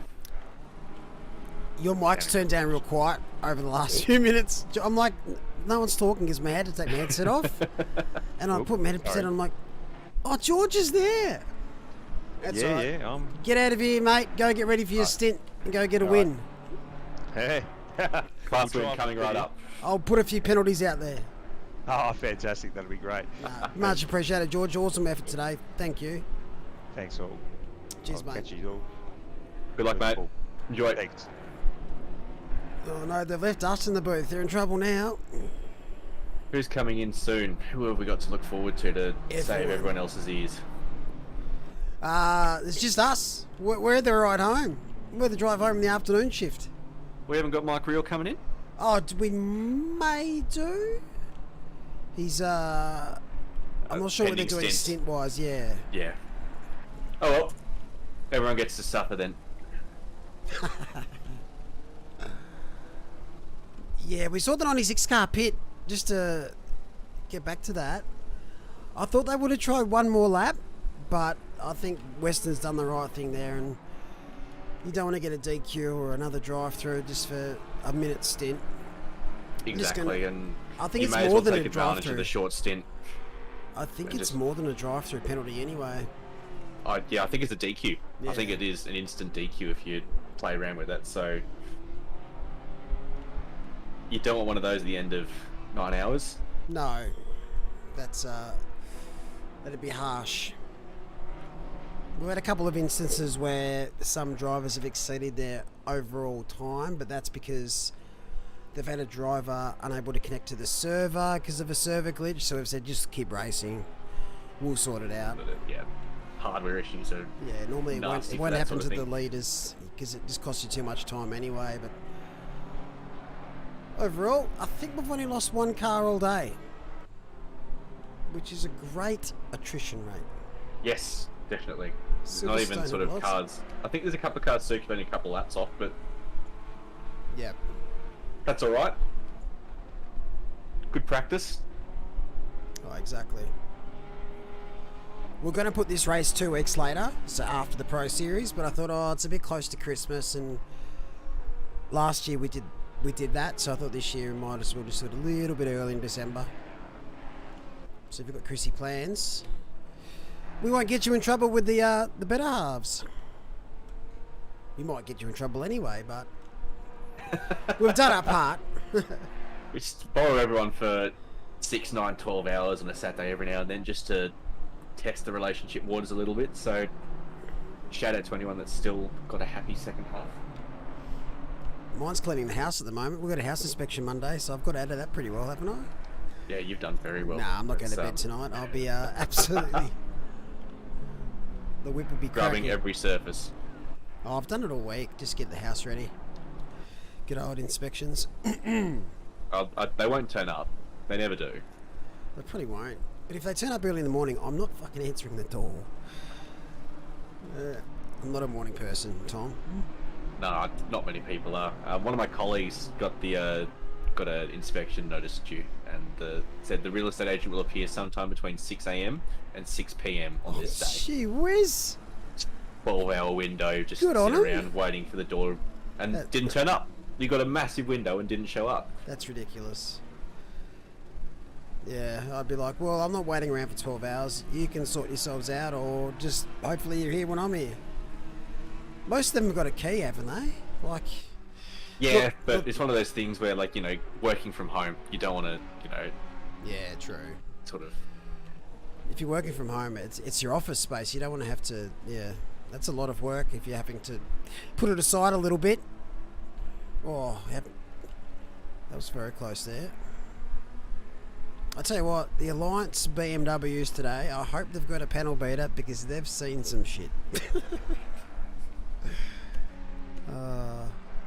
BMW Panel Works getting a. Can you do panel work on a carbon fibre? I don't think you can. I think it's just Turf throw a it. new one on. Yeah, or just race tape it. Well, that's just a race tape, man. Race tape everything. Don't know why you can't just make a car out of race tape over a. Oh, ladder or make it frame. out of a black box. Have you ever seen race tape on a black box? I've not. I'm not sure what the actual what's it made out of, but I wouldn't imagine it to be super light. You're talking about the black boxes Yeah. on like planes for Yes. crashes, yeah? Yeah. Yeah. No, they've Can't changed it now remember. so they have to float because they were sick of having to trawl the bottom of the Pacific every time a MH17 happened or something like that. Oh, yeah, that's. It didn't really make sense, did it? Because normally, that's when you want the black box to be able to find out what happened to these mysterious incidents over water, but you can never find the bloody things. Yeah, exactly. And they've only got a window of like 30 days where it sets off a beacon before the battery dies. Which makes sense because you don't want to put an unlimited battery in a black box because you never really wasted resources. But yeah, MH370, there wasn't that a mystery. Spooky. It's very spooky. I like my Zach- conspiracy theories, but I don't think this is the platform to talk about it. Zach Graham sending it round the outside, goes off track, so you won't let that one happen. No. That won't fly, but it's a slow way around that corner. Alright, let's negotiate the top three. Oh my lord, Crick. That's a visual glitch. That was from the last person in the car. No, he put in the wall He just didn't- before, and they're waiting for because it was that awkward time where you don't have enough time to make up a rubbish I did strategy. it again. Because the one that I showed on replay was Jermaine in the car. Oh yes, no, that is a visual glitch then. It's been doing it a few times today. It normally takes a second pit stop before it updates, which makes it actually quite easier for me to find it on the replays. But yes, top three. We've got 315, Paul Britt's in the car now. These guys have been super today. On track to pick up their first win for the series and the final race of the year. But the 45 car have done enough so far to hold on to this championship lead.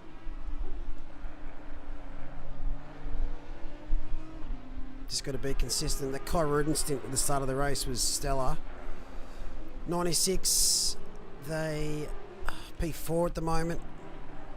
So they are currently P2 in the championship prior to this race.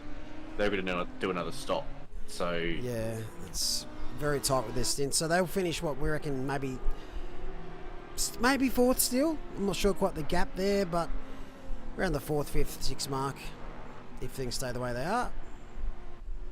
And the hometown heroes, JP Sanikas and Jean Pshanikas, with Shady Samuel today, they may finish third. I think their stints are a bit out of whack compared to the 45 car.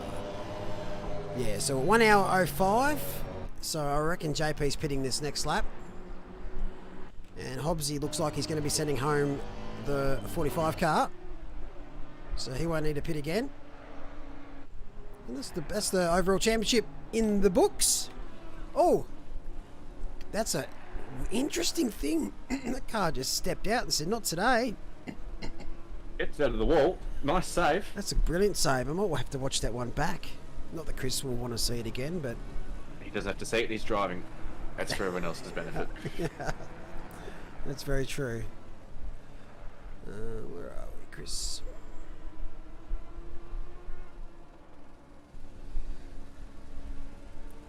Grass. Yep. Whoa! That's a good save. That's a very good save. 10 out of 10. Are you going to be watching the World Cup tomorrow at 6 a.m? No, as we discussed before, mornings and me don't. I hate mornings, but I'll get up for it. I'll have to suck it. I'll go back to bed afterwards. There's no way I'm staying up after that. Yeah, the problem for me is that, like, you know, if I do get up for it, then go back to bed, work on Monday just becomes impossible. Yeah, true. And it takes me a good 3 or 4 days to reset my sleeping rhythm. So, don't need to put myself through that when I can, A, watch replay as the GP goes a little bit wide there with a double yellow flag at the S's. Yeah, watch a replay and get a really good, just go through the work Slack and get a almost play-by-play in the chat there of what happened. It'll either be worth watching back or you won't want to hear about it because we got exactly. absolutely belted. Do you reckon we'll get belted? History suggests that those last 16 games don't normally have blowouts. But it's hard to say what Argentina will get. They lost to Saudi Arabia after bottling that first half. So they're beatable. Are we good enough to score more than a goal? Because I think Argentina are going to bang a couple in. I don't know. It's going to be tough. And it'll be, if we win, it'll be our greatest ever achievement in soccer history. Easily. And I saw that we play either USA or who was the other team that we play in the semi if we did get through, and I'd back us in to beat the US. Yeah, they're the same as us. They're kind of like just doing enough at the moment. Their star, is it Pilsenic? I can't remember how to pronounce his name, but he's carrying a little bit of a niggle. He was in hospital at one stage during this tournament. But yeah, we just have to be on form and not make silly mistakes. And Harry Suter, your absolute hero, should be PM, covers everything. But this World Cup's just sucked because of the times.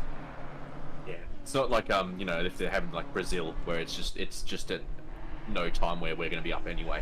Yeah, it's at that sort of borderline. You can make it if you really want to do it, but do you really want to? It's like the F1. I've got used to being up at 10, 11 p.m. at night before the race start. I look forward to that on Sunday night. It's great. Yeah. And it'd be weird if it was on earlier in the day for me. Yeah, but Japan throws us off because it comes in the middle of a bunch of 11 o'clock, 12 o'clock. Yep. It's just the North American aspect of the F1 series all season when it's 4 a.m. or 6 a.m. or some horrific time that no one wants to be awake. I can do 2. I can do 2 a.m. I can do 2 if I've prepared. So, you know, I've had a good sleep in and sort of align myself for it, but I find that, you know, especially if it's a snooze fest, getting up at 2 for a race that sucks is just not good. Which happens quite often. No. JD Samuel has taken over 191 to take it home on his debut for the Kovacs purple entry. Handy little ring in. Very much so. Currently competing in our Pro Series. He did miss last round due to some technical issues. So hopefully he finishes off the rest of the series. There is a drop round, so it works out to his favour. Tell you what, Matt Glow in Big Spoon Racing has been... What's this stint? Oh, he's been pitted and he's still come out close to 74. I've been very impressed with 74 today. They had a bad start to this race and were at the back end of the field. They're the chance to win the Pro-Am Championship. And they've managed to gap their rivals, the 174 car, by four cars now. So is it enough to snag Pro-Am? Oh, we'll actually do the maths because... Got Felgen up the top, he's P7. He's been well and truly sort of out. Oh yeah, They've been they'll win the race today, but they're not even with a shot with the championship. So 17th gets them 48 points. Carry the one. And 174 21st will get them 40 points. So where are they? 174. 22 point lead to the 174 car. So at this stage, that's definitely enough. And it was all about last race. Last race, the 74 guys had a shocker. But other than that, they've been neck and neck. Are you doing drop rounds for the Enduros? I No. should know that. No. You can add anyone you can to the team, so that kind of Yeah, it makes it difficult. nullifies it a little bit. So if you can't race, well, find a replacement amongst your esport team or Discord. Get your mum in the car Pull a bloke from the pub. or a bloke from the pub. Yeah, go back to Matt Glow has had someone right in front of him for the past hour and 3/4, I reckon, as 74 ducks into the pits and gives Matt a view of the racetrack for the first time in a long time. It's like, oh my goodness. Is that what Asphalt looks like? The West Coast inspired livery. I thought it was the spoon livery from like Gran Turismo. The white, Could blue, be. and yellow. It could be. Big Spoon Racing. No, I like it. It's a bit different. Not a skerrick of black or red on that livery. Let's investigate. Any little Easter eggs that we can see? Couple of names. Yeah, that's the spoon livery.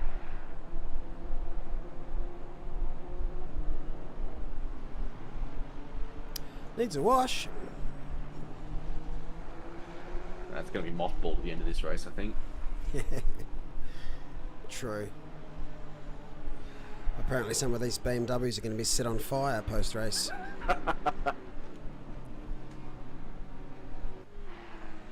Yeah, just look at the leaderboard. Obviously Kyalami's always been a bit rear mid-engine favoured, but the start of the series to now, the BMW dominance, or at least presence in the top 20, is just disappeared. There's 2 cars or 3 cars in the top 20 of the Beamers. Obviously, there's been a couple of changes, but not as many as everyone thought there was going to be. Yeah, and only, you know, that 191 car is the lead front engine car, and you go back down to P13 for the next one with Ignat. Yeah. He's just pitted, so he'll go a bit further down.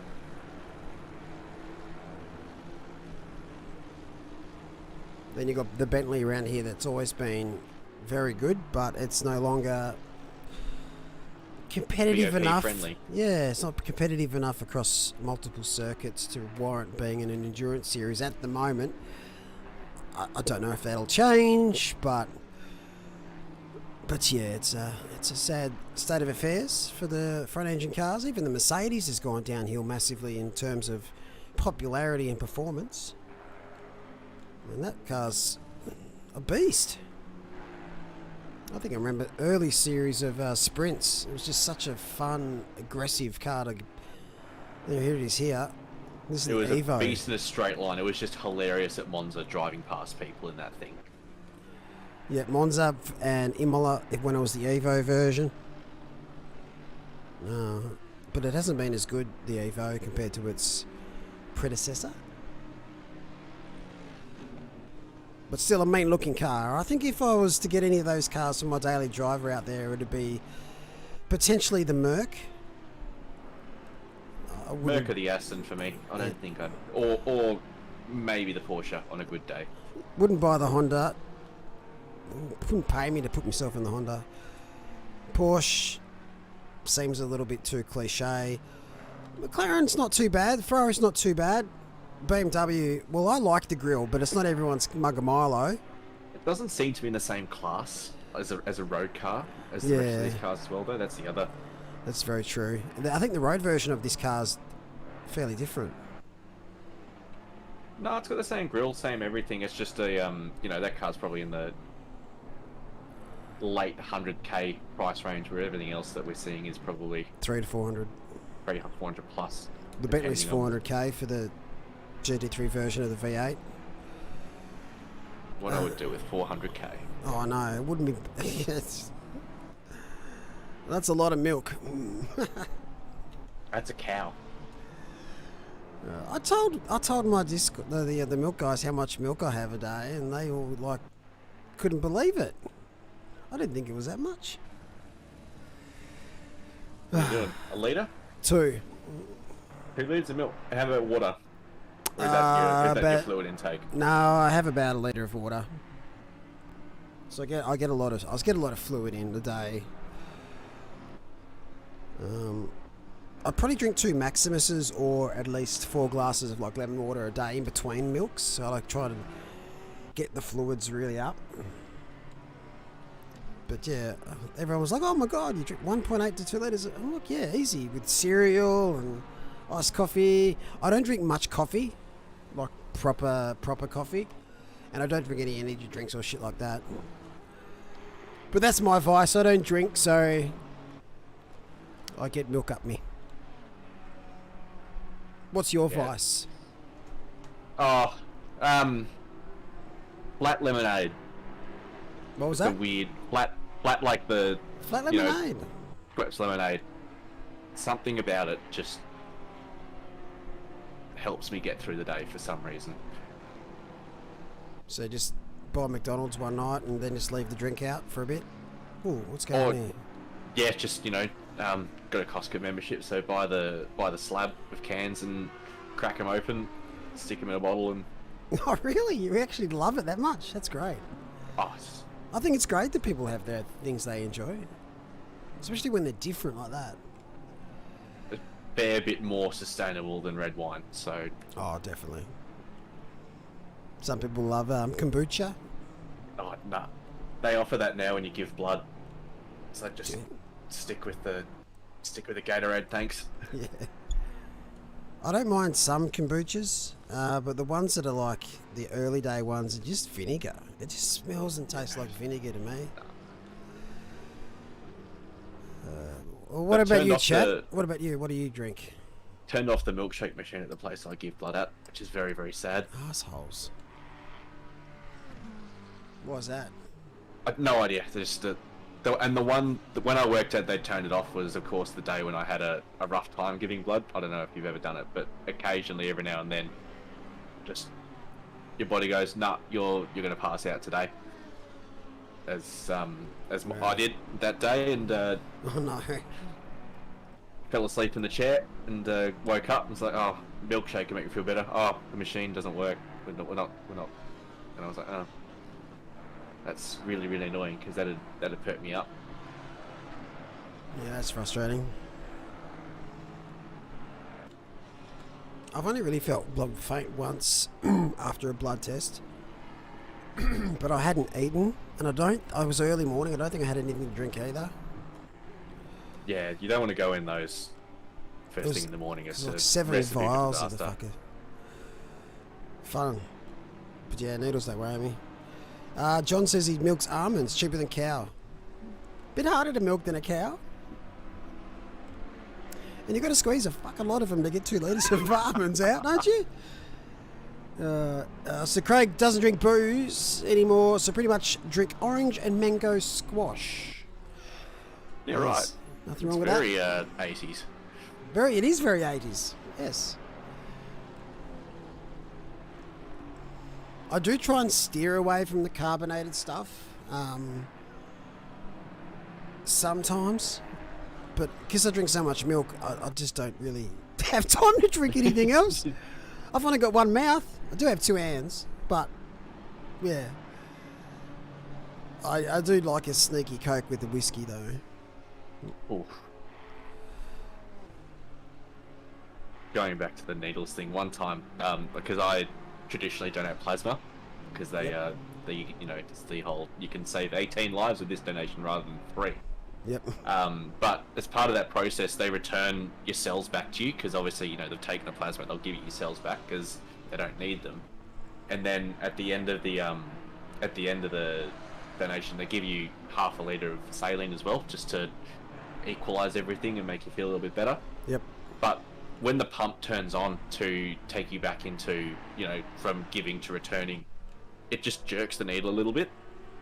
Because the pump just sort of, just a shock through the system, does what it needs to do.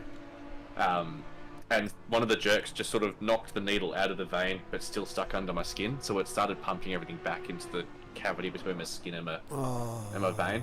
Not fun. And Nasty. I was just sort of sitting there, and the nurse walks past. She's like, "Your arm's a bit swollen," because I was sort of in my own little world. I did not notice it. Yeah. I was like, "It is too." And then she pressed my bicep, and everything just flowed out, and that was out like a light after that. Wow, bugger They that. were like, "Go away for 6 months." Yeah, that's not ideal to see that. Heavy weapons guy, you could carbonate your milk. Vom. I'd rather drink my own beer, I reckon. Yuck. Look, I have tried once upon a time to make an alcoholic beverage involving the milk, but it wasn't carbonated, and I wouldn't mess with milk again that way. You wouldn't do a White Russian? No, for me, milk's not got that alcoholic taste. I like it as a refresher. When I think of alcohol, I do obviously think of carbonated, but not not with milk. You could carbonate anything, obviously. Ever used a soda stream? I've used a soda stream, not on milk, but if Would it someone wants work? to do that, record it. I Yeah. would love to watch it, because I don't want to coat my room in milk. Yeah, I would pay to watch someone use a soda stream with milk, and I would pay extra money to see John Sneakers do it with almonds, but Bailey's and milk tastes like chocolate milkshake. It does. It does, but yeah, for me, milk isn't to get pissed. Milk is a food. Oh, it is. It's life.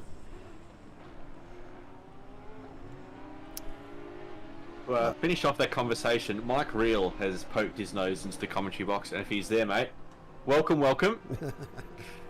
This is a very interesting conversation I'm listening in on.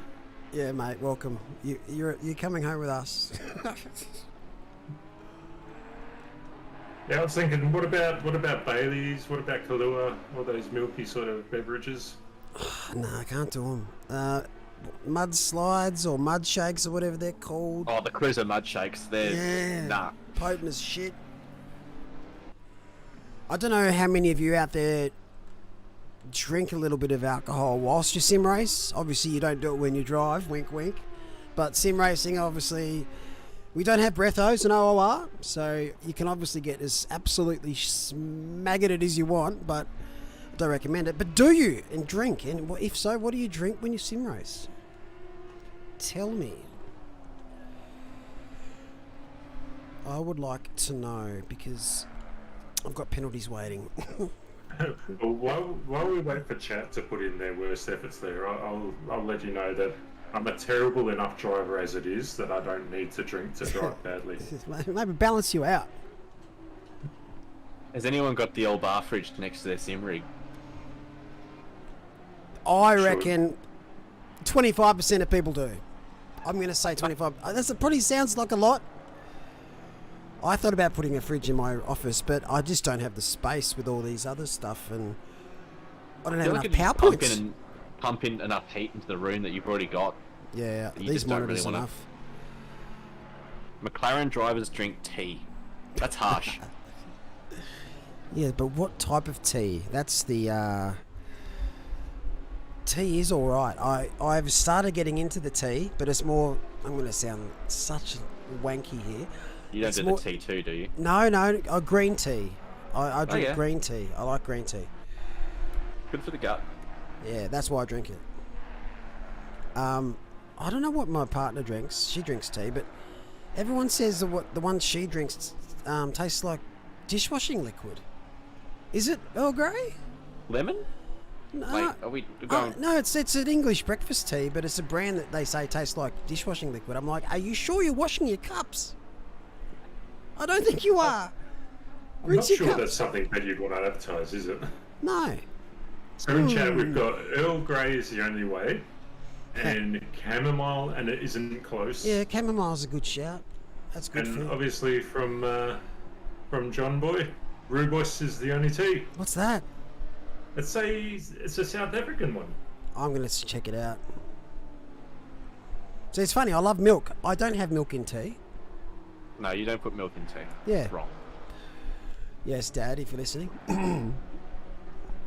Because you never get it right. Like, there's people that have milk in their tea, and that's like, you know what, it's wrong, but whatever you do. But they never get it right. So there's always either too much or too little, and you just have a compromised drink that no one's happy with. Come on, there's got to be some more drinks out there that you consume whilst you sim race. Or we're going to just start making assumptions. You know, I'm going to pick a driver and say, this is what they drink. Put your drink of choice on your livery to save poor assumptions being made about you. Well, Pinata is fucking on the cocaine here. He's obviously with his friend Mitch Hobbs, and they're playing silly buggers. I just don't want it to end badly. Final race of the season. One's locked into P5, the other's locked into P2. He just mentioned that Jake Weatherburn is under Jurecki's wing in about a lap or so. So that fight for P11 is going to be a spicy one to the end with 41 minutes to go. Oh, little touch. You wouldn't know that was not the position, would you? I think that's a friendly little g'day, buddy. Something to do. Something to do. And here we go, the battle that's been going on for the last 16 weeks. This time it's Jacob Weatherburn up against the human brick wall, Adam Jurecki for T2 Racing. I think JC was behind this man for, it felt like eternity. Can Yoda, Jacob Weatherburn, get past? He's got 40 minutes, plenty of time to do it. CC and Dry is a good shout if you're on the Alcohol or Yorkshire too. Monster Energy and Sim Racing. Get out of the energy drinks. And there's you can do it every now and then. There's every now and then, but I don't know anyone that does it every now and then. It's either daily or it's like my milk consumption. I know a bloke that does like 5 cans a day, and I'm like, you're going to end up in a cardiac unit at 35 years old. I do a Red Bull if it's an early start and getting in the car, because I find driving in the morning is a real... Ugh. Red Bull can only be drunk when you have it with Jägermeister. Yeah, I agree. I reckon I Raggy recall bombs. drinking Red Bull at uni, like cramming for exams, and then Oh, yeah, I understand that for sure. the last exam I went into, I could feel the heat like emanating from my head going straight out the top, and my eyes were pointing every which way, and I could not concentrate. I was just pinging from wall to wall. Wow. So there goes the blue flag car of the Underdogs, our leading Pro-Am team for today. They did qualify 5th, got some bonus pointies. Dropped down outside the top 10 and fought the way back. And just outside the top 10 as well is car 402 and car 500. 500 again leading the way in the MRT teams, just edging out 600. 600 had that drive-through for track limits only recently, so that's a stint. Another little notable for 600, there are only 2 manning it today because there's no Alex Bowen. But Hignet's motherboard blew up prior to his first stint. So he's actually rebuilt his whole computer during this race to race on like 480p it looked like. So Connor had to do like 4 or 5 hours in a row, I think. So great effort there by Mr. Hind. I'm not sure if Hignet's computers made it through for his stints, but yeah, great effort. These two going at it is going to be a spicy little dinner, if you don't mind. If 191 comes anywhere near me, I'm punting it. Bit of We're bants. giving us some Star Wars grief. It's alright. as he goes very, very deep into turn 2. Water is king, if we are honest. Yeah, I don't think any of us drink enough of it. Or drink it properly, if that makes sense. I didn't drink it properly. Room temperature. Yeah. Or in your Agree with mouth. I'd agree with that too. Rather than just a tiny little bit here and there. I've been told to drink lemon water morning and night. So that's my little ritual now. I've just adopted it. My partner drinks... This is funny. We'd go somewhere and like, oh, you take a drink with you and... Oh, can I have a water, please? But can I have some half hot water, half cold water? And can it be purified? She's hard. She's so hardcore. Bring your own water then if you're going to do that. Oh, she does though. She does, but she runs out. That's amazing. At least she's trying to keep up her hydro. These two are going to go at it for 37 minutes. I'm trying to keep an eye on other battles as well. But he is very close to the back of Adam Jarecki. The Great Wall of Audi is under pressure. Going defensive into the final corner, so that Honda's muscles down the straight might come into effect, but he's a long way back.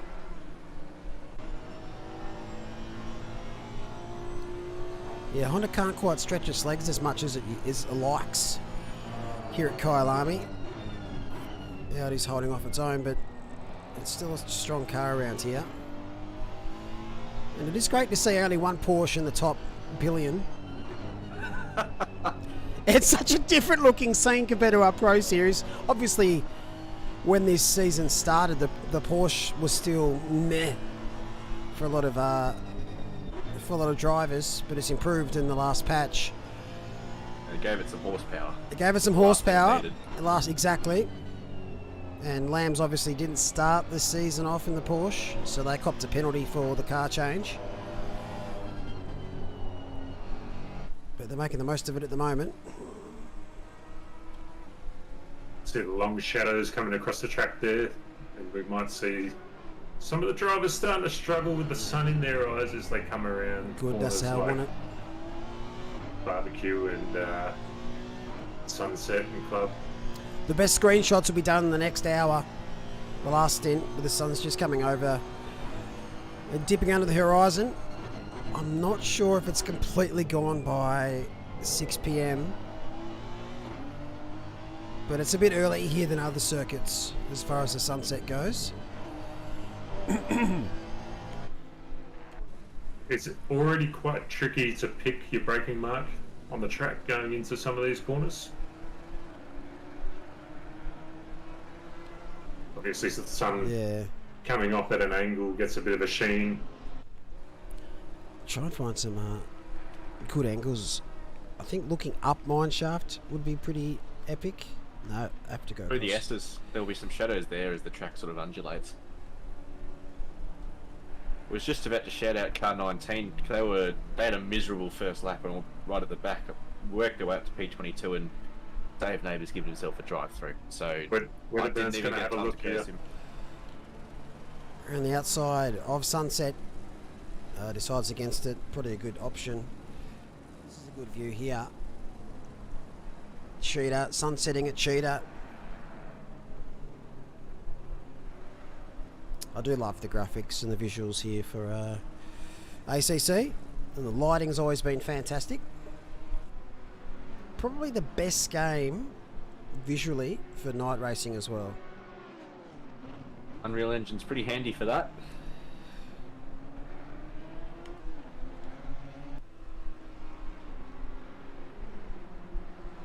Any rumours about when another patch or new dares? I haven't really heard much. Definitely not this year. I'd say Q1 next year, same as what Mini Simeons have said. So the Yoda really pushes up here for the last corner, but this can't get a decent enough exit to be close enough down the end of the straight. It just doesn't have the legs, and the Audi's holding its own. Got to pour Sturkey into a mistake. He got really close on that last lap after turn 2. managed to have a look around the outside of Sunset, which is never going to work in a million years. So backed out of that reasonably well. Makes up so much time under braking. Yeah, where's he going to get this done? He just can't seem to get the drive out of that last corner. But Here we go. It seems Same again. it looks good here. Can you go around the outside? We wait with bated breath. Yeah, Jareki's just braking a smidgen later to get a good run. Just trying for the switchback there. Yeah, It's no not going to run. happen. Maybe Lecop after the S's. Oh, he's a little bit wide, but you can't really go side by side through the S's. They've got P2 behind them now coming through to lap as well, so good chance for Jacob to follow a blue flag through.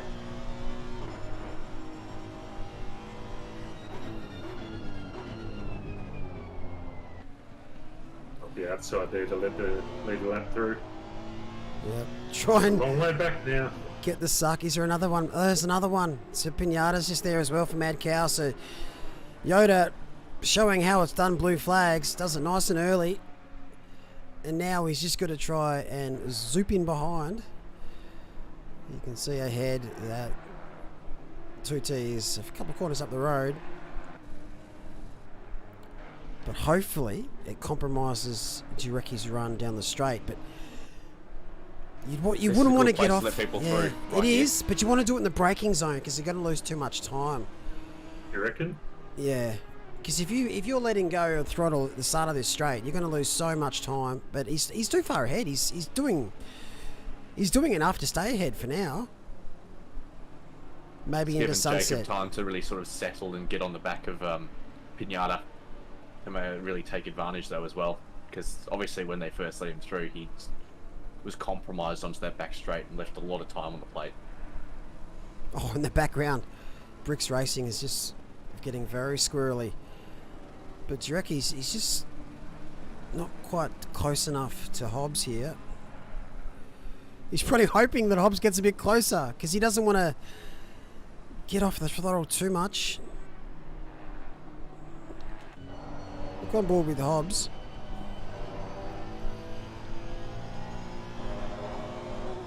So that's a full lap that he's managed to hold off Hobbs, but he is being blue flagged.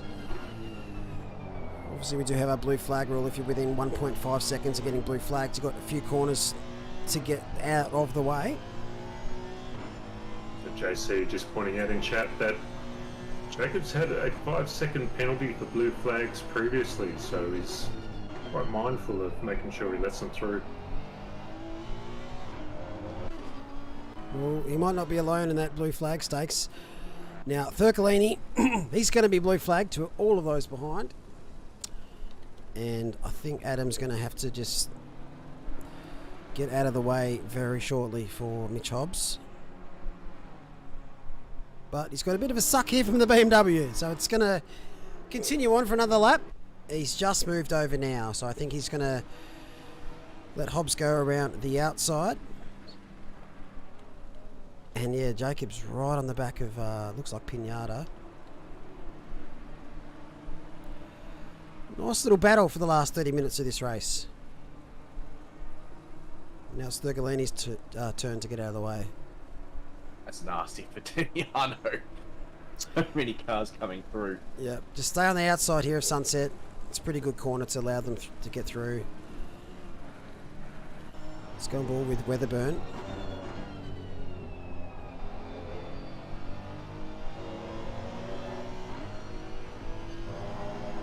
Great handle on this car, doesn't he? Good driver, Yoda. Knows how to pedal a car around. As Jurick is really not letting Hobbs get away at all.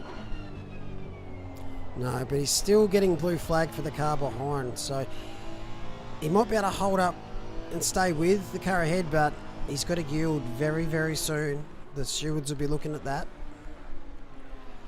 He'll be wanting to pick where he wants to let Pinata through, so that Weatherburn doesn't come through as well. Yeah, but he's not allowed a full lap of just trying to find a spot. He's been flagged for quite some time. Guideline is 4 corners, so we're well and truly past that. So guidelines. It's the rule. It's obviously frustrating if you're Adam, because you got the pace to run with these guys, but you're in that position where you're a lap down, and yeah, he's going to do it into the braking zone, which is where you want to do it. But Yoda's going to be right there, and they'll resume their battle. 297 laps into this race, and this is the section where Yoda really does close up on the back. It's a really good run through here. Not as close this time, though.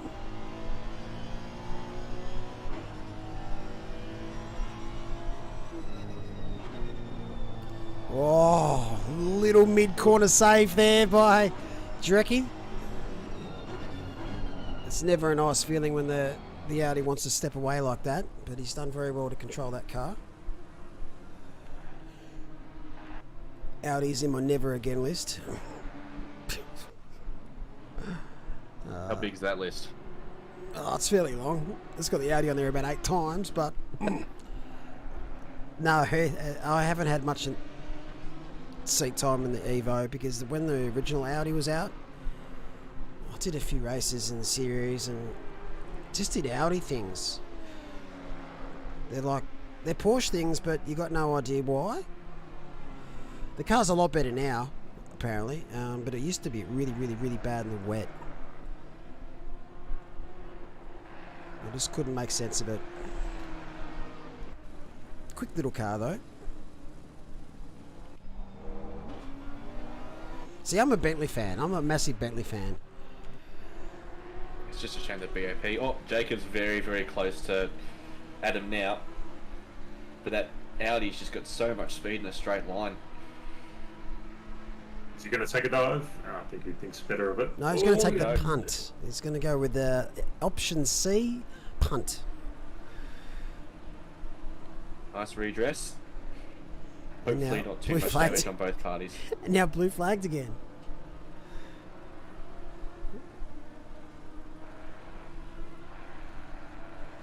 Gets out of the way straight away. So that's John Steele for Bricks Racing.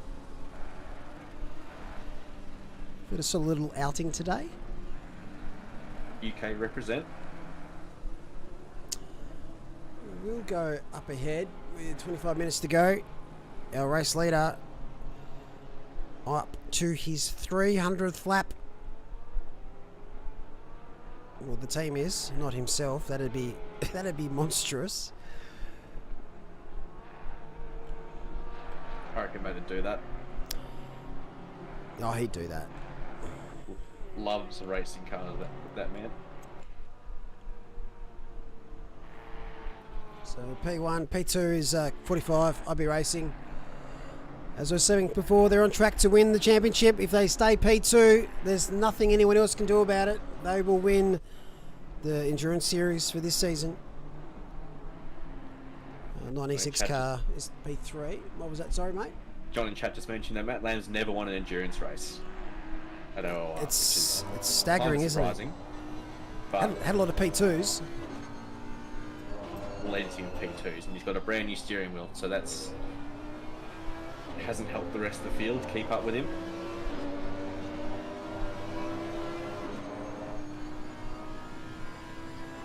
Yeah, we don't want to curse him.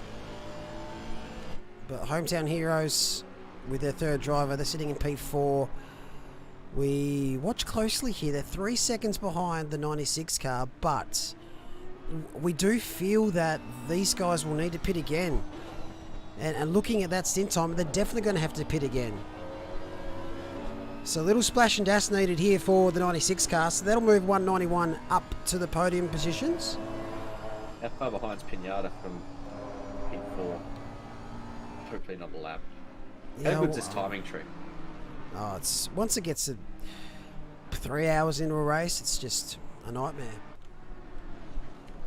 Jacob Weatherburn gets 5 seconds for that little boop on Adam Juricki, so getting past him is even more crucial now.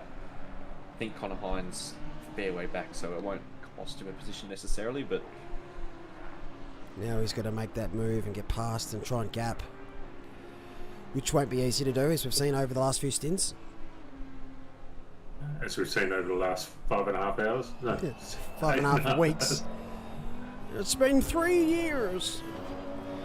83 years. But that little bit of damage that they'll be carrying from that boot won't be helping any of them. No, this is where I want to have a quick look at it. Is it going to cost them a little bit of straight line speed? If so, it'd be very, very marginal. Bit of rubber banding just to Oh, make you can Jacob's life. see. Yeah, it's a bit of rubber banding. But he's definitely closer. He doesn't want us to make a second boot. He's going to have a go. You know what? If I'm Jarecki there, knowing that that 5-second penalty's present, I'm just going to hang around. I don't know if they're going to be able to shake him. That did look like he had a little bit more straight line speed advantage this time around. It did. It was hard to tell with all the rubber banding, you know, how much of a slipstream he was Yeah. getting.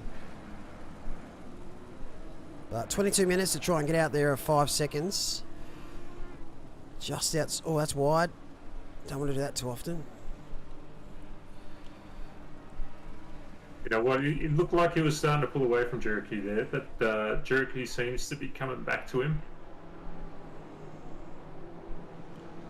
We'll check up on that again soon. Other than that, this is another close battle for 14th. Moyen's been stellar today. Also great with blue flags. Rashudi, if you watch this back, where were you last Saturday? Oh, speaking of... dear. Oh, Stephen Ty. That looks sketch. Hopefully not too much damage. I'm fairly sure 111 should have been racing today, but I haven't seen or heard from them. Tom Maloney's got fireworks. Might go off for a couple of minutes. Actual fireworks, or there's someone kicking off in your house? Don't have to tell me. We'll just assume it's something kicking off in your house. I'll try and find the replay of what happened to Mr. Ty.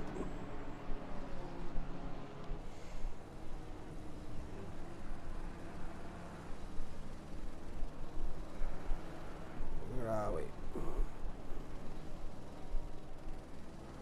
It looks like self-inflicted. Yeah, a bit squirrely through sunset. Gravel, grass, curb, asphalt, fence. Collect the whole set. I can see him. But it hasn't cost him any positions, and he should be able to continue.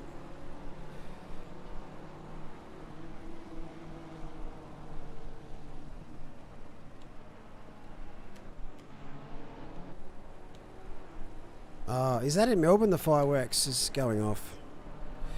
Hey, thank you very much for the donation there, John. Much love and appreciation to you, mate. Shake my head, the bribe again. Bribe. What blasphemy.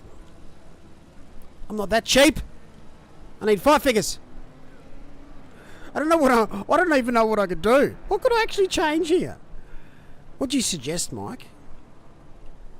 I think it's just to say that someone is doing quite well and is having a very good race, and then leave it to the gods.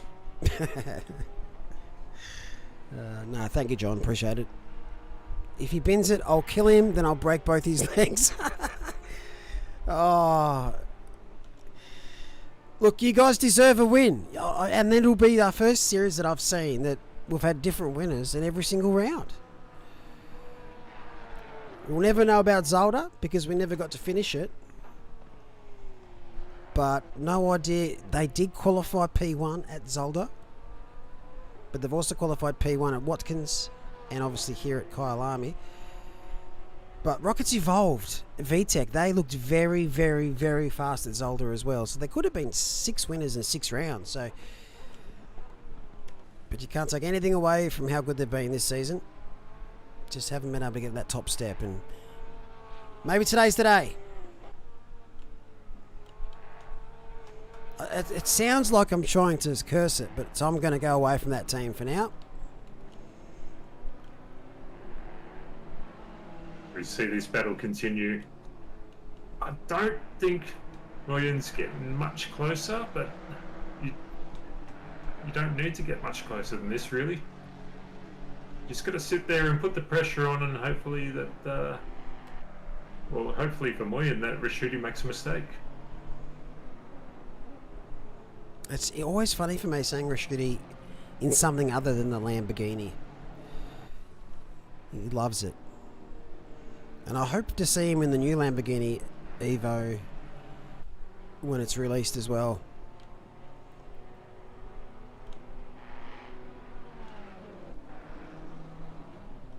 The new Ferrari looks pretty cool too. Sweet looking car. I think everyone will be waiting for a good look at those two cars. Hopefully they have a crack at them, because everyone was wanting new circuits, and then we got the new circuits, and then no one wanted to race on those new circuits. I'm like, but content? We've got like a minute on Stefano's timer to spare. We're praying that Lamb doesn't 1+. Oh yeah, I think there's a couple of teams hoping that as well. So are you in this car, Heavy Weapons guy?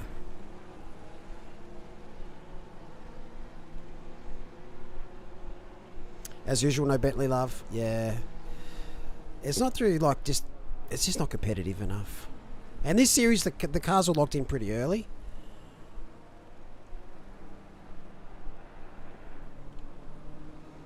I'm pretty more surprised that the Aston didn't feature much in this series. Oh, he's closer here. This is very close.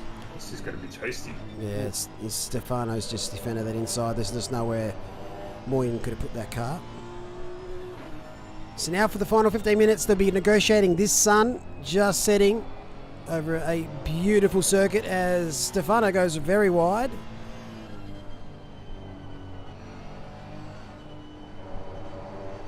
Weatherburn has managed to gap Jarecki by, I think, 3.7 seconds from what I just saw. 3.4 seconds. So that battle's going to come down to the wire, as with this one. As is this one. Lamb in a bikini. I mean, Lamb in a... Lamb bikini? I think they did some name like that at one stage. Ah, Fipsy. Old Mr. Chucky Milk. I'm pretty sure it's Chucky Milk. Hey, you were the one that said to... You might have done. You told me to put bubbles in my milk, I swear. You do it first. You do it and I'll do it. I'll try anything twice. Except pineapple on pizza. How many times have you tried that? A fair few. I won't lie. I was force-fed as a kid until I developed a wallet and had to buy my own food. Is that the only way they got you to eat your vegetables? No, actually, I prefer vegetables than over anything else. I don't know if it's weird, but I love veggies. What a time to turn on his Bender joints. He could hear his ears burning when I mentioned pineapple.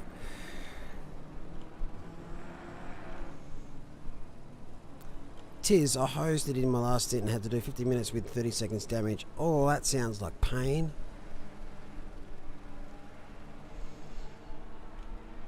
But you made it through.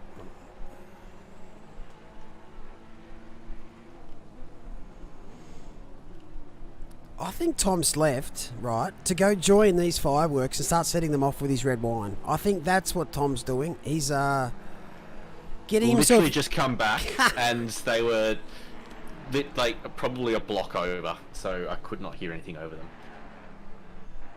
Oh. For anyone in Melbourne, I'm in Croydon, over east. I think there's a couple of little Christmas sort of things going on at the moment, so... I thought they were kicking off early for the World Cup game in the morning. I don't think there's that many people excited about the soccer in Melbourne, is there? In Melbourne? Have you seen Fed Square? I'm in the Bible Belt. Where's that? Out east. Out east. I don't know, but they were pretty all going to head to the CBD. As Moyen looks, good decision to pull out of that early. He's had to go and take evasive actions there, but Stefano lives to fight another day. he does. Up the front, Shady. 2.7 seconds back from Western, but as we've been saying, Western needs to pit again. You can see the driver's stint in the race logic. He's got less than 10 minutes, and it's only 30 minutes left in the race. And the race doesn't finish at that time. It's when they cross the line after the time finishes. So, sadly, he's going to have to do a splash and dash as he comes in to do a splash and dash. Oh, he's very wide there. So the 191 car will pass to get onto the podium. Big move there. But Jacob Weatherburn's made 5 seconds on Adam Jericho as well. Done.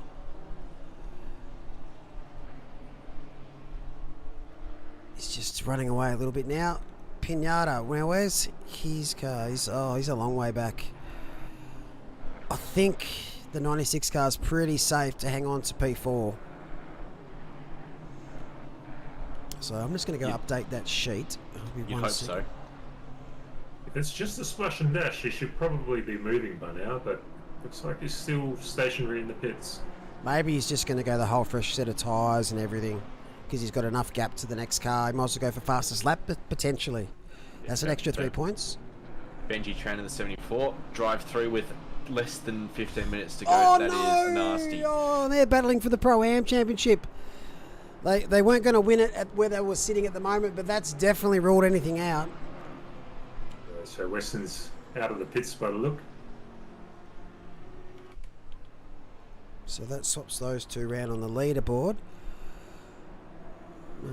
which doesn't change anything overall. Who's P5? 616. 18 is 90 and... Right, so the current championship standings are IB Racing P1, No Idea P2, Steezy Autosports P3, Kovacs Racing Purple P4, Mad Cow Racing P5, with Speedy Mite and Rockets Evolved VTEC in 6th and 7th. For the Pro-Am Championship, at the moment, Drive to Survive will win, and I don't think they can be beaten now. And UNSW, which is Car 74, who are serving a drive-through, they'll finish P2 in the championship. AM class, Team Last Name will win the AM class, even if they're not racing. Kovacs Racing Red might jump CJ Racing. If not, they'll finish P3 in AM class. That's how it sits at the moment.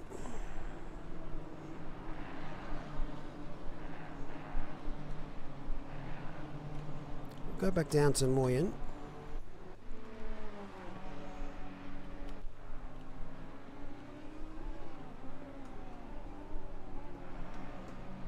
Paul Britt, are you there, mate? Are you on the beers?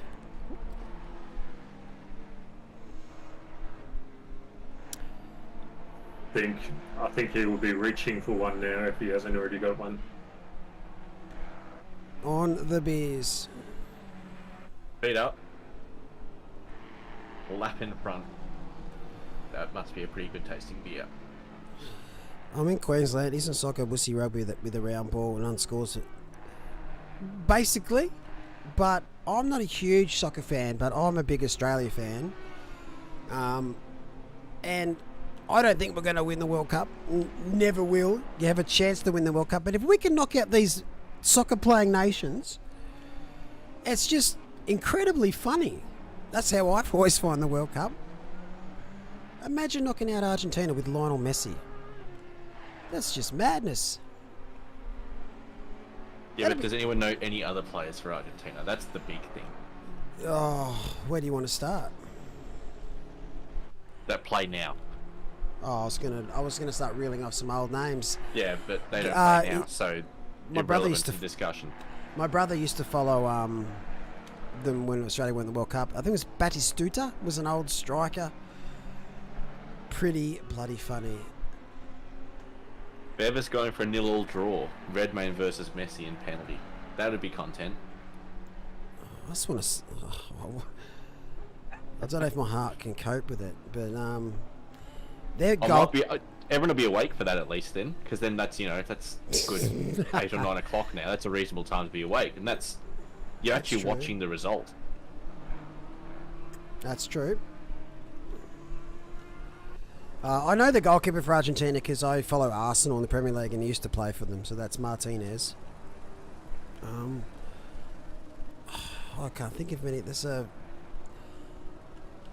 pretty boy looking bloke that plays forward, Martinez or something. The clause, that is not how you take that corner.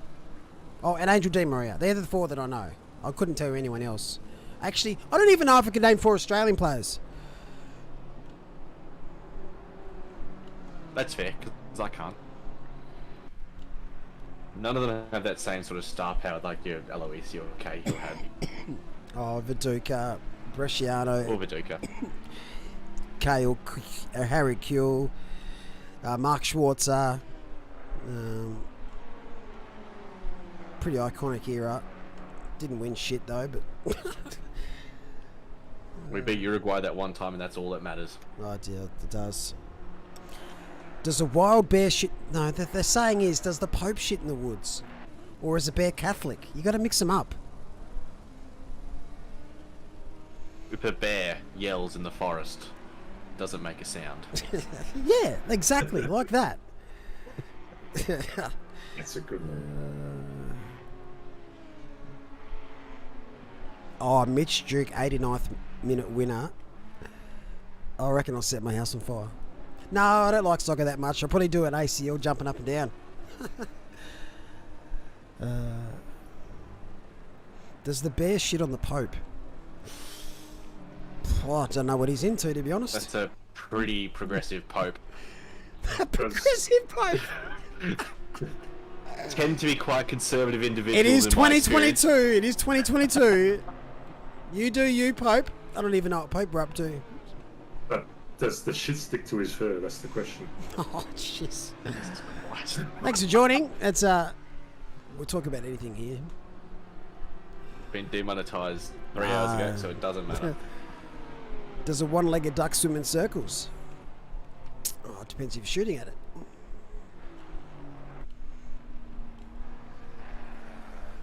I don't know. We're going downhill in the chat. We could probably go lower. That's not a target, though. 5 minutes to go. Matty Lamb and the No Idea team lead the way. I think they're a lap ahead of the next best car. It's been one of those races. A lot of our series have come down to the final lap in recent times, which has been absolutely sensational because it doesn't happen often. Because sometimes these type of races happen where the leader's just streets ahead and has the perfect race. Oh, those are great pictures of that sun. That is awesome. It's exactly what I wanted to see for the final race. Go find that camera again and leave it on. Oh, yeah. Not a lap ahead. I was wrong, was I? We might as well be a lap ahead. 3:11, 3:10. Okay, so there's 2 on the lead lap. He's a lap ahead in my heart. Oh, yeah, there's that. And there's that. So there's 2 cars still on the lead lap. That's 45 and 191.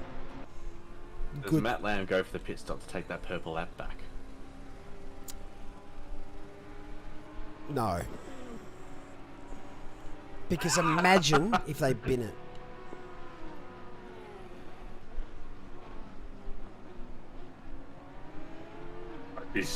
I dare say there's probably some quick mental maths going on. The 3 points won't get them any higher in the championship, so bank the win. John is giving Yoda a very hard time in the chat via JC.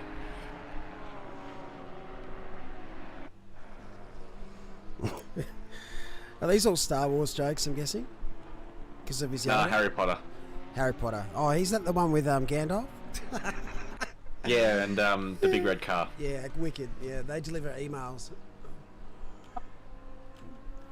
I troll my girlfriend and her sisters a lot because I haven't watched Harry Potter or Lord of the Rings, and I purposely say, "Oh, Harry Potter, that's the one from Lord of the Rings," or I say Gandalf is one from this, and they've learnt that I'm trolling. Because if they correct you, you win. No, I'll just throw in, if anyone starts talking about fantasy, just say Dumbledore dies. Does he? Because no. Oh, It's a Dumbledore. what's a dumb? It sounds silly. Is that thinking of Harry? Game of Thrones? No, these are Oh no. what's it called? The Wiggles. No, we've already made that joke. Oh, sorry. The Holy Doolies. How do you? Go with those. Oh, the holy doolies. How do you do? Boyan has dropped back a bit there with Yeah, that a little bit wide. excursion off track. So Rashudi's probably a bit safe now. I think Rashudi's still pretty tight in his timer. I saw a note in the chat that he was bit skinny on stint time. 106. So if he has That's to, close. depending on how many more laps he has to do, Well, there's he's a triangle on that map. well, the leader's coming up to the last corner now, so it'll be 2 laps after this one. It'll be 2 laps after this one. So he's just started the penultimate lap as Matthew Lamb, which means, he's going to exceed that time. By the time he crosses the line, 106, 450-ish. so got 320. Yeah, he's going to exceed it. Is he going to go for a big brain strat? And wait at the start finish line. Is that that won't be quicker? I don't think. No. Be funny, huh? Do it for the lols, Stefano. Don't, because someone will punch you, and not purposely. And I can chat saying that P26 and P27 are battling, and P28 is on the move, catching up to them. That'll be approaching the lead of the AM.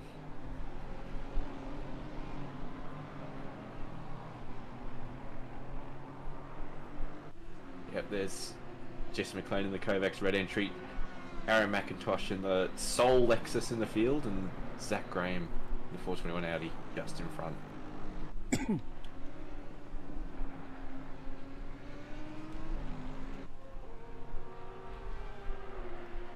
I just want to see what Stefano does here. We've got Stefano's teammate in chat. Where are you, heavy weapons guy? What's the plan here? He's turned away from the computer, doesn't want to look. Yeah, he's throwing him to the wolves. Make a decision on the run. Okay, so the lap times we're looking at 141, 142. He's got 1 minute 45 from here. Yeah, heavy weapons saying he's crying. He's coming in. No, he's staying out! He's going again. Huge big balls here by Stefano Rasciuti. They know they came 14th. If they've got a lap up on the car behind, which they don't, that's kind of what they'll lose. Samoyan is, yeah. Isn't it a DQ? Fairly sure it's something bad. We'll find out very, very quickly. I think the stint timer might be A DT. a DT, and if you exceed your overall time, it's just a DQ. I've actually forgotten it's been that long of a day. So the stint timer finishes when he crosses the pit entry line. If he was to enter the pits on this lap, Oh, will he get there quick enough? That's a good shout, though. If he gets to that line as before Lamb crosses the line, it's going to be close. this is going to be touch and go. Put a little bit of picture in picture. But here comes No Idea. They've had 3 pole positions. They've had 3 P2s and not a single win this series. But that monkey is about to be off their back.